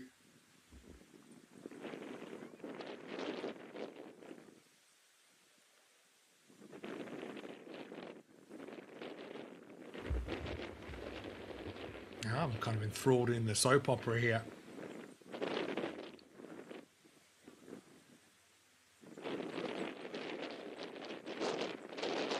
Big inducker from Gurbesh first up. Siddiqui negotiates his first ball. Chris saying, apparently everyone knew we had feelings for each other, but I just thought she was being friendly. Turns out she was in love with me and used to practice signing her name with my surname when she was 7. Apparently she was still doing it at 30. That's a big window, Chris. It's just naive or whatever you want to call it that. By the time it all came to light when we hit 40, it was all too late. So how did it work out? What happened? You were all with other people by then? What drama. Need to know more.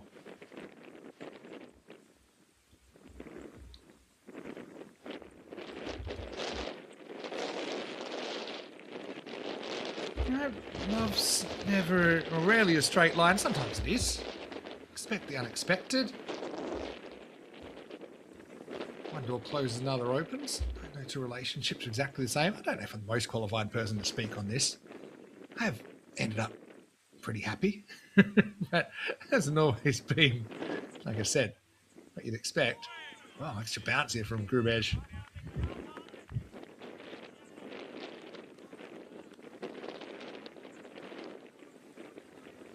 She's still as stunning today at nearly 47 as she was when we were at school together. They're still friends. She lives abroad with her second husband and their son, who is 8 today. Well, look, you're happy that she's happy. And that's good. That's healthy. Siddiqui, bottom hand in this, clips it away. Finds the fielder, just a single. Breaks the run of dots. And with a pretty average throw, they're going to steal a second. That was ambitious running, but good running. And tell me, is there a bit of an age difference, Chris, between you? Or about the same age? Just that 7 to 30 gap is such a big, well, big not gap. That gap of time just seems very big.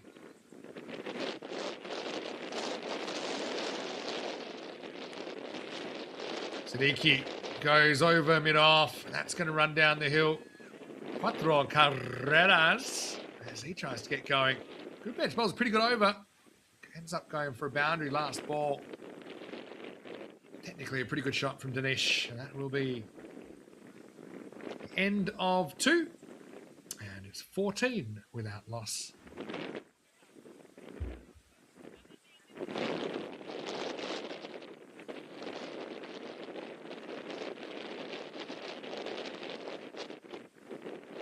Ooh, she's 20 days older woman.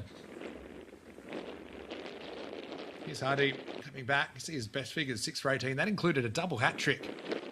4 and 4 back on the 14th of June.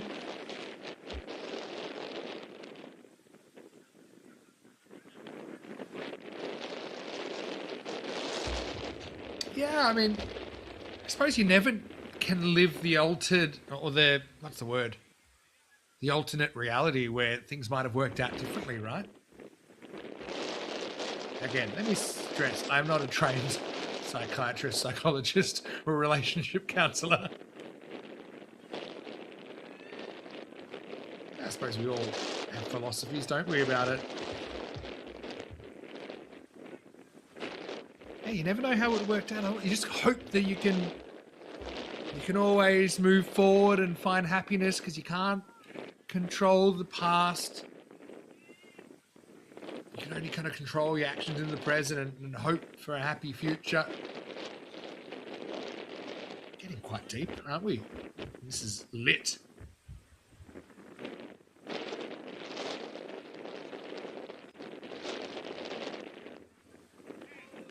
Good ball. This is also lit from Hardeep.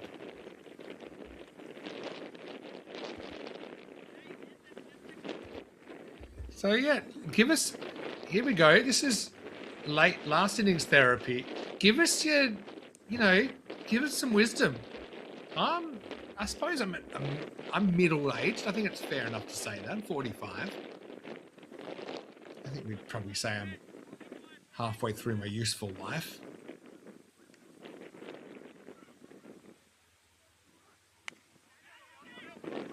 I'm here. Pulls away. Fielder can't quite get there in time. I'm a Rick Rump. Come back for two. So I'm liking this soap opera story, though. Real life soap opera from Chris. Her father's firm offered him a job in the USA when she was 12. He took it, moving her and her brother and his wife to the USA. Her brother did 25 years in USMC, Marine Corps, right? And it was him, he told me when we got in contact on Facebook many years later. She finally admitted it all. But we laugh about it now. And I suppose that's the important thing, isn't it? You gotta kind of see it for what it is in the end. I think it's slow-mo of Hardeep, though he does lose that one down the leg side.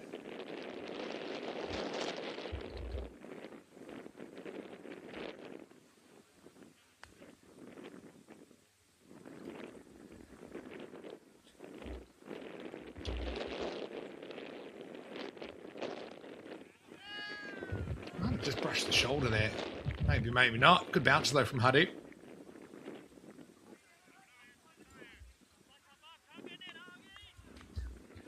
Certainly had him kind of struggling to get out the way.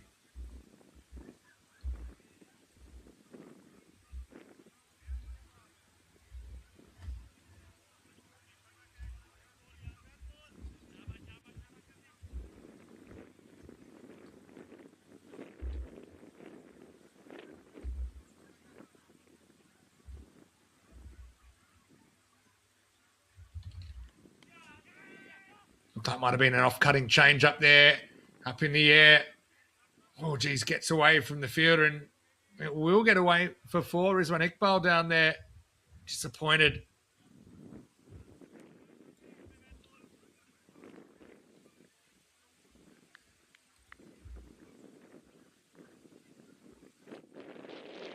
Just took a left turn at Albuquerque.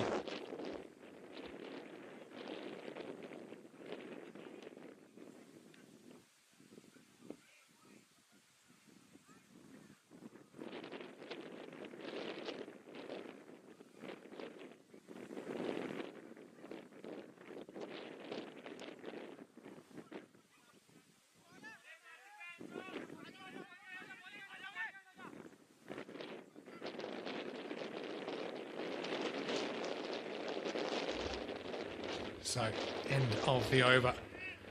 Let's have another look at Hardeep and his approach. Again, quite square on. Doesn't really use a lot of kind of left arm. It's all kind of from the shoulder.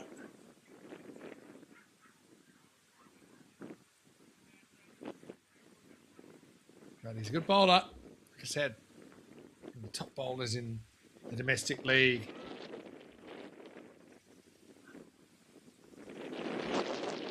Where are we at? It's a soap opera. End of 3 overs, 24 without loss. Yeah, so she finally admitted it all. We laugh about it now. It still hurts, though. That is life. Lived and learned. And yeah, we're about the same age, Chris. Not too much between us. I mean, we'll be able to swap tails maybe over a long lunch. Oh, it's a good bounce. Yeah, swung after it past him and actually swung away. Is that Bias? Or has he hit that? Yeah. Watch this curve on Paul Waleed. He's going to wear the bias here, but this has gone big hoop here. Woo! That's an unbelievable bit of swing after the bat. After the batter. Wow. The Glovester. Nonplussed as the elements conspire against him. Yeah, you can see he's saying that. Saying, look, it's not my fault. It was unnatural curve.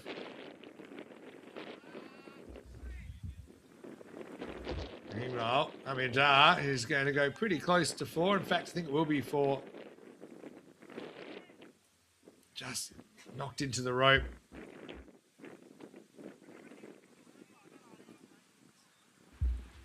See what happens here. I think he knocks it onto the rope.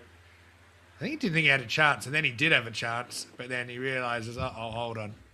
That's touched the rope. Bounce back into the field. I think there's more. And also, well, also, is going to slog across this one. Now, spill your guts. Yes, sort of saying, dear Deirdre. I love it. Oh, I love it. The family moved to the UK from South Africa when she was 4 and her brother was 2. We went to infant school, junior school, and briefly secondary school together. Our families were friends back in 1993, other than writing. Sorry. Siddiqui cuts this away, beats the fielder. That's going to be 4. Capitals with a decent opening partnership here. Going to have to bat very well. They have to bat better than they batted the whole season if they're going to do this. So back in 1993, other than writing or massively expensive phone calls, I'm hearing you there. Once spent $100 on a phone call to my teenage sweetheart when I was overseas on holiday, and just say I got quite a firm dressing down from my parents. But it was hard to keep in contact, and he hates writing. Well, fair enough. So, Siddiqui goes up, tries to go over the top, gets away with it. Give us your other soap opera episodes from your past. I'm trying to think of something I can share. I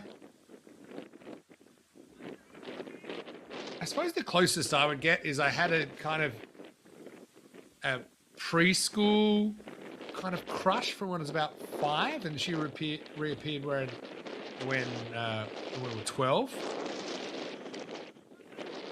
But nothing came of it. Not surprising, really. But that was an interesting reunion. I'm trying to think of, they don't really have these long running ones anyway. Into the 4th over. Last innings therapy continues as the Capitals continue, more or less on the rate so far. 39 without loss after 4.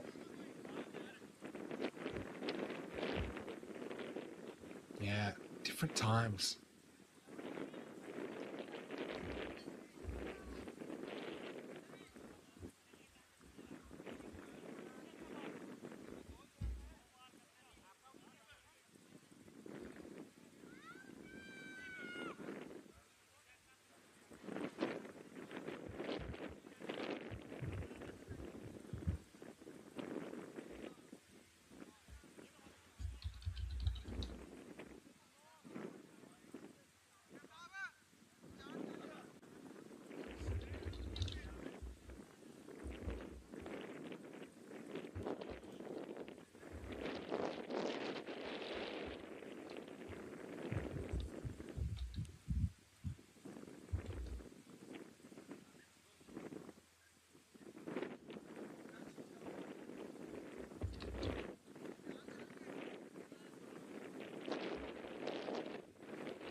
Time some spin with Amandeep.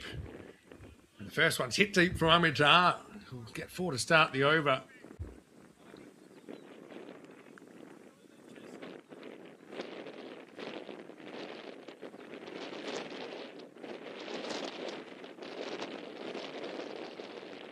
Amandeep's a very good off spinner. Missed out with the bat after making a solid start.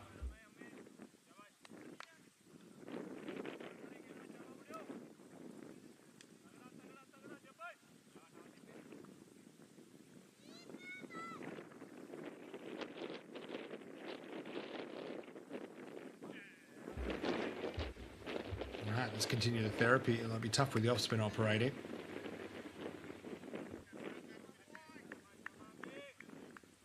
Oh, wow. More drama.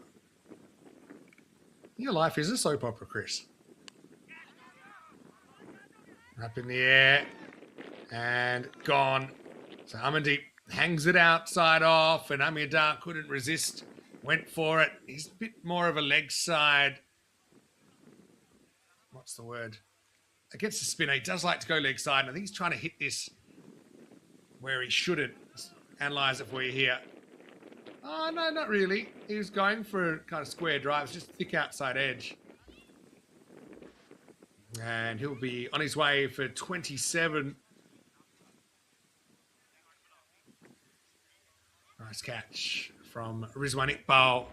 And it's 43 for 1.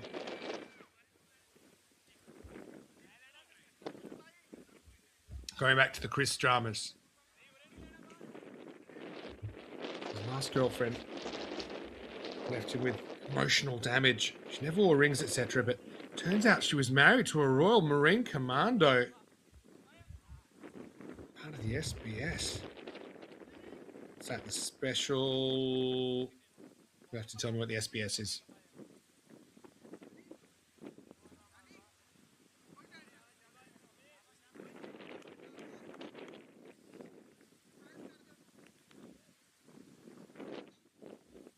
And Shanto gets a hit. And he is going to hit. Where's this going? Into the wind. But anyway, it's going to get the journey. I think I'm trying to work this is 4 or 6. Maybe we'll be able to tell. I don't think it might have gone all the way. No, 4 runs. Very hard to tell on that part of the ground. What have we got? Did pretty well. Just because it was quite high. Came down. Oh. Probably 4. Oh, well, trust them out there.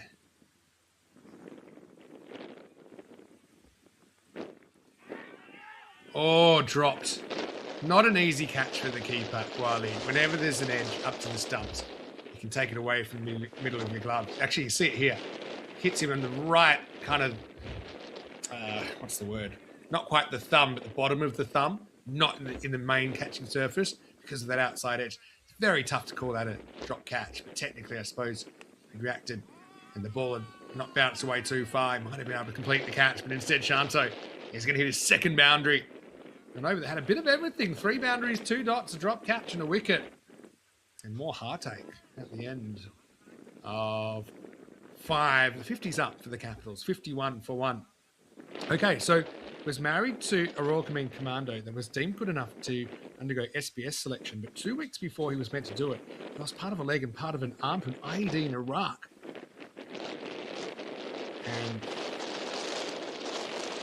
And he caught her in town with the other guy. Got out of that one pretty quickly.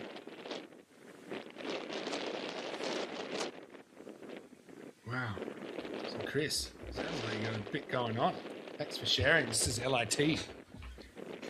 Lit last innings therapy. Something weird. I don't know if it'll ever come back, but certainly nice to get some of the stories out there.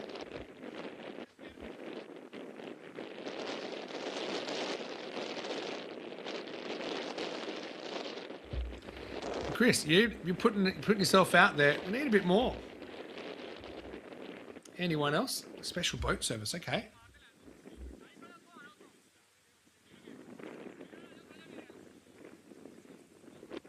Paolo has had a bit more of a straightforward time. Hey, look, sometimes it does. Here's Sawa with his left arm spin into the attack.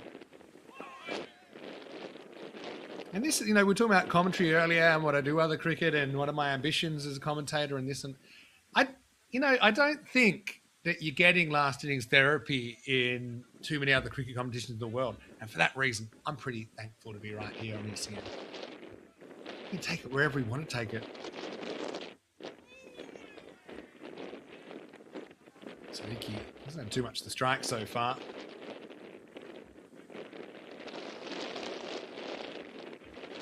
Yeah, give us your soap opera stories. You had like a will they, won't they?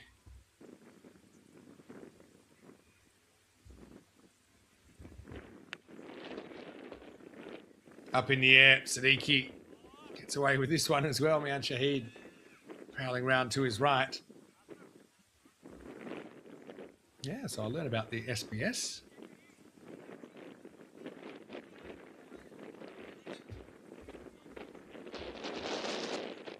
SBS in Australia is a special broadcasting service. It's a TV channel. Shanto living dangerously. He'll get away with it. Drop catch. Oh, I'll be disappointed. He didn't hold on there. Kind of fighting in himself. His body position was sending mixed messages, but that one goes down. He'll get away with this too, Sadiki. Despite it not being hit particularly well.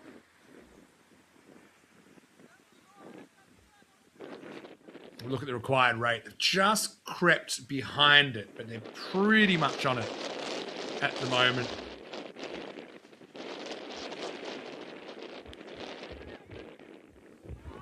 Well, that's dropped as well. Straight through the hands of Rizwan Iqbal.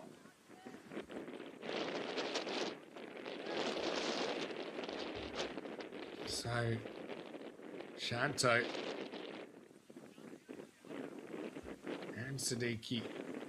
He survived that over. A couple of catches went down. So Shanto got dropped it long off. Then it's dropped here. You can see there, just off the top of the fingers on the right hand.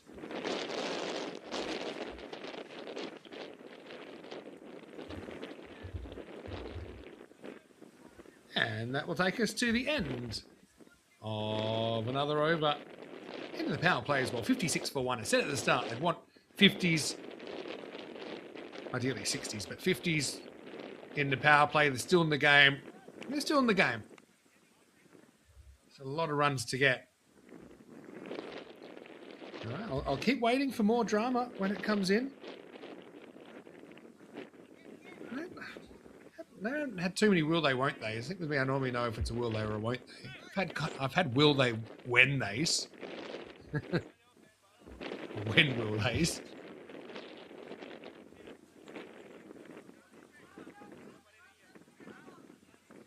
Amandeep to get a second over.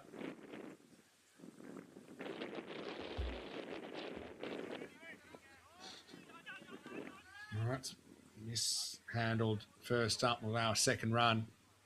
Yeah, watch and wait. You get what? It sounds like Chris done a big watch and wait.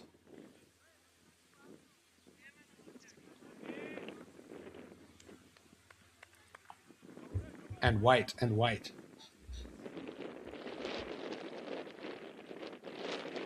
Paolo coining that term in the chat.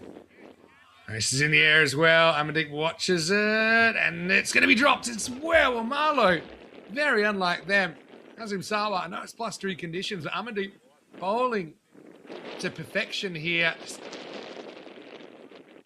Takes a bit off it. It's not that easy to drive that length. Sawa to his preferred left side. Puts it down. Third catch in about 5 minutes it's gone down.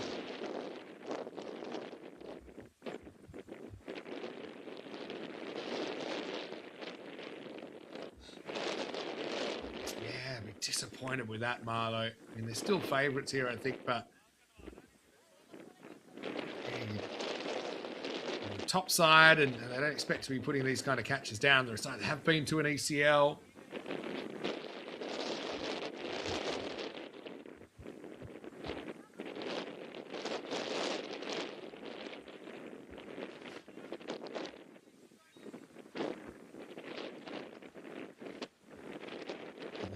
happy with that at all.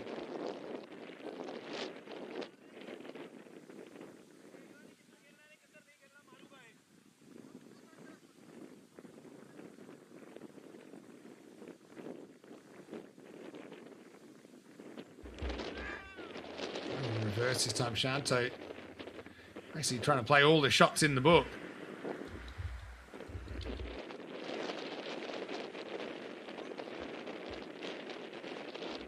Ambitious.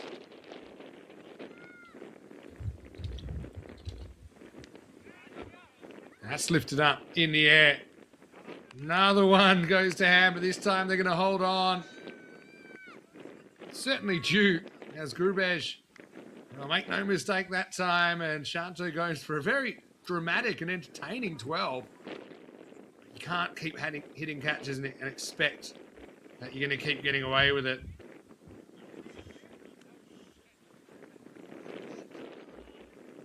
And a nice bit of work to his left, judging that staying inside the bounds of the field as well. So the second wicket falls, and it's 61 for 2. Second wicket for Amardeep Singh, end of the 7th over.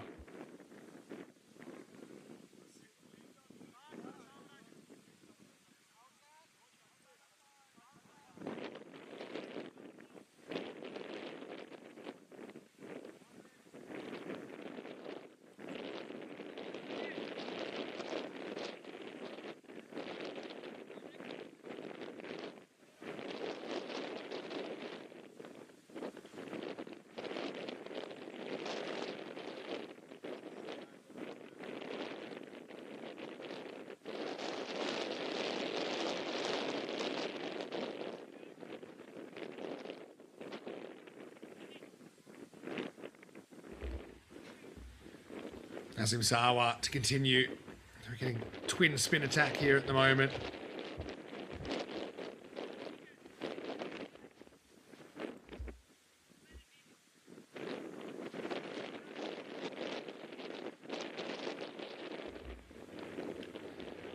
Siddiqui goes for it. Was not really in a position to hit that down the ground.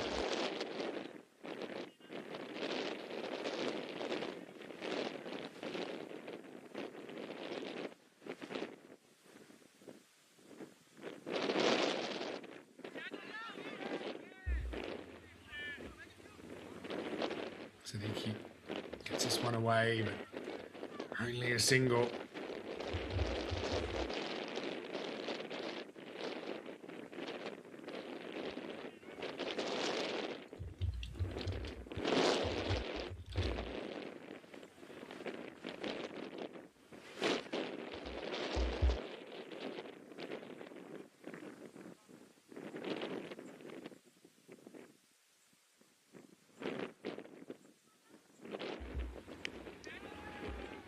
Imtiaz Rana goes for the first ball he sees in the air, but not catchable in the end. Grubej down earlier, they caught one. Couldn't get to that one.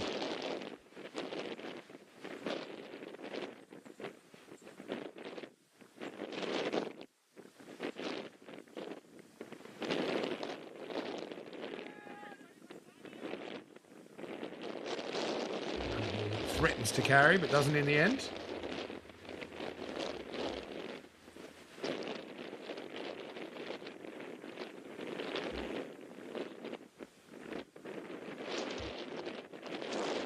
Just fallen behind the rate at the moment. 8.3 and over their current run rate, coin rate up to 10.1.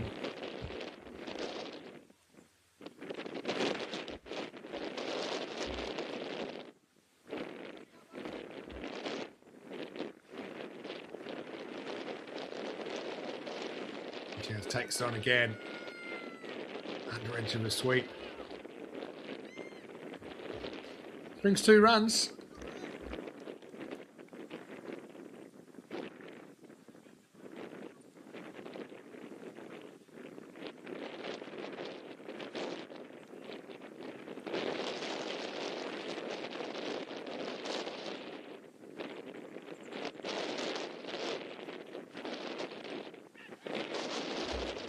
forced away off the back foot. And we're going to run here. So good tight over once again from Nazim Sawa. Goes for 5. And after 8, it's 66 for 2.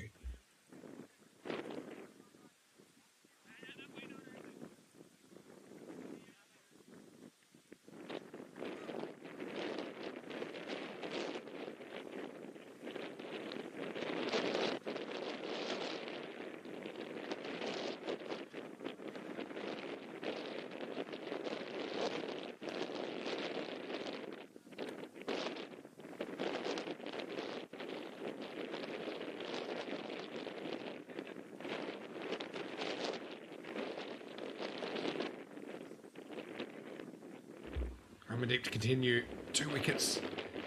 Might have had another one as well.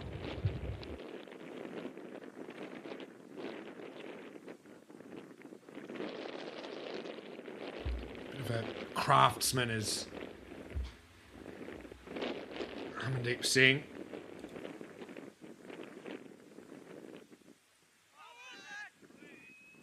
Sneaky finding himself frustrated at the moment. Run a ball 19, knows he needs to up the pace. He's very aware of it.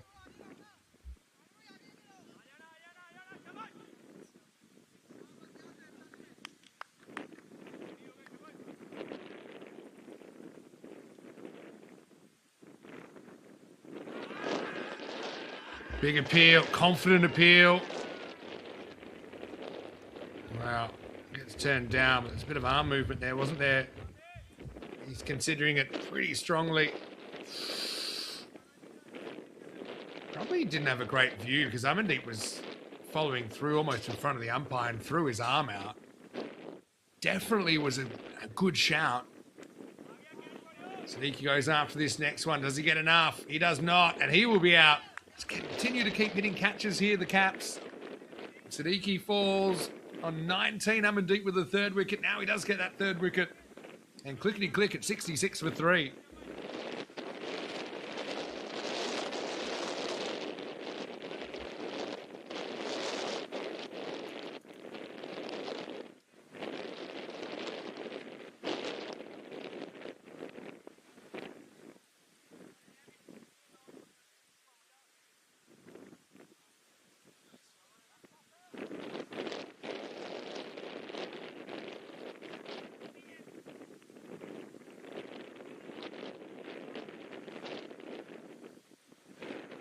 So Samarth Patel will come out at number 5. That's the other thing with Brisbane Capitals. Look at their batting lineup. It's probably not quite the depth that Marlow have.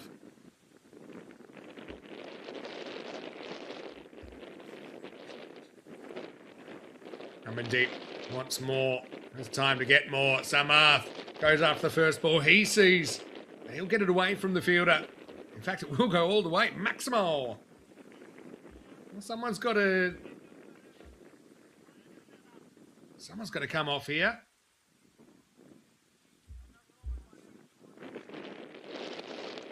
Just carries the rope.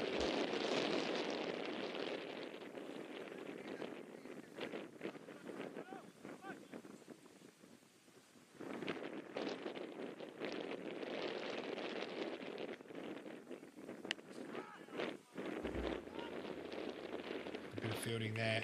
Went from Amandeep to get back to stumps as well.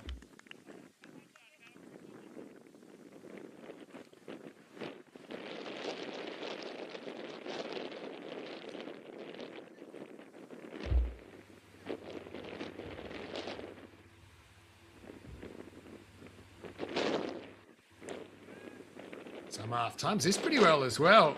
That'll run away for 4. Okay, so maybe he's the man that can turn things around. Amandeep. A bit of blowback after he picks up his 3rd wicket. It's just a really good bit of timing there. 3 point. No chance for Shahid out there. End of the over. 76 for 3. Looks like they'll just do the 1 drinks break here, which means we'll probably have drinks after this over.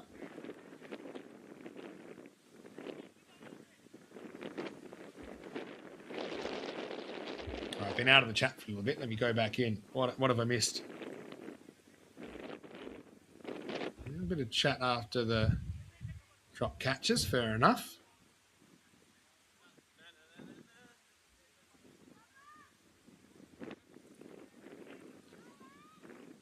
Chris has been single for a while.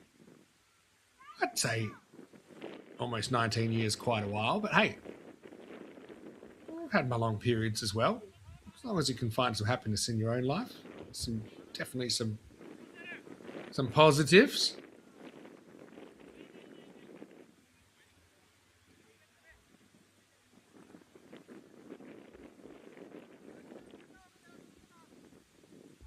Chris has got some interesting information about Santarem as well. Sawa comes back, more left arm spin, trying to choke the middle of this innings.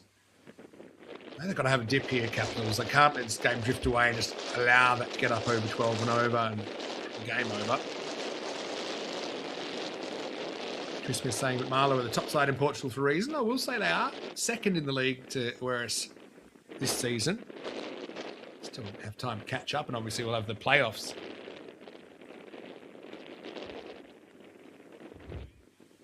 I might do that thing again where I'll explain something. Well, first I'll explain that Samath Patel's hit another boundary, taking him off walking 677 and up into the 80s. The Sawa, it's a little bit too full here. Swings away to the leg side.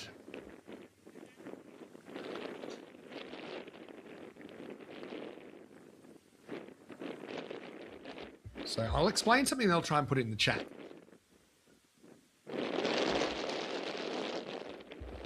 So at the moment we have Division 2 Saturday. Oh, in the air, doesn't carry to Rizwan. At the moment, if you might probably notice if you're following Portugal, we have Division 2 on Saturday, we have Division 1 on Sunday.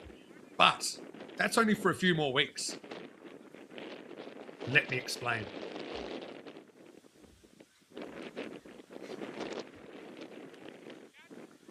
Samath. He's hit the ball well since he's been out there. And he's going to get 4 more with a bit of assistance. Amandeep doesn't miss too many, but he misses this one. Cuatro carreras. Samath Patel's come out hot. That sweep's working for him. So yeah, it's only a few more weeks until the 5th and 6th of September weekend, which is how many more is that? 1, 2, 3. 3 more weeks after this of Division 2 Saturday, Division 1 on Sunday. So Division 2 Saturday, Division 1 Sunday. Then 12th and 13th is Division 1 playoff weekend, only Division 1. And then from there, the close of the season is all Division 2 cricket.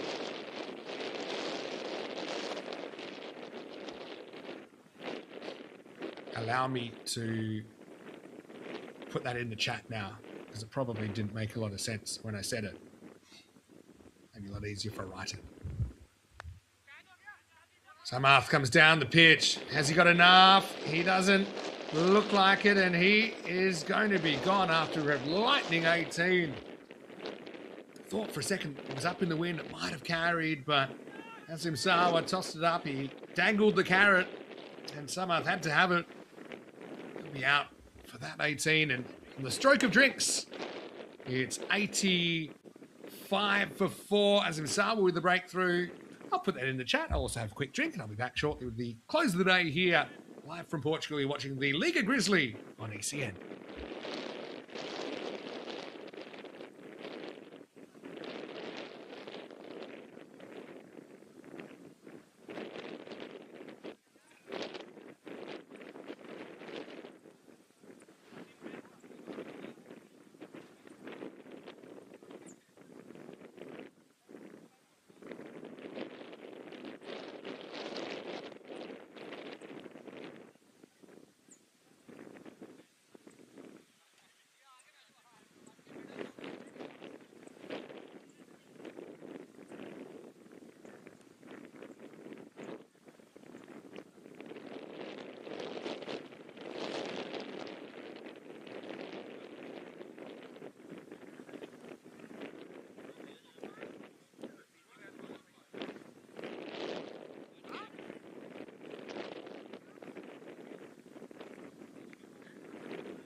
So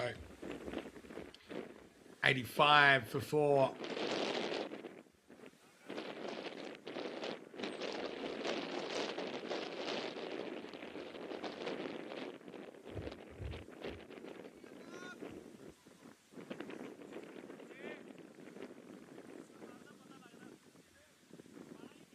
Getting to the last 10 overs of the day. Still needing over 100 here.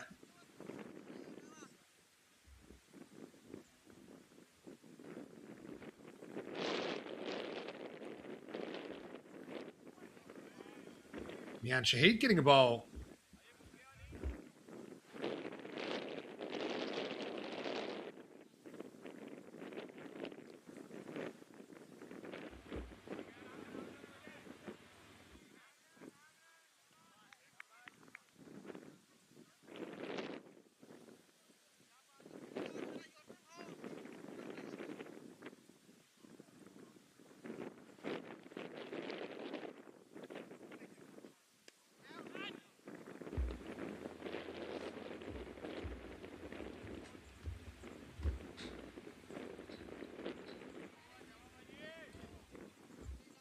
Mian's overs will be pretty key here.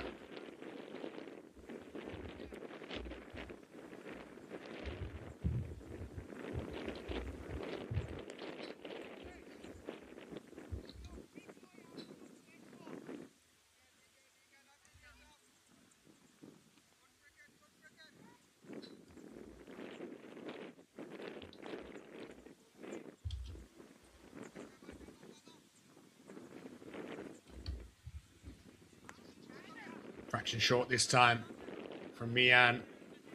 One thing about Mian Shahidi, makes you make all the pace. He's slow, medium. He's a little wobbler with the ball, but he puts it in challenging areas. And he's had some good performances with the ball on ECN as well. Into the 11th over. And the score is 90 for 4.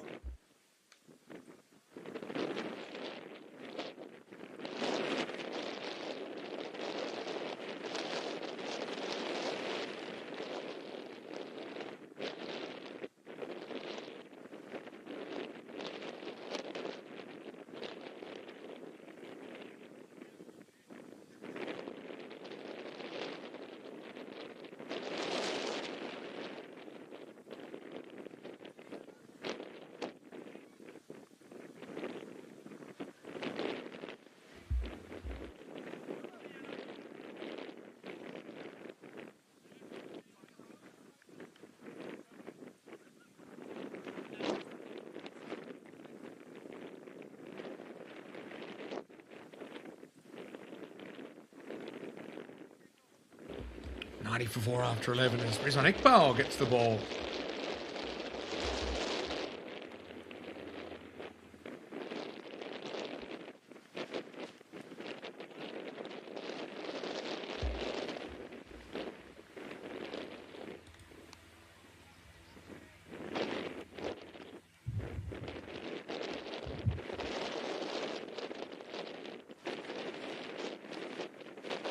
Hoping to things quiet rate, 11.1 and over required.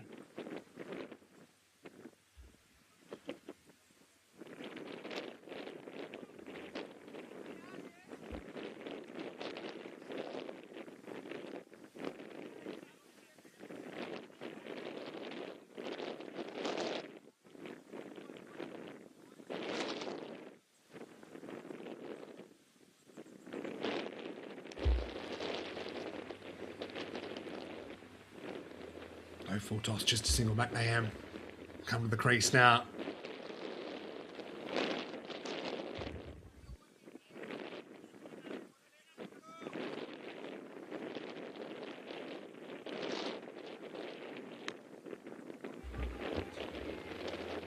Rana, can he make a difference here? Well, he might. It was a missed field from Amandeep. He's got the yips in the field out there. He'll get 4. Oh, we didn't bank on it.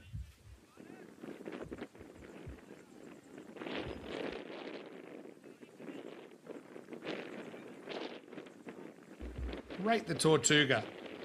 I'll say medium. Poor Amandeep.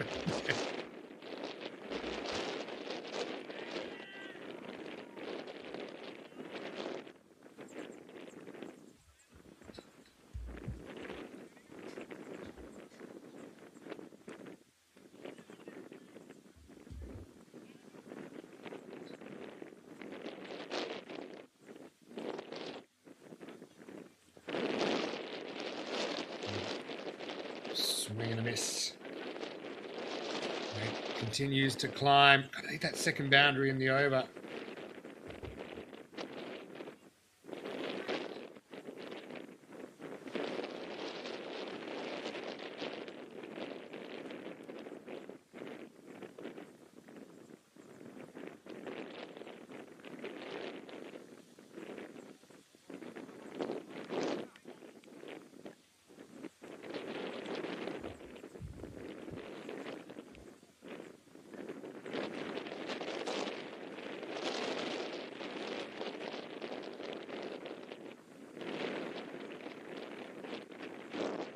Overs down 97 for 4. I feel like they need a big over to get back in.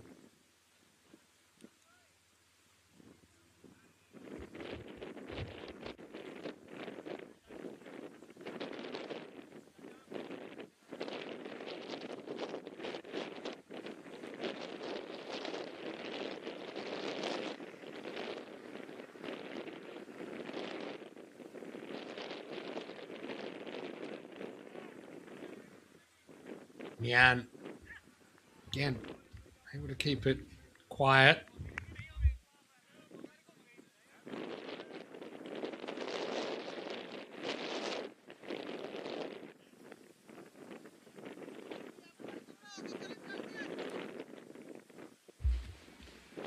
Mayhem 3 off 6. He's going to move on. Tries, puts his hands through this. Up in the air and straight into the hands of Adnan. Mayhem burns 7 balls for 3 as the Capitals falling away in the chase. Smiles on all round, probably except for Matt Mayhem, who will be Mian Shahid's first victim. But again, showing it's not about the pace. Funny thing about Mian, even with his follow through, he still ends up behind the line. And that's all she wrote. Mian, by the way, he does have 40 wickets on ECN. It's 41 now, I suppose. Best figures are 3 for 11 in the ECS back in 2023. He's a handy bowler. I suppose you'd call him a part-timer.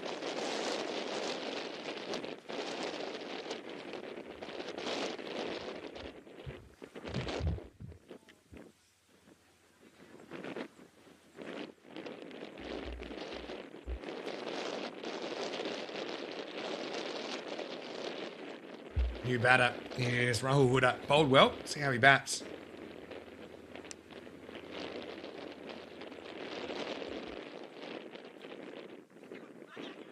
Uh-oh. Another one gets past Marlow Field. It's Huddy this time. Now's the second run.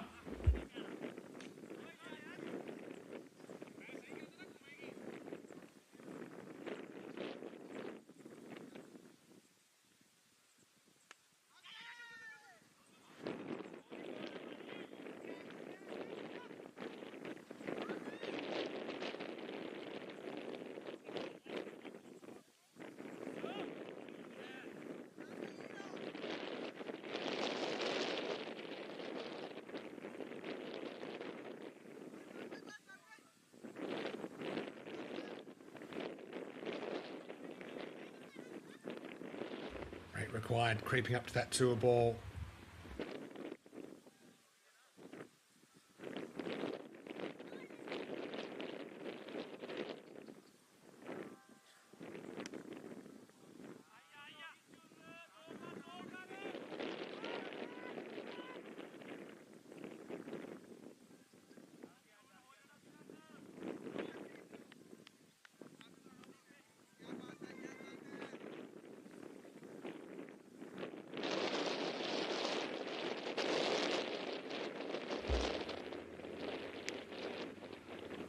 Rana needs to lift his output. You can't imagine Rana just going to give the runs away, although they have the odd misfield and drop catch creep in today.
So, over to a ball required from here on in.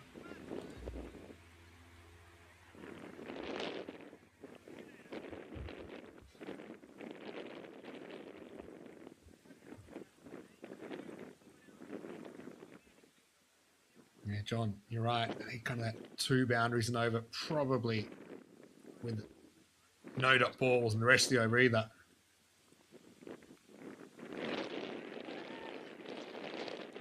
John said he's watching the Mulkey World Championships. Can you send me a link for that? I love Mulkey.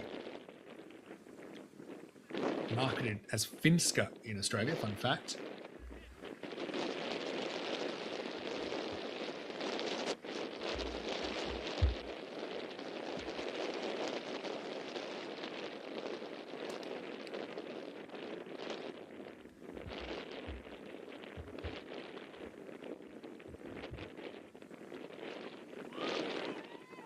You can see Imtiaz wants to get something going here. Well, he'd heard something, but nobody else did. Just losing a bit of steam in this chase, aren't they? Brisbane Capitals. What about the Sagrada Familia finally getting finished?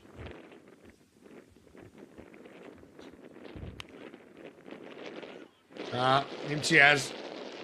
Again, can't hit it well enough to get it over the boundary. In fact, doesn't even get to the fielder.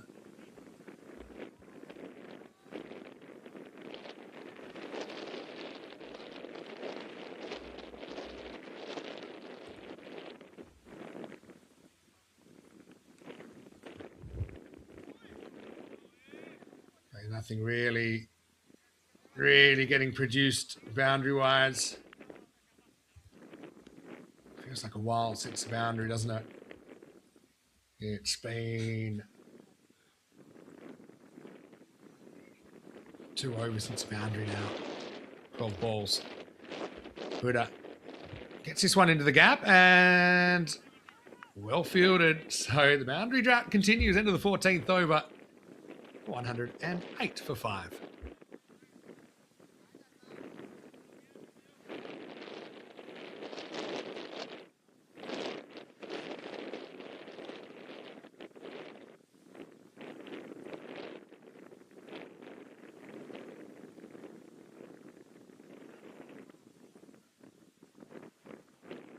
Thanks for the update, Chris.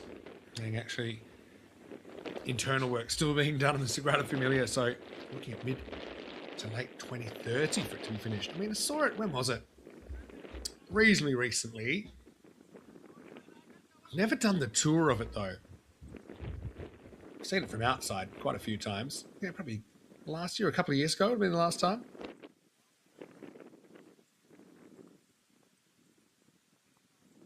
Mian to Huda. Huda again has to make the pace. Just a single.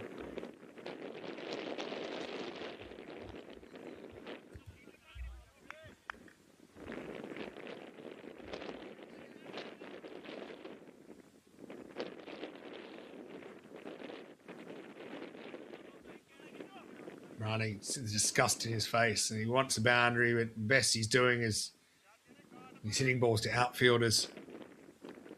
Not getting the middle of the bat on it. Run the ball pace. You can't really blame him. I mean, batters above him haven't been able to do the job.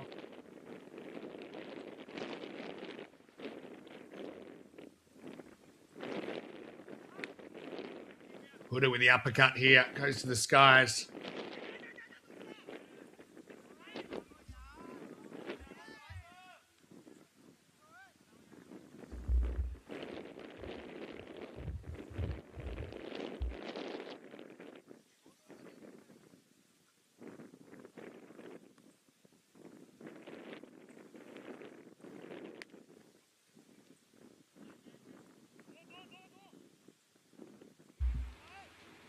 Nelson up for Kroom, and they get off it. His body language tells you everything you need to know here. It's actually, yeah, maybe even mid-2030s for the Sagrada Familia to be finished. Huda lifts it up and straight to the fielder. Amarikram does the rest.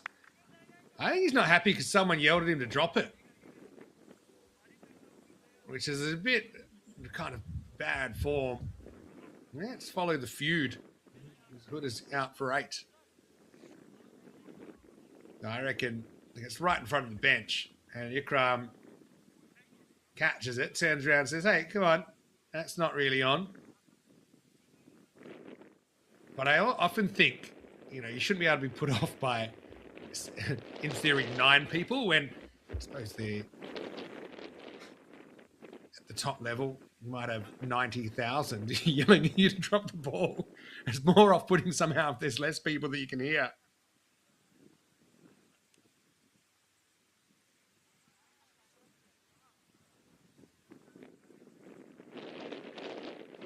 Yeah, I'm going to talk about travel. I've been so fortunate to travel as much as I have with this job around Europe.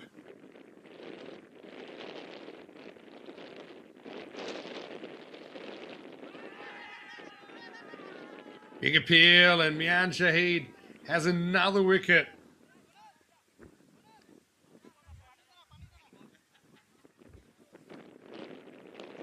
And that'll be the end of Shahid Rahman. Isn't Mian Shahid happy about it? So 3 for 16, his figures. Could he be looking at his first 4-fer on the European Cricket Network?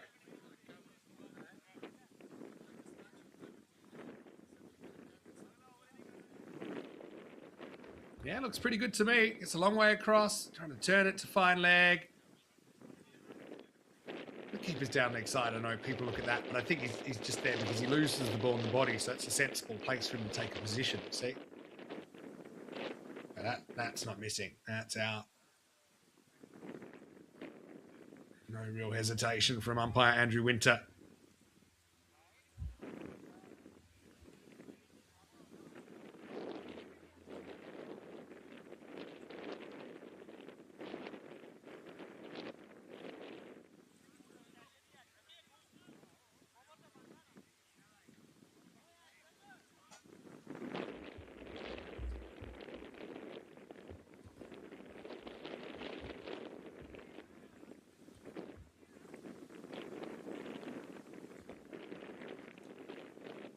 Into the over 15, overs down 112 for 7.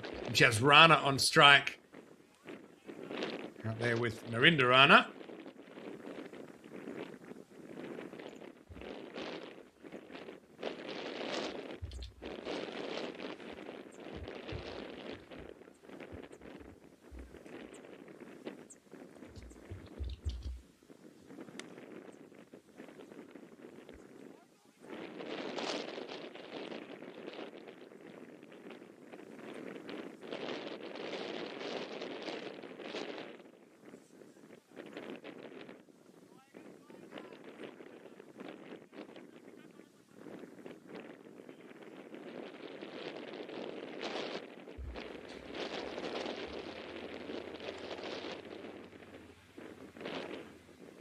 Jazz Rana goes down the ground. He's had a frustrating time of it, hasn't he?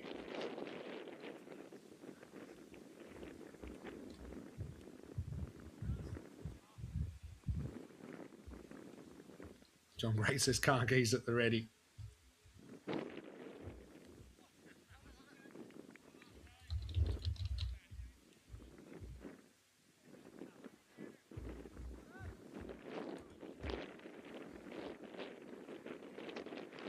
Iqbal operating reasonably cheaply. By the way, Mian Shahid's on a hat-trick, don't forget. Have to wait until the next over. Surely gets 4th over, though.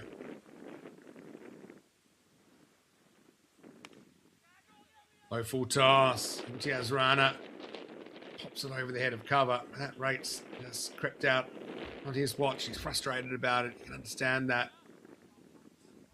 We mentioned earlier that some Capitals would have to score more runs than they have in any match during the season.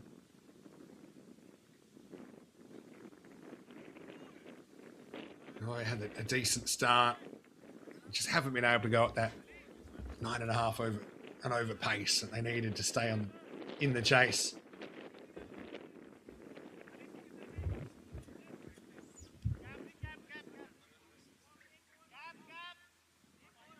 End of the 16th over, 117 for 7.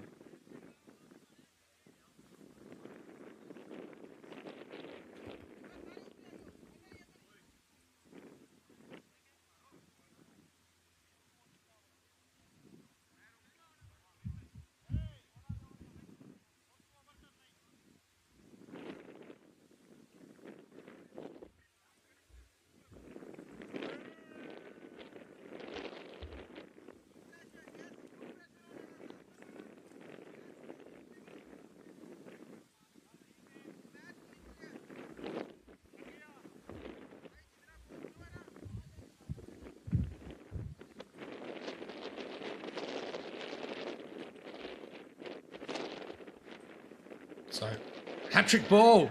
Well, it's in the air. Come here, hat-trick. He's dropped his hat-trick. No way. No way. Oh, no, no, no. Oh, man. Oh, there it was. And there it went. Oh, it's as close as you can get to a hat-trick without taking one. I don't even take a run. He was so sure he was going to get... Now I'll probably get one anyway, yeah. No, maybe not. Jeez. Mian Shahid. Man with the biggest arms in Portugal.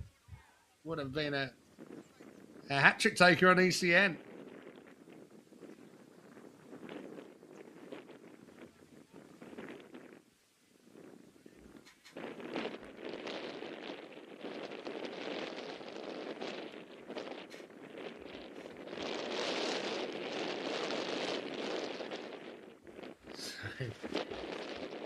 Well, it has to be 4 runs, but really, what a moment that might have been.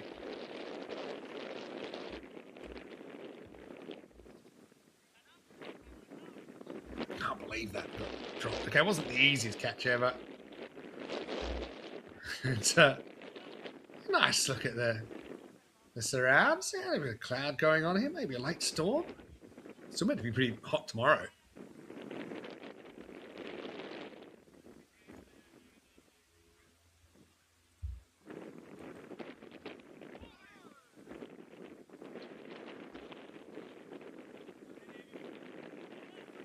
Christopher Ward, good to see you. We're winding down.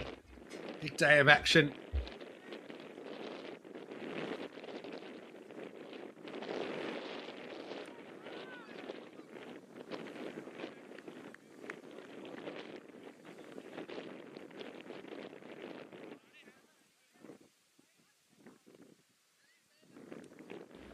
Didn't quite carry there. They got the man in kind of floating slip. Last chance from Jan to grab a forfeit that he should have had. Ooh, fake charge because the back foot stayed in. End of the over. Oh, Mian Shahid. What might have been. And Marlow, they're going to have a bit of fun here. They know this game's won. End of the 17th, 122 for 7.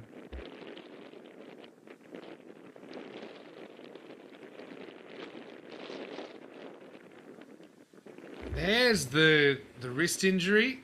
Conrad's had a long day. How red is Conrad after the big day doing all the games? I don't know if words can describe how crisped up he must be.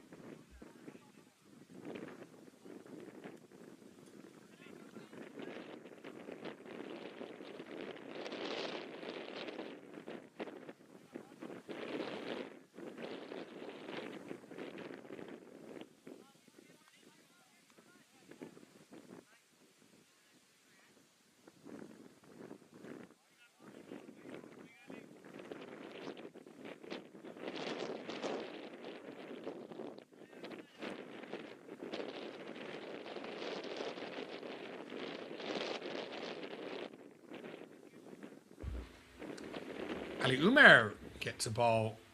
Nice to see him getting a ball as well. Yeah, looks good with the ball. Ali Umar. Pick up a single.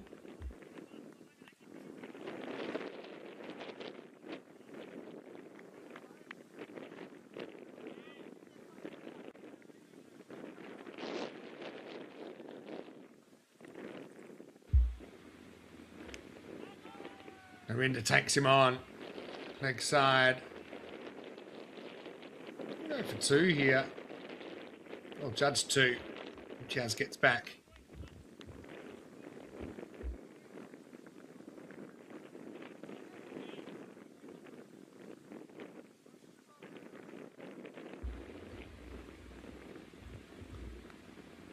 Oh, that wasn't a good ball though. Short down the leg side. And Arinda climbs into it. Sends it over the ropes. Maximo! File these runs under C for consolation. But still, runs are runs. Aliumer making his debut on ECN. Getting his first chance with the ball.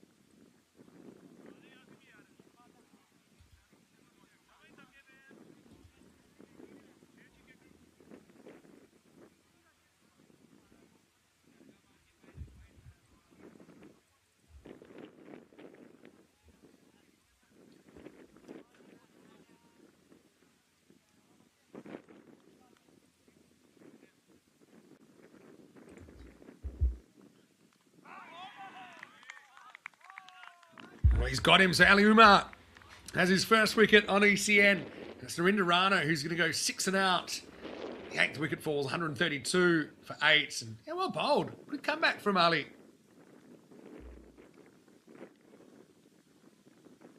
And he'll enjoy that moment.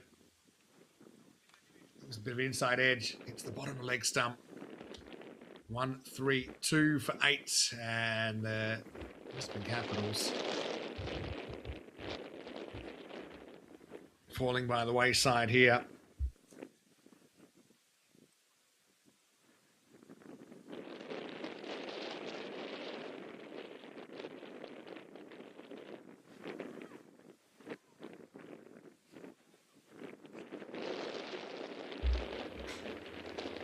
Ifti Islam is the new batter, batting number 10 for the Capitals.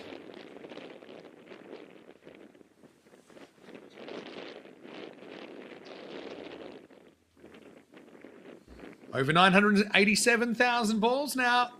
We've done that in the last few overs. This could be another one as Islam goes for it straight away, but it's just short of Amandeep.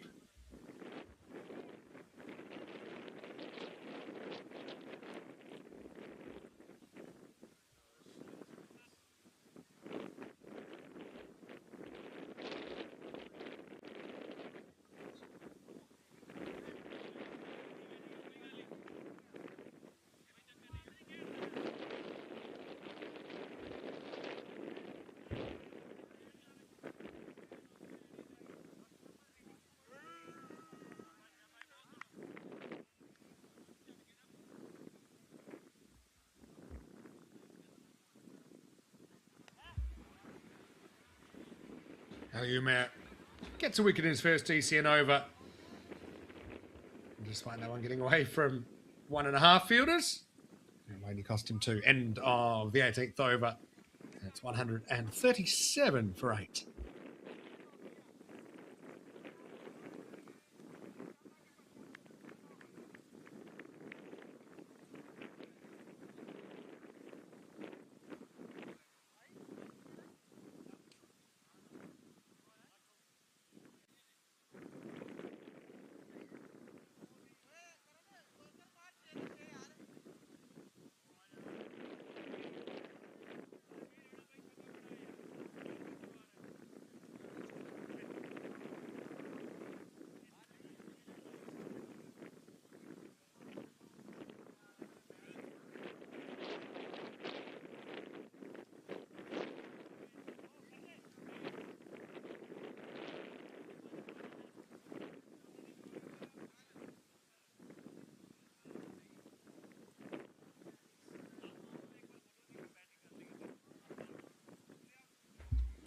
Grubedge coming back. Only got the 2 overs earlier, so he'll be searching for his first wicket.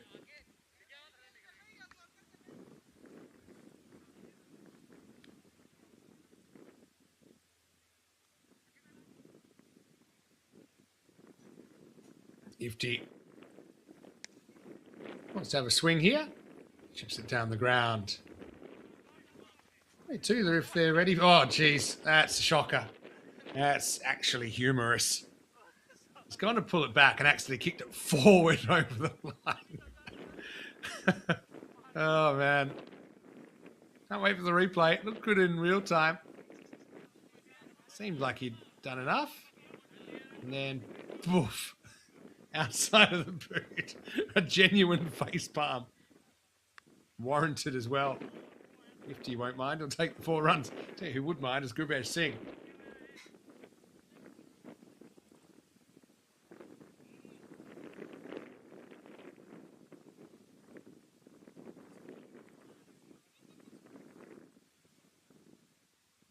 It was pretty funny.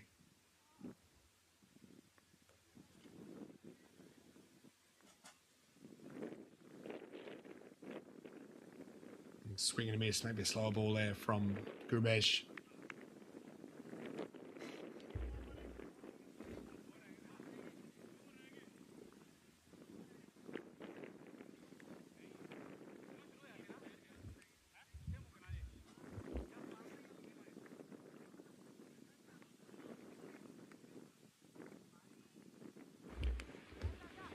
Imtiaz goes straight to the fielder. That one will be taken. So Gurbash will get his wicket in the end as Imsawa takes the catch. Says, there, that's how to do it. And the Capitals down to their last batster. 143 for 9. Imtiaz, frustrating knock from him, really. Faced 26 balls. Only able to find the boundary once, despite plenty of attempts. Now Cheat saying, hey, where was that catch when I was on a hat trick? Anyway, wins the win, as they say in the classics. It will be a win for Marlow as the Capitals captain, Sunil Kumar Patel, comes to the crease. 143 for 9.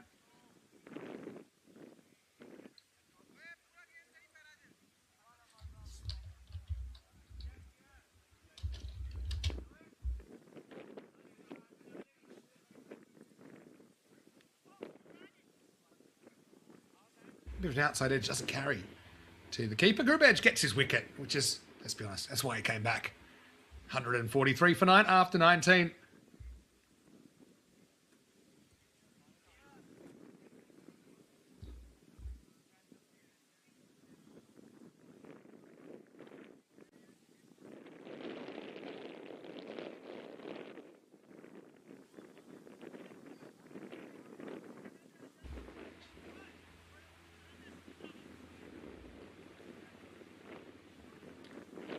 So Hardeep is coming back. A bit harsh on the youngster, Ali Umar. But Hardeep doesn't have a wicket either. So he's saying, well, everyone else is getting wickets. I want a wicket. So he's going to get the 20th over.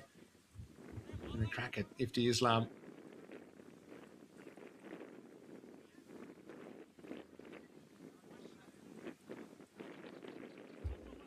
Yeah, big thanks to everyone in the chat as well. It's the last over of the day. It's been a long day, but we've been enjoying some pretty interesting chats. Bit of therapy, bit of food chat, bit of economics chat with inflation chat earlier.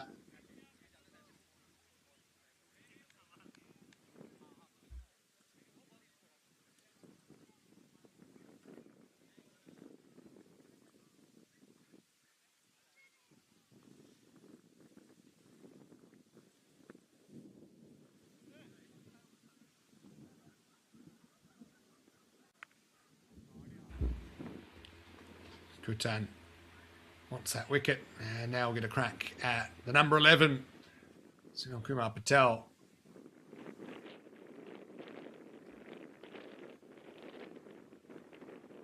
Is the storm coming in? Maybe.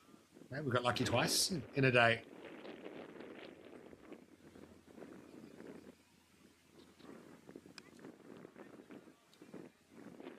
Not a bad shot. He still can bat. You can see that from that shot.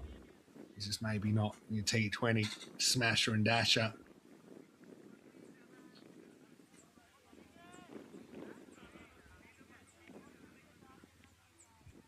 Let's just play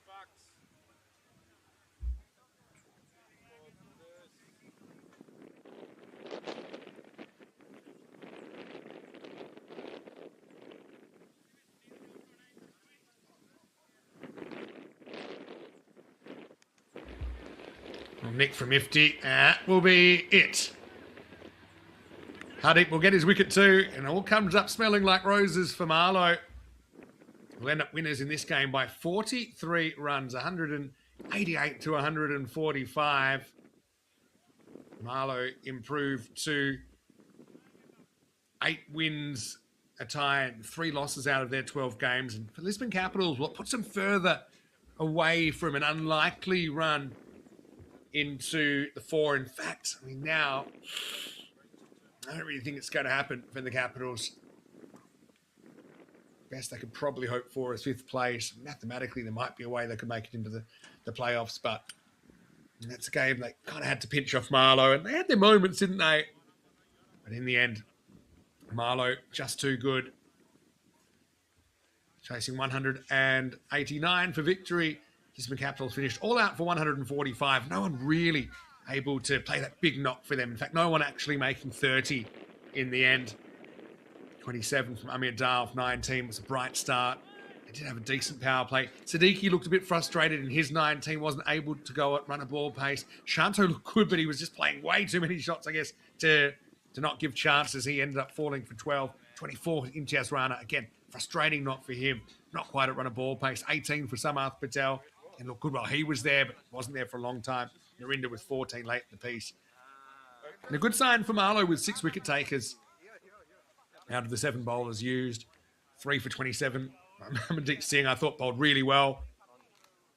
3 for 21, though. Shahid stole the show, including a dropped hat-trick ball. Singles for Hardeep and Grubej. They got their wickets late in the piece. Azim Sawa with one with his left arm spin. Ali Umar on debut with 1 for 15. And special mention to Rizwan Iqbal, who bowled 3 pretty tidy overs for 14 as well. So what can I tell you? Tomorrow, more cricket coming up, and get ready, get set. It'll be time to go in Belgium tomorrow morning. And game starting 7 a.m. GMT, which is 9 o'clock in Central Europe and 12:30 in India. It's 8 o'clock if you're in the UK, with 4 games a day in the Challenger Division. Rico Full, after his week off, will be back in action. A reminder, if you haven't already, please like this video and subscribe to the channel. It does help us a lot. And also, our social media at European Cricket is a good place to catch all the action. Finally, tell your family, tell your friends about ECN. We had a lot of fun here. We had a lot of great chats today. Thanks to everyone in the chat for keeping me company. You'll probably hear me next weekend, but I suppose you never know at the moment. But definitely tune in for the ECS tomorrow, as Belgium always brings it. Belgian ball action. It was there before Bazball, and it's survived to after Bazball as well. Big thanks to everyone on the ground there. To Path, doing a great job to Kroot on the ground, and to Paolo and Lucky helping out yesterday morning before they took off. To all the umpires and everyone else over there at the SCG. But for now, it's Vinny Sander here, Mr. Maximo, wishing you a safe and a happy evening and a great week. And I'll catch you soon on ECN. For now, it's hasta pronto.